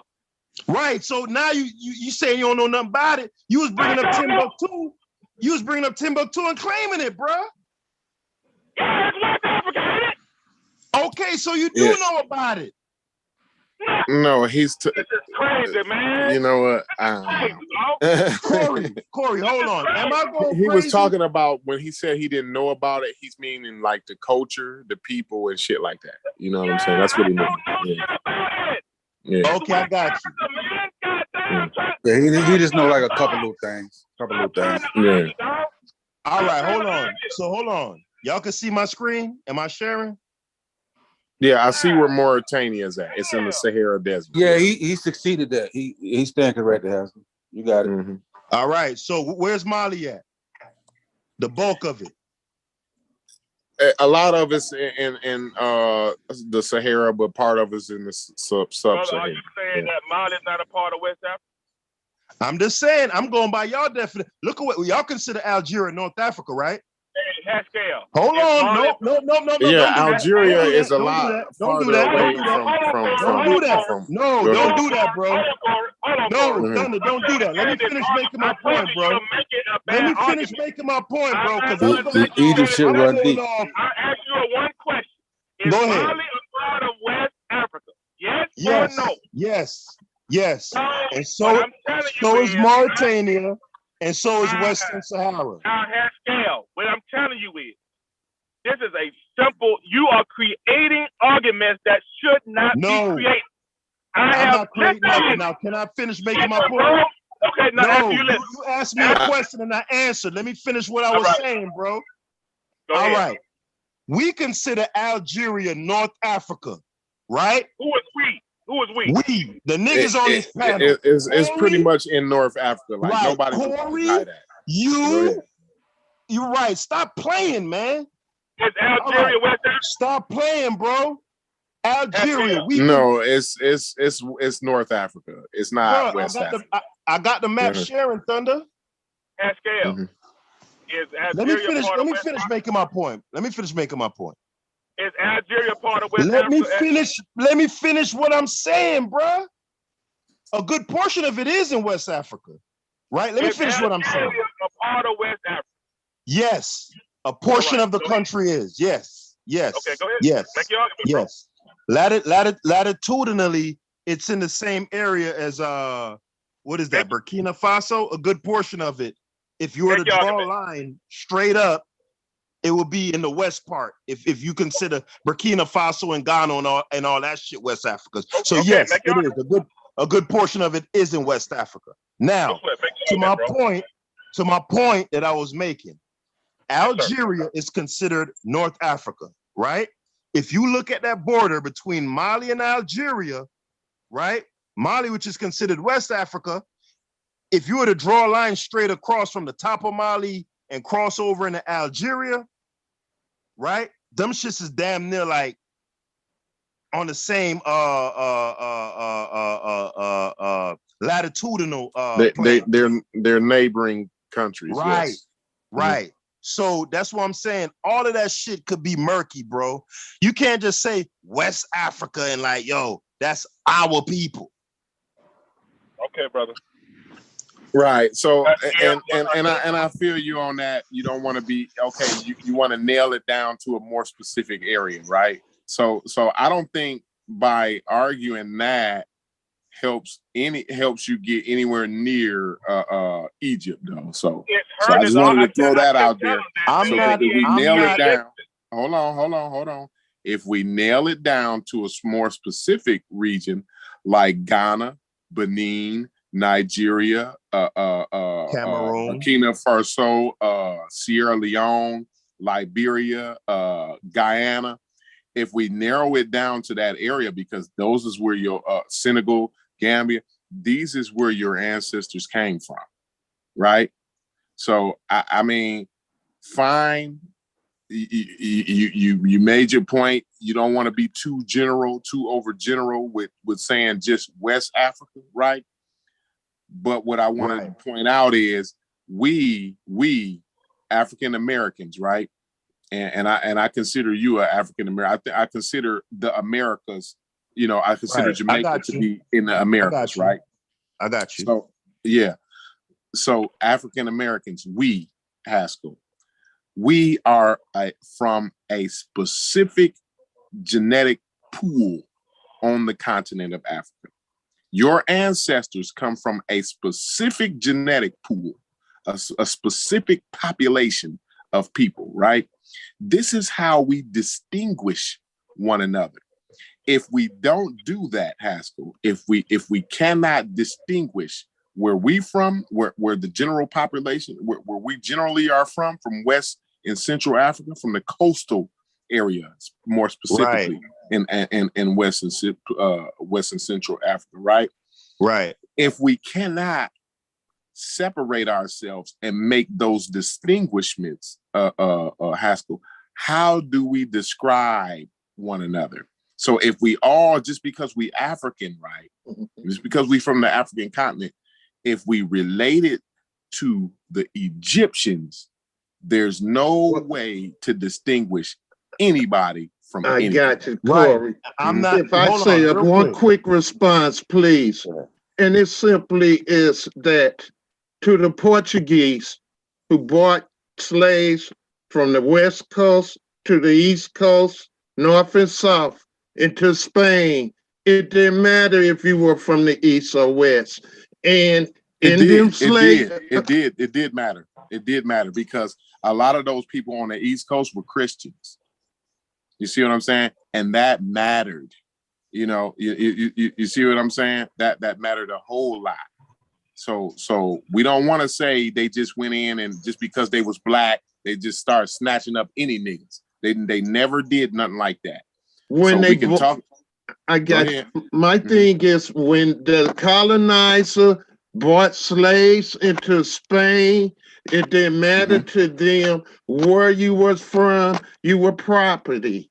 And right, nobody they wasn't getting anybody of these. They were not getting the slaves from Egypt, though. You could go in, Corey. Last point here, because we're just conversating. No doubt. Many of these things, when they bought these.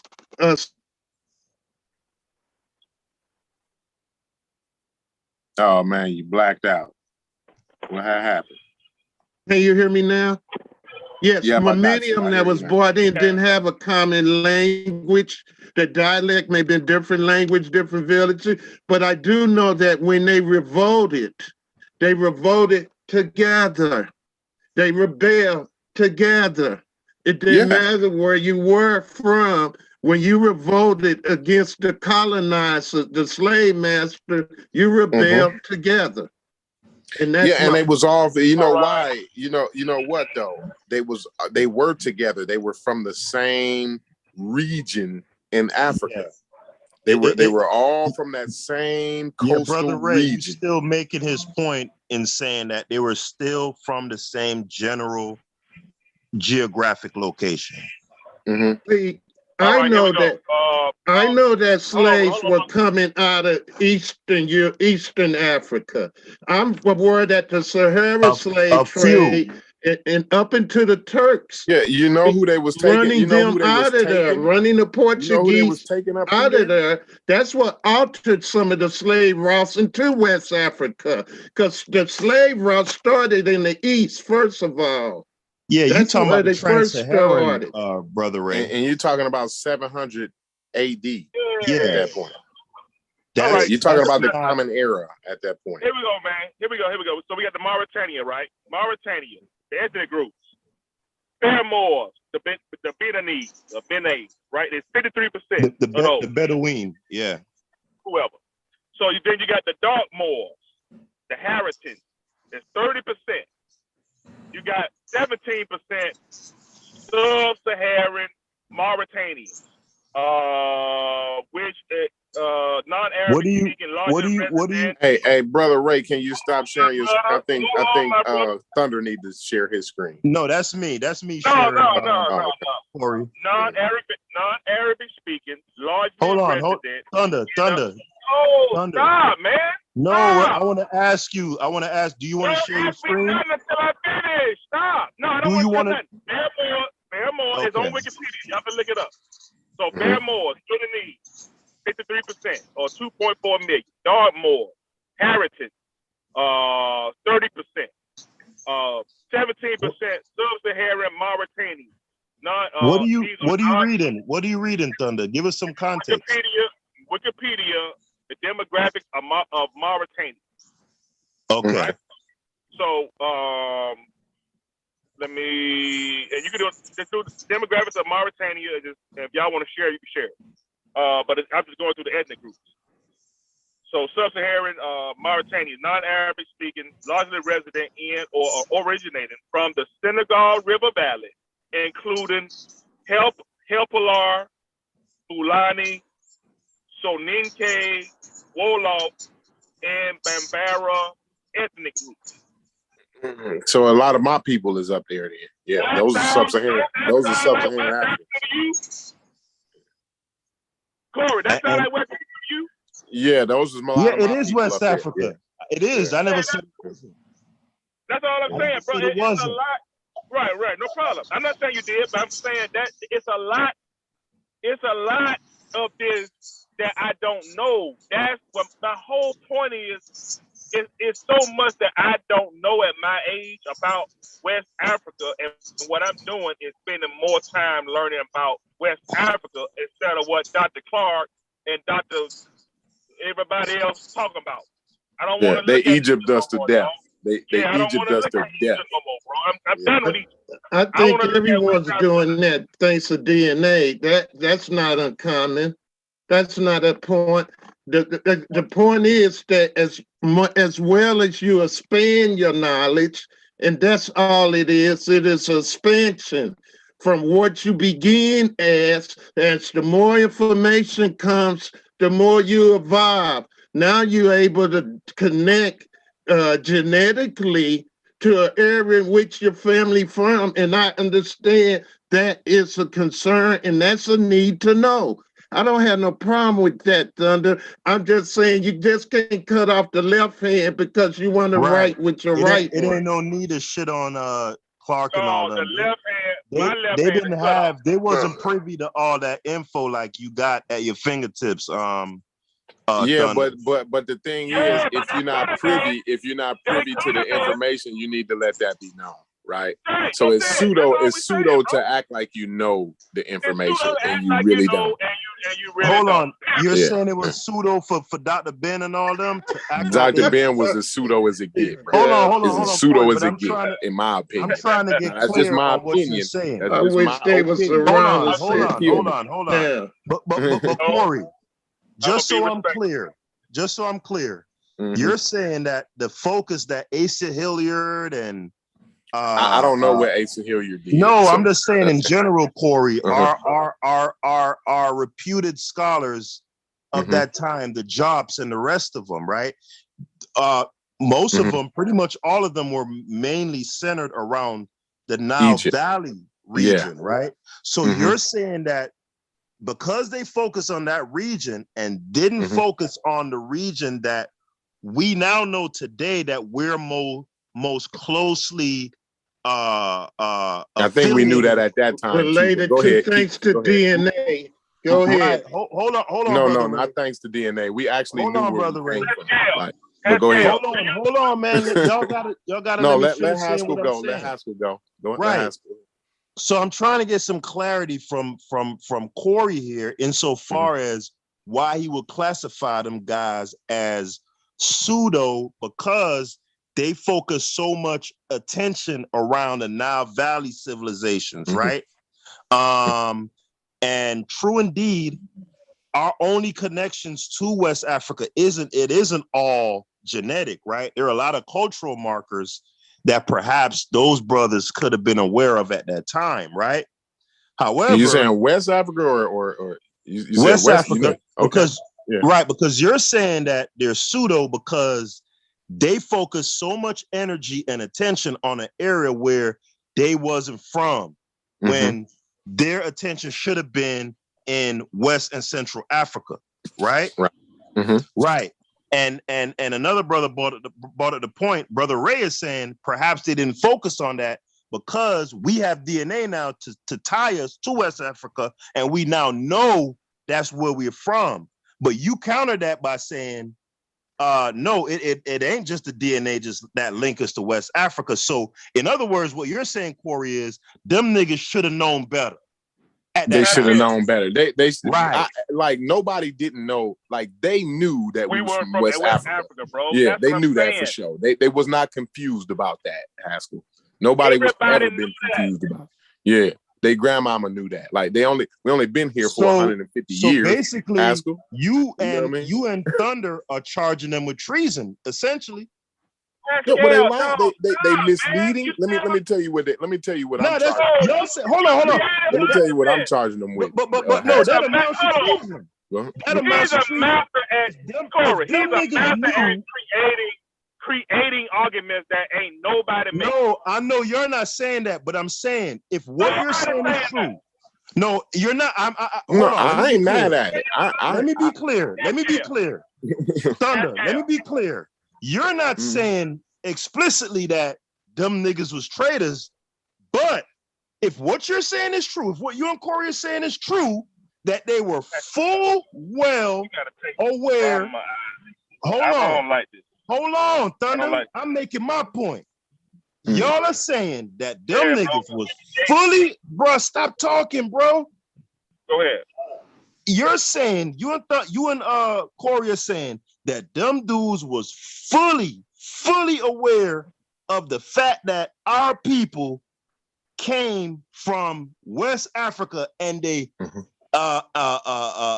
intentionally chose to go around that fact that they knew to attach themselves to Egypt. Nigga, if that's true, that's treasonous. All right, listen, man. This is what I'm not gonna sit here and say that they didn't know better. I'm if that's what you're looking for me to say, like, yo, right. they did the best they could because they didn't Corey, know. Right. If they I knew would better, never, you ain't gonna never get that out of me. You asked the question, bro. Now hold on. You asked the question. Allow me to ask your question. And that was my question earlier. He just summarized. That was my Go ahead. question. Okay, let Thunder go ahead, and then I'll go after Thunder. Go ahead. Right. Cool. Thanks.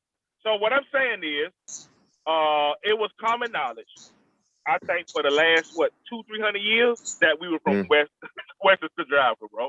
So this is not something. These weren't things that they didn't know.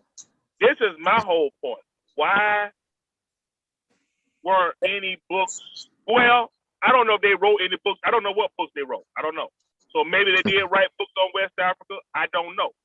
But why, if you could name that Asa Hilliard and Leonard Jeffries and Thunder. Hold on, man, stop. Hold on. This Chef. Hold on, Chef. Okay, go ahead. My bad, Chef. Go ahead. Y'all so funny, boy. Y'all. A Haskell. They fully knew that we came from West Africa, yo. So do you agree with my characterization? Treason? I'm saying, hold on. Hold on, Thunder. I'm saying Dr. John Henry Clark never really talked about Egypt. If you go read his books and stuff, he talks about West Africa and Central Africa a lot. By him being a competent historian, he could go through the Egyptian stuff with anybody, right? And by him being on a certain lecture tours that he did used to talk about Egypt, but in his writings, he mainly focused on world history. And when you talk about Africans, he focused mainly on West Africans. And he would go into even down to South Africa a lot. He did a good biography on Shaka Zulu. Excellent.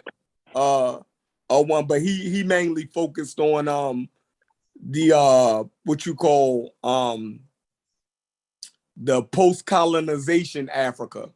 Right. So like in the 50s when Ghana and all of these African nations was getting their independence, he wrote heavily on that. You dig what I'm saying? Right. Now, Chef, real quick, Chef, do y'all find it problematic when people take pride in empires like the Zulu Empire when that really, in the same way that Egypt didn't have anything to do with us? Do y'all look at it in the same way? Okay, Haskell, let me finish up, man, because what's called cut me out. So let me do this right here, right? So yeah, we want to make sure Thunder get his point out. Go ahead. Vilifying those authors. I praise those authors. I ain't got no problem with them writing about Egypt. I'm saying, who are the authors that I can go to that are writing about where we are from? West Africa. So those authors, those people, they can write about what they want.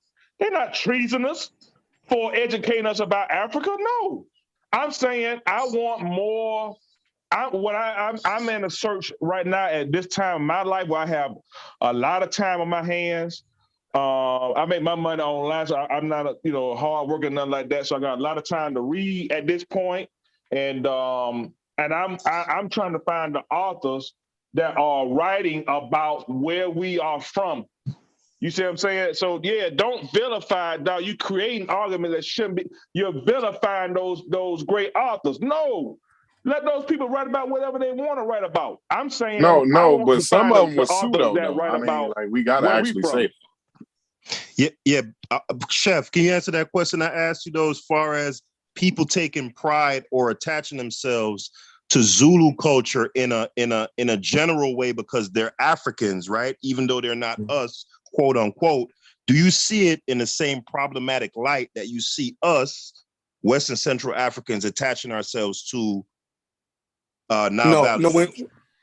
When once you go to South, I really don't have a problem with that because I think Central Africa, South Africa, East Africa, you know, once you get in the Sudan, I think that was neglected because of the quote Negro. You dig what I'm saying? So I think Central Africa and West Africa is the same as Africa, far as wise. It's neglect because of it being considered Negro. I think it's more treasonous when we go up into North Africa and when writers try to attach us to those North African civilizations. I think that's more treasonous. Right. So in other words, them wasn't Negroes. Exactly, for the most part. Boom. So it's a racial thing. All right. Yeah, that for me it is. Yo, that's why I could rap with you, bro. Like, you one of the realest ones, man. Like, dudes be trying to sound all too intellectual sometimes, bro. But so it ain't the issue that is way over there in the East. It's really just saying, yo, them is some French Montana. Exactly. I think that's what we've been saying the whole time. Yeah, them French Montana. We've really been saying that. Like, them niggas is I not said us. genetics. I said they were Arabs. I mean, like, how many times you want me to say it, bro? The Mediterranean. I said they was Mediterranean niggas like so long ago. Like, you know what I mean? So like, now that we established that, I'm telling you, them OGs wasn't no French Montana niggas, bro. They wasn't. Well, yeah, they was. Whatever, They. dog. I mean, like, where they go then? Where the OGs go then? What they do it? What they do it with all them niggas that built the pyramids and shit? What they do with the niggas? Well, if I could end by saying this, Corey and Thunder, I enjoyed speaking with you this evening. Hey, man, happy birthday, man. Yes, but yeah. I just want to say that. How old you is, Brother Ray? How old you turn today? 68, you said. I'll be 66 on Monday. Oh, 66 Monday. Okay. It's I put a couple extra years on you. You know, at the 1865, brothers, and they began to allow you to read and teach you English and give you a common language. They tried to give you a common history. And all my point was that they tried to represent West Africa and stuff back in the 60s by showing you the Tarzan movies and showing you with their straw shields and their spears and arrows. But they weren't showing you. That's simply why I asked the question. And yes, those elders knew they were from that area, but they were showing you. They should have been educators instead of depending on the white people. Their derogatory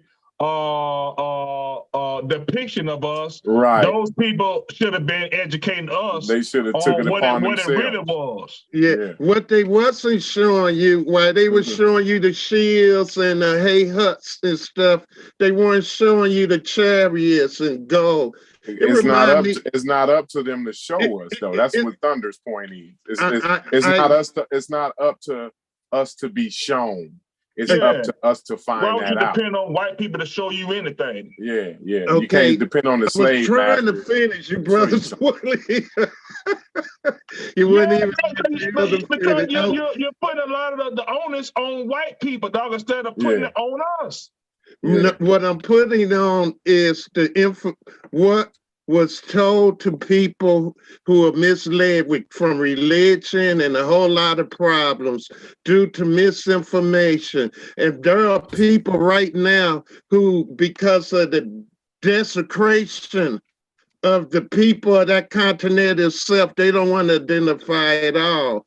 I do know that there were gallant people who fought in the East over there, who fought the same colonizer you were fighting, like the Amorials Moros coming out of eastern northwest Somalia. So, my point is that, the greatness, the things that you had did to his greatness, they were just hiding from you. And these guys just wanted to reveal it. That's simply what it was. They wanted to reveal the whole Nile Valley thing to you, but that because a wasn't our lot of them greatness, though. cultures in the South are different. And I think when y'all think some of the cultures in the South are more in common with those in the West than that in Egypt, that's what I think.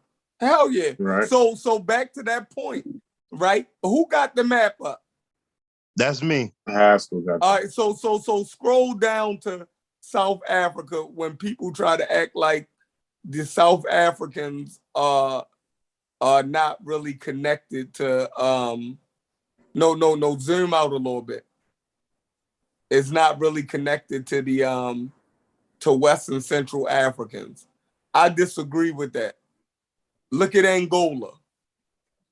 Look at where Angola is at. And a lot of the slaves came from, Angola. So the Zulus, their heartland was in Botswana. Yeah, Cape Town, definitely southwest, Chef. Yeah, so all of that is South Africa, right? That's the southern part of Africa. Southern Africa, but I'm speaking specifically about, because the Zulus would be in what is today South Africa, right? Geographically. South Africa and look, Botswana. Botswana okay, is so you'd have Zulus in land. Botswana and South Africa. Yeah, the same people. So look where Angola and Zambia is at. You think that those people are not comparable to each other in that region? Like, come on. So hold on. So you saying because there were slaves taken from Angola, right? Yeah, a hell of a lot. Right, a lot, right. So, and as far as Zambia, I don't know if any good amount of slaves was taken from there, but because slaves were taken from Angola, and Angola is proximate to Botswana, which is Zululand, then we could by extension say that was us, or at least them was some cousins at least. Exactly.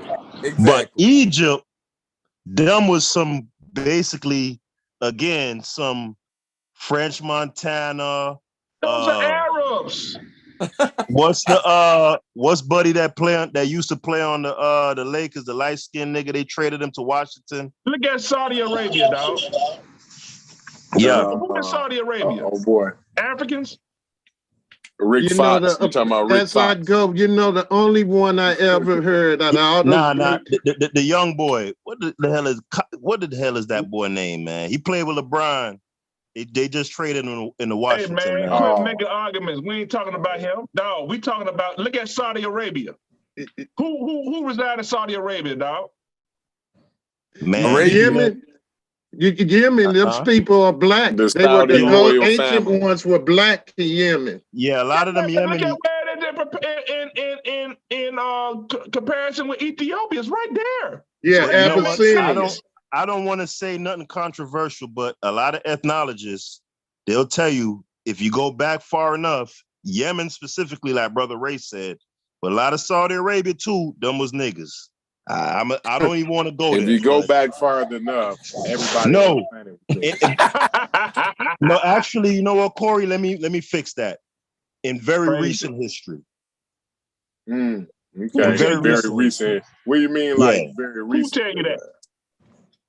I know Dana Marniche teaches that. Who else can I think of off the top? I don't even want to say his name because y'all gonna just throw him out the window. What's the Muslim dude that said we put the dude that we be saying we do ghetto scholarship? Wesley Muhammad. Is that what he said? Hey family, listen, I'm gonna jump off. Thank you for letting me just feel and spend time with talking with you. We don't always have to agree to get along, Now we don't have to agree on everything to move forward. We just got to make sure our common goal. I'm about what you said earlier, Thunder, before you got on the show, before we talked about the continent. It is about that. We got to move forward. We're in the 21st century. You know, it's great that we learn more about the indigenous cultures in Africa, how diverse we were, because we could go back and find out different practices in any of these villages we may have been from. So all that's a good thing. I'm just saying, you know, that in the beginning, when we had the opportunity to begin to read and write, that was the first thing I felt that they wanted to address, something that was trying to be taken from you. Because Mali wasn't under attack by them at that time, you know, with the new science, what they call it, Egyptology. So thank you again, my brothers, and much love and blessings. Have a good evening. Happy birthday, big bro. You too, man. Yes, sir. Yes, sir. Have a good night, man. So the demographics of Yemen is mainly Arab. Yeah, right now. So can you show me a mass exodus of black people from Yemen? Nah, I don't want to go there. We in the rabbit hole right now. Okay, But cool. No sweat. I want to say, whenever you get ready, dog, just let me know. Yeah, for sure. All right, so let's go to Kenya, because I say Lapido one of ours, and Sister Emmy Ket, right? They, you know, they one of ours, but they ain't us. Who's not us? Kenyans. You talking about African Americans? Meaning that we not connected to them culturally. You know, we Western Central Africans, right? Kenya is East Africa. Technically, by y'all metric, they not us. You get what I'm saying? So I'm glad Chef said what he. I'm glad Chef said what he said, because I know you do, Chef, because you just came right out and said it. But a lot of the people who I said it. Like I said it, Arabs. I mean, I was no, but Kenyans aren't. Well, you said it too, Thunder. But a lot of the folks, when they say we ain't got nothing to do with Egypt, a lot of the times they make geographic, cultural arguments, etc. But I just want to make it clear, and I'm fine with it because it's real, that this is about race. That's what it is. Y'all are saying them as Arabs, mixed Mediterranean niggas. I started the whole conversation with that, bro. So I don't know where you at. I just said that. No, I just said you and Chef Thunder, but I'm saying general, a lot of the people who are saying we ain't got no connection to Egypt, you know, they make the argument that Egypt is way over there. Don't say they don't. You know what I'm saying? It's more proximate to the Mediterranean and all of that type of shit. But the main thing is it's an ethnic and a racial argument. That's the main crux of it, is that them niggas is Arabs and Mediterraneans and Levant niggas, and that they're not us from a genetic, racial, ethnic standpoint. That's the main thing. That's my and thing. Yeah, so everybody. So I mean, everybody on the same page, but I would say going back to the relevant periods and when those areas are most reputed for and celebrated, it is from what I've investigated, them was the same people as us. Okay, show me your investigation. Where your proof at? Well, we could go to Black Islanders. No, just share it on your screen right now. Just share it on your screen. Hold on, I'm gonna give you some Europeans. Hold on. The reportings of the historians of that day. Your Herodotus is your man, like it be killing me, boy. Y'all kill me with that. Like, right? No, one breath, we can't never believe the white man. Hold on. In the next breath, let's believe everything the white man say. The shit is crazy to me. Go ahead, though, Haskell. But I'm just giving you Exhibit A, right? I'm building the case, right? So Exhibit A, hold on. Exhibit A would be the reports from the historians of that time, and it's not just Herodotus. It's a bunch of other crackers that was around back then saying that them niggas was black as tar, nappy-headed, etc., right?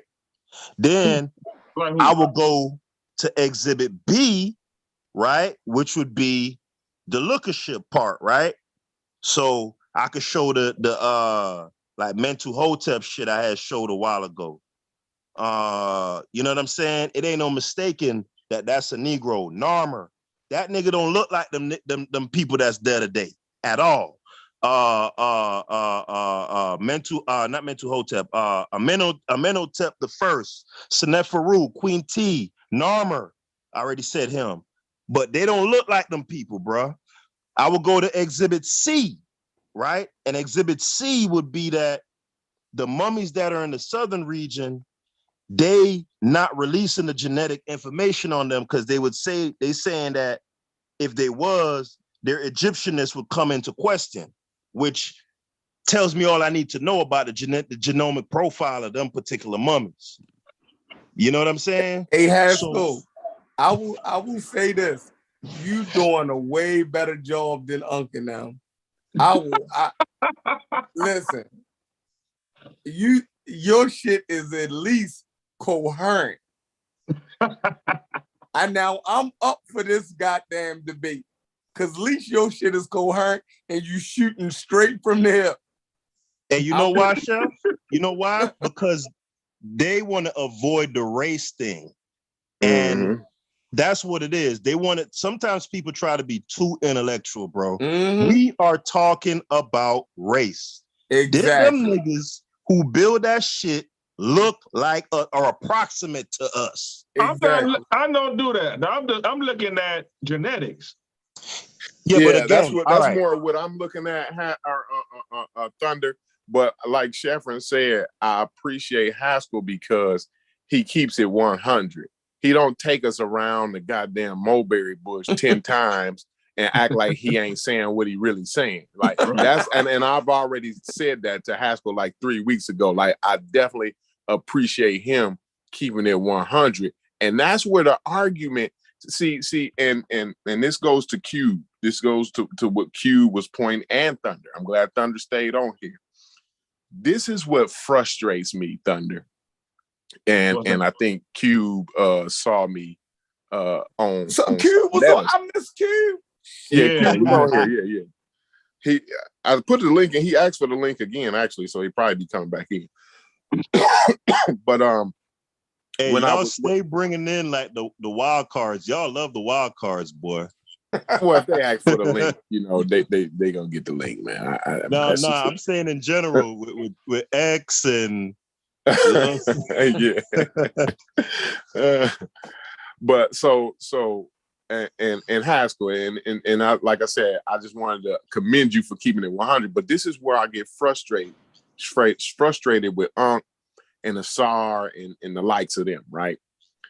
So on and even on Sonetta, y'all saw I got a little bit frustrated. I really wasn't frustrated. I might have seemed like it, but Hold on. Asar say they was black though, Corey. Asar shoot straight from the hip. He's saying it now, Chef. But nowadays, yeah. In previous times, he always tried to skirt the racial argument because I get it. When he is a scholar. I don't want to use the word aspiring because that would be disrespectful. But the brother is a scholar, right? And why? Because he say things that you ain't sure if you know or not, and you probably don't got the time to delve in so deep into it, so you just go with it, and it sounds intellectual, so you just think he a scholar. That's another thing that frustrates me. That's another thing that frustrates me. Hold on. So hold on. You don't consider us all right? No. A scholar in what? A scholar is somebody who's an expert in a field.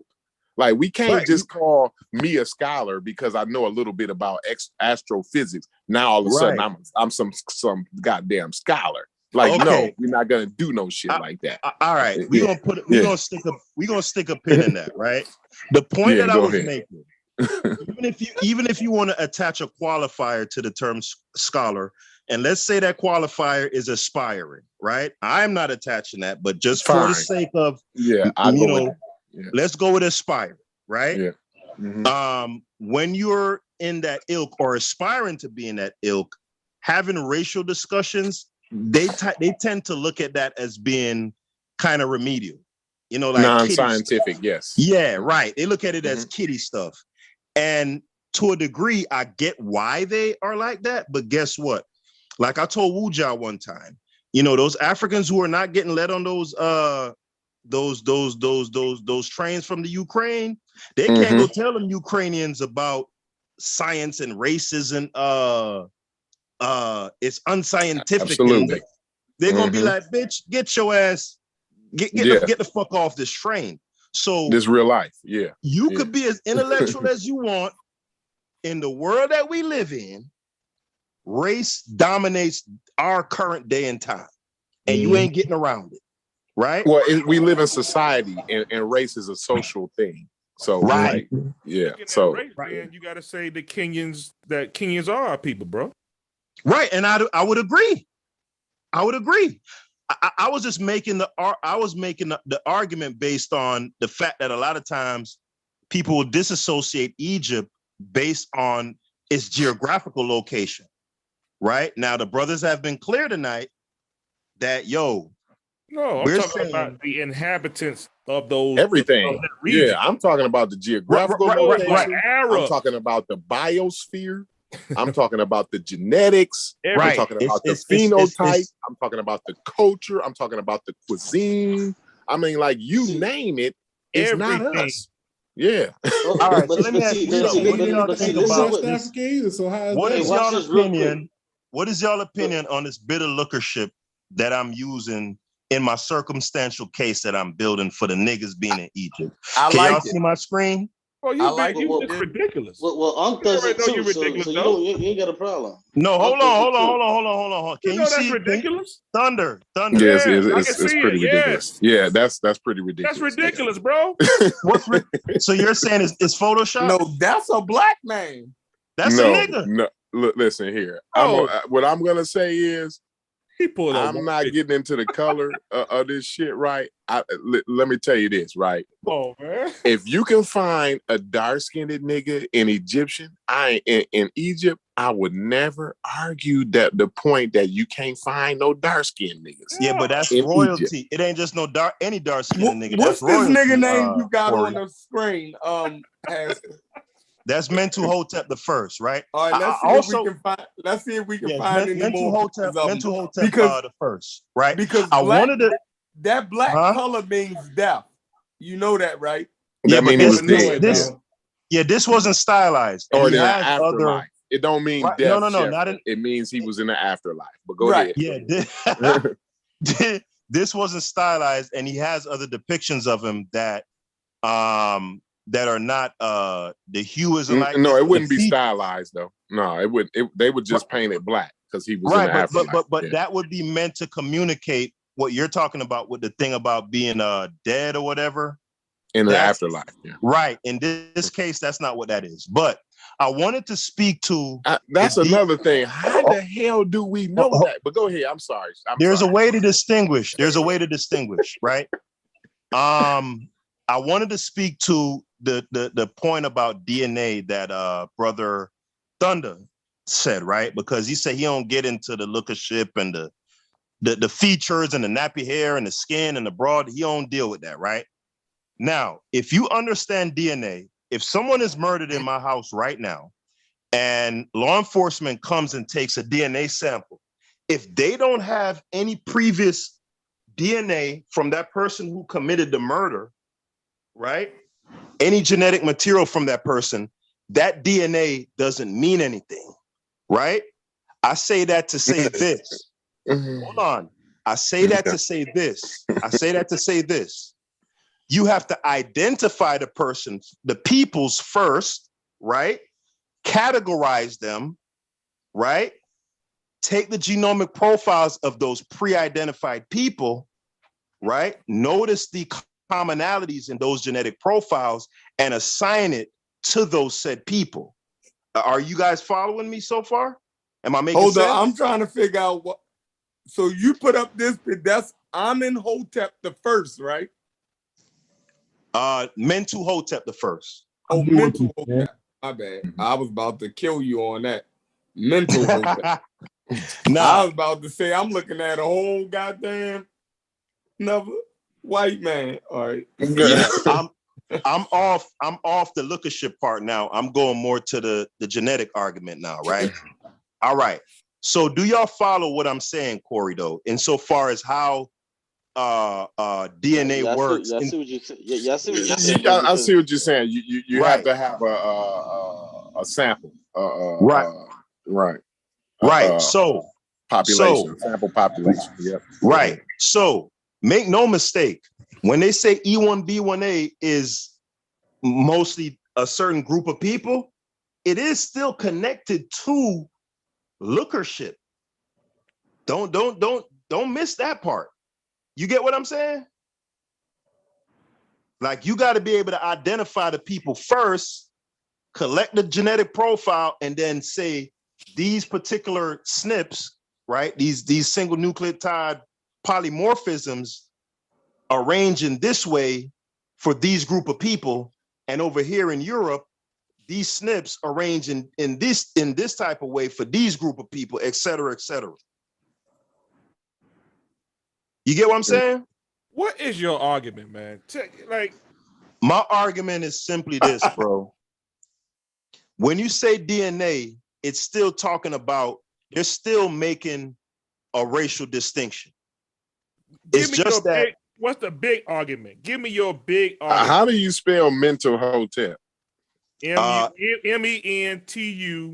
Hotep. Oh, okay, Mentu. Okay, I got you. Yeah, he definitely Negroid. I'm looking at all these pictures. Okay, what was y'all? Okay, so what if somebody has? I wouldn't. No, hell no. Because like they got a picture of the dude and he brown as the other Egyptian. Like, what if cut somebody it out. had? What if somebody had? He brownish red like they painted all the other Egyptians. Like, what make y'all think he more nigga than any other Egyptian? Okay, what gives y'all that impression? What if I have Egyptian some kind of proof that I have Egyptian stuff in my DNA right now? Okay, do you? Yeah. How much? It doesn't necessarily put it in that. He said what? What did he say, Thunder? What you say? He said he says he has Egyptian stuff in his DNA. That's fine. I wouldn't never. Okay. So, but what it doesn't necessarily give you a percentage wise, but it definitely I definitely can show that I have. Yeah, I got 10% white man in me. So what that mean? Now what? You know what I mean? Like, it's the argument. I think Jabari has taught me a big lesson, man, about creating arguments. Like, I'm just trying to figure out, like, you might have a little bit of Egyptian in you. Let's do this right here, Corey. So then tell me, are you saying that you're Egyptian now? No, that's not what I'm saying. What are you saying? What I'm saying is it's the argument aspect. What are you doing? What I'm saying is that you guys are saying that we have no type of dealings or anything to do with East Africans, right? I'm from Texas. I'm 53 years old. Uh-huh. Are you a descendant of the slaves? Yes. Now, hold on. Let him actually say his argument, because it's kind of not making sense. So, like, I really want to hear it. Yes, I'm a descendant of slaves also. Okay. But as we all know, our memories got erased, so to speak. So when you put arguments like Dr. Clark and Dr. Ben or was a disservice to what we know today, they not Dr. Clark. Don't put Dr. Clark in the same boat with Dr. Ben. But go ahead. I hear you. We never said Dr. Clark in that thing. But go ahead. The reasoning for using Egypt, because that's the oldest writing that we have that connect us to being African as African Americans. When you have your memory erased, that's what's great about being a unique as an African American, is that having our memory erased like that gave now us we get the lie. It gave us the ability to have to search for the totality of our history. Who was just talking? What's your name, brother? My name is James. That's right James. Brother, that's Homson. My main no, man. he got. You got to take this thing down. What you call it? The birthday guy back in the building. What I can do is I can show you my. I know. See what you. I know how this game goes. So y'all talk about. Y'all talk about being. Yeah, why you about to put some? You about to put something up? Yeah. That's what I'm trying to get to that. Hey, but hold on though. I want to ask this brother. Like, you really feel like your memory was erased? Yeah, that's what I'm saying. I need to see who is this talking. Take that down, please. Okay, from what I understand, all you got to do upon a time during slavery, all you got to we do is wasn't scroll able over, to bro. All you got to do is scroll over. You see his name. What I'm saying is, once upon a time, from the history that I got, maybe I may have the wrong history, but at once upon a time, African Americans couldn't read because of we were slaves, right? Is that not true? Yeah. But hold on though, brother. You was getting into how your memory was erased. At that time, though, most people couldn't read. Like even white Americans couldn't read. Like most white Americans in America couldn't read. So hold on. Do you mean erase like Will Smith button push erase, or like what are you talking about? Like, how was your memory this erased? is what I mean. You can never have a serious conversation. I agree with you, James. Check this out. So I have my DNA test now. I know as soon as you present something like this, it's going to get denoted, right? No, you say I'm right? with DNA. Let's have a discussion, bro. Create your argument. Go ahead. So I can share my screen to where I can show. That's what I was telling him. I would tell him, Haskell, to stop sharing. Yes, we'll take that pseudo Nubian off the screen. I wanted y'all to see that beautiful Egyptian brother who looked like Uncle Leroy from the cookout. I just wanted y'all to see. He don't though. That's the point. Like, stop sharing, bro. I always thought these niggas looked black, right? Until I actually looked at it. Okay, so they don't even look black. My screen now? Yeah, go ahead, bro. Okay, hold on. Let me get. Hey, that's a nigga I had on my screen. Corey said they don't even look black. No, they don't even. Lookership ain't even good to me. Yo, what you mean? That dude I had on my screen looked like a fat nigga. That ain't no damn He definitely looked Where like he come from?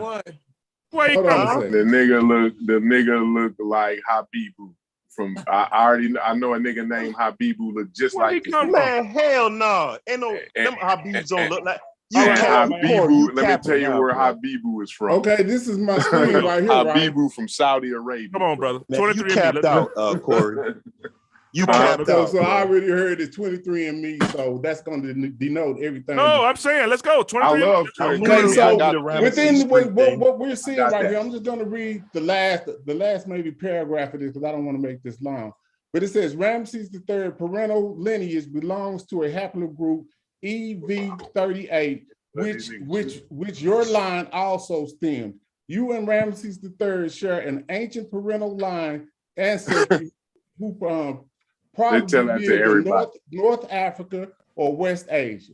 Now, you can do with that what you may, but from what this says, from what I didn't do this, from what the results I got, this is what it said. James, so what do y'all say about it? He's sourcing up on y'all. No, they say that to everybody, James. I see, man. They say it to everybody. There we go. They do. They said it to me, James. But what does it mean? James, it don't mean nothing. Jabari See, I told you I was going to denote it. James, nobody. See, you trying to make us rag you, bro. I'm trying to have a intelligent conversation. Yeah, brother, you haven't actually said something for people to respond to. What I'm trying to do is I'm asking you straight to your face. Are you telling me that you are an Egyptian? No. What? This is my point. Why are you trying to create an argument that you are an Egyptian? I'm not. Why are you doing that? I'm not trying to create an argument. So what was the point? Why you share your screen that said use Egyptian? Why wouldn't y'all say that because you guys, I guess particularly you're saying that we have no type of DNA lineage or involvement with anybody from that region. Ain't that what the argument is? That's my argument. I don't know. It might not be. So now that I've shown that, what does that mean? Hey, James, let me tell you. Hold on. Let me tell you what it means, James. What does it mean? Let me tell you what it means. Your Y DNA, James, your paternal haplogroup, it only accounts for about 1% of your overall. So I got 1%. Hold on. If you put that back up, it didn't say what you Put just it back said. up, bro. Right, hold on. Put that back up, James. It only accounts for about 1% of your overall DNA profile. Pull that back up, James. For example, this is the example that they always bring up. Rick Kittles. I forgot. I forgot the name of his company, but his paternal haplogroup. Hold on. I'm gonna put it African back up. ancestry, right? Thank you, bro. His paternal haplogroup links him to, I believe it was like Eastern Europe or some shit, right? But that nigga looked like goddamn Wesley Snipes. So in other words, your haplogroup, your Y DNA could be whatever. You know what I'm trying saying? to explain this away or something? I mean, what is it? No, I'm on your side. I'm saying the He Egyptians sided was, with you. Yeah, Haskell on your side, bro. Yeah, I'm saying the Egyptians was niggas unequivocally. The Now, hold the up, I got some OGs. more evidence if y'all need it. I mean, see, because it seemed like. But I'm just telling you how DNA works. We got to be 100 all the way. Yeah, that's just all because I'm I asking, want just because I think the Egyptians was niggas don't mean I'm gonna James, let me ask you co-sign no bullshit.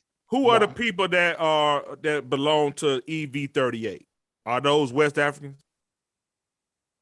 From what it says, it looks like East Africans because I would assume that Ramesses is from East Africa. Put in EV38 on your screen. Oh, let's do this. Yeah, I think it links to Central. Man, regardless of where it said the Great Lakes it has region. something to do with Ramesses III. No. So so your argument is that you're related to Ramesses, right? You're an Egyptian, right? Is that your argument? That is not what I'm saying, bro. But why you keep talking? See, this is what kills me. Saying that we talking about back thousands of years. No, it's not talking about Egypt. Y'all gotta stop. Y'all rushing. It is not talking about Egypt, right? It said you and Ramses III share an ancient patrilineal line ancestor who probably lived in North Africa or Western Asia. That's what it's saying. That's EV38. That shit is ancient. It don't have nothing to do. This was before Ramses. This was before the Egyptians. The EV38. Brother, we're gonna simplify this. Stop Now, sharing don't screen, try bro. to make this complicated. No, I'm this simplifying. as simple as you can put it. This brother Ramesses and me, Sarah, share the same some type of EV38. No matter if it was before or after, it does not matter. Yes. So what are you doing? Okay. Are you? This is crazy. So let me ask you this: the ancestor that you share, right? I don't know. But you don't know how many within 8 generations. Listen. You and Ramesses III share an ancient paternal line ancestor. You share an ancestor, right? We get it. You share an ancestor that probably lived in North Africa or Western Asia, right? Right. You all share that. Do you understand that? You share an ancestor. Mm-hmm. Are you telling me that the ancestor that you share could not have migrated from West Africa to Egypt or from No, wherever? what they saying is it's thousands of years ago when Homo sapiens sapiens was back in the Great Rift Valley. We need to see what I look like. No, listen to me. Listen to me for 1 second because I think Thunder jumped. I think Thunder jumped, and I think Sheffrin was very, very clear on what he said. Now let me explain this. Yeah. What he's saying is you and Ramesses, y'all share a ancient marker, right? Paternal like lines ancestors. I Yeah. just said that. So what this means is way back when all the Homo sapiens was back in the Great Rift Valley and starting to come out of the Great Rift Valley, like I'm talking like 65,000. Right. Yeah, 65,000. This is when EV38 was originated 41,000 years ago in the Horn of Africa. There you go. 41,000. 41,000 years ago. So y'all just don't even say nothing else about DNA no more. Because that's what all this is dealing with. It's going all the way back. Brother, So we don't understand even you're mention disappointed. DNA because y'all don't believe it. That's No, what you do. you're That's not- all you're you not gotta hearing- do. Just you're say not- y'all you're don't not believe in hearing DNA. me. I think Because when you- somebody brings some DNA up, y'all start changing the Let me ask you this, goalposts. James, are you about 85% West Hey, African? Cube, stupid. This is crazy. Cube said Hey, what James, Cube said. Are you about 85% West African, bro? Bro, I'm 90. Said that boy I'm heartbroken, boy. 91.6% African. He's 91.6% what? West African? No, I'm 91% African, sub-Saharan African. That's the totality. So you more like I'm sub-Saharan like, hold African up. than me. You want to know? Hold it. The brother asked me a question. Go You ahead, know, I'm bro. like Hold 70%. on though, bro. Like you more sub-Saharan African than I am, but bro. he's talking about this But one I'm 53 ancestor. years old. How old are you? He's talking about this one ancestor that they share. I'm 40. I'm 40. I don't think the age has anything. Yeah, age to do with it. But doesn't what I'm matter. saying is, Okay, let's think about So he something for a been minute. African longer than you, Chico.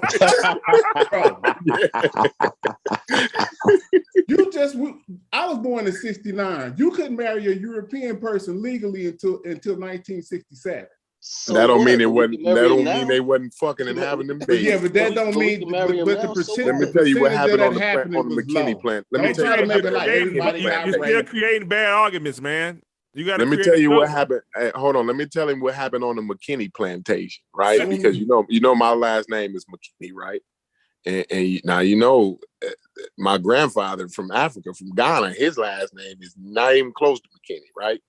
But but let me tell you, bro. Strange things happened on the McKinney plantation. Now I'm sure the government had a law against white folks, good white folks, having sex with them old black folks, right? I'm sure they had laws against that.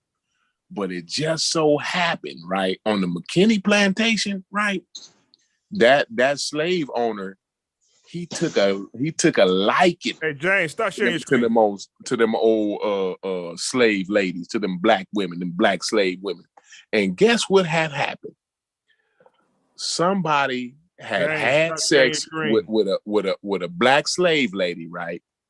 And gave birth to my grandfather's mama, right? She was a mixed lady, right?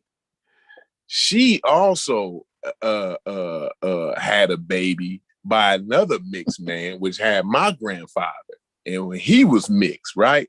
So I know it was laws against that, buddy, but guess what? Some people did it anyway. You know what I'm saying? So I don't know what you mean. Like you bringing up the laws against black people marrying white people. No, what I'm I don't saying think is that by had anything percentage. to But hold on, I got a question. Bro. Hold on, real quick. I got a question, and this is for the whole panel because that brother, he's obviously in his element. I want to ask the brothers on the panel. You know what I'm saying? Like, how y'all feel about dealing with white women or women who are non-black? How y'all feel? Bro, hold on, man. Love is love. Love is Let's beautiful. 38, right? So I'm gonna say love is beautiful. That's all I'm gonna say. I ain't finna say that There we shit at go. all. Well, if you would just want to know genetically, I think it would be a loss. Can y'all see my screen right here? Haplogroup EV38. Yep. Okay. Go ahead. So this is where we at, bro. It says so. Hold on. If you talking Cube, you very, very low and we can't hear you. Who, me? Nah, I'm muted out. So we got So we see where it's primarily distributed in sub-Saharan Africa, right? So that's what you have already stated, right? So we got sub-Saharan Africa, right? So we got the subclade is predominant West Africa, Central Africa, Southern Africa. So we keep reading.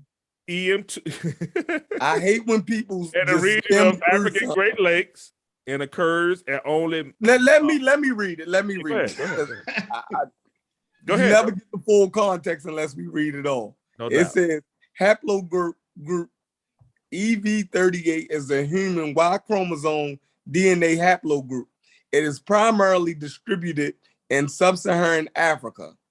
EV38 has two basal branches, EM329, formerly E1B1C, or E1B1 asterisk, and EM2, formerly E3A, and E1B1A.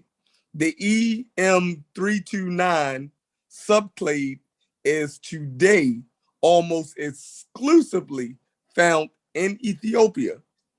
EM2 is the predominant subclade of Western Africa, Central Africa, and Southern Africa, and the region of African Great Lakes, and occurs at only moderate frequencies in some parts of North Africa, West Asia, and Southern Europe. All right, now, right there, Egyptians are what? North African. Right? They come from the parent people of the Green Sahara. Hey, turn your mic on, Reggie. You kind of low. You just skipped over everything else. Just No, I didn't. I just put it in its proper context. He's trying to help you out. Listen, the Central Africans, we know that the Egyptians are not Central Africans, so we don't have to worry about that. That haplogroup, him coming out of that haplogroup of Central Africa or Southern Africa. We know that haplogroup is found in people that's also in North Africa, Western Asia, and Southern Europe also. So Ramses was an Egyptian, and they are North African. So it makes sense for y'all to share that same what's the name, but it's not saying that the people of that EV38, it don't mean that they are Negroid or it's just showing that these wide range of people, share this paternal haplogroup. Look where it's showing where they at now. That's predominantly, that's where it's most predominant at. But it's primarily distributed in sub-Saharan Africa. You see it right there. It's the first sentence. But what about Southern Europe? Is y'all going to just leave that out? No. So if you see people in Southern Europe, it occurs at only moderate frequencies in some parts of North Africa, West Asia. So it's not a I guess a frequent a more frequent occurrence. It's moderately frequent.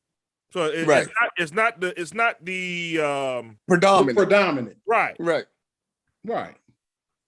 So they saying basically that more than likely dude was from Africa too. And that it's a slim chance that he North might have some of Africa. this. Hold up, it's a slim chance. We know he was from North Africa. No, your ancient ancestor share a paternal lineage. That ain't the point I'm trying to make, brothers. Listen what I'm saying. All right, let him do it, Thunder. He's going to read too much. It says right here where he says and occurs at only moderate frequencies in some parts of North Africa, West Asia, and Southern Europe, right? Yeah. They're saying that marker shows up in those areas, but not by that much, right? But if he has that marker, it's predominant. So that means that more than likely he's predominantly going to be an African. By my viewpoint, marker was predominant.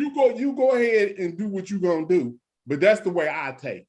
Okay, I accept that. There's no point. You just made it up though, but okay, no problem. I did. Yeah, who said that marker was his predominant marker in Ramesses? No, it's saying that group, that EV38. This is just how they trying to splice it up. It didn't even have nothing to do with none of this. It just said that he had the marker. Yeah, they went and spliced it in half. No, he's saying that your ancient ancestor and Ramesses III share a ancient paternal haplogroup. Yeah, a 50,000-year-old one, a 50,000-year-old. Yeah, that you share. I told you I was going to try to denote it. We're not. I just don't want it to be true. Hey, but it bro, is. Listen.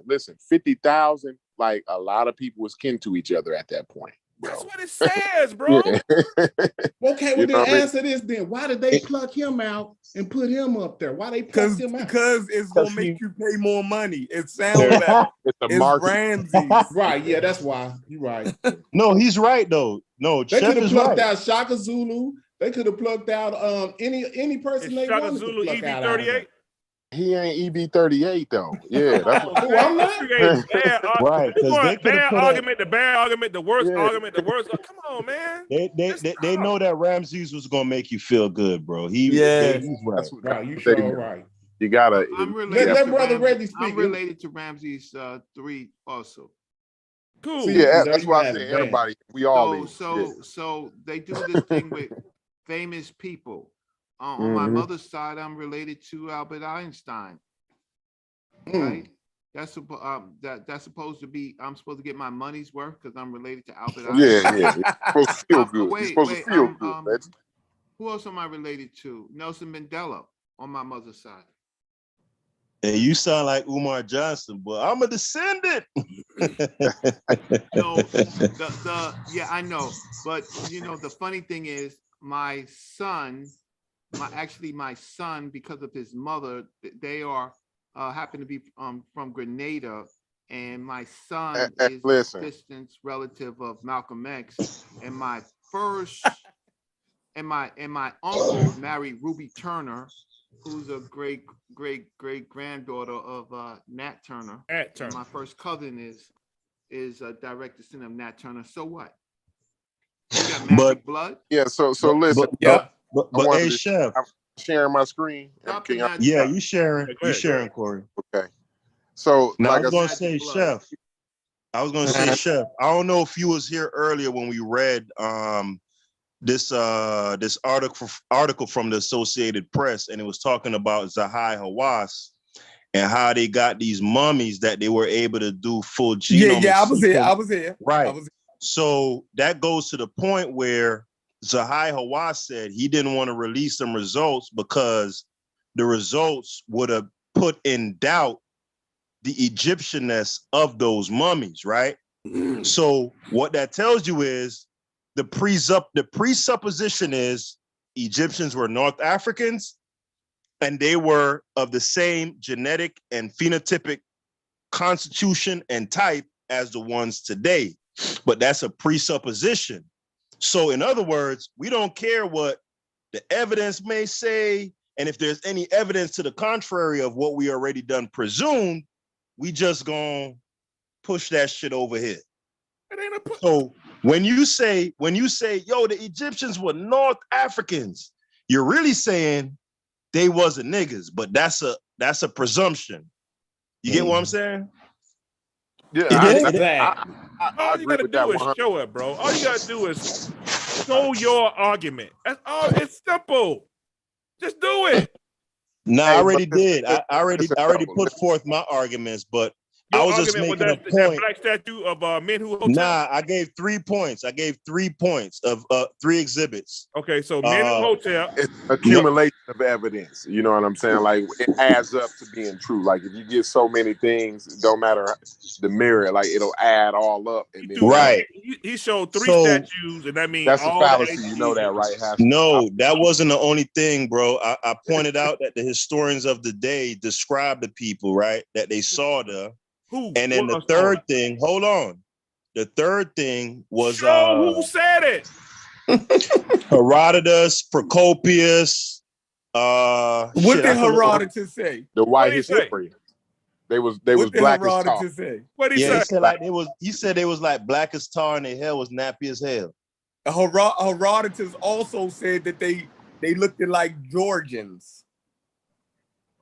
Okay, so maybe the Georgians was looking like that back in them days too. No, shit, I don't know. No, yeah, they was. They were a brunette. They were a brunette European people. Mm-hmm. And they do look like. I mean, I swear the Egyptians look just like Georgians today. He said that they looked like the people of the Colchins. Hey, I'm still mad that that beautiful African man that I put up with the fat jaws. You talking about that nigga look like hold on. No, I'm talking about Corey. Let's go back to Habib. But go ahead. I'm talking about Corey. Talking about he look like Habib. No, Yeah, no, he do. Chef. I was offended by that. That nigga don't look like no goddamn Habib. Or a nigga named He Habib. looking like Yeah. KRS-One. Don't let him get out the argument. Go ahead. Go ahead, Chef. Yeah. Now let's go back. You said Herodotus was an eyewitness account. Did He's he just not one person though. Right. There's many So more, Chef. Well, Let's stay right there right go quick. one by one. Let's go one by one. He said that the Egyptians, resembled the Cochise. Now, if you The know where, Cochians, right. yeah, if you know where Cochin that is in modern day Georgia, right? That's next Right. to motherfucking Serbia and all of that shit. Right. So Again. what do you think? So we can go ahead. But you keep making the same error, Chef. You're presuming that because the inhabitants of a particular place in modern times, right? You presuming that them had to always be that had to be the same What they do people. with the real niggas, though? That was there when What did they Herodotus do with was the there. real niggas? Where they Y'all go? y'all always keep saying that, but what did they do with the real niggas? Hold on, let me give you the names. Hold on. So We the got original Strabo. people You of the can be you can be bred out. You can move to a different area. Yeah, You can breed hold out. on. You All can that breed be out documented. millions of people. Okay, now Yeah. watch this. Okay, now we've been let's Hey, use, hold on. Let's, I let's wanted use, to get hold the on, names hold on. real Let's quick. let's use modern day what's going on right now, right here in America. Go ahead. Now, I was born in the Hold on. We gotta go back to the Georgia, yo. Right. Why we we can't have go back to the nail that- 60s? we- Why no, we can't we do got- that? Hold Go on. ahead, nail it down. We gotta nail down who are the people of Georgia, yo. Right. All right. Do you know that the Georgian people were called the original Caucasians? Meaning that stock of people is who they believed the people who made that term calling people Caucasian said that the people of Georgia was the prototypical Caucasian race, meaning they had the most beautiful of the Caucasian features. The blonde hair, blue eyes. Man. No, not just for blonde hair and blue eyes.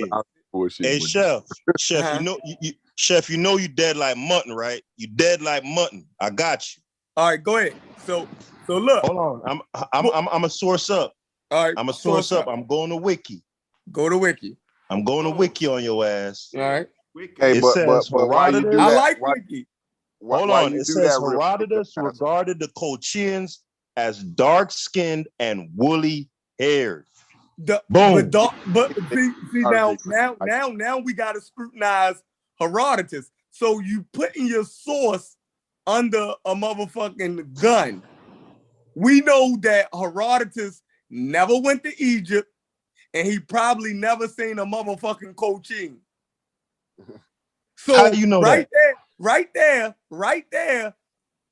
And I don't like to do this to Herodotus because I like him. You dig what I'm saying? So now we got to look at other claims that he made about other Africans and people. It gets crazy. Like, so you can literally say that Herodotus, if we take him at face value, didn't know what the fuck he was talking about. Are you with me? Like what? The shit that he was talking about, the alligators and how to use alligator dung and all the other that wild shit. How he described Herodotus did go to Egypt during the Persian period. Okay. Oh, okay. All right, well, let's look that up. What's up? Force that up. And we got some other names. You got Strabo, you got Platus, we got Procopius, Claudian, Martial, Juvenal. All of them say that. All of them say the Egyptians were black. All of them. Well, yeah, all of them will describe the Egyptians. Well, not all of them. Some of them speak about other areas of North Africa and describe inhabitants of other areas of North Africa. Herodotus, but describing somebody in an ethnic term opposed to yourself doesn't mean that the people are black, right? It just means when white people claim that somebody is darker than them or swarthy, it doesn't mean that they're actually saying that they're Negroid. Like I think a lot of that stuff we conflate together. Like they claim a lot of people that's darker and woollier head. It don't mean that they were black. You dig what I'm saying? Everybody south of them started to get darker.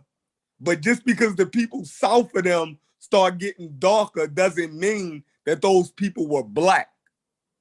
And then Yeah, woolly but hair means hair like a sheep. Black people don't have that loose curly hair like sheep. Right. That's Egyptian hair. That description right there is that's not an ambiguous description. Let me give you another one. This is about the 9th century Danes, right? And it's in quotations. I got to get a more solid source, but this is from Dana Marniche. She claims from the 9th century Danish people that they described the Moors, because apparently they had conflicts with them. They wrote that the Moors are the same as Negroes. Mauritania is the same as Negro land. And Mauritania isn't current day Mauritania, just so y'all know. Okay. Right. So that right there, you can't, when they say Negro land, they're specifically talking about what we refer to in modern times as sub-Saharan Africa.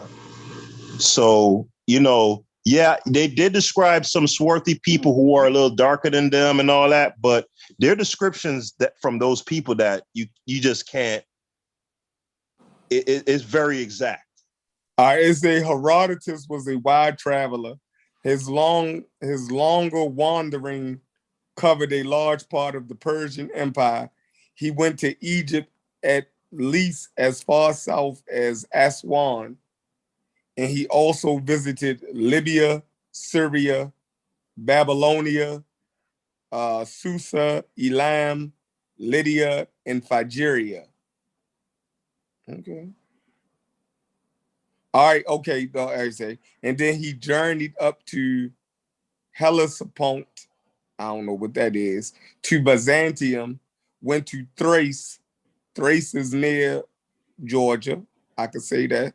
And Macedonia, and traveled northward to beyond the Danube and to Sacythia, eastward along the northern shores of the Black Sea as far as the Don River, and some way inland. These travels would have taken many years. Huh? I think it had an airplane, didn't it? I seen this being disputed before, but on the Britannica is actually saying he went to these places. So I correct you corrected me, brother Reggie. I appreciate that. You still there? I don't even know if he's still there, but Yeah. On a haplogroup. Come on, Corey. So I just wanted to point out. I just wanted. No, I was talking to Reggie, saying I appreciate the correction. Okay. Yeah, so I just wanted to point out. Can y'all hear me? Because I'm on my phone. All right. I just wanted to point out that you see that haplogroup and you already know like my recent lineage is from West Africa, right? But if you go back and you can go all the way back, like this is 275 years ago, right? Like everybody can say that they related to somebody, right? And this is my paternal haplogroup. And we can go back 35, we can go back 50,000, and we can go back 20,000, right? And then you got your more recent here is in 10,000, right? But everybody already know, right? Like that I'm actually West African. You know what I'm saying? Like this is what makes up the DNA markers that where I'm from. Now we can talk about. Oh my bad. We could talk about the 10% of the European DNA, but that don't make me any less West African than I am. You know what I'm saying? So my man's brought up the Ramesses thing, right? And you can go back all of that far. You can go back 200,000 years. You can go back 45,000 years. But at that point, then who ain't related to each other? So I just wanted to bring that out and make sure that we can see at least that part, right? You know what I mean? I didn't want to bog us down on that. I've been dying to ask Thunder a question, and I haven't been on Garfield's show. So Thunder, you probably may identify with modern masonry, being a Freemason. I guess whether you said you are or you aren't. Yes, I am. Where does that come from? Come from? Yeah, where does modern masonry come from? That's European. Oh, you don't say. Where did the Europeans get it from? They got it from where they get it from. They got it from. I mean, if you want to get into Masonic history, I don't know if I could do that with you, Reggie. Why can't you? It's just public information. Well, tell me then. If it's public, tell me.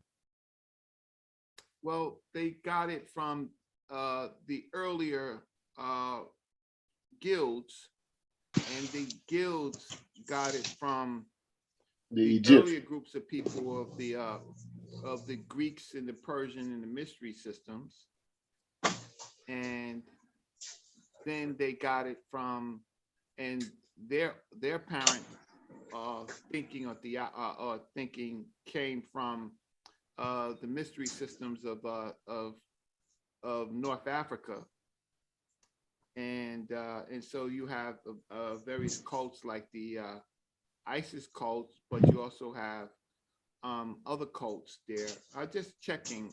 You're not open to discuss public information. It's public to who though? You may think it's public, but how many people know that? You can Google it. No, I said I'm not saying it's. I will agree with you that is public, but how many people know that? No, I'm just checking with you, but you're not open to have a conversation at some point with me on. Yeah, I don't want to connect any dots for you, bro. That's not my thing. All right, so check this out. Hold on. The World History Encyclopedia on Herodotus. It says Herodotus was a Greek writer who invented the field of study known today as history. He was called the father of history by the Roman writer and orator Cicero for his famous work, The Histories, but has also been called the father of lies by critics who claim these stories are little more than tall tales. Damn.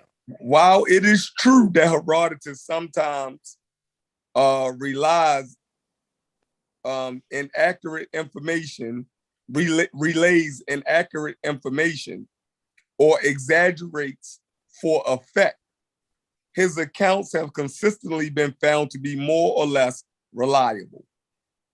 Early criticism of his work has been refuted by later archaeological evidence, which proves that his most often criticized claims were in fact accurate, or at least based on accepted information of the time. In the present day, Herodotus continues to be recognized as the father of history and a reliable source of information on the ancient world by the majority of historians. Okay. Yeah, he's a typical European. No shit. No, so they saying historians still use him. Yeah, we already know the Europeans have lied to us about our history, don't we? It's not saying that he was but y'all lying. use them. Hey, James, this is helping us blackologists. Right. You gotta know when you're winning, bro. No. But he's still you gotta know when you're winning, bro. No, hold up, check out. They're gonna throw him in there anyway. This is what they're doing. But hold on, I want to know if I can show my screen on what the images of what the people looked like when they went and got the stuff out of King Tut's tomb. Can I show that? Go ahead, bro. I got a question I want to ask. Come on, man. Yeah, no, I like to keep reading. I like to prove myself wrong. So I hold on. Let me just share this. Can y'all see this? Come on, my brother. I wonder, can I make this bigger? Can y'all see you see the people that's carrying up all the stuff that they got out of the tomb? You see the Turks with the feds and stuff and all that. But look at the color of the people that was there at that time. You call them Turks? Click on that picture. Black, white. I wonder if I don't know if I click it, if y'all gonna be able to see it. Hold on, I'm gonna try it. You only can see black and white. Can y'all see that? Yeah. Okay, what I'm saying is the color of these people right here at the time. Are these If you click it, James, you can make it bigger. Like, okay, I thought I did. Can y'all try y'all see? Double click it. Yeah, I stretched it You're out. missing something before you even do that. This is the Ottoman Empire. So the Ottoman Empire has mixed people because No, but Reggie, he's talking about the people with the soldiers, not the Okay, but what I'm trying to hold on, Reggie. What I'm trying to get them to understand is the question I'm trying to ask is the pigmentation of these people right here at this time the same as the one that y'all talking about today? No, and I'm not saying that these people are just Africans, but I'm talking about the pigmentation that we see today that y'all are talking about. Are they this pigmentation? And I'm going to show other pictures because this is what they took out of the tomb on the day that they started extracting the tomb of King Tutankhamun. So just look at this. See these. So what is your argument, James? What I'm asking you is this brother that's in the front that's carrying out these monuments, does he look like the people that y'all are talking about today? No, I understand your question. I'm asking you, what is your argument? That's the argument. It's not an argument because I'm trying to find out, are y'all saying that the people that look like this, are these the same people that y'all talking about now? These people right here, the people that they're getting, the workers, the pigmentation that they have right here, are they the same people that y'all talking about today? That's what my argument is, and I'll stop sharing. all they did was pick the what Egypt looks like now, and they projected that in the past, and that is not the way to do it. I, for one, have been to Egypt, and so the complexion. 1986, right? Yeah, 86. Yeah. So the complexion of Egyptians altogether are more darker than they are light, but the rulership, the leadership of the Egyptians, right, are the lighter ones. So then we have Anwar Sadat. If you see Anwar Sadat in his later years, he looks lighter. You see him in his earlier years, he looks darker. But he was outside more. Yeah, so what they trying to do, that's correct. So what they're trying to do is they pick a population, they do the look-see method, and they don't, and so someone like Chief X and his supporters, and some of them are here with us today. I'm a Chief X supporter. I say what? Who you I'm talking a about? Chief X supporter. Who you talking about, Reggie? Man, that is a damn shame, Chef. He threw a shot right there. Who you talking about, Reggie? Some of them are on the serial killers. They enjoy his arguments, but you fail to look at the leadership versus the common people, and very few of you have been to Egypt to see what I'm saying. I've been to Egypt twice. So great. So you've been to Egypt twice? Twice. So what is the general complexion of the peoples? White. I mean, they look like, me and lighter. Mixed Some of them darker than me. Like it's Africa. Right. So Chief X has not been to it. And so Chief X's situation is that he doesn't understand that African people have diverse skin tones, some dark. It looked like New York, yo. Yeah, in some sense, right? In some sense. So, but Chief X's argument is totally wrong because he's trying to create a population, a current population, a modern population is saying that the Egyptians, or the people we call Egyptians, was those same people. They were not because of different admixtures with different groups, modern groups of the Ottomans, the Persians, the North Africans, and so you have a very mixed population. Chief Justice is not examining that at all. Where are the mass exodus of black people? I have searched high and low, but it's mass exodus of all these Negroids leaving. You too? Because you know what, you're not even a Chief X supporter. Thunder. Yes. Thunder, you do obviously. Do you know the time period of trans-Saharan slave trade? Time 700, when the 700, something like that. Yep. It started roughly the 640s in the invasion of That's the 700s. right? Yeah. The 640s is the 700s. He was right. It continued how long, sir? Oh, how long did it continue? For 1,000 years. In that period of time, that time period, if you was dark, you were certainly out of luck. So slavery was very lucrative, and if you found yourself on the wrong side of complexion, you would be part of the slave trade. So the mass exodus, are you trying to say the ancient times, or you're trying to say the modern times? If it was the modern times, you have to look at the trans-Saharan slave trade, and you have to look at the trans-Saharan slave trade to the east, to Zanzibar, right? You actually have to look at that particular period, because they were transported, one, to the Ottoman Empire, but they was also transported during those groups of so-called, I'm not going to use that term, but those Arabized Africans to Zanzibar. So you have a incredible mixing of peoples, because they are seeding the black people, right? They're creating concubines, and so Thunder. My problem with you when you ask a silly question like that, then what it is I need to find out from you what you know about history, or if you just talking, or you here just to talk. I don't know. I'm not sure why that was offensive to you, but I think it was a legit question. The question. Okay. Let me restate. Do you have? I gave you my response as far as the trans-Saharan slave trade. Are you satisfied with the answer, Thunder? I'm not. I'm not.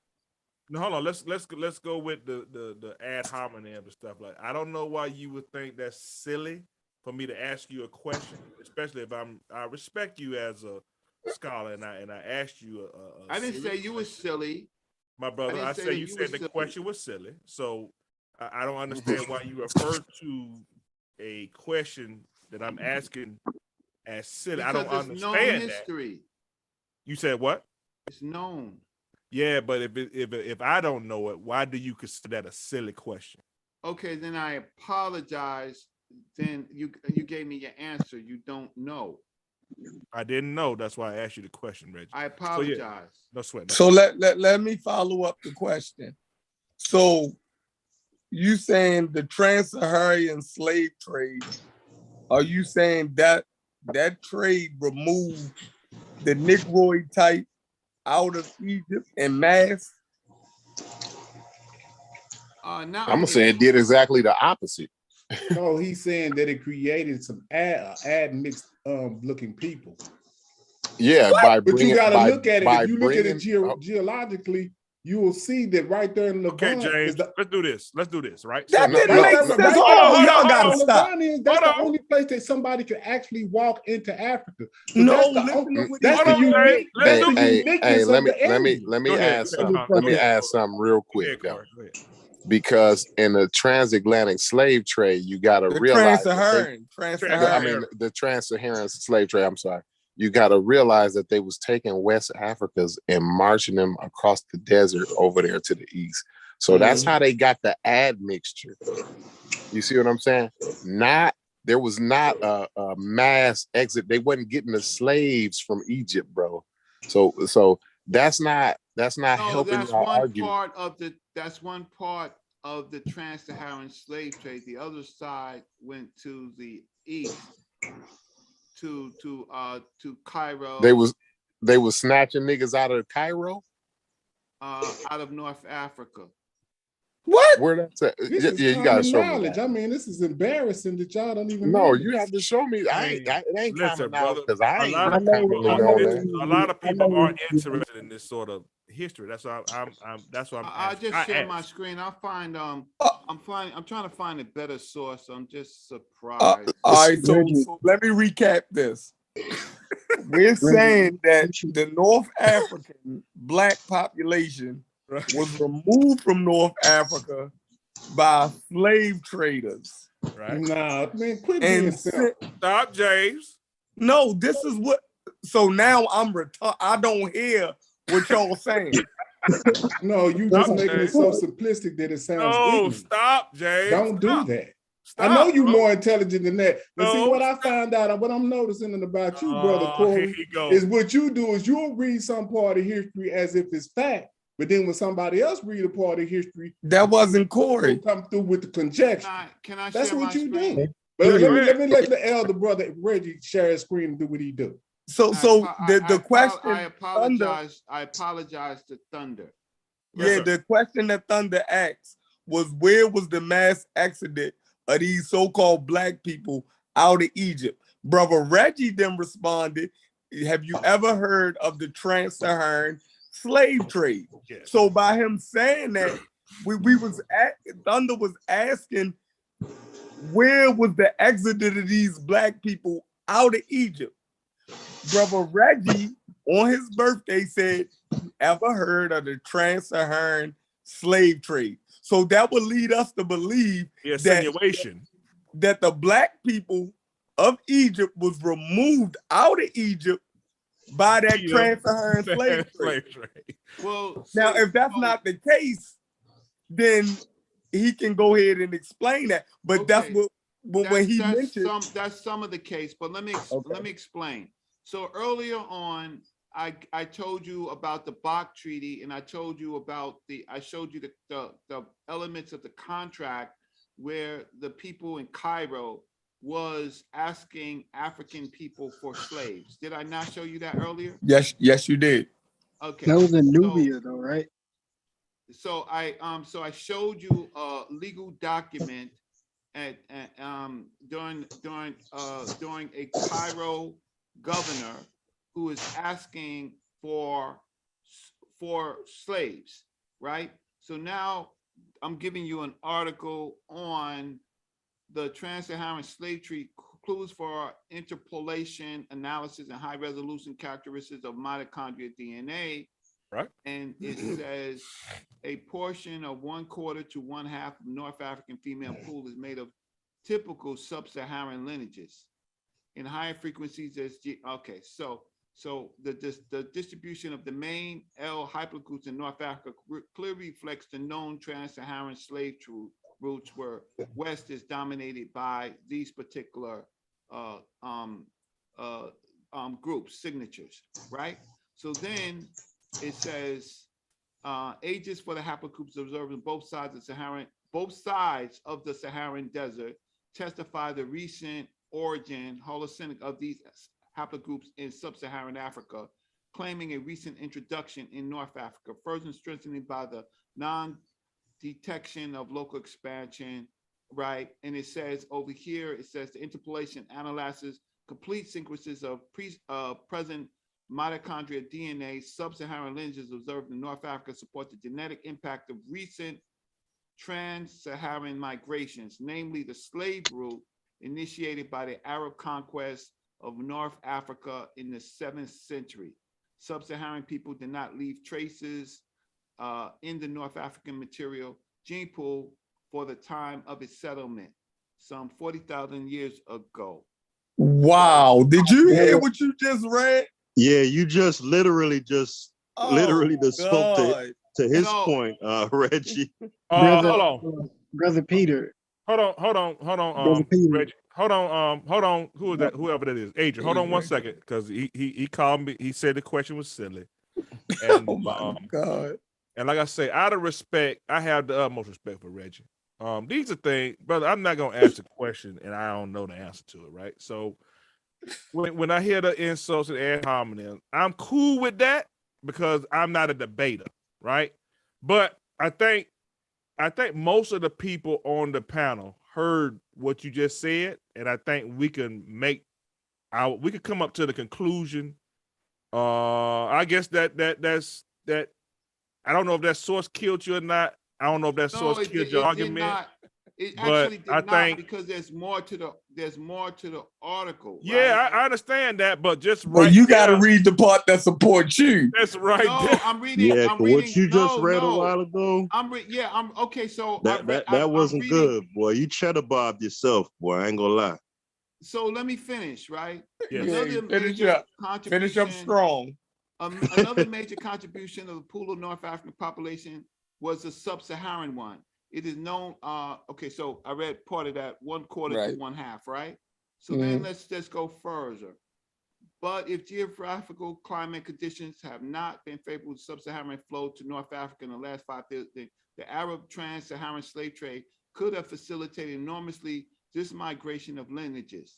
Till now, the genetic consequences of these forced trans-Saharan movements of people have not been ascertained, being overshadowed by the Atlantic slave trade toward the New World.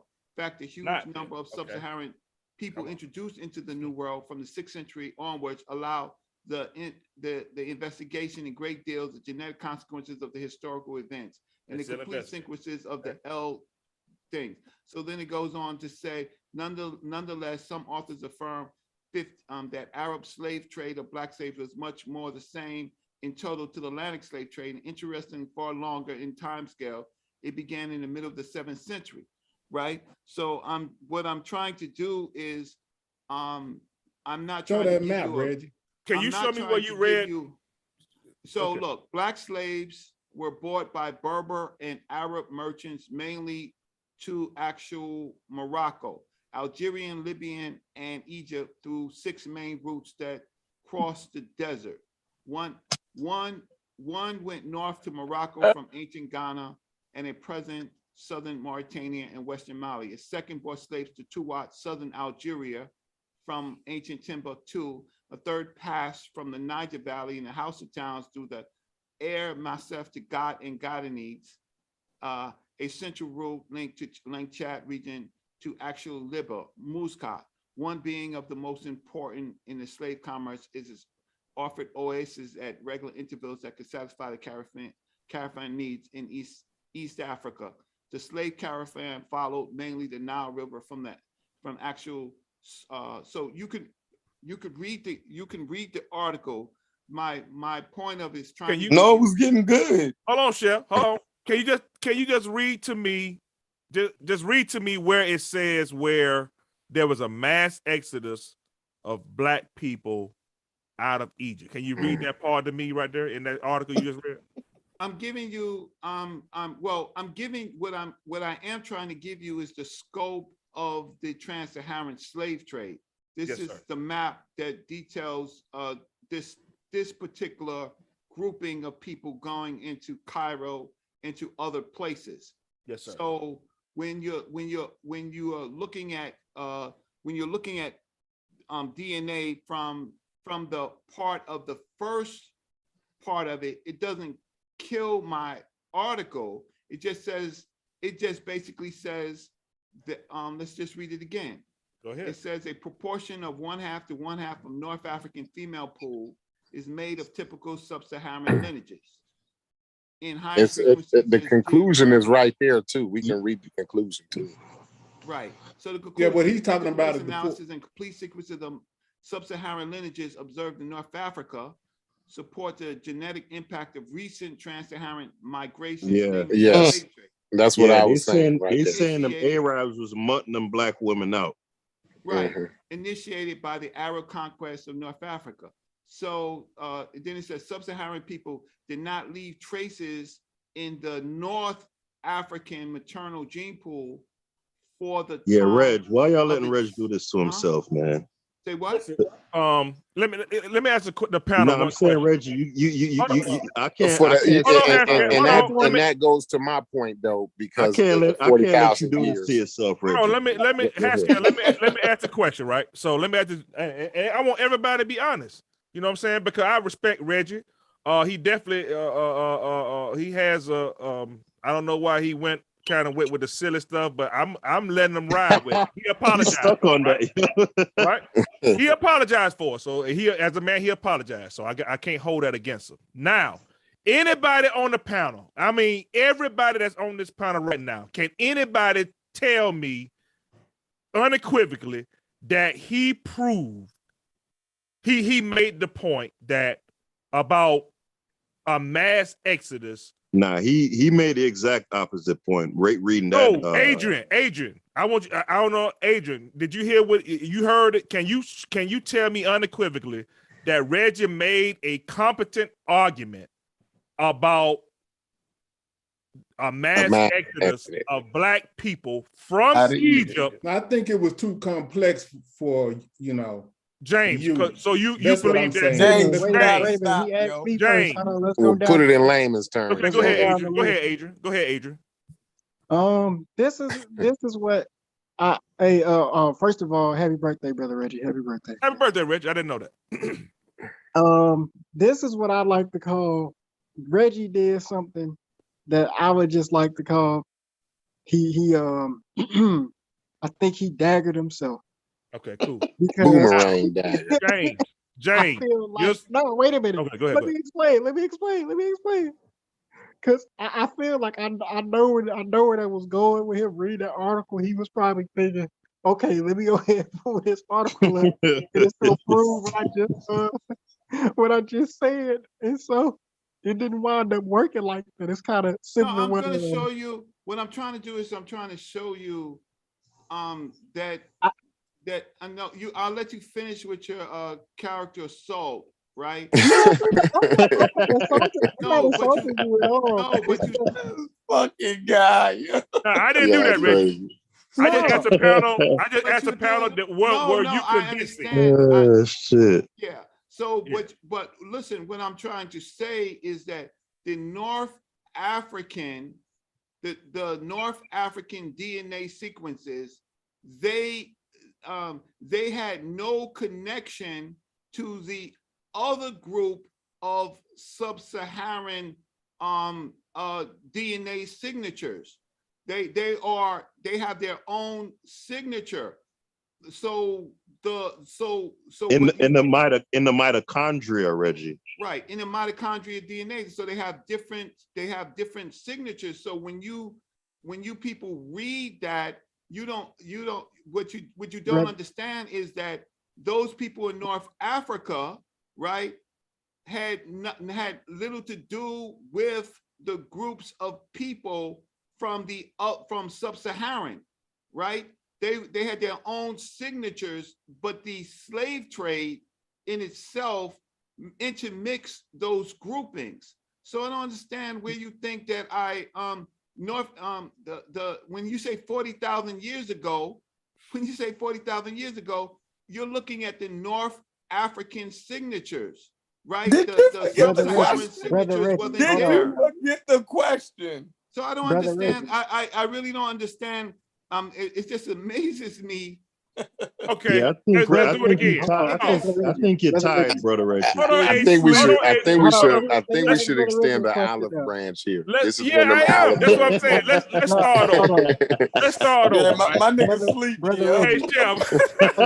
Hey Chef, let's start over, right? So Reggie, I'll give you as my elder and my teacher, right? No problem. I got a lot of respect for you. I ain't gonna ever disrespect it. I don't care. That boy sleepy. Now, no, I'm not sleepy. Reggie, can you show me in this article where it says there is a mass exodus of black people from Egypt to anywhere else? That's all I'm asking. Let's start over. No problem. Okay, so this article is looking at DNA signatures from all of North Africa, not particularly Egypt. What I tried to do is I tried to show the impact of the trans-Saharan slave trade and the intermixing, this is what this article is, of different types of groupings of peoples. So it wasn't particular for Egypt.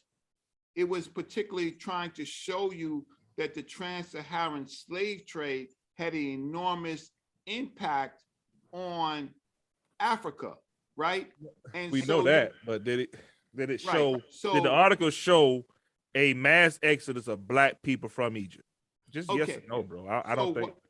So now look at the periods that we're talking about, right? So it says, okay, let me just continue. This proves that the sub-Saharan people did not leave traces in the maternal gene pool for the time of settlement of North Africa some 40,000 years ago. What does that mean to you? And so it doesn't mean that, it just means that the sub-Saharan people did not, at that time period, did not leave traces in the maternal gene pool of North Africa some 40,000 years ago. So what does that say to you? And for sure, the continuous publishing, okay, so then it goes down back to the slave trade. So let me get to the slave trade. So it goes, the East bears these signatures, and in common in the center, these is almost everywhere strengthening its dominance in the slave package, not only towards the New World, but also in the trans-Saharan slave trade. Both these genetic evidences agree with the historical data that introduction of the Asiatic horse into North Africa around 2,000 years also lengthened the reach of desert nomads raiding and trading. Before this period, the few Black slaves taken from time to time across the Sahara would have been seen on the far side of the Mediterranean as more household ornaments. But it may Black be slaves. argued, Oh, but it may be, wait, see, you Brother Reggie. looking, You stumbling over your read. Go ahead, it Reggie. may Go be ahead, man. argued that there's no regular trans-Saharan slave trade before the rise of the camel-mounted Berber nomad in the Christian centuries, and perhaps not even after the arrival of the camel-riding Muslim Arabs in North Africa in the 7th century. However, the trans-Saharan slave trade had an impact on groupings of peoples, and that's and so if you're looking at what's happening in North Africa and Sub-Saharan, they have different signatures, but the slave trade in itself caused the intermixing. So if I could get another source, Reggie. Let's start again. Wait a minute. And I totally agree with you, Reggie. I totally agree with you. Let me help him out. Hold on. Let me Now, help him out. do you Let me believe? help Reggie out. Let me help him out real quick. Hold on. Do you believe?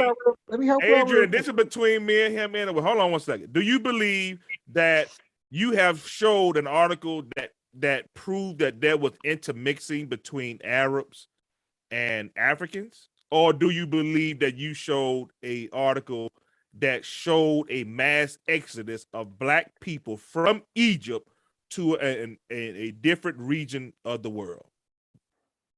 I'm showing what the article says. So the article also says that Black slaves were bought by Berber and Arab merchants mainly to actual Morocco, Algeria, Libya, and Egypt through 6 main routes that cross the desert. Yes. Right. So the article is saying that the slave trade, the sub-Saharan slave trade, had an enormous effect of changing the signatures of groups of people that are distant relatives. That's what I am saying. So then over here it says males were. I agree with that. Yeah.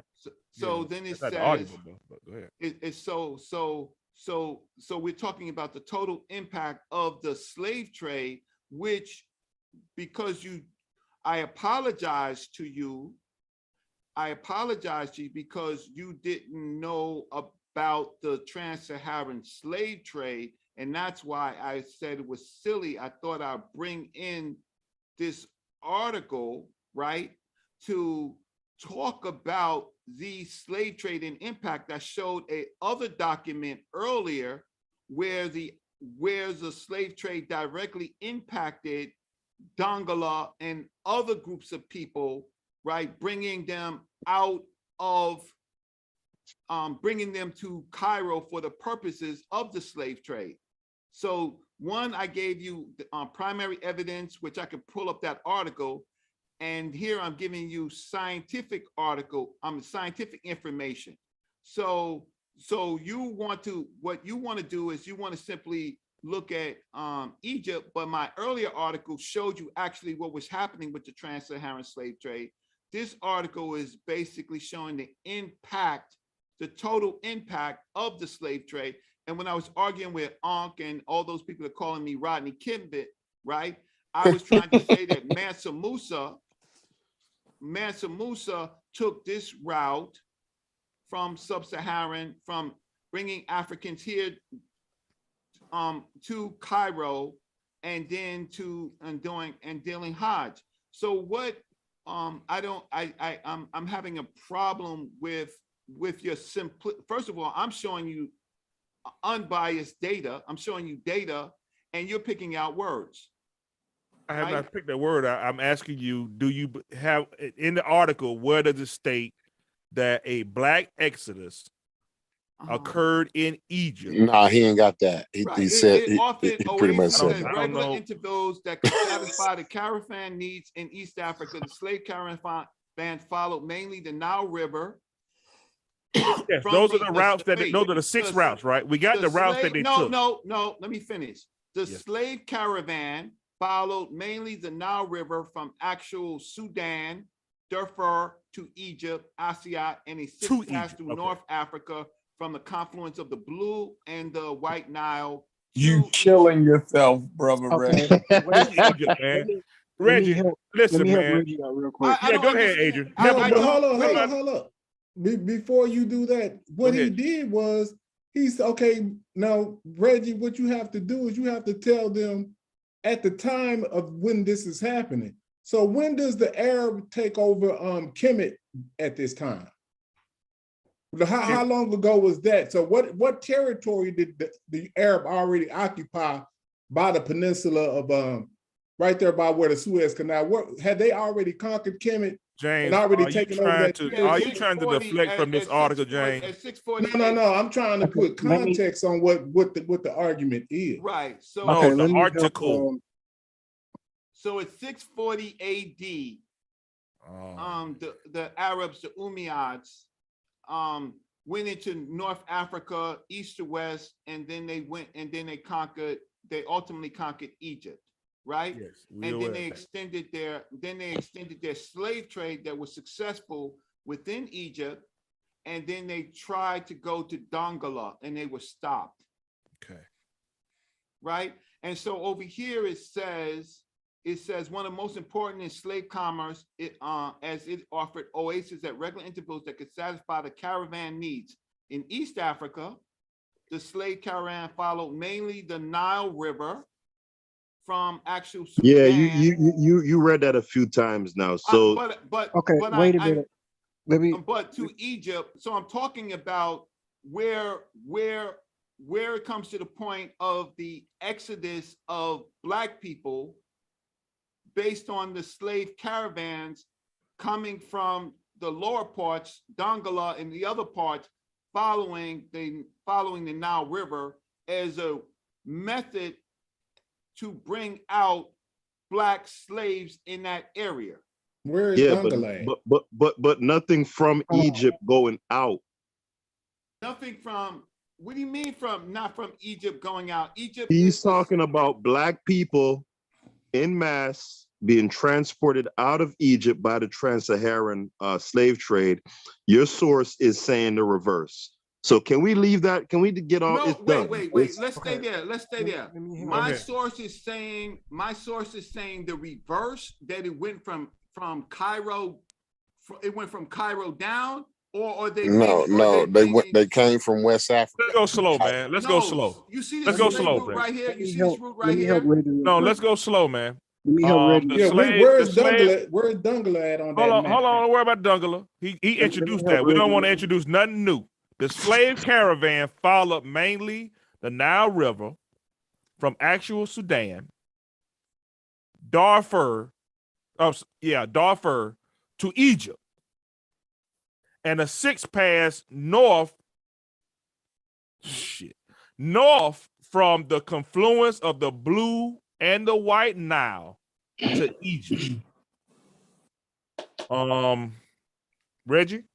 Yeah. I mean, go ahead, man. Then the slave route, it takes another passage, right, where slaves are being moved from North Africa, going out of Africa to the Ottomans, right?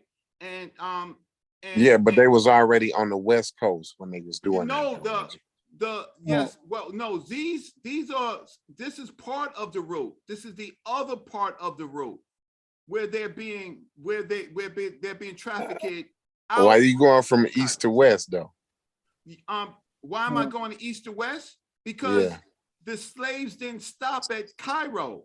They were just sucked out in this passage from here, and then they followed these other routes into North Africa for the purpose of the slave trade, and then going out into the to the Ottoman Empire. So did it start at Cairo and go down, or it started at Darfur? No, it starts from here, Darfur and Khartoum. Right. It started Darfur, Khartoum, went to Cairo, and then made a left and went to. No, they took them back up into where they from. That's where they were taking the slaves to. He's just showing you the route to where they were taking from all the different routes at different times. I would be interested to find out how long did it take them to get all the routes. Was it a war that took place for them to take that? I'm trying to see where it's going from Egypt to somewhere else. Right. Yeah, we keep jumping out of it. That's what I wanted to try to see. I'm not. Reggie, I'm asking the same. This is the Thunder question I'm got going to ask Brother Reggie. on his team. Is like, that's Egypt scary. conquered at this time, and where are the Arabs? Are they already conquering northern? And what was going on with the southern part of it? Like, is Nubia or is the Ethiopians? Where are they at? No, we're not talking about that right now, though. James, He's talking about all these damn arguments, and we talking about this article. article. Talking about niggas getting took out of Egypt and getting took somewhere else. That's all we talking is about. Ethiopians niggas? Do they? No, we talking about Egypt, Ethiopians. Bro. You see what I'm saying? About Egypt, bro.